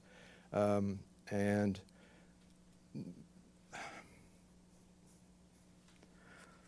sorry, having a senior moment on my thought. But prosecutors love mandatory minimums as a rule. So this is really a question for you, John. Prosecutors love mandatory minimums because they can use them as leverage to drive plea bargains, because they can use them to turn low-level offenders and get them to rat out their bosses. How far can you go in eliminating or reducing mandatory minimums, do you think? Why not just eliminate them altogether? Well, let me first start out by thanking the President and also the Attorney General for their incredible leadership in this area. Part of the reason we have a moment where all of law enforcement and the entire political spectrum are supporting changes to the sentencing regime is the leadership that you have shown and the people in this room have shown, including the Chief Beck. Mandatory minimums are an important part of how the federal system is set up. But, you know, since 2013, when the Smart on Crime policy was announced by then Attorney General Holder, federal prosecutors have been instructed not to use mandatory minimums except in cases that really merit their attention. In other words, aggravated felons, the leaders of drug organizations, violent people. And what that's meant is that our use of mandatory minimums has probably dropped by about 25% in that time. But so far, we have not seen a corresponding drop in the willingness of lower-level conspirators to cooperate with us. In other words, what we're seeing in the Smart on Crime policy is a direct ability to reduce mandatory sentences while still protecting the public. So, you know, the bottom line is, you asked the question, should we eliminate mandatory minimums entirely? And I think the answer to that is no. But we have to reserve their use for the most severe, dangerous, and violent offenders who are out there. Why not eliminate them, though? Why not just have sentencing guidelines the way we have now and have had in the past, and leave it to the discretion of judges? Well, I certainly think that, you know, part of what prosecutors do is advocate to judges. That's our job. We're used to it, and I think we're confident about the results we can get. Having said that, there's something to be said for those most aggravated top-level criminals knowing that they're going to get hit if they get caught with a very severe penalty. But that's different than saying we're going to use mandatory minimums to drive what has turned out to be mass incarceration of relatively low-level offenders in the federal system. Similarly, I think on the state side, and I would turn this over to Chief Beck, you know, some of the laws that were enacted on the state side in the 1980s and early 90s also had very heavy penalties. Whether those are necessary in every instance to accomplish the goals of public safety, you know, that's a question that we could debate. But the bottom line is, I think that from a federal prosecutor's point of view, keeping mandatory minimums for the most serious offenders still makes sense. But using them very sparingly for less serious offenders also makes sense. That's part of what Smart on Crime is about. Chief, do you want to pick up on that? Well, just very briefly, you know, if you view the criminal justice system as a response to a sickness in America, if you view it through the medical aspect, then you have to look at sentencing as a dosage. And I think that we are now experiencing a time in the United States where crime is at a level where we require a different dosage. And we have to recognize that all crimes do not carry the same weight. And some crimes involve addiction and mental illness and have other pathways that can be more effective than incarceration. And you know, in states across the nation, you know, some of our prisons and jails are schools for criminality, and to put young people, and it's mainly young people, into those schools for criminality based on minor offenses doesn't make any sense. So I think we need to stop wasting money and start investing money. And when I talk about investing money, and I you know, I'm remiss, I should say that I'm privileged to speak for so many chiefs, so many great chiefs in the audience here, over 50 of them. And we all believe in the same thing, that we need to invest in our future, not continue to use money to lock the future of the United States up. We need to invest in that so that we can move to a place where many of these offenses are looked upon as the illnesses that they are. Your state has been sort of a laboratory in this regard. You're now in the 5th year of a court order to reduce prison populations. Last year, California passed Prop 47, which reduced a lot of felonies to misdemeanors. How's that played out? What lessons are there for the rest of the states in your experience? So I think there's some really, really good lessons to be learned, and you know, California often leads the way, and sometimes we get things absolutely right, and sometimes things need adjustment. And I think it's important to recognize that what California did in 47 is take several hundred felonies, largely drug-related, and move them to misdemeanors. And a couple of things probably should have been included in that. We also took away progressive prosecution. So, in other words, you can be arrested and rearrested again for the same crime. And even though it's a misdemeanor at this point, there's no enhanced sentencing or enhanced ability to get folks into treatment. And then the other piece is there needs to be a stronger lever for the courts to encourage folks to go into treatment. You're realizing that we're dealing largely with addicts here, and they don't have self-determination enough to do it. So there needs to be a way to help do that. And then thirdly, and most importantly, there needs to be adequate programs for people to be diverted into. And, you know, it does no good, in my estimation, to arrest for these offenses over and over and over again with no place for them to go but back onto the street to continue that cycle. And so, you know, one of the things that I would love to see in this discussion is that we all acknowledge the fact that this is not a cost-saving measure.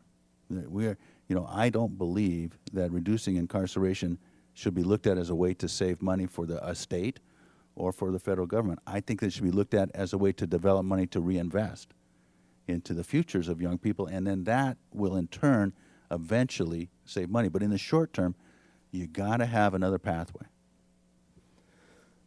In your first answer, Mr. President, you touched on what I think of as the two biggest myths about criminal justice reform. One of them, Chief Beck has just addressed, which is the idea that it's cheap, but that in the end you can save a lot of money by letting people out of prisons without reinvesting that money.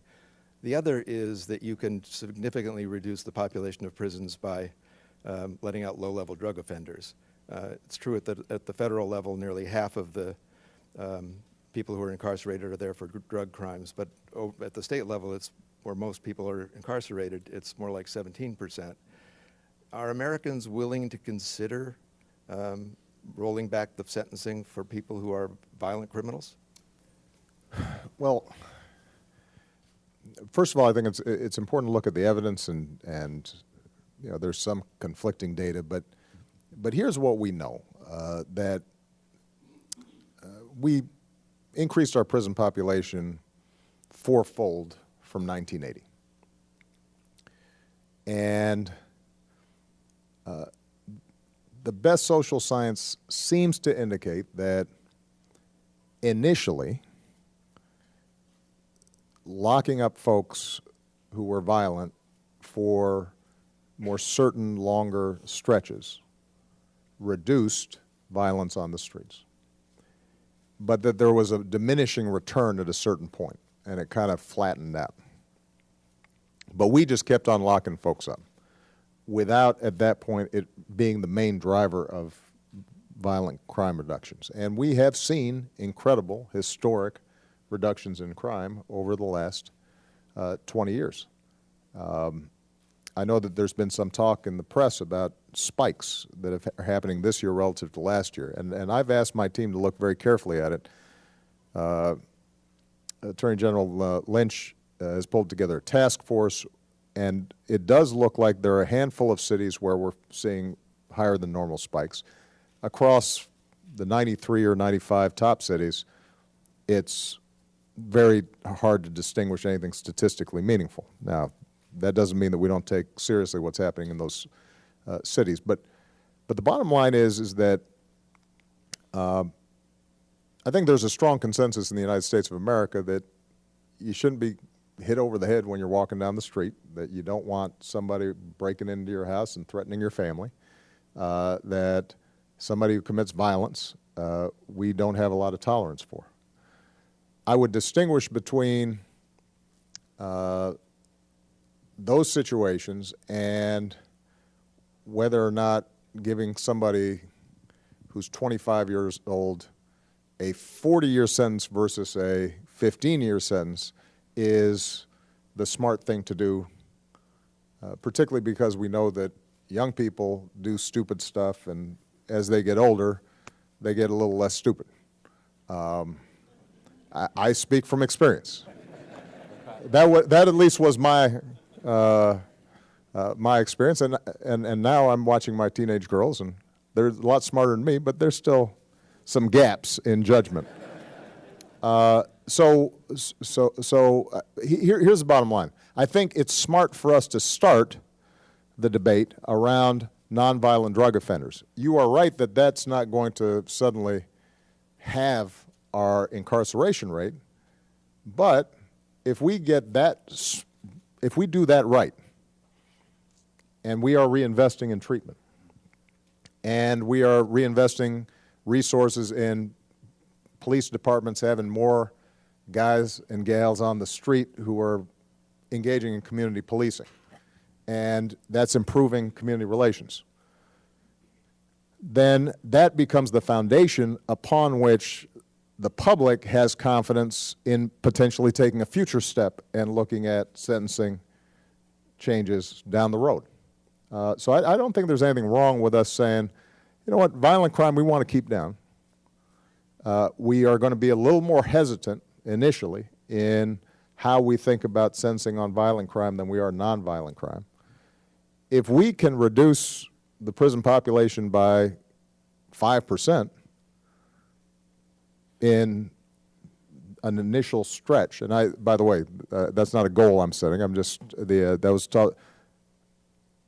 off the top of my head. But 5%, when you got 2 million prisoners, that's a lot of people, and that's a lot of resources that could be going into other areas.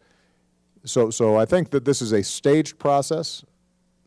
We will lose the public if we try to do everything at once without having data and evidence, and suddenly you see big spikes in crime again, and then suddenly we're back into the politics of lock them up. If, on the other hand, we do it systematically, methodically, we see what works, we see what doesn't. The Chief's point and John's point about reinvesting, I think, is absolutely critical. If we do those things well, and we can duplicate what happened last year, which was the first time in 40 years that both the prison population and the crime rate went down at the same time, if we start seeing the same kinds of patterns as we're seeing in some of these other states, and the experience we're seeing in the U.S. Attorney's Office, where we're not telling prosecutors, you're going to be promoted based on how many maximum sentences you get, but rather based on how wise your use of prosecutorial discretion. If all those things prove that we're still doing a good job controlling crime, then I think we've got something to build on. One other drug question. John, you work in a state that was one of the first two to legalize recreational use of marijuana. Should Congress take marijuana off the Schedule I list of illegal drugs? So I've learned that I always get a marijuana question. Sorry to be so predictable. I want to reiterate something that I think that the President and the administration has made clear, is that the administration is not in favor of the legalization of marijuana. And the decision to move marijuana from Schedule I to a different schedule is really, there's a process behind that. It has to do with the medically accepted uses for the drug. I will make this comment about the situation in Colorado. One of the things that's been a tremendous positive development in Colorado is that the state regulatory system has become clearer, so that local law enforcement has a good sense of where its lines are and what enforcement action it can take. And that's made our ability to partner with local law enforcement in federal enforcement of marijuana very much clearer. So we see an evolving situation where I think, again, as in so many things, the key is a federal, state law enforcement cooperative effort to make sure the system works. I'd like to ask both Chief Beck and John Walsh, are there things that the leader of the free world could be doing on his own without the permission of Congress over the next year and change of his administration that would make this problem better, less of a problem? Let me just amend that question by saying I've got some outstanding members of Congress here, and I want to work with them to get stuff done. So I just wanted to... I get enough trouble with Congress with that bill trying to... That's why I asked the other trying guys. to stir things up. You know, first I have to say that I'm amazed by the depths of the President's understanding of this issue. I mean, the first answer that you gave covered so many of the points that John and I have talked about in private, and it's obvious that you understand the way that the chiefs in this room and the prosecutors in this room feel about this issue. So that's a huge start, in my opinion. But I think that one of the things that we need to look at is remember that this system is made up of three parts. This criminal justice system, you know, it's the federal level, which we're talking about directly here, but most folks are affected by state level prosecution, state level incarceration, or even local, even on the local level. And so when we talk about having treatment available, when we talk about diversionary systems that we can use to get less people in the jail system, it needs to apply to all three. It can't just be for the use for the federal system. It has to go down to the state system, because many of the states and all the municipalities now struggle economically, and putting money into community-based organizations or to some of the things that the states and the counties run is very difficult. And so if we could get some federal help with systems that are off-ramps for people that are addicted, and off-ramps for people that are arrested for low-level crimes, because the arrests aren't stopping. I mean, the chiefs in here represent tens and thousands of low-level drug offense arrests, my organization included. But we got to have somewhere for them to go, and it can't just be, 48 hours in the local lockup and then right back on the street corner where they came from. It just can't be that. John, you got any requests of the president? The one thing that I would really emphasize, so much of law enforcement really depends on local law enforcement, and our partners in police departments and sheriff's offices all over the country. On the federal side, we value tremendously. We can't get our federal work done without the partnership between federal law enforcement and state law enforcement. One area where over the years we've seen a decrease in federal assistance to state and local law enforcement is in the COPS area, the community policing grants. We have fewer officers on the street with federal money than we used to have, and that's an area that I think would go a long way to enabling the police departments and sheriff's offices to engage in that community-oriented policing that really will help prevent crime, so that we're not confronted with the situation of trying to decide how much of a sentence to give a violent offender, because maybe we've prevented some young person from going down that road in the first place. And just not to ignore the opportunity, I have to say that the kinds of programs that I know the president wants, I know the police chiefs out here want, the kind of programs that have maximum community interaction, where people know the officer on the street, where officers are not there just to enforce the law, but they're there to build community, those are the most resource-intensive programs that we have. And I know the president's familiar with a couple of programs we have in Los Angeles, and I thank him for bringing the Tingarides family out here for his State of the Union speech. But those kind of things are exactly the kind of programs that we could expand on with little help. And, Yes, and John. Bill, there's one other thing that I think is very important. Kind of an amazing number that I only relatively recently became aware of is that we release every year from state and federal prisons 600,000 people. So that's 600,000 prisoners coming back into society every year. Do we have 600,000 people's worth of reentry programs? I don't think so. We have a lot of work to do in that. State and local efforts are great. Many of the U.S. attorneys who are present here in this room have been working on developing great reentry programs all over the country. But that's another area where taking some of these savings and putting it into that kind of programming is going to reduce the reoffending rate and really make a big difference. Let's take a little time to talk about the need to repair the mistrust between police forces and the communities that they serve and protect. I've noticed we solicited questions and thoughts from our readers through social media, and one thing that recurred was a fairly high level of cynicism about the promises that we're all going to do better at policing, that we've taken the Black Lives Matter movement to heart. People say the people who are now prescribing a return to community policing are the same people who gave us stop and frisk and broken windows and these other strategies that, as they were applied in practice, tended to result in over-aggressive policing. And I guess the kind of cynical question from the masses would be, why should we trust you to get it right this time? You know, I'm actually going to, Chief, I'm going to interject before you Thank you, sir.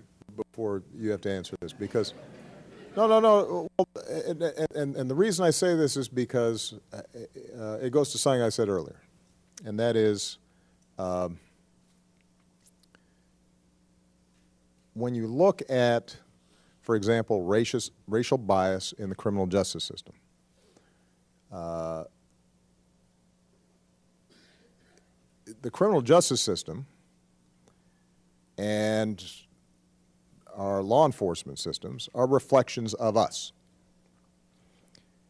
And so if we as a society are willing to tolerate very poor neighborhoods with no opportunity, a lot of violence, a lot of substandard education, and then we're surprised that the police, in interacting with a community that hasn't been cared for, is going to have tougher interactions, then we're passing the buck.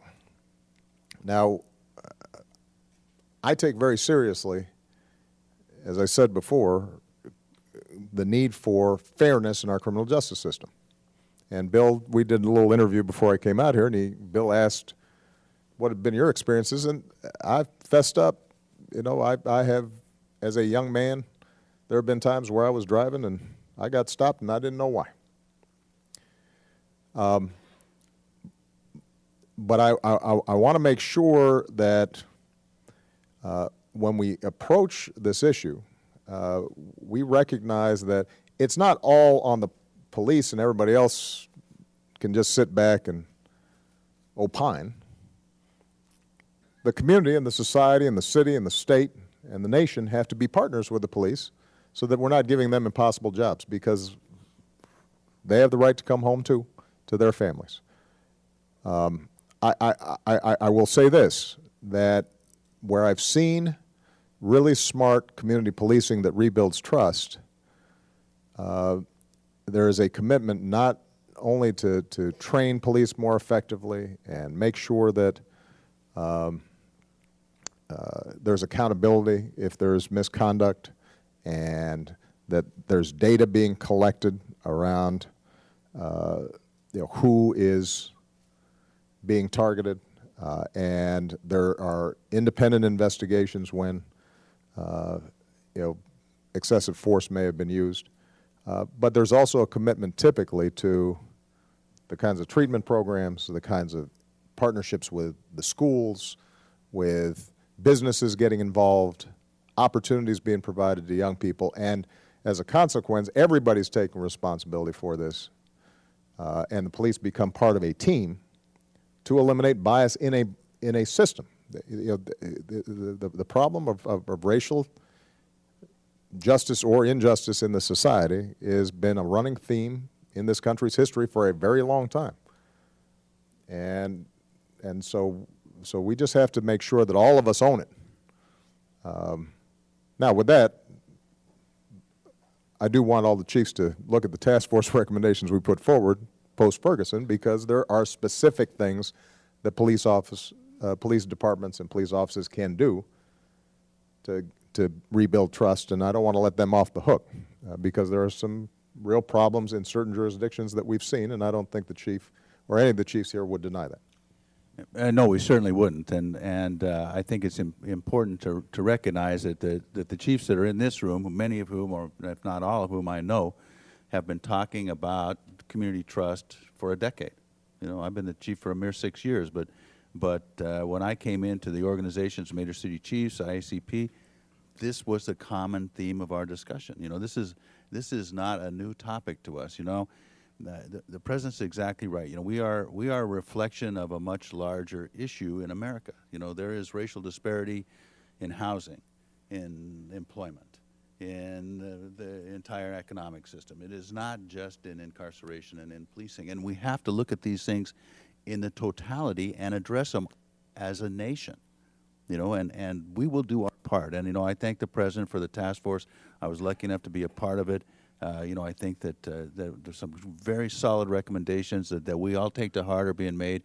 We know we can do better, but we have to recognize that we have a country where things are not always equal, and we can fix that. We can work on that, but we all got to work on it. It's not just the cops. It's everybody. And Mr. President, I've been stopped several times too. I always knew why. There are a number of times where I knew why also. I don't want to suggest that every stop was uncalled for. There were times where I checked my odometer and I just took that ticket. Mr. President, you referred to this earlier as a moment, an opportunity, and it's clearly true that people are paying more attention to it.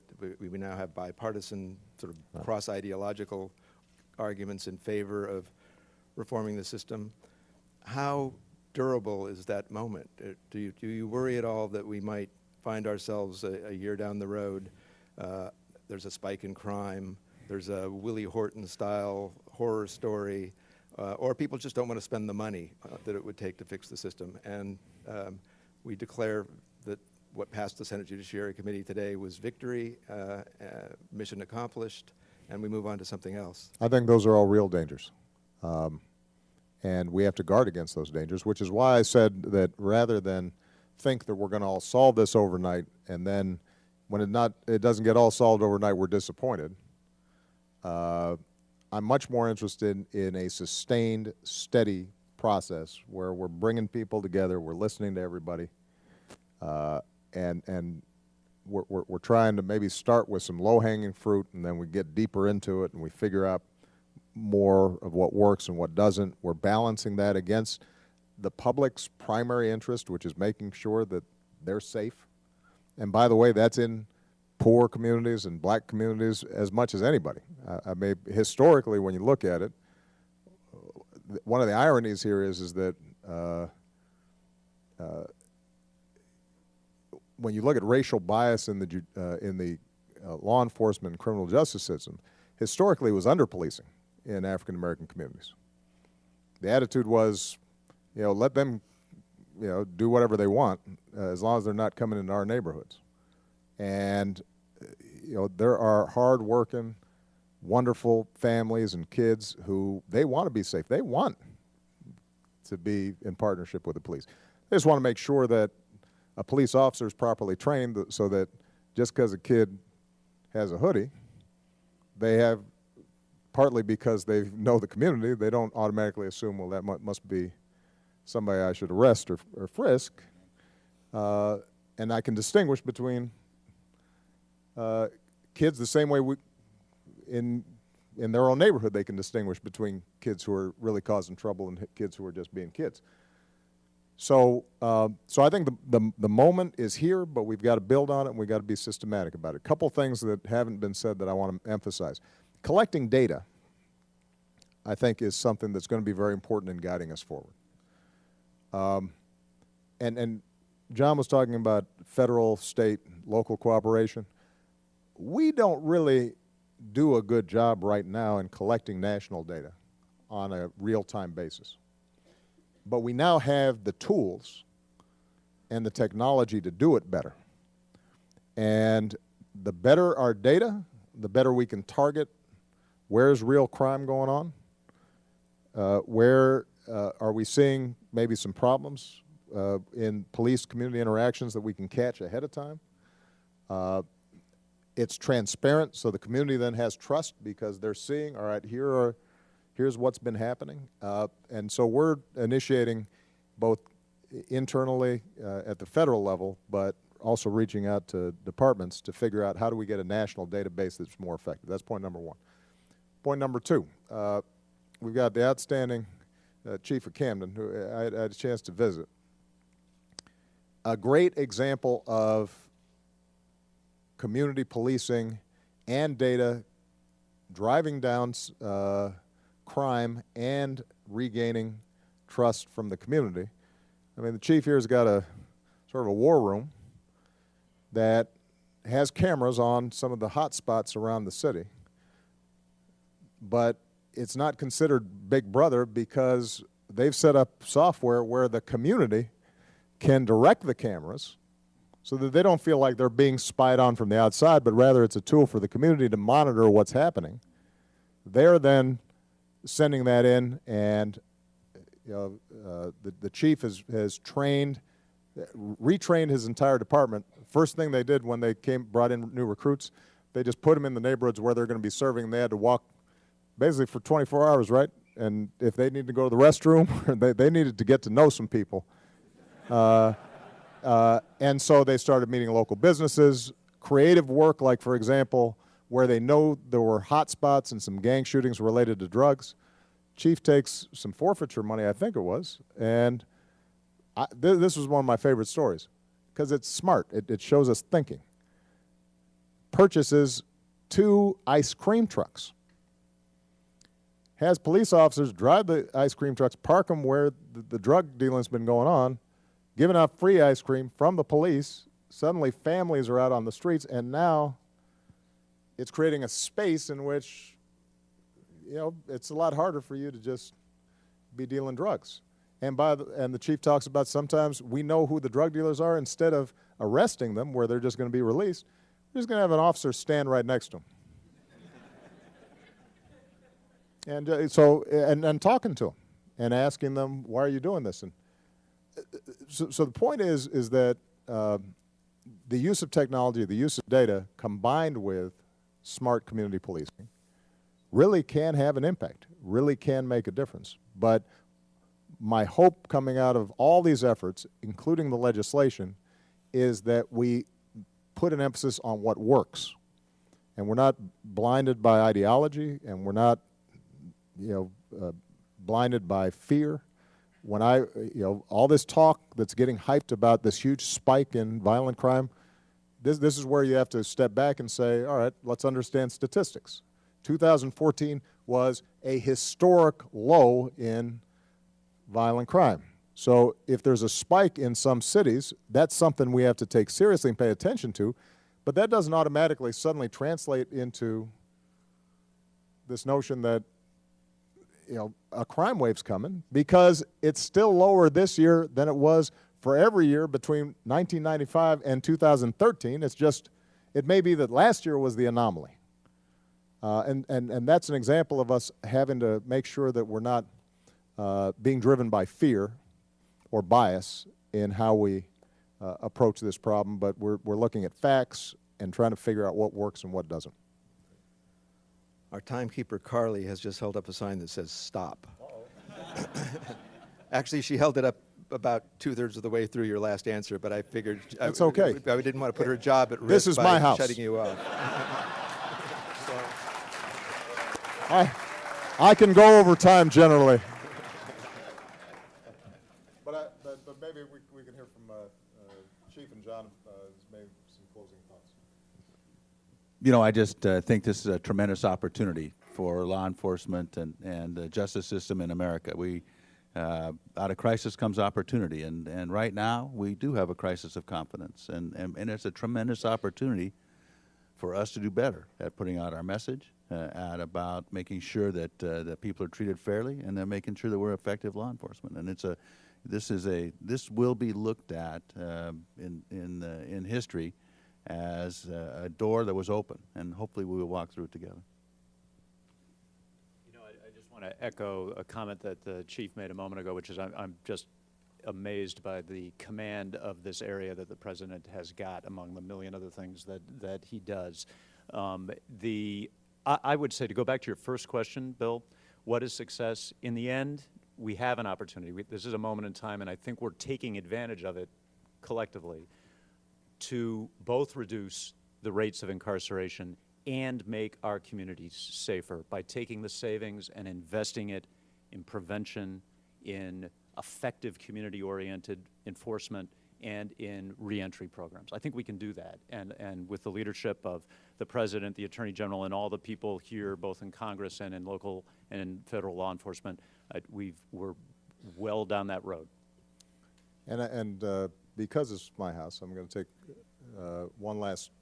I want to drive home one point, and that is the relationship between race and the criminal justice system. Because this is where sometimes politics intrudes.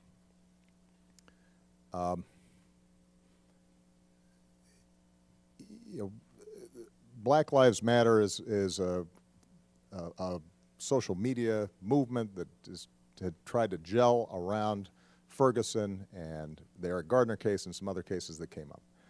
And very rapidly, it was posited as being in opposition to the police. And sometimes, like any of these loose organizations, some people pop off and say dumb things. But and on the other hand, though, it started being lifted up as these folks are opposed to police and they're opposed to cops, and all lives matter. You know, so the notion was somehow saying Black Lives Matter was reverse racism, or suggesting that other people's lives didn't matter, or police officers' lives didn't matter. And whenever we get bogged down in that kind of discussion, we know where that goes. I mean, that's just down the old track. So let me just suggest this. I think everybody understands all lives matter. Everybody wants strong, effective law enforcement. Everybody wants their kids to be safe when they're walking to school. Nobody wants to see police officers who are doing their job fairly hurt. Everybody understands it's a dangerous job. When I think the reason that the organizers used the phrase Black Lives Matters was not because they said they were suggesting nobody else's lives matter. Rather, what they were suggesting was there is a specific problem that is happening in the African American community that's not happening in other communities. And that is a legitimate issue that we've got to address. You know, I forget which French writer said, you know, there was a law that was passed that really was equal because both rich and poor were forbidden from stealing loaves of bread and sleeping under the bridge. Well, so here's that's not a good definition of equality. The situation, there is a specific concern as to whether African Americans are sometimes not treated in particular jurisdictions fairly or subject to excessive force more frequently. I think it's important for those who are concerned about that to back it up with data, not anecdote, to not paint with a broad brush, to understand the overwhelming majority of law enforcement is doing the right thing and wants to do the right thing, to recognize that police officers have a really tough job and we're sending them into really tough neighborhoods that sometimes are really dangerous, and they've got to make split-second decisions. And so we shouldn't be too sanctimonious about situations that sometimes can be ambiguous. But having said all that, we as a society, particularly given our history, have to take this seriously. And one of the ways of avoiding the politics of this and losing the moment is everybody just stepping back for a second and understanding that the African American community is not just making this up. And it's not just something being politicized. It's real, and there's a history behind it, and we have to take it seriously. And it's incumbent then on the activists to also take seriously the tough job that police have. And that's one of the things that the post-Ferguson task force did. We had activists from, who were marching in Ferguson with police chiefs and law enforcement sitting down and figuring this stuff out, and just assuming good faith in other people, going to the issue of people being cynical, I think is important. I've rarely gotten much accomplished assuming the worst in other people. Usually it works better if I assume the best. So I just wanted to make that point. All right.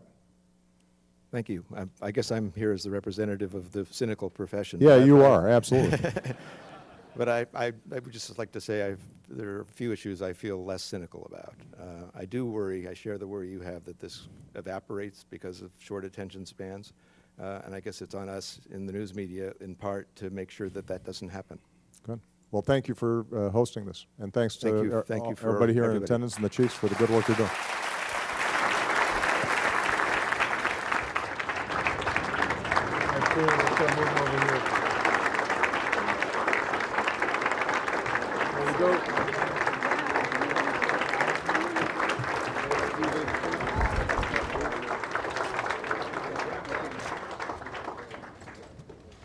Ladies and gentlemen, please remain in your seats until the President has left the room.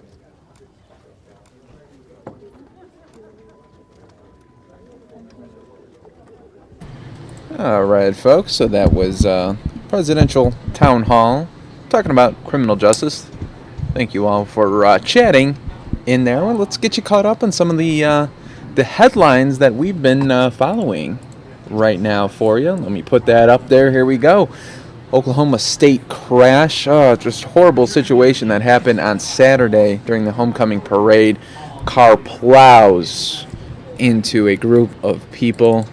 Here is the story on that. It is heart-wrenching, to say the least.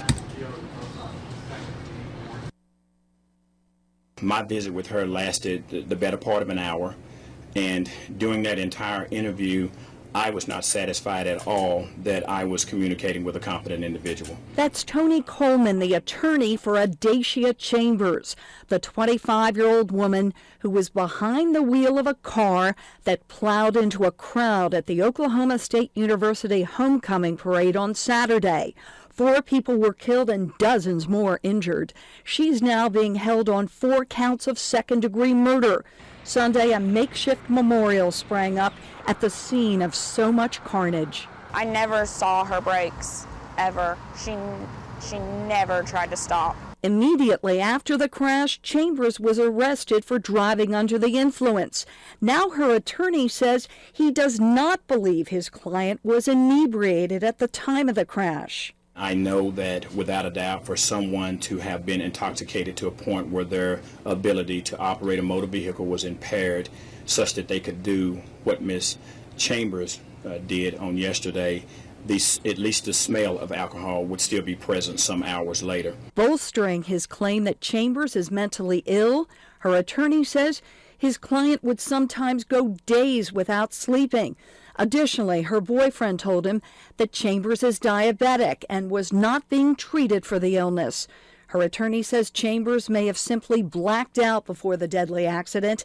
He adds that she does not remember much of what happened and is currently suicidal.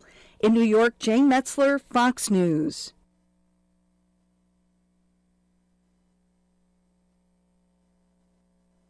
Our business was destroyed by the winds of the hurricane. It was a new construction about 2.5 months ago. Cleanup efforts are well underway along Mexico's Pacific coast. That's after the major storm named Patricia brought heavy rains and wind gusts reaching 165 miles per hour. Mexican President Enrique Peña Nieto toured some impacted areas. He says the storm left behind flooding and damage to thousands of homes. An evaluation has been done of the partially or completely affected homes. It's estimated that more than 3,000 homes were affected. Despite that, the damage could have been much worse. Patricia was one of the strongest storms ever measured in the Pacific. Experts say it was broken up by the country's high mountains, which in the end limited its power. The sea was more quiet. We expected more waves, but no, the dangerous thing was the wind. Now skies are clear and major infrastructure is up and running across Mexico's west coast. All the federal roads in the impacted zones, all are operated normally. But some say that's not enough and are expressing a sense of frustration with what they say is a lack of government assistance in the storm's aftermath. At this moment, we have nothing. There's no running water. Some of the electricity is cut off. The authorities haven't come. President Obama has offered aid to Mexico if needed, saying disaster experts are on the ground and ready to help. Kelly Wright, Fox News. Behind the cape and the mask is an 8-year-old that is a real-life superhero. Everybody be safe. Brazil Ward's short but powerful statement is why the community showed big support for Halloween Safe-tacular. As you see, it's a great turnout so far. I'm very, very thankful, first off. It's a surprising turnout. I didn't think it would be this busy. The Ward family, joined by the Children's Hospital at UMC, spent the afternoon handing out trick-or-treating safety gear. Oh, and of course candy to these kids who came in their favorite costume. So we're giving out reflective bands, reflective bags, just any safety gear, helmets as well. I'm very much happy that we have so many kids that are going to receive the safety material. The road to recovery for Brazil is a lengthy journey. On that trip, the Ward family used Saturday's event so other parents and kids have the right Halloween knowledge they need to prevent a similar case from unfolding. It takes a tremendous amount of strength to go through something like that. So I prayed that if I was able to keep my baby girl, that I would serve her purpose. And she's here for a reason. Not sure what that reason is yet, but we will find out. Eyeing each kid, Brazil picked out her favorite outfit in this costume contest. Her mom and dad looked on in joy, something they were not feeling 2 years ago. The driver that hit Brazil has never been caught. The family doesn't focus on that person. They have an 8-year-old who has her entire life ahead of her, and they say that's all they need each day. If I go back to remembering how it was or how she was, it'd be just a sad memory because it's not how she is anymore. All right, and now we are going to a story that is one of our top trending stories on our Fox10 Phoenix Facebook page.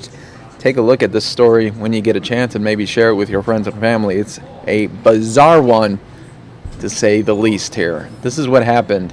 A Walking Dead fan, he binge-watched the seasons all weekend long, and then his roommate comes into the house. He believes that his roommate is a zombie and then attacks and beats him to death. How bizarre. Walking Dead fan tells police he killed friend before he could turn into a zombie. What is going on with the world, people? I want to hear the comments on this one. This is just crazy. It's on our Fox10 Phoenix Facebook page. Take a look at it. We're getting tons and tons of shares on it.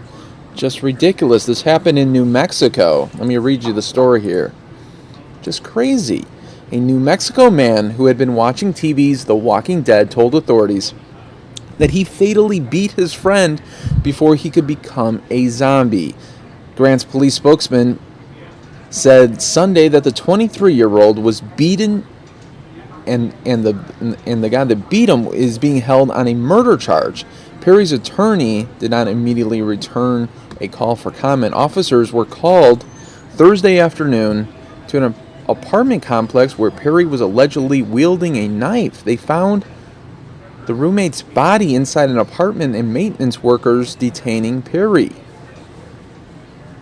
Authorities say Perry attributed his actions to binge watching The Walking Dead, which centers on a zombie apocalypse on Netflix.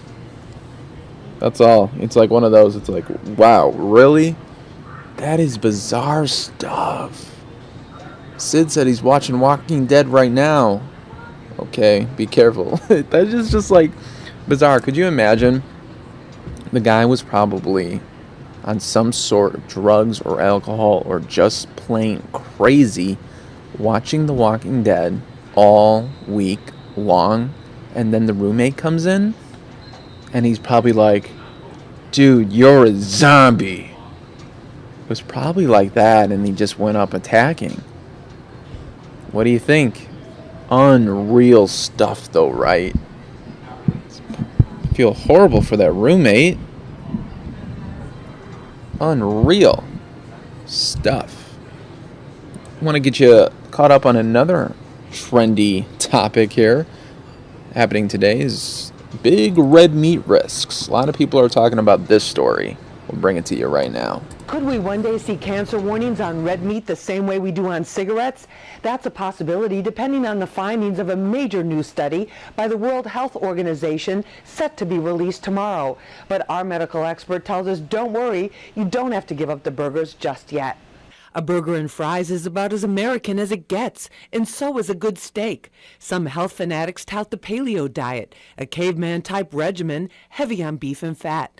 Now comes a new study from the World Health Organization that red meat may cause cancer. I'd say that this is not coming out of left field, that people have been following the relationship between diet, specifically meat consumption, and colon cancer risk, that there's been a long bit of data about this. Scientific evidence does not prove a cause and effect between red or processed meat and cancer, says Shalene McNeil of the National Cattlemen's Beef Association.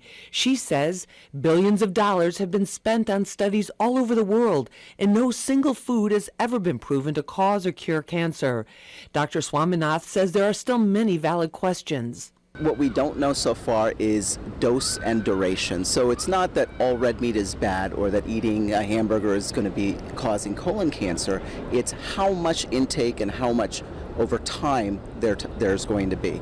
And we may all have to learn how to moderate our consumption based on the data that's going to be released tomorrow. We took it to the streets and found that people like what they like for their own reasons. I'm not a vegetarian, so I eat meat about once a week. If it's going to give me cancer, it's going to give me cancer. What can you do? I eat healthy, and I'm actually trying to stay away from red meat. I eat red meat only on occasion because I do know that it's not great for you, but I'm a foodie. I can't resist it. I feel a lot better from not eating red meat. Eat a lot of vegetables, chicken, things like that. No red meat for me. The American Cancer Society isn't commenting yet on this World Health Organization report, but they have recommended for quite some time that people limit their intake of red and processed meats.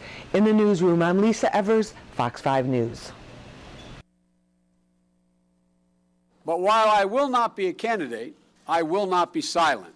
Ending months of speculation about a possible White House run, Vice President Joe Biden addressed a hastily assembled press corps this afternoon from the Rose Garden, flanked by President Obama and his wife Jill. In his roughly 15-minute speech, Biden addressed his son Beau's death from brain cancer back in May and explained the grieving process the entire family had to endure was the primary reason he was unable to make a decision earlier. That process, by the time we get through it, closes the window on mounting a realistic campaign for president, that it might close.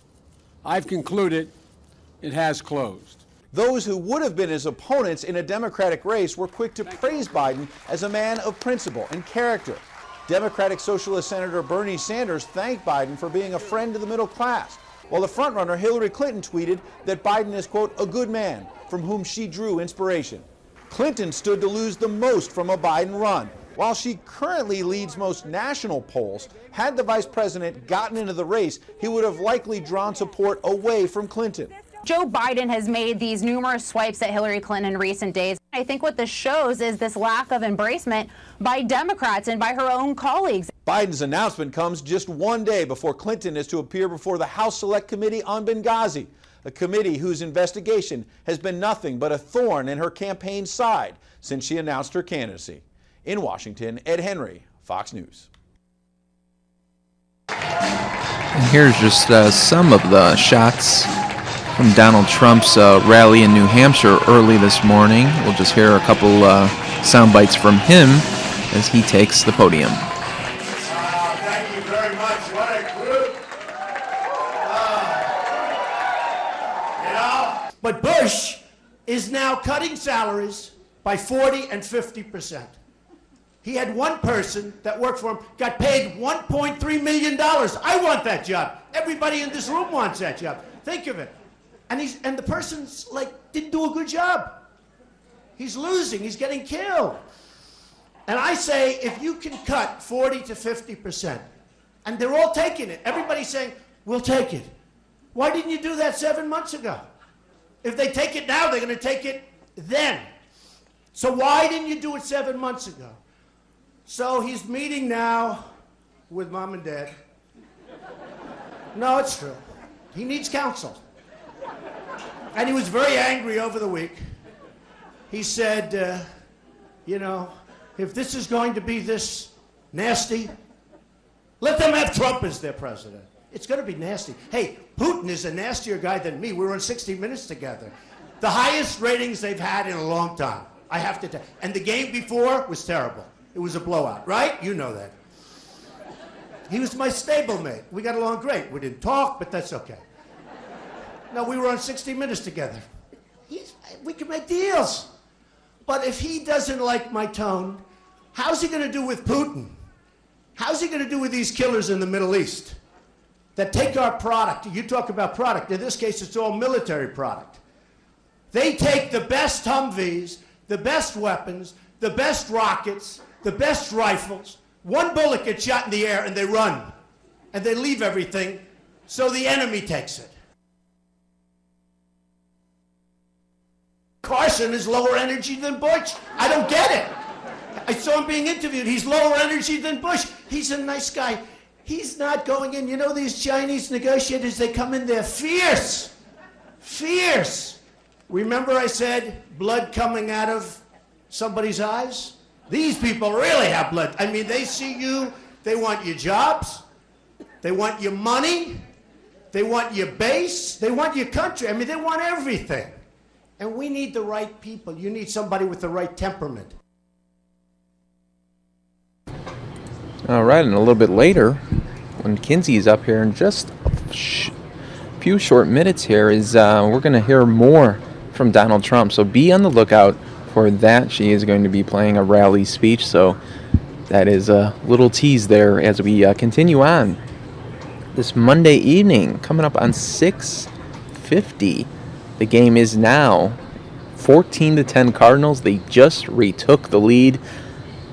It's just a minute left in the second quarter.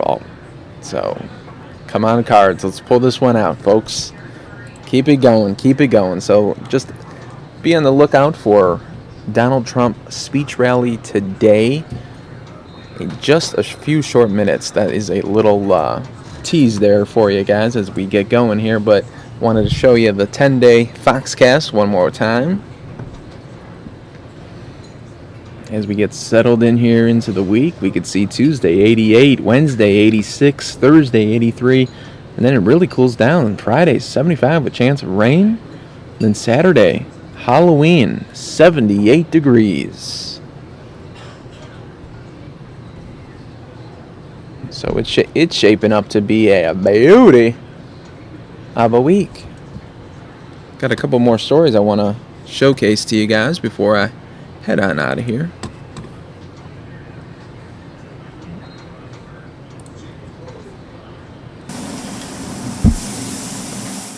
A new warning about breakfast favorites like ham and sausage. The World Health Organization says processed meats can lead to colon, stomach, and other cancers. And it says red meat is probably cancer-causing as well. Their researchers looked at more than 800 studies about meat and cancer. They say processed meat is carcinogenic to humans and put it in the same danger category as smoking or asbestos. Stop smoking and eat less red meat. But the key here is that processed meat is the worst. We already knew this, but we didn't know that the processing of meat is what really puts the dangerous chemicals in. Does this mean we have to give up hot dogs and hamburgers altogether? Well, the agency didn't have enough data to define exactly how much processed meat is too dangerous, but says the risk grows with the amount consumed. That's why some doctors say it might be best to eat such foods in moderation until scientists know more. So it's not that all red meat is bad or that eating a hamburger is going to be causing colon cancer. It's how much intake and how much over time there's going to be. Some people are now vowing to give up meat, while others say they gotta have it. I eat meat about once a week. If it's going to give me cancer, it's going to give me cancer. What can you do? Eat a lot of vegetables, chicken, things like that. No red meat for me. The meat industry calls the new findings alarmist and argues cancer isn't caused by a specific food, but also involves lifestyle and environmental factors.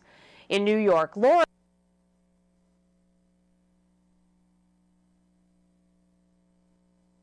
Hospitals treating the injured after a deadly 7.5 magnitude earthquake strikes in northeastern Afghanistan. Among those killed, several students who died in a stampede as they tried to make it outside. The quake powerful enough to damage buildings in Kabul, and deaths and damage also reported in neighboring Pakistan. The jolts were strong, the whole building was shaking, the window glass shook. The effects also felt as far away as India, this 500-year-old fort damaged by the quake. Folks in New Delhi seeking safety outside after rushing out of shaking buildings. I initially thought that I was feeling dizzy, but when I saw the water bottle that was on my desk shaking, I realized it was an earthquake.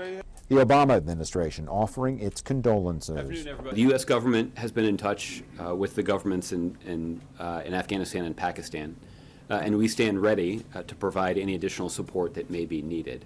The quake's epicenter located some 130 miles below the surface. The Pakistani official says that depth helped prevent further destruction. The country's information minister says Pakistan will not be asking for any assistance from the international community. To put this into perspective, we covered an earthquake in Pakistan 10 years ago, not far from today's quake, about the same magnitude. It originated, however, just 16 miles below the surface. The result? Some 86,000 dead. In London, Greg Palcott, Fox News. All right, folks. Well, it's about that time where I'm going to sign off, but pass the baton over to Kinsey. So I will, we're going to leave this shot up of beautiful, beautiful Times Square in New York City. And I will see you all tomorrow at 11 a.m. We'll be right back, everybody.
Hi, all. Kinsey here. I'm just getting my computer up and running, and I will see you in 2 seconds.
Hi all, welcome to Kinsey's edition of FOX10 News Now. We are the 7 p.m. to 9 p.m. show. Let's see if I can bring you. I tried to give you a video, a quick recap of our top stories here at FOX10 News Now, or at FOX10 Phoenix earlier, but the video wasn't working. So let's see if we have a better video, an updated video for you. Oh. This looks like it is what we're looking for. Hi, I'm Carrie Lake with a look at your Fox 10 Facebook news update. A 13-year-old boy in Tonopah recovering after deputies say he shot himself with a homemade shotgun. The teen told deputies that he learned how to make the gun on the internet. He was airlifted to Phoenix Children's Hospital with non-life-threatening injuries. Family and friends gathering at Tempe Town Lake to remember a Phoenix woman and her 3 children. Police say that Danica Baxter and her children drowned earlier this month when Glenn Baxter deliberately drove the family into the lake. Arizona lawmakers back at the Capitol for a school funding briefing. There's a tentative agreement to settle a long-running school funding lawsuit. A special legislative session appears to be likely later in the week. The World Health Organization saying that processed meats like ham and sausage can lead to colon and other cancers. And they add that red meat is probably cancer-causing as well. Researchers are classifying processed meat as carcinogenic to humans. It's in the same category now as cigarettes. Some big honors for the 13th floor haunted house in Phoenix. It was chosen by BuzzFeed as one of the top haunted houses in the entire country. And here's a look at your 10-day forecast. A chance of rain later in the week and then a big cool down. We'll have temperatures in the 70s by the end of the weekend. Join us on social media, Facebook, Twitter, Instagram, and send us your news and weather videos and photos using the hashtag Fox10Phoenix. Have a great day. Well, that weather looks amazing. I'm so excited that it's going to be so cool outside, and that means I get to wear jackets and boots and long pants, and that is exciting. The first story I'm going to bring you, you have probably heard me talk about it today, but it's that good. Well, this is that good. This story I'm going to show you from Troy.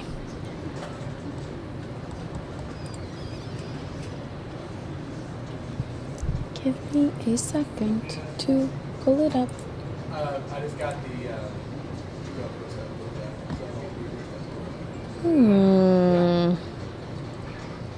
think it's gonna be good stuff, dude. I gotta look up 1930s music. I gotta get all of our. Look at these old photos that I picked up. They're not all of what we wanted. You know what's what you can rely on in regard to the 7 p.m. show? That I'm slow.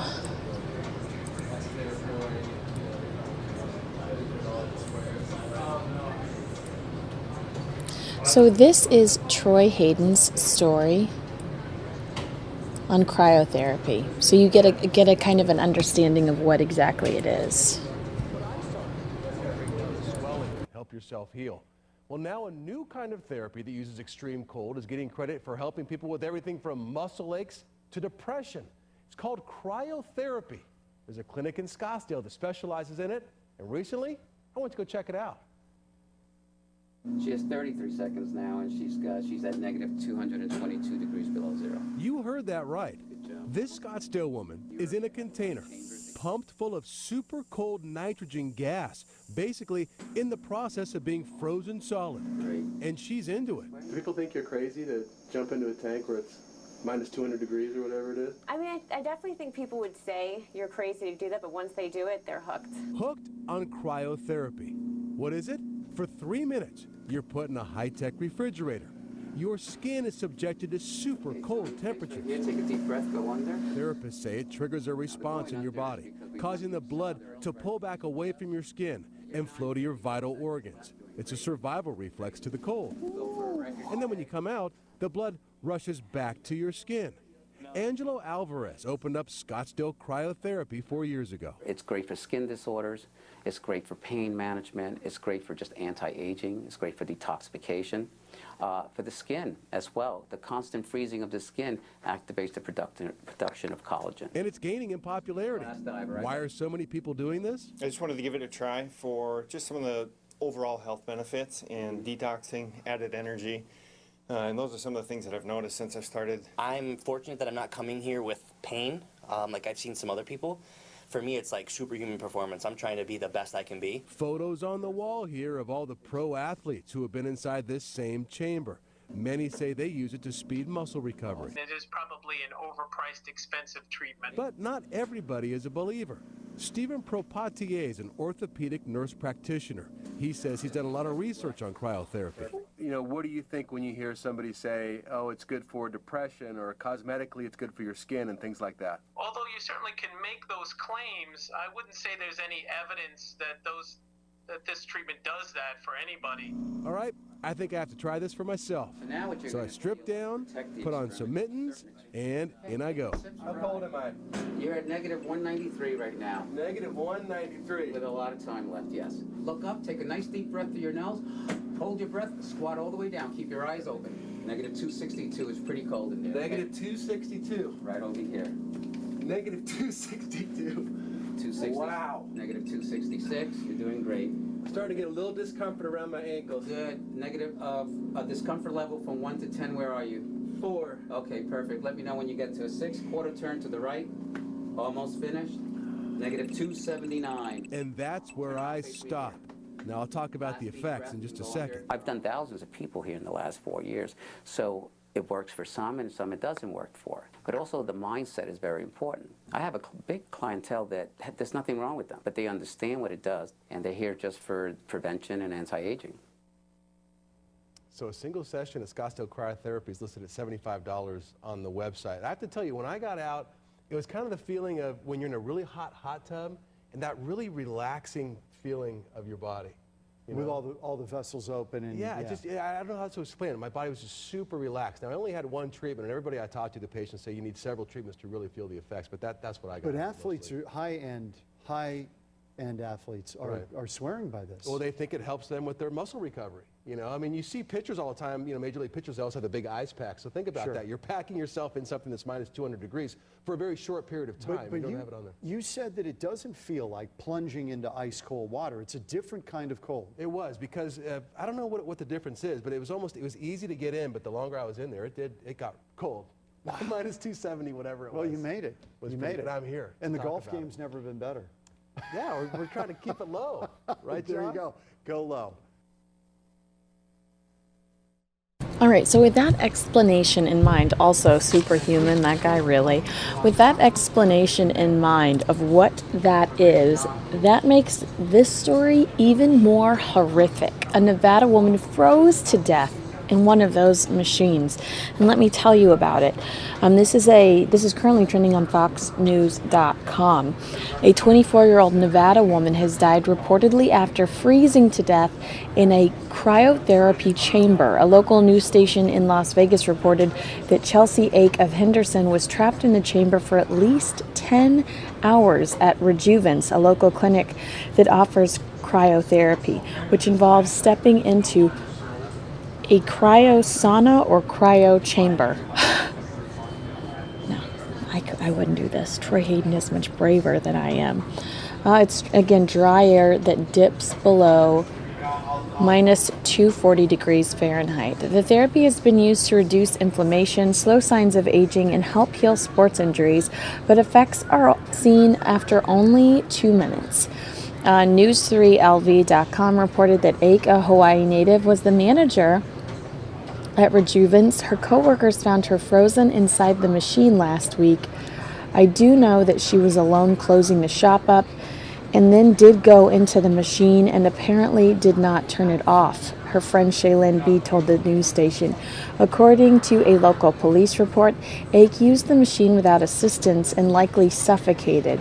Investigators said the death was due to an operator error. It's very frustrating to know because you know there are no hidden cameras in there, B told News3LV.com. Basically, the only person that does know what happened is Chelsea. Owners of Rejuvence had no comment on Ake's death, but said they are saddened by the loss of their friend. I just want everybody to know she was awesome and she loved everybody, B told 3newslv.com.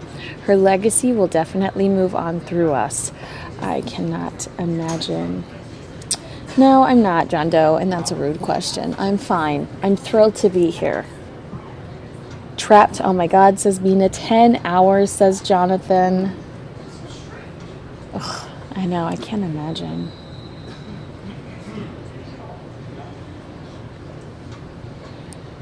Jonathan, that's a good point. It's a very good point, Jonathan. Okay, so that story's crazy, right? But that you can see by my list that the stories get even crazier on Kinsey's watch. This one is actually not as crazy as it is sad. Let me show this to you. A 14-year-old boy was shot when some home invaders invaded his house. This isn't like he was the home invader, which some people were assuming when they saw the headline originally. He wasn't the home invader. It was his home that he was in when these kids, well, I'm assuming they're kids because they were driving a Volkswagen Bug. Although I too drive a Bug. This 14-year-old boy was shot inside his own home when some people broke into his house. So let's take a look at this story. This is out of Florida. Look at the top left of your screen. You can just barely make out a getaway car pulling up to pick up one of the gunmen who just shot a teen during a burglary. It's the best clue deputies have to track down the violent men they say shot 14-year-old Markel Cobb early Friday. Family members have been posting about their concern for the teen on Facebook. In one post, a cousin writes, "Words cannot explain how I'm feeling right now. My prayers go out to my cuz right now." In another post, a woman who says she's Markel's aunt gives an update on his condition. She writes, "My nephew is a soldier. He is recovering and resting. Thanks for the prayers." Because we've got to get them off the street so that they don't strike again. Investigators say the violent armed burglars appear to have randomly burst into this Riverview home. Markel was home alone inside, heard a noise, and came out of his room.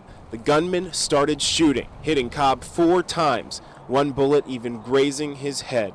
It's amazing that he was struck 4 times and he has non-life-threatening injuries and he is stable at the hospital. That is a blessing, and because this could have ended very differently. Investigators say witnesses spotted the men leaving in a light green Volkswagen Beetle. It has me questioned whether this is a safe neighborhood. Neighbors fear for their safety while the gunmen are still out there. Oh, it's very concerning. Like I said, it's a quiet neighborhood. We never thought anything would happen like that around here, so very concerning.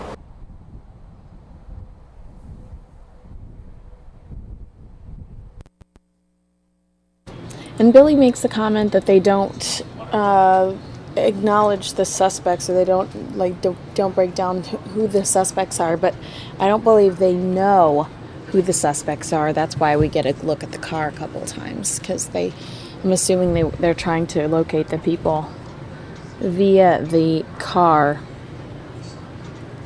I'm tired of talking about this Donald Trump story. Let's skip it for right now and we'll go back to it. Okay. Actually, I have the actual quote that it has so many people worked up, but it's in a longer Donald Trump package, so I'm going to skip it for right now and I'll go back to it at the end. All I can tell you is Donald Trump says what he said there wasn't anything wrong with it, and he would apologize if he thought he'd done anything wrong, but he doesn't think he did anything wrong, and he was simply saying he does not know about Ben Carson's religion. But I have the entire quote for you coming up. I'll play it at the end of my top 5 stories. Next, we go to Walking Dead fan kills friend before he could turn into a zombie. I know you went over this with Mike too.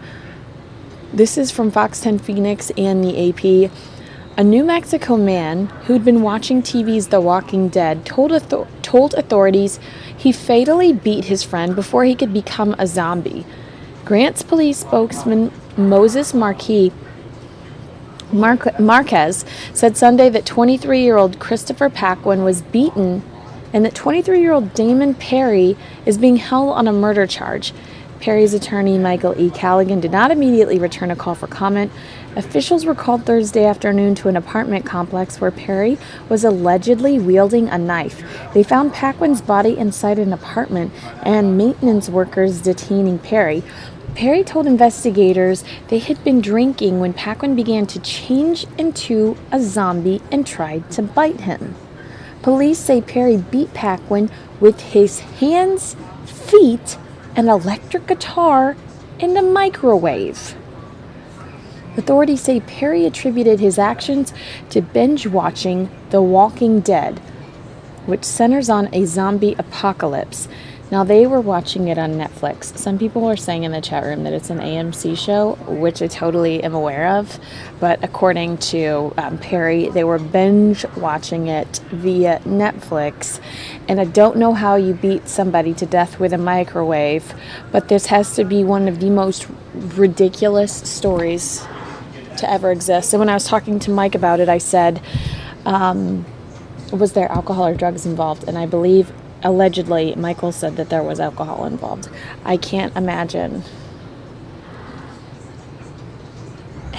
why you would do that if there wasn't. I mean, what? That was an intentional stutter, by the way. And this was a cool story I found today on Mashable. And again, this is kind of graphic, so if you're not into that thing,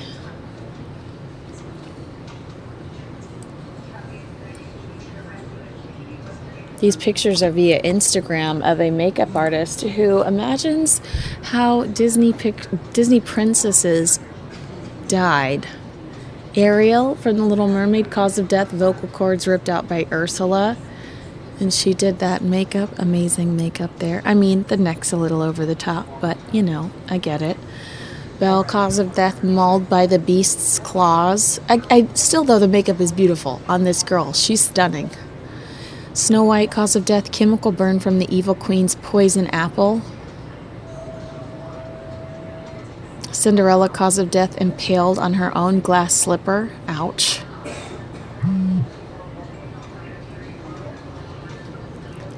Elsa from Frozen, cause of death, skewered by an icicle. Frostbite on her fingers. Look at her purple fingers. I thought that was a neat story.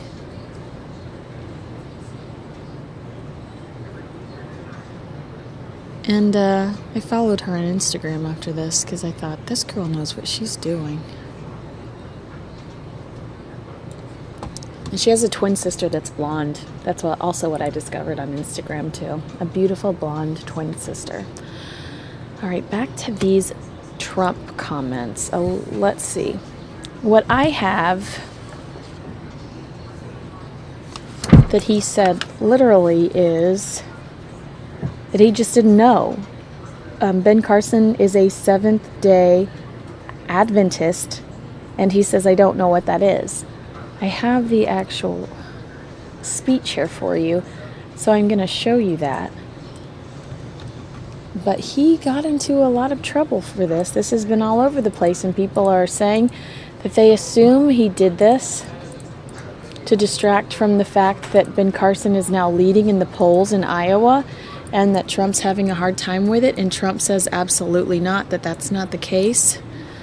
So let's take a look at Trump talking in Florida.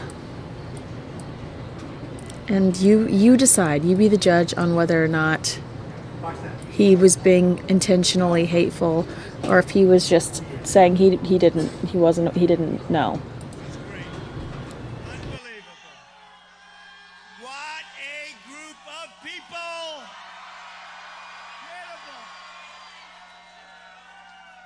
Incredible. You know, we love Jacksonville, and I'll tell you a little story. I had a boat, but it wasn't a pleasure boat because I'm always working like, I shouldn't, but I love it, right? But I had a casino boat built here. It did great. We sold it, made a lot of money, so I love Jacksonville. I love it. True. Great place, great people. We broke a record today. This is a record, and it's one hell of a beautiful place, isn't it? Isn't this nice? I just met a very rich guy, the owner of this big monster. Where the hell is he with his family? So amazing. They've treated me so good. Lenny Curry's been great. Everybody's been great. And I just want to thank everybody for being here. This is happening. This is happening all over. It's happening all over. No matter where I go, it's a message, and it's a movement. It's a movement. This is more than just like Donald Trump shows up, he speaks, he leaves. We're going to do something that's going to be so unbelievable. The whole world is talking about it. The whole world is talking about it. And we have to fight the media, constantly fighting the media. It's a constant battle. Because, you know, they don't want it to happen. They don't want to see it happening. No matter what it is. Last night at Trump National Doral, I love that place. I love it. But we had an incredible group of people. Same thing, such enthusiasm. They want to make America great again. It's simple. It's a very good and a very simple message. The American dream is back. We're going to bring it back bigger, better, stronger than ever before. And we're going to make America great again. Now, I have to tell you, I love the Blue Angels. I hear they're around someplace. I love the Blue Angels. I love the Blue Angels. I do. So, a lot of things have happened over the last few days, and I have been the brunt of more bad press. For what? You know why? So let me tell you why. You know I love polls. I love polls. I'm in love with polls. When I did The Apprentice, I had the number one. I mean, I was in love with ratings. And even now, I'm in love. And it's good for us because when I go on these television shows, so last week, Chris Wallace, I did his show. He had his highest ratings in 6.5 years. That's great. That's on Fox. And then Meet the Press had their highest ratings. They had almost 4 million people. And Stephanopoulos had his highest ratings. And Face the Nation. And you know what it does? It gives us all power. And the reason we're getting those ratings is because people want to hear the message. It's an amazing message. And you know what it is? It's basically saying we're going to go out, we're going to work, we're going to get rid of all of these horrible restrictions. We are going to get the country, we're going to make it dynamic. You've seen my tax plan. The tax plan cuts taxes. We are right now the highest taxed nation in the world. And by the way, education, we're 28th in education. We have by far the most per student, per capita. We spend more money per student than any other country in the world. In the world, we're number 28 for education. Think of it. Just think of it. We have third world nations that do better than us on education because Jeb Bush and other people, they want to see education coming out of Washington, D.C. instead of locally. They like Common Core, and we can't have Common Core. We can't have Common Core. But I put in a tax plan, and it's been really well received by a lot of people. And it brings corporate rates down to 15%. It's a big simplification. Some of my friends that own hedge funds are not exactly in love with me because I take away the carried interest, which is a little complicated, but it means not good for them. Who cares? They make it a lot of money. And remember, I'm self-funding my campaign. Very important. Very important. So when they come to me and they say, Donald, what are you doing? I say, I don't care. I got to do the right thing. The only people I'm going to be working for is right out here, all over the country. All over the country.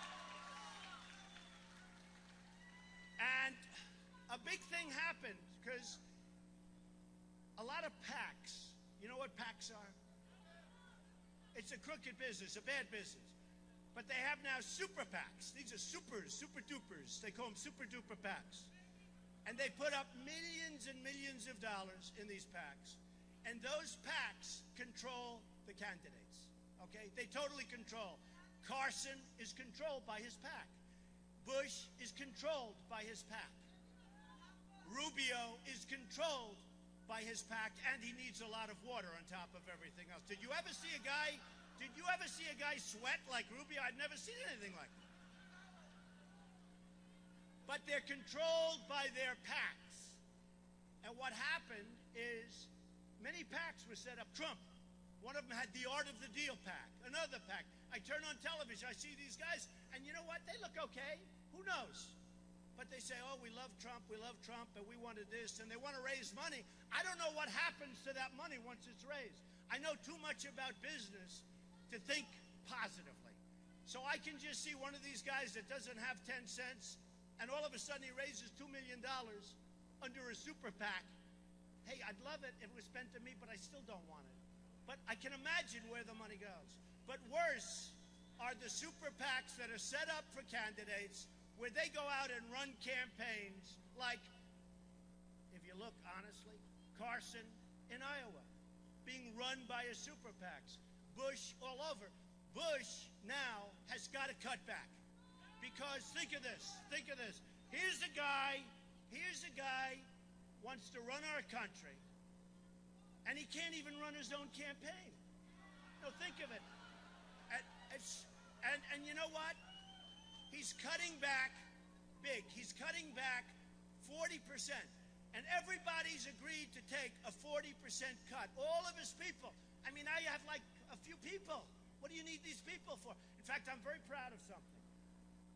I'm putting up, and I'll be putting up a lot of money. Don't worry, it's not cheap to do this. But so far, I put up less money than anybody else, and I'm number one. And other guys have spent, think of it. When I'm designing someone's home, I always wanted to tell them. I don't want to watch that, do you? I don't care what you do when you do. Oh, wait, no, I do. I love this commercial. I do. Do you watch, what is the show? It's, I'm spacing, but it's on HGTV and it's adorbs. Hold on. Waco, they're from Waco, Texas. Hold on.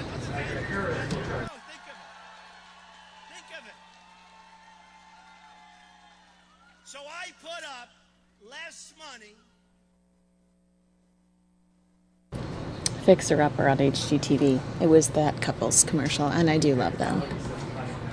FYI. And I'm number one. Other people have spent 25, 30. I think they reported the other day, I put up $2 million, I think. That's a good deal, right? $2 million, you're number one. I could trade that to one of these other candidates that have spent many times that money, and they're at zero. Zero. You have a couple of them, zero with an arrow pointing less, which means less than zero, and I don't even know what that means. But if you think about it, because that's what we have to do for our country. I'm not doing that in a braggadocious way. I don't care. I'll put up as much money as I need. I'm not going anywhere. That I can tell you. That I can tell you. I'm going to stay. I'm meeting the most incredible people. People like you. I mean, I'm meeting the most incredible people. So what happens is I put up, and there was a big story. Hillary's like in for $32 million. Bush is in for a fortune. Rubio's running out of money. He's got no money. He's running out. He spent much more than me. He's running out of money and not doing well. All of these people are spending money. And what I'm saying is that wouldn't it be nice if we had a country that would spend the least and be number one? Think of it. Wouldn't that be nice? Wouldn't that be nice? You know,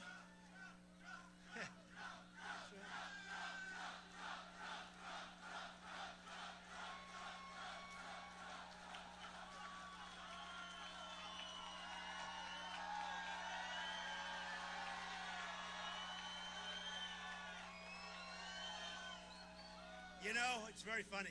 I told my campaign people, I have very good people, nice people, great people. But I said, you know, I don't like to talk about how little I put up because it sounds bad. They said, no, actually, it sounds good. It sounds good. But the truth is, and I have to say another thing. When you lease a plane, you have to pay it back. So a lot of the money that I spent, I lease it, I have to pay it back because the campaign has to lease. You have rules and regulations. So we go to the FEC and we say, what do you do here? Well, you have to take market value, blah, blah, blah. You know, it's all a process. And you pay it back. So a lot of the money that I'm putting up, I'm paying and then I'm paying myself back. Can you believe it? I might be into this sucker for nothing. They've never had anybody that owned a Boeing 757 before. It's a little bit of an unusual thing. They've never had it. And by the way, Boeing now is building in China a massive plant. So think of it. They're building a massive plant. because China just put in a big order of planes, and they said, you're going to build a massive plant, and we're, by the way, going to take all of your technology. That didn't bother me because they take it anyway. You know, they take it anyway, whether you give it to them or not. But China is demanding that Boeing and everybody else build massive plants. So there's no free trade, folks. There's no free trade. There's free trade for us. I call it stupid trade. And I'm a free trader. The problem with free trade is that you need really smart people representing you, because we are getting ripped off like you wouldn't believe. We're being ripped off like you wouldn't believe. So I'm going to finish a couple of things. Then we're going to talk about trade. We're going to talk about illegal immigration. We're going to talk about Obamacare. Think about Obamacare. Your premiums are up 45, 55%. Your deductibles, you have to die before you get any money, and then you're not going to get it. You can't get it. I know a friend, he said, I had 4 major operations. He still doesn't qualify. You can't get it. It's a disaster. The $5 billion website, think of it. Nobody talks about it anymore. You know, the problem is everybody forgets quickly. You know, the public, and for some reason, they talk about an attention span of a couple of weeks. I'm not going to let people forget. I'm not going to let people forget. Think about it. And the reason, in all fairness to everybody, the reason you forget is because we have so many other problems. We never win. We just don't win. We never win anymore. We're going to have so many victories. If I win, we're going to have so many victories. We're going to win. We're going to win. We're going to win against China. We're going to win against Japan. We're going to win against Mexico. And by the way, I love the Mexican people, but their leaders are ripping off our country. They are ripping off our country. We're going to win against Brazil and Vietnam. We're going to win. I can take anybody in this massive audience, and I can say, where do you originally come from? Your parents, your grandparents. And they'll give me a name, and I'll say, that country is ripping us off. Everybody is ripping us off. Every country is ripping us off. Every single country. So we're not going to let it happen anymore. We don't win on trade. We can't even beat ISIS. Think of it.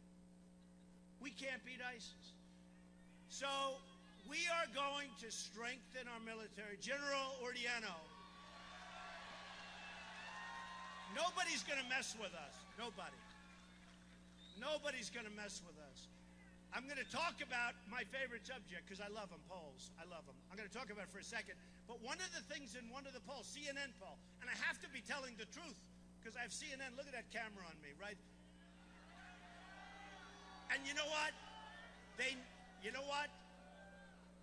never cover the audience. Nobody has any idea. I got home and I said this the other night, and I could say spin and show the audience, and the camera stays right on my face. And I say, spin, show the people. But I get home the other night, we had a fantastic crowd in New Hampshire. We had another fantastic crowd, an unbelievable crowd in Virginia. We're all over. We always have crowds. They're overflow crowds like this. And the camera never moves. You know, I really think I'm a handsome guy, but I really want to see the crowd. Right? The camera never moves. And I say fan. You know the word fan? And I watch them. And the cameras, these guys are like steel because they're told don't move. So I get home the other night, my wife said, how was the crowd? Your speech looked good. I said, what do you mean the crowd? You didn't see it? No, they didn't show the crowd. I heard people, but they never showed the crowd. They just show your face and that's it. They never move. They do that on purpose. They do that on purpose. They're really, let me tell you, they're really dishonest people. Where's that Wall Street Journal? Hope, where's the Wall Street Journal? Where is the Wall Street Journal? Where? That's called having good people. See, we need good people. So look at the size of this paper. Look how small it is. Remember when it was big and beautiful and rich? You know, they bought the Wall Street Journal for $5 billion a few years ago. Now it's worth $500 million. and then they do an editorial criticizing my tax plan. Think of it. But here's the beauty, because we're going to go over it in a second. Okay, I temporarily have to pause this to give you the top 5 stories, and I can do that right over here. A 24-year-old woman was frozen when she stepped into a cryotherapy. She managed a cryotherapy. She managed Rejuvence, a cryotherapy location in Nevada. She got stuck in there, was stuck in there for 10 hours and apparently froze to death. A 14-year-old Florida teen was shot 4 times and survived in a home invasion. They are looking for the suspects in that shooting now. Donald Trump attacks Ben Carson on Faith. That's kind of what we're watching right now in regards to Donald Trump. We're going to get a sense of what he's thinking, what he said, and make up our own mind in regards to if he was really attacking him or just making a comment. Walking Dead fan killed his friend before his friend could turn into a zombie. This is one of the weirdest stories ever. But a New Mexico man was arrested for beating his friend to death after binge watching The Walking Dead. And I tweeted this, so if you're interested in seeing the pictures, a makeup artist's vision of how Disney princesses die, it's actually really fascinating, and she's actually done her face up like all sorts of Disney princesses. So that's on my Twitter at twitter.com/Fox10, or KinseyFox10, twitter.com/KinseyFox10, if you're interested in that. But we will head back over to Donald Trump now. And again, we are watching this speech, trying to determine whether or not it was just the casual tone. He told the Sunday news outlets that it was, or if he actually is trying to attack Ben Carson on his faith. But here's the beauty, because we're going to go over it in a second. So I say, oh, gee, I mean, honestly, Bush is failing. He's a very nice person. Highly low on energy. He really is. He's low. He's low. He's low on energy. But he's a nice person. By the way, Carson is super low. I don't understand the whole deal. I don't know what's going on. Carson is lower energy than Bush. I don't understand what's going on, because we're going to talk about the fact that for the first time in 100 days, I had a poll that said I'm in second place in Iowa. Oh, don't worry. Don't worry, only in Iowa. The rest we're killing, and we'll talk about it. So what happens, actually, we'll talk about that for a second, then I'll show you what they write, just to show you how dishonest these people are. So the polls come out, and I have great news, little bad news. I mean, you know, I'm entitled to a little bad news, right? My company's unbelievable. We're doing well. We're going to put that same brain power. You know, when I said I was going to run, everyone said, oh, probably not, because he won't want to file, because maybe he's not as rich as people think. So when I filed, I was much richer, much richer. So I built a great company. Very low debt, tremendous cash flow, some of the greatest assets in the world, and I'm not bragging. I'm only saying it because that's the kind of thinking we need to run our country. The kind of thinking we need. Oh, do we need that thinking? These people. These people.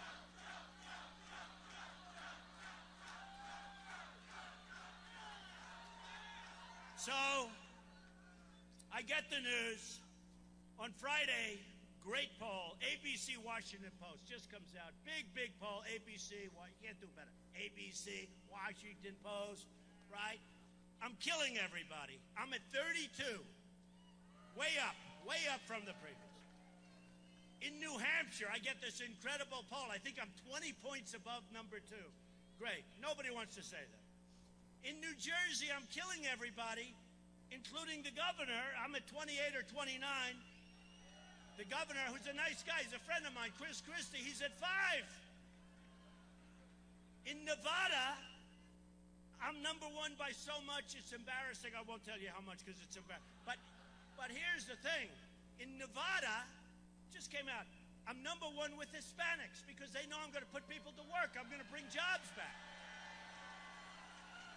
The Hispanics last night, at Doral. You know Doral, it's in Miami. It's a great place, one of the great places. I took it. It was a sick puppy. And a man came up to me. I mean, everybody always made money with Doral. The Wall Street guys did. Buy it and sell it 3 years later and make $100 million. Buy it, sell it, buy it, sell it. Then the market crashed the last. It's like musical chairs. Then I bought it for a really good price, right? And I was making a speech. I fixed it, made it great. And a man came up to me yesterday. He said, you know, Mr. Trump, I've been coming to this place for 25 years. If you can do the same job for the United States of America as you did making this place incredible, because it's the best resort in the country now. He said, wow, would that be something? I said, that's what I'm going to do. That's what I'm going to do. I'm going to do that. So, number 1 in New Jersey. Number 1 in Florida. Whoa. Trump is number 1. Rubio way behind. I mean, you talk about a guy who's sweating. Now he's really sweating. He's a very ambitious guy. He was very disloyal. I have to tell you about Rubio. He was very disloyal to Bush because everybody admits that Bush was his mentor, right? And everybody said he'll never run. Even I thought he'll never run because Bush was his mentor. And maybe it's Bush's time. So until we got to really know Bush and watched him perform, we all sort of liked him. I liked him too. What's not to like? Okay? Putin is saying, oh, I love Bush. Putin will love Bush. And he'll love Hillary. Will he push Hillary around? Will he push Hillary around? Oh, Hillary. So anyway, so they all said that Rubio will never run. He's a very ambitious guy, so he decides to run. So those 2 guys are fighting like crazy, and I'm laughing watching them fight. So I'm number 1 in Florida, number 1 in South Carolina by a lot, number 1 in North Carolina, number 1 in Ohio against, think of it, against another very good guy named Kasich. He's a good guy. He's the governor of Ohio. I'm number 1. Everybody said, oh, if you use the governor of Ohio, you'll win Ohio. But I'm number 1 by a lot. It's not even close, right? You know that. So I'm number 1 in Ohio. Listen to this. Number 1 in Massachusetts. But listen to the number. Now remember, we started out with 17 people. Too many. It's ridiculous. I mean, why don't like 10 of these people just get out? They have no chance. So ridiculous. They think it's good for their brand. I think it's terrible for their brand, okay? I mean, a guy like Pataki, who's a lousy governor, he's got 0, and he keeps running. And then he tells people, I'm not a nice person. And by the way, I am a nice person. But we don't need nice. We need competent now. We need really. What a dope he is. Okay. They should get out, go back to their family, retire, enjoy your life. So listen to this one. Number 1 in Massachusetts, but listen. 48%. 48%. I think I'm 34 points above number 2, Massachusetts. Great state, big state. Now, Tom Brady does love me, I know that. But he's my golfing partner. You always want Tom Brady as your golfing partner. But he said, I always want Trump as my partner. That was a good set. That could have an impact on Massachusetts, I don't know. But you know what? Number 1 in Massachusetts. So here's what happens. So Bush has no money. He's cutting. He's meeting today with mommy and daddy. And they're working on their campaign. Okay, they're working. And in all fairness, he wants to stay in. But I have some numbers. He's cutting everybody 40% across the board. And everybody's agreeing to it. So me as a businessman, we have a lot of business people here. Me as a businessman said, well, if he's cutting everybody 40% and every single person has agreed to it, why didn't he make that deal in the first place, right? Does that make sense? In other words, he's going to cut 40%, you make the deal in the first place. You don't wait till you're failing. So he's failing. Then he's got a finance director. Listen to this one. A finance director for a political campaign where he's losing badly and embarrassing his family. He's got a finance director who got paid already $1.3 million. Can you believe it? I mean, I have good people. My people are better than them. I Pay them peanuts. Corey, you're getting paid peanuts. I don't pay like that. I can't. I can't mentally. You know? So I have all these polls. Now that's the good news. Let me give you the bad news. So, and I don't actually believe it, because I was in Iowa. All right, let me show you this. If you are an Arizona Cardinals fan, I'm giving you an update on the game right now. Take a look at this. This is pretty great. This is pretty good. And this is the Arizona Cardinals Twitter feed, which I'm pretty sure I'm allowed to show you, twitter.com/AZCardinals. You can see that we are up by 10 points. We are currently at the... This is currently happening in Glendale. You can follow along on the hashtag BALVSAZ, but it's the Arizona Cardinals playing the Ravens, and at this point we are up by 10 points. ESPN gave the Cardinals an 80% chance, I believe, to beat them. It's pretty good, right? So don't worry, you're not missing anything. I'll take you back to Trump where I left off. But we are leading by 10. Yay! It's a love fest because they love the message. It's not, and I don't even know, maybe they like, I think people do like me, you know, I like people. But they like the message, right? So I'm in Iowa. We have an unbelievable, I come home, let me give you the bad news. I'm number 2 in Iowa. I said, I don't believe it. One's Bloomberg, they hate me. The other one is a super liberal newspaper, the Des Moines Register, which is third rate, totally third rate, not respected in Iowa. It's a third rate, crummy newspaper. So I got these 2 polls.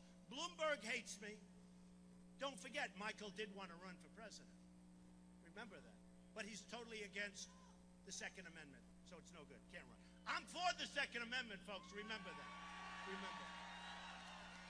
But Michael, who I like, but he's always wanted to run, but you can't. And then he started doing the thing with the colas. You know, you can only have a thing this big, and this, and so you see these people coming out with seven containers of cola. Started getting a little bit mixed up. That's called mixing government into our lives a little bit too much, right? So I get a Bloomberg poll, and it wasn't even bad. I'm in second place. Hey, I know 14 other candidates would love to be in second place. But I said I don't believe the poll. But nevertheless, it came out. Now, nobody covered that I have 48 in Massachusetts. Nobody covered that the biggest poll of all, the Washington Post, ABC, and I wouldn't say they're in love with me, that I'm at 32 and killing everybody. And don't forget, when you say 32, when you have 15 people and you have 32, who gets 32? I'll tell you, you know what? As a poker player, as any kind of a card player, I'll take that hand right now and never, ever lose. Ever. You know, when I started out, before I announced I was running, my wife said, you know, I have a wonderful wife, Melania, and I have a wonderful daughter, Ivanka. Wonderful. But my wife said, you know, darling, if you run, you're going to win, don't you? I said, what are you talking about? She said, people love you, and they want your toughness, and they want your they want you to help. The country's going to hell. They want you to help. And I said, well, I don't know. I don't like to think about it. So before I ran, nobody thought I was going to run. And a poll came out where I was at 3. Think of it. I was like all these guys. But that's because nobody thought I was going to run. But then I announced I was running. Then I filed this incredible financial statement, which I'm proud of. I might have filed it even if I didn't run. I was actually going to file my financials even if I wasn't going to run, because it takes guts to run. Let me tell you, it takes guts. Not easy. It's, you understand. Look at that guy. He looks like he's rich, but you understand what I mean. It takes guts. I've got a lot of really wealthy friends, and they're saying, man, how do you do that? That takes guts. I could never. It's very interesting, but it takes guts. So every week, a new poll would come out. So I went from 3 to 6, and every time I went up, they say, well, that's his plateau. He's got those people. But But that's his plateau. You know, the talking heads, most of whom are incompetent and really, I mean, these people are, and they're angry. They're so angry at me because I proved them so wrong. They're so angry at Trump. They hate me. But the talking heads would say, well, so I'm at 6. Well, I could see how I got to 6, but you know that's a plateau. Then I go up to 12 the next week. Well, you know that's a plateau. Then I go to 18. Then I go to 20. Then I actually had one last week that was 41. I said, I'll take that plateau. I don't want to do any more polls. But every week I was at a plateau. So what happens, and it's incredible, we go out, we do the polls, but last 2 days ago, a day ago, I get these 2 polls. Remember, I don't believe them. I don't believe them. In Iowa, one place, and I love Iowa. And look, I don't have to say it. I'm Presbyterian. Can you believe it? Nobody believes I'm Presbyterian. I'm Presbyterian. I'm Presbyterian. Boy, that's down the middle of the road, folks, in all fairness. I mean, Seventh-day Adventist, I don't know about. I just don't know about. But, so I'm Presbyterian, I get these polls, and I'm losing by a little bit. So, headlines all over the place. For 2 days, headlines. Trump losing in polls.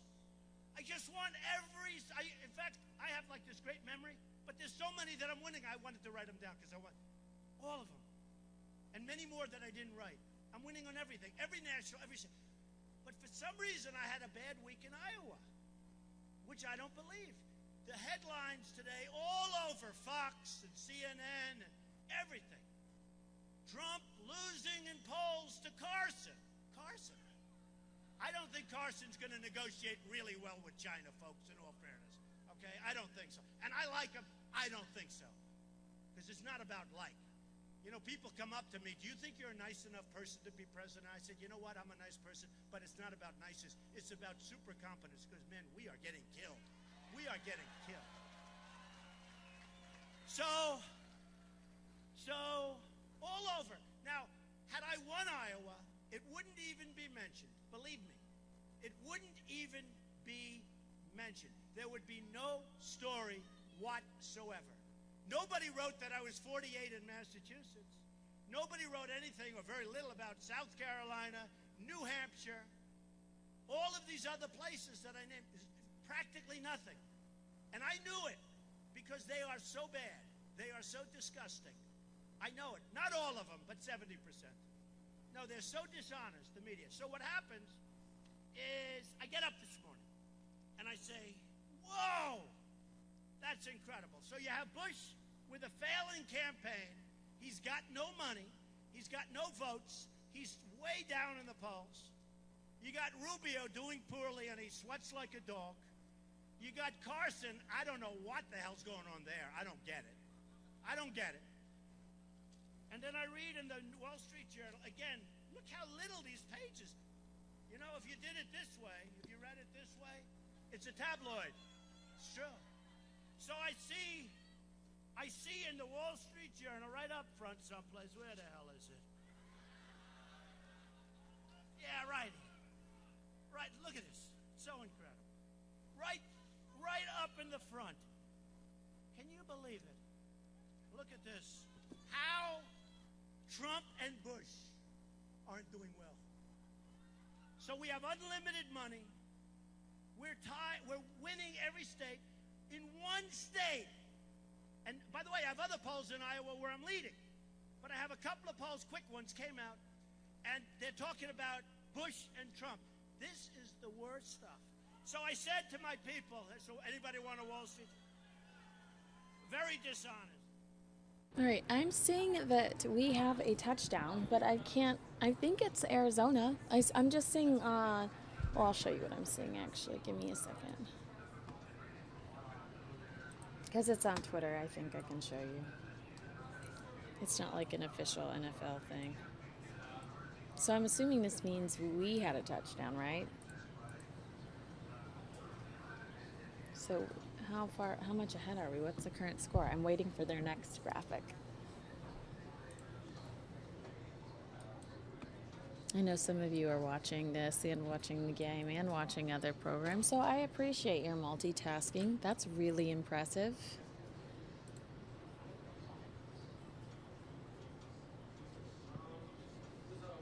Waiting for the next graphic. Show me what the score is, please.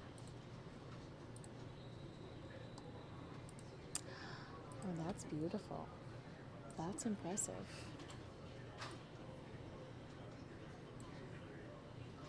Take a look at that.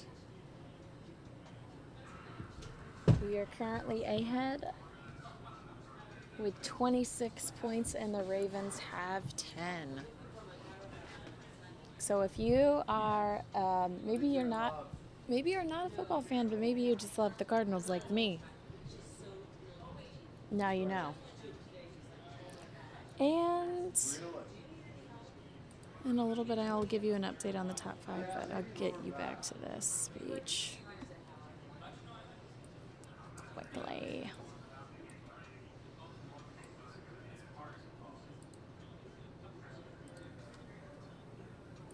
We're winning every state in one state.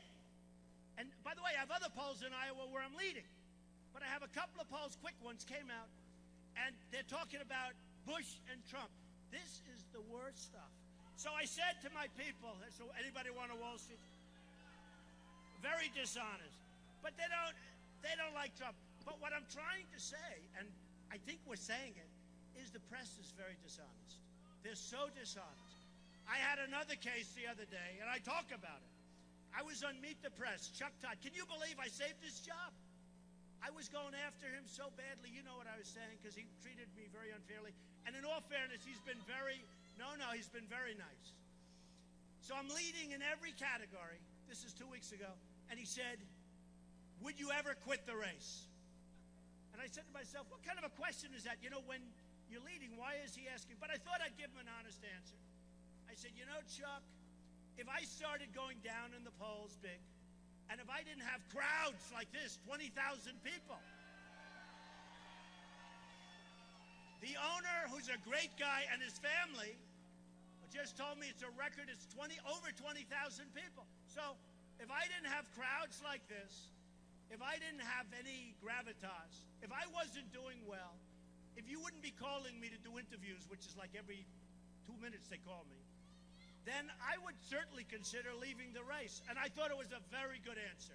The next day, Trump considering leaving race. I didn't say that. And then I watched these guys who are professional politicians, because don't forget, I've only been a politician for 3 months, thank God. Okay. So I watched these guys who are obviously in the race for no more than a week, maybe a few days. I watched a couple of them. I watched Rand Paul. He used to be a nice guy. Then he tried to hit me because he thought, you know, he'd get a couple of more points because he went down like a rock. But I watched him this morning. No, I'm staying in the race. I watched other guys. Some of these guys have 0. Will you leave the race? Absolutely not. I'm in it till the end. You know they're going to be gone in a couple of days. And I said to myself, isn't it sad when to be a politician, you basically have to be dishonest? Think of it. It's pretty sad. So we are doing well. We're at actually, I think, our highest point, or just about our highest point. The Reuters poll shows we're I think just about our highest point from the beginning of the campaign, 32. And we have some that are higher than that. But I have to tell you something. I am having, because people ask me the question, and actually most people say he's having fun. And I am. I'm having fun. I'm having fun. I'm having fun. A very rich friend of mine said, how do you speak like that without teleprompters? Don't forget, I don't have teleprompters. Obama doesn't speak without teleprompters. And he speaks, and he reads, and he reads. Hillary Clinton.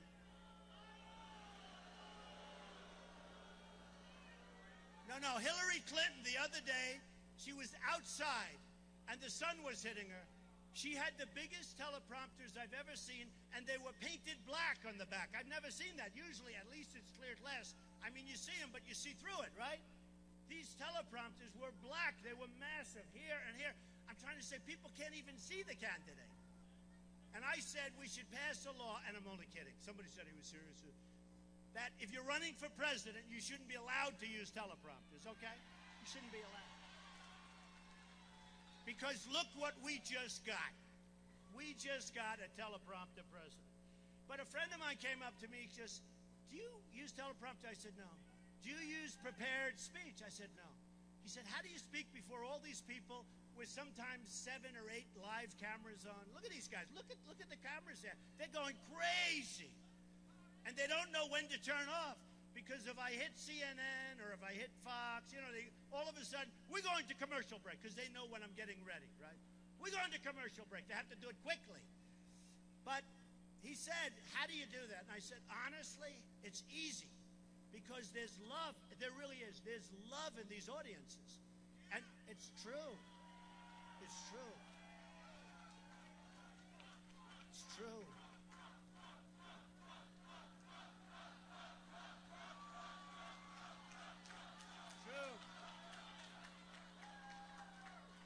And this is a very, very successful guy, worth billions of dollars, actually. And he said, I don't know how you do it. I said, no, it's really easy because there's love in these audiences. And not just here. Here is great. No matter where we go. Last night at the Doral, it's Miami. We had probably an audience of 80% Hispanic. They were just like you. They were going wild. They were loving it.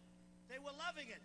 And I didn't want to mention the wall because I want to be, you know, I'm like I figured, no. I figured maybe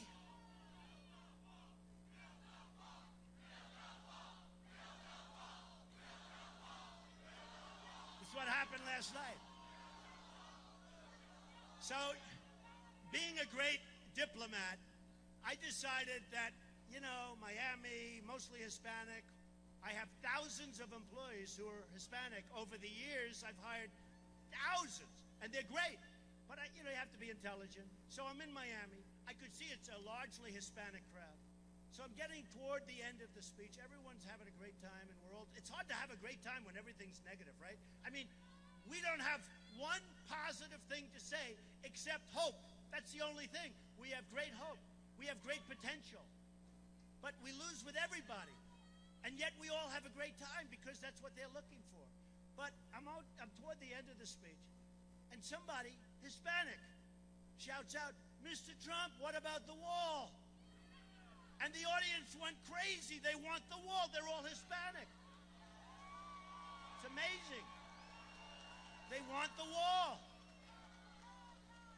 Wasn't reported, but that's okay. But the person, and I said last night, some of you might have seen it. It was live on a lot of the televisions. I said last night, do you want me to talk about the wall? I'm a little bit, you know, tentative. Do you want me to talk? They're all screaming, yes, we want the wall. Because people, including the Hispanics that are here legally, they don't want people coming into our country illegally. It's as simple as that.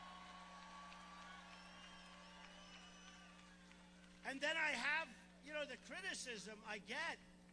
I mean, think of it. The criticism I get is so incredible from people that 10 years ago all wanted a wall. You know, I'm getting articles because I love to do this. We get ready for the opponents. I'm starting to think about it.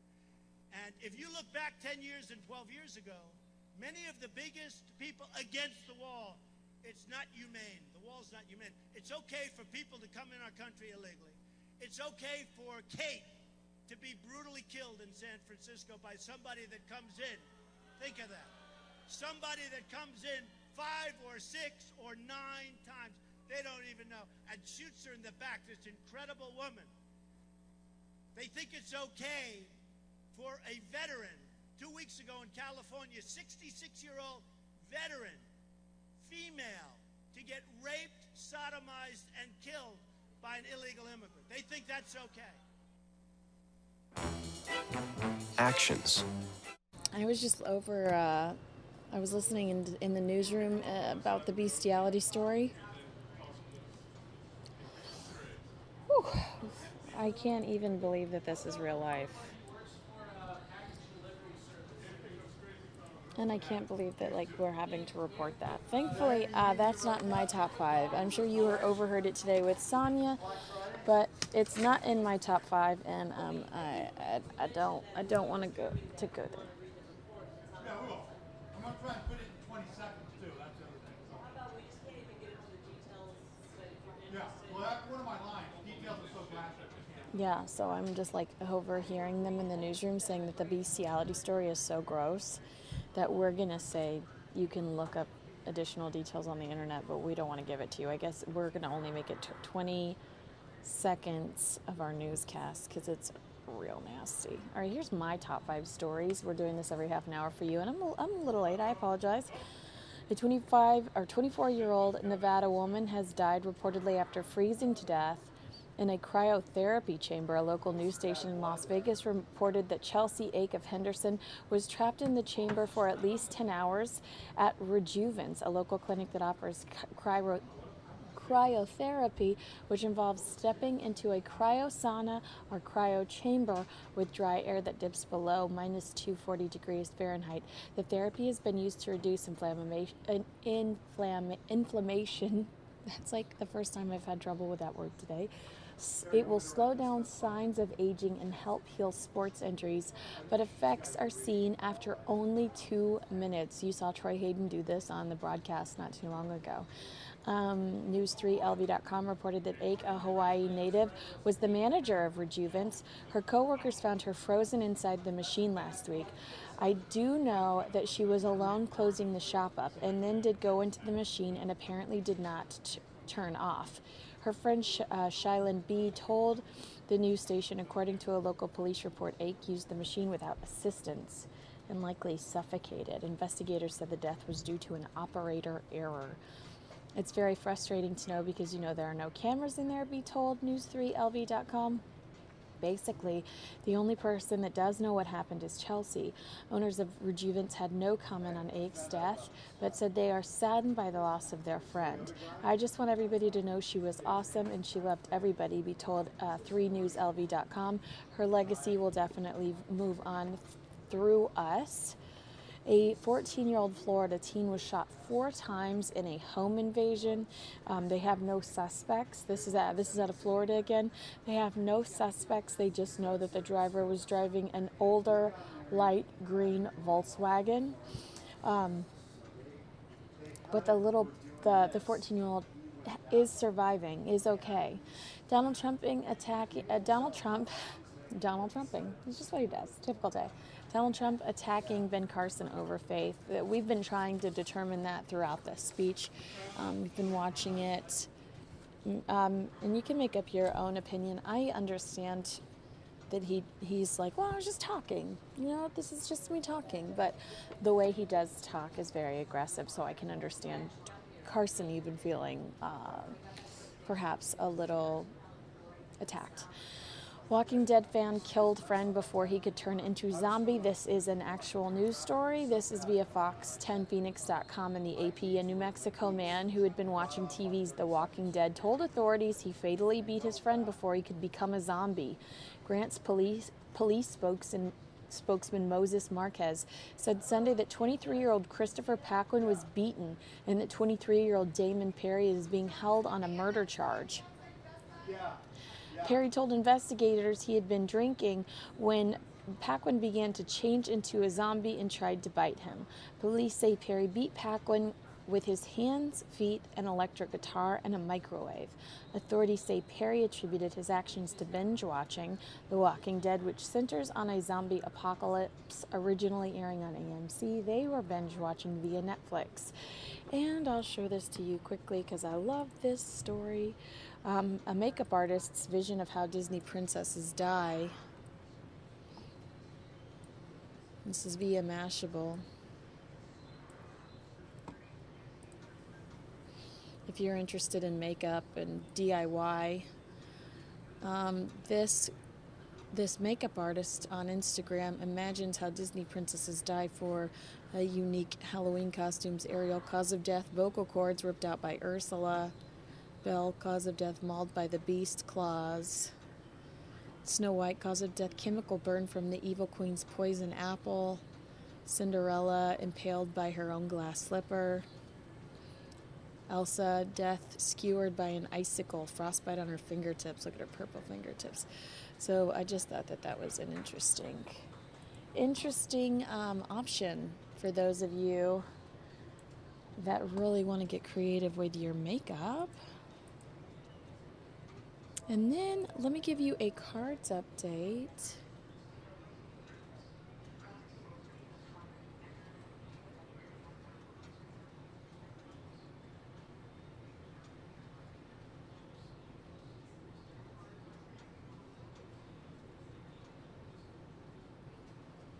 Are we still at that same? Yeah, no, it's 18 to 26. 18 to 26. So they don't have a fancy new graphic for that, but it's probably because the other team scored. But we are looking at an 8. Is that 18? Yeah, 18 to 26 Cardinals lead. That's your top 5 for the 8 o'clock hour. Thanks so much for hanging out with me. Let's go back to Trump versus Carson. And again, I'd love to see what your opinion in the chat room is. Do you feel like he's being attacked? Do you feel like Trump is attacking Carson? Or do you think that this is just Trump being Trump? Killed by an illegal immigrant. They think that's okay.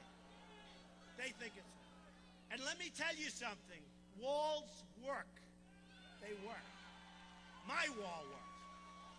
My wall works. That's a Trump wall. That's a good wall. That's a wall as high as that building right there. That's a wall that works. And, you know, then they say, oh, it'll be too expensive. So the Great Wall of China, right? Pretty big. We learned about that. It's 13,000 miles long. Think of it. 13,000. That's called a serious wall, right? It was built 2,000 years ago. It's 13,000 miles long. Our southern border is 1,900 miles long, of which half of it you don't have to build because you have natural barriers. You have barriers that are natural, you know, like ridges or things that frankly are as good as the wall or better. So we really need 1,000. We need 1,000 miles. So easy. Who's in the construction business here? Precast. Think of it. I do garages. I do a lot.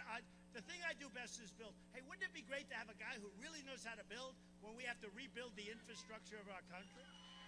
Unbelievable. So I see in one of the magazines, you know, we have little sections where there's walls. They'll have a wall that's like a half a mile long. Mostly they just go over it this high, 8, 9 feet. Did you see the picture where they built a ramp? Where they have a ramp going over the wall and they have trucks going back and forth over the wall carrying drugs? This is our walls. We're run by stupid people, folks. So, just for because this is a good construction area, and precast plank, you know what that is? It goes forever. Where you do parking garages, where you do highway where it spans, you do those planks, you set them into foundations. That sucker could be 40 feet, 50. Nobody's going over it with a truck, and if they get up there, it's a long way down. There's nobody going through that wall. And we can do it very reasonably. And besides that, Mexico is going to pay for it. Mexico is going to pay. 100%. 100%. You know, I had a couple of these guys I'm running against. They know nothing about negotiation. Nothing. Zero. And they said, Mexico won't pay for the wall. I said, why do you say that? Because they won't. Well, I make deals all the time. I was telling them last night, I had a deal at Doral to buy it for $170 million. It was worth $400 or $500 a few years back. Then the market crashed. I made a good deal. I bought it for $170. Then I said to my daughter, Ivanka, watch. I'll get some money off the price. Now, I had a signed contract for $170. I go in, I see these beautiful-looking people. The Wharton School of Finance, Harvard Business School, Yale, Stanford, like 6 of them. They were like from a movie. Better looking than Tom Cruise. I mean, you know. No, they were like from a movie. Suspenders. Always had the jacket off. You know, the suspenders. This is central casting. I said, watch this, honey. I'll pick up some money. Okay? So I go in. I say, fellas, I signed a contract at $170. The place is a shit house. You didn't tell me. You didn't tell me it was this bad. You didn't tell me it was this bad. You guys have defrauded me. And I'm not going to close. You got to have the contract signed to do this because there are about 30 people that wanted to buy it. You know, it's this massive acreage in the middle of Miami. It's not like, you know, it's really good stuff. So you got to have the contract. And I'm not saying this to be a wise guy either. Everything I say is because this is the kind of thinking our country needs. We need this sick thinking. Do you understand that? But I did it because I wanted to show off to Ivanka. And she was adorable. She said, "What do you mean, Dad? We have a contract at 170. I said, "Just watch." So I said, "You guys told me this and you told me that. You've defrauded me. I'm not closing the deal." "Yes, you are." "I'm not closing the deal. I'll offer you 100. They say, "No way, we want 170. I said, "That's okay, fellas. Bye-bye." And I picked up, walked out of the room. They called me back. See, that would have happened on the Iran deal if Kerry had the goddamn brains to walk out. Would have happened. It would have happened. So, this guy comes in, handsome guy, comes in, "Mr. Trump, could we see you for a minute? I'm at the elevator." "What?" "We'd like to talk." He comes in, he said, in front of the group, 6 guys, "Would you take 150?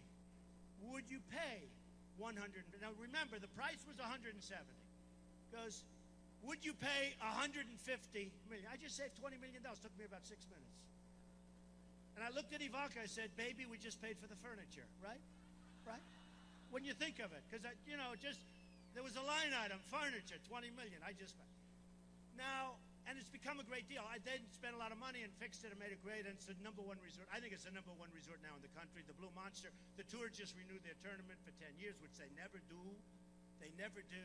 And it's been a great deal. And I make good deals. And by the way, even when they're bad, I make them good. Because sometimes I'll make a deal, and it turns out to be bad because the market crashes. It's not my fault. I'll be building a $1 billion building. Everything's going great. The market crashes. I make a deal. Sometimes I make those deals better than the good ones. Because that's when you find out if people are good. When you can take something that should be good, turns out to be bad, and make it good. Do you know what I'm talking about? That's when you find out. That's when you find out if you're good.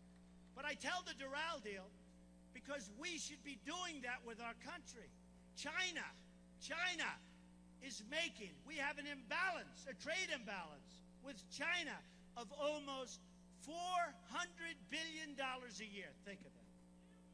And then I see Obama last week, the heads of China. Think of it. Well, you can't say that right now.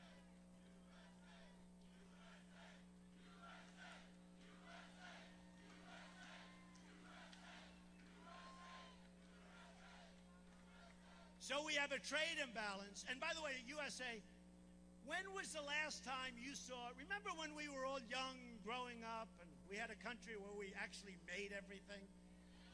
Do you remember when it used to say made in the USA? When was the last time you saw a sign made in the USA? You don't see it anymore. If I win, I'm going to make it almost mandatory, meaning please do it. Made in the USA. It's true. And I'm just thinking to myself, because you know the great thing about having a great memory and being able to speak without, you can adjust your speech. Because I'm just thinking to myself, if you remember, especially the ones with a couple of years, like the guy with the white hair back there that's so enthusiastic, I love that guy. See this group over here? I see you. But those guys, they can tell you, when we had a sign that said made in Japan, and there were some of them, not many, that was a cheap goods, right? That was bad. No, it was considered inferior product. Now it's the reverse. But we don't even see signs made in the USA. I tell the story all the time about my friend. You know, Japan is doing a very big number on us. They've devalued. They have Abe. We have nobody represent us. We have Carolyn Kenny. When I'm designing... Let me give you my... We're almost there. It's like every time I'm done with the top 5 stories, it's time for them again. But I do think I actually interrupted to give you an update on the cards. I'm hearing whistles, I'm hearing yelling, We actually have a conference room that we have meetings in every day. And it has a TV in it. And on his lunch, that's where Troy set up and was watching the Cardinals game. He's actually a huge Cardinals fan. I bet you he was tweeting about it. Just heard a lot of beep in our newsroom. Let's see if he was tweeting about it. Oh no, I thought he'd be in there tweeting about it, tweeting play-by-plays 38 seconds ago. The Cards tweeted. They tweeted a video I can't show you. But 2 minutes ago, it looks like this. They're the same. Looks like it's the, here we go, check this out.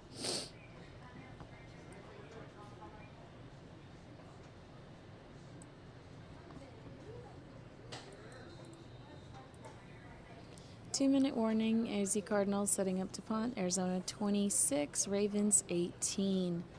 So we are still ahead. Again, ESPN gave them an 80% chance of winning this evening, the Arizona Cardinals. So hopefully we bring home a win tonight here. We are, we're being watched all over the world right now. ESPN also saying that at one point they had picked the Ravens to be front runners for possibly Super Bowl contenders this year, and that went downhill fairly quickly. But they are anticipating that hopefully the Cards are going to win this one tonight. And I'll be back with your top 5 stories in 5 minutes. They have Abby. We have nobody represent us. We have Carolyn Kennedy. You've heard that story. Carolyn Kennedy, give me a break. Give me a break. Japan is doing great. Japan is devaluing the hell out of their currency. Did you see the report that just came out on Caterpillar Tractor? Well, I've been talking about this for 1 year, and I've been telling this story for 1 year. And I said, I think Caterpillar's in trouble. They came out with horrible numbers yesterday. Because I'm a natural business person, I know. What happens is a friend of mine's an excavator. And he was very depressed.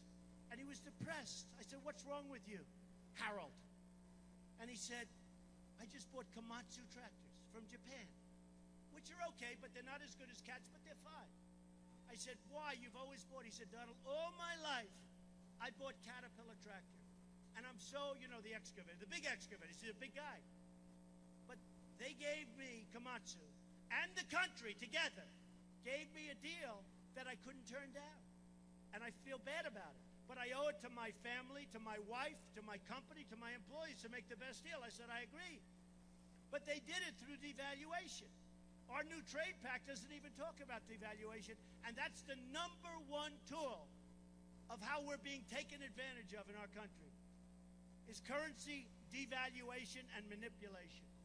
In China, in Japan, in Mexico, every country that's killing us, and we don't even talk about it in that horrendous trade pact that they're just signing now. We don't even talk about it. Somebody said, do you like it? I said, it's horrendous. Why can't they just put it off till I become elected? Believe me, it will not be that deal. Believe me.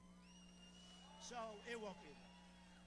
So Caterpillar came out with very bad numbers yesterday. I don't care about Caterpillar, but, I like to see American companies do well. They came out with very bad numbers, and it was very interesting. And I've been calling it, you've heard me talking about this. How long have I been talking about Komatsu? People are buying Komatsu crap instead of Caterpillar, all because of currency manipulation. Everything, all because of, whoops, we have a person. You okay? Yeah, help them out. Do you have a doctor? You okay? Good. You just take your time. Take your time. Just fainted. Tell her I love her the best. I love the women that faint when I speak. Those are the ones that love me. That's fine. We want to make sure they're fine.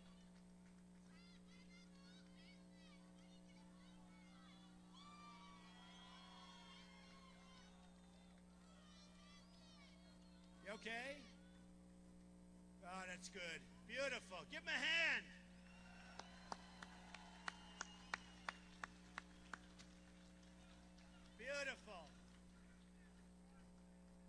That's great. Strong people. That's the kind of a guy I love. Thank you. Make sure he's perfect. I'd bring him up on stage, but he might not right now feel like it, right? All right. So, I've been talking about this for a long time. With China, you've seen what happened recently. Carl Icahn, a great businessman. Great. Tough, smart, great. He calls me. I want to help, I want to help. I have everybody calling me. I have the best in the world. We have the best in the world. We don't use them. We use political hacks. We use people that give campaign contributions. We use people that are involved with these horrible PACs. You know, yesterday, I don't know if you saw, but I wrote a letter. I disavow from all. I don't want any money from PACs. I don't want any money. These guys are setting up PACs. But I also said that every candidate should disavow. Every candidate should disavow. And we're going to do that. And it's going to be a major point, as I said. It's going to be a major point. So, we're going to make our country rich again.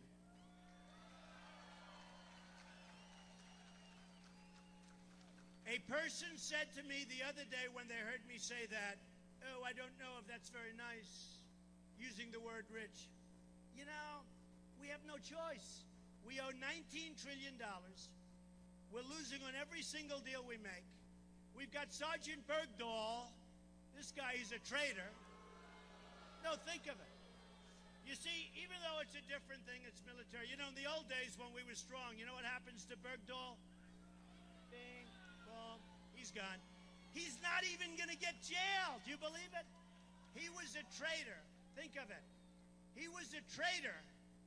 Traitor. 6 young, incredible, beautiful people died looking for him.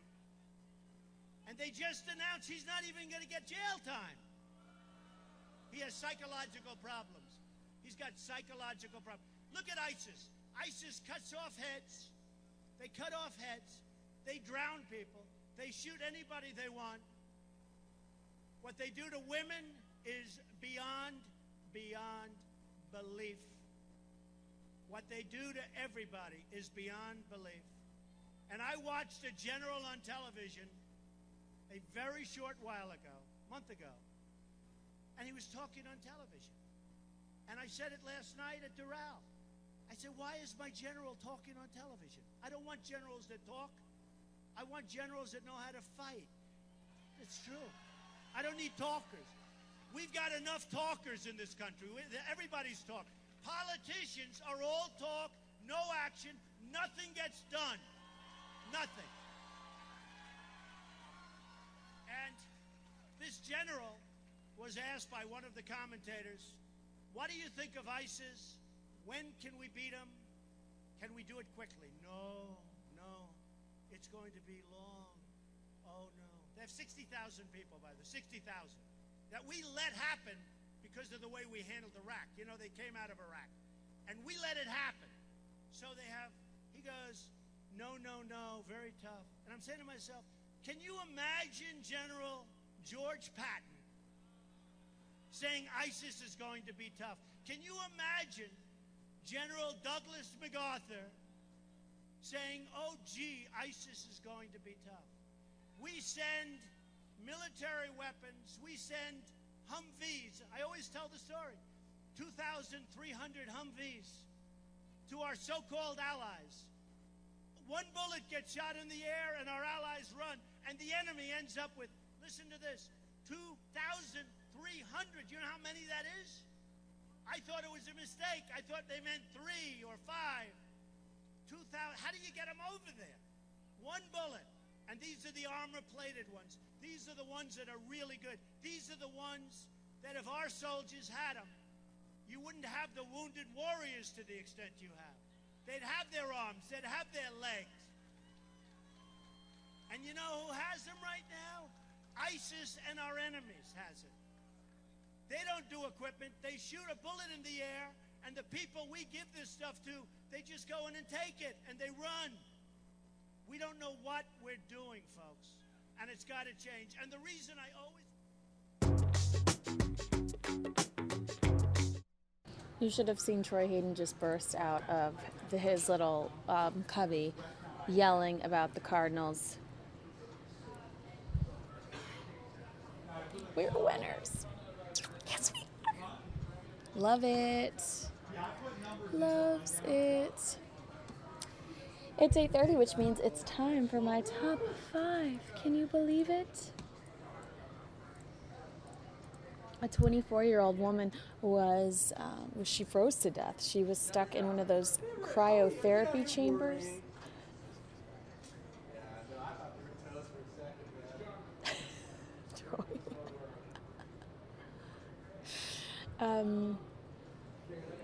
So the Cardinals just won. Let me interrupt my top to see. Can I play this? I don't think so. Did they win? 13 left. We're doing post game right off the top. So if you're local, you should turn on Channel 10. Did we win? Are we still playing? Is this game still on? Because I'm seeing everybody getting really cocky around this building. I don't know. Well, until I know for sure, because I'm just a girl that's stuck in this corner with little access to the real world. I'm going to go into my top 5 stories. A 24-year-old woman froze to death when she accidentally locked herself in a cryotherapy chamber. She was a manager at the venue, and she was stuck in there for 10 hours. A Florida teen, 14 years old, was shot 4 times when some individuals broke into their home. They're still alive, but they are looking for the suspects out of Florida. The only thing that they know about the suspect is that they were driving a light green VW Bug. Is Donald Trump attacking Ben Carson over faith? Oh, we won. Yay. Thank you. Thanks, AZ Cardinals. Thank you. We are currently watching Donald Trump. Some say yes, absolutely. There's the tweet. I'll take down the top 5. Yay! So most in the chat room say yes, that it was an attack. Trump said, I'm just being myself. A Walking Dead fan beat his friend to death.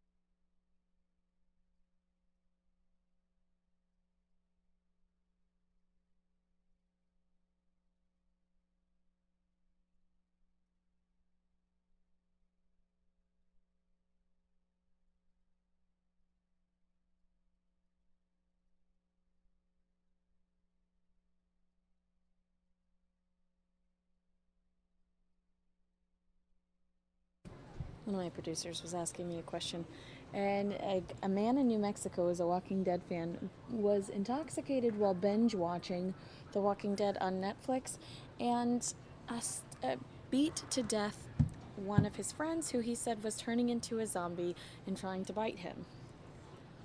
That's going to be an interesting court case. Additionally, this woman did this amazing makeup tutorial on, and I'll just give you a little sneak peek, on Instagram in regards to how to do makeup like Disney princesses that died. It's a little weird. It's a weird place to go. You know, you're not necessarily like, hey, I'm going to do a zombie something. I'm going to do a zombie princess, you know? So that's on Mashable today. It's also on my Twitter feed. If you follow me, twitter.com/KinseyFox10. You can check that out. We are running around like chickens with our heads cut off because we are going to do an amazing post-Cardinals show for you on Channel 10. Jude's here. Richard's here, and if you are local, you should turn on Channel 10. If you're not local, you can head over to fox10phoenix.com/live for that. But you and I are going to head back to Trump And if there's any breaking news for you, I'll jump right in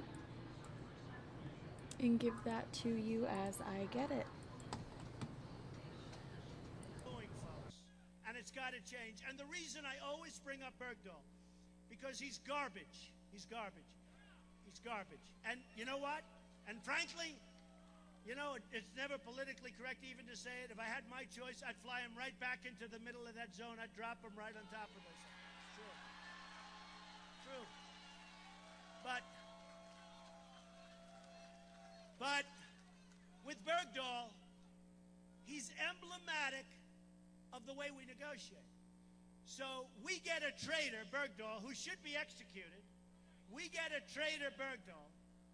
And the other side gets 5 of the greatest killers that they've been after for 8 years. So we give them, who are right now back on the battlefield, killing everybody that's in front of them. And believe me, they want to kill you too, believe me.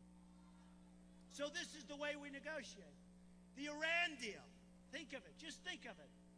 Think of the Iran deal. 24 days to inspect. Now, why can't we say we want to inspect and you go in and you inspect? 24 days. And before the 24 days start, there's a whole legal process. So the 24 days could be much more than that. I guarantee you, I'd have that place so nice, so clean, so wonderful. I'd paint the floor battleship gray, right? Battleship gray. I love the concrete floor painted. Nobody's going to know what I'm doing. 24 days. Then they have another section where they can do their own inspections. They call it self-inspect. Do you believe this? Iran. Then you have, as Obama calls him, the supreme leader said, nobody, I'm not calling anybody a supreme leader. You know who my supreme leader is? My supreme leader is up there. It's true. I'm not calling anybody the supreme leader. Obama, the supreme leader, said. So we're in the middle of a negotiation, and the other side is dancing in the streets, calling the Americans stupid, saying we want to kill Israel and we want to kill America, and within 25 years, Israel won't exist and the United States won't exist. And Kerry keeps negotiating. Then he decides to go into a bicycle race, breaks his leg. Now, you ever see anything like this? He breaks his leg. Why is a guy in a bicycle race in the middle of the most important negotiation? Why didn't he walk? Why didn't he do the same thing I did with Doral? Walk and double up the sanction. They'd be calling you by the end of the week begging to make a deal. They were dying. Why didn't we do that? So with all of these problems with the deal, which is going to lead to total nuclear proliferation, but with all, as you know, we used to have 3 hostages, now we have 4. So they didn't want to put that in because they didn't want to complicate the deal. Do you believe both Obama and Kerry, we don't want to complicate the deal. We're giving them $150 billion, which is insane to give them money. We shouldn't give them anything. We should say, first day, by the way, the $150 billion, it's ours. Never going to be discussed. Don't ever bring it up. And we'll win. We'll win. So we've got 4 hostages. But at the time when we started this negotiation that took forever, did you ever see, we've got a lot of good business people here. Did you ever see a deal that took so long? You know, we're not sending a rocket to the moon. Did you ever see, this deal never stopped. It's still going on. But we're giving them this money. So we get 3 hostages, now we have 4. And I just heard now Iran wants to start a new negotiation for the hostages. So they want to do it. And here's what they want. And I watched this guy who's far too sharp for our people. I watched their chief negotiator. By the way, the Persians are great negotiators, okay? Somebody will say, that's not politically correct. We'll give them Hillary. You know, how about Hillary negotiating? How about that? Who would you rather have negotiating, Hillary or Trump?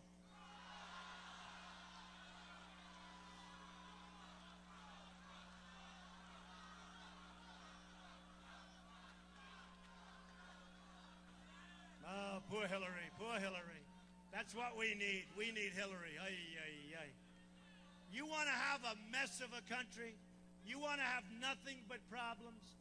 You want to have a country that's going to go to hell?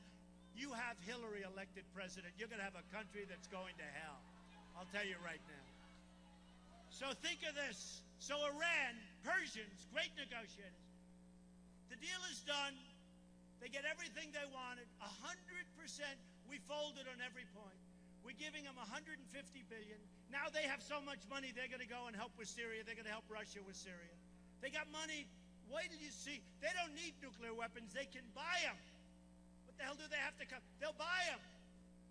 So now you take all of this, and they call last week. We'd like to start talking now about the hostages. You believe this? They want 19 people for R3. The fourth is off the table because we're not giving you all four back. We want 19 people, and then he goes, and we want many other things. We want many other things. And that's why when I come around and speak, I have the biggest crowds by far, and that includes the communist Bernie Sanders. I'll be honest with you. I'll be honest with you. I'll really be honest. I shouldn't say this. Say it. Do you believe this? By the way, I love this day. This is the biggest thing that it's almost like I'm falling in bed. It's like the biggest thing. I'm 6'3", and I'm like, it's so comfortable. Would you rather run against Sanders or they call her secretary? Great secretary. Secretary Clinton. She was a great secretary. The world fell apart under her watch. Secretary. Now, every politician would say, it doesn't matter, whoever it is. Honestly, I'd rather run against Hillary. I'd really rather run against Hillary. I actually think, look, I shouldn't say this either, but I will. Do you mind? She's going crazy. Say it. So, he's given away too much. He may be hard to beat. He's given away everything. Free education. He's given away By the way, if you're an illegal immigrant under the communists, if you're an illegal immigrant, you get treated better than our veterans. You get treated better. He wants to give free education. He wants to give free medicine. He wants to give everything's free. There's only one problem. You're going to pay for it. It's called taxes. It's called taxes. But honestly, I told somebody last night, I did some of the shows, and I'm on Jake Tapper on CNN on Sunday at 9 o'clock. And I told him, I'd rather run against Hillary because her record is so bad that I don't know anything about this guy. This guy's a maniac. All he wants to do is, yeah, we'll give this, we'll give that. I mean, it's incredible. But I would rather run against Hillary. And would you rather run against Hillary? What am I looking at? Nothing is free for working Americans, says Billy. Zero taxes and free, says John Doe.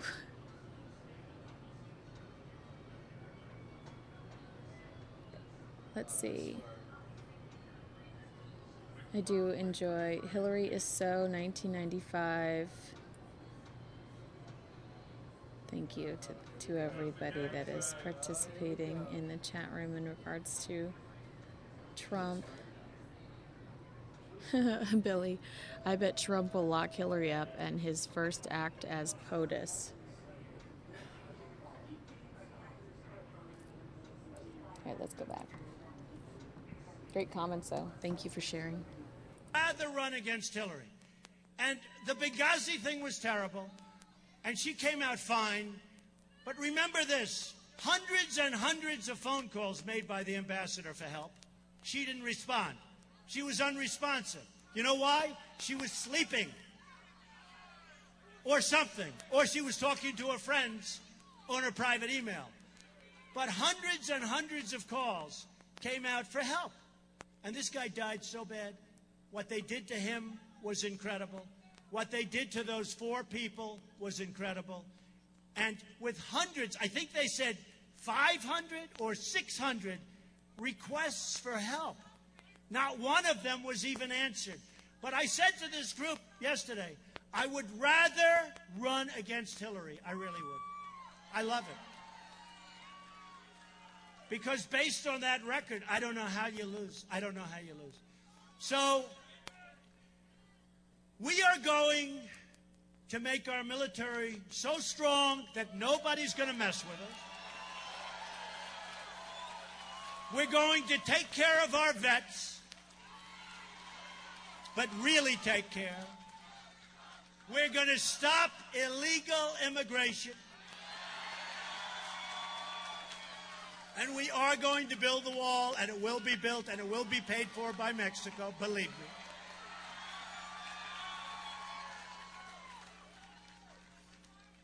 We're going to repeal and replace Obamacare.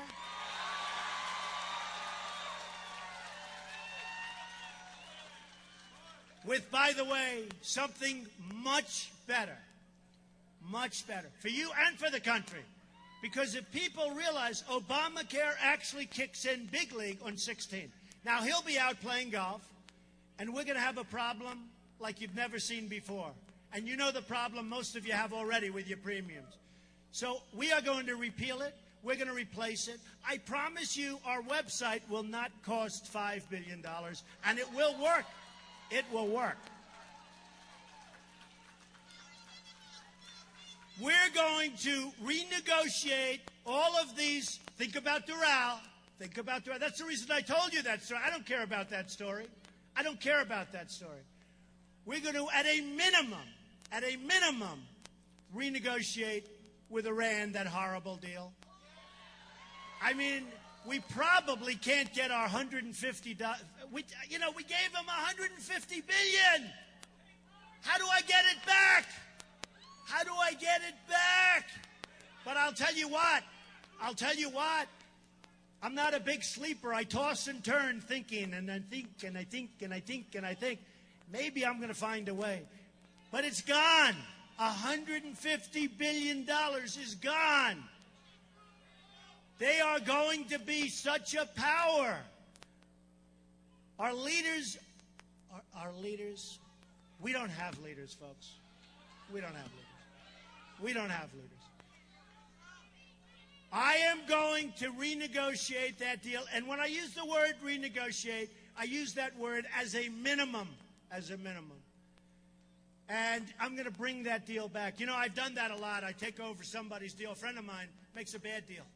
Loses his shirt. Wonderful. There's one in particular. Wonderful guy. He made a horrible deal. Good asset, everything. Horrible deal. The banks were killing him. Everybody was killing him. Everybody. He calls me, he goes, I need help. I said, what's the problem? I call up his bank. I say, can you help him? I know the bankers. Can you help him? Donald, we don't want to do that. I said, he's a nice guy. He's over his head. He's dying. Help him. They said, we won't do it. I said, well, if you're not going to, I'm going to buy his company for nothing, and we're going to have a war. Well, I don't think that's very nice. I said, I don't really care. So they said they wouldn't do it. So I bought this guy's company for peanuts. I then immediately chaptered it. Oh, did I do a number on these banks? Oh, I made a great deal. And I helped my friend because I sold it back to him for much more than I paid for it, but still he was happy.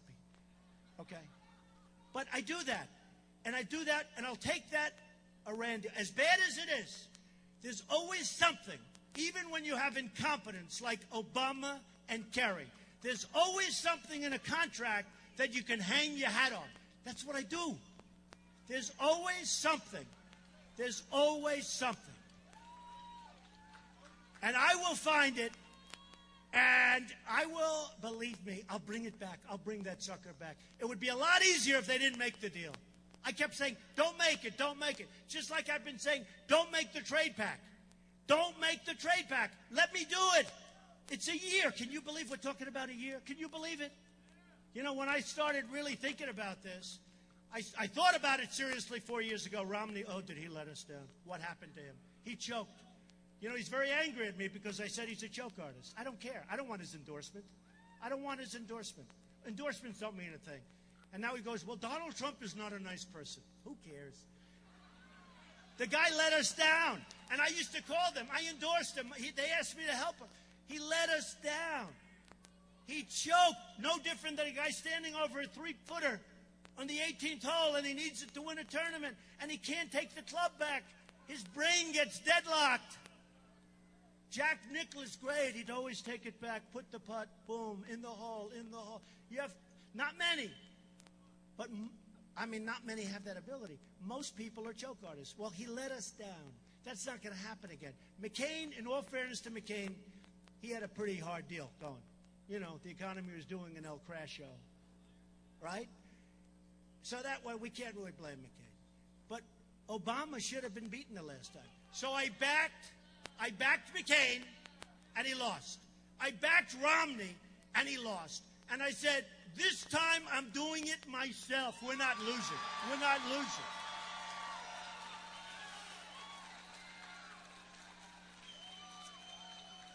So we're going to renegotiate, and we're going to do things with the Iran deal. Thank you.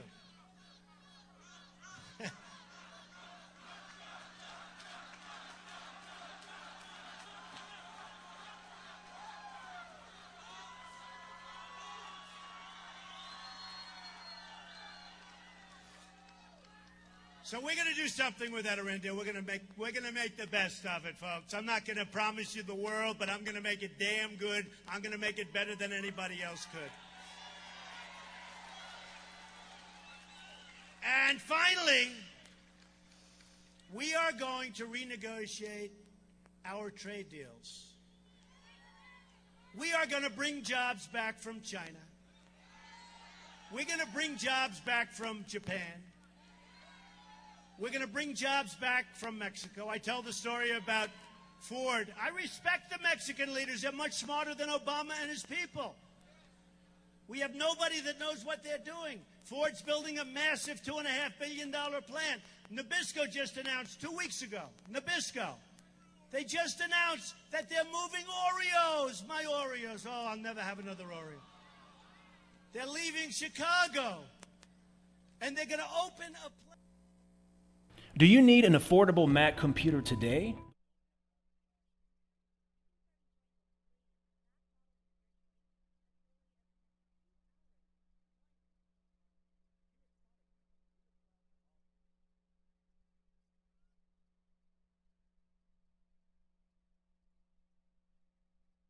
Sorry, I was just talking to Troy about the Cardinals.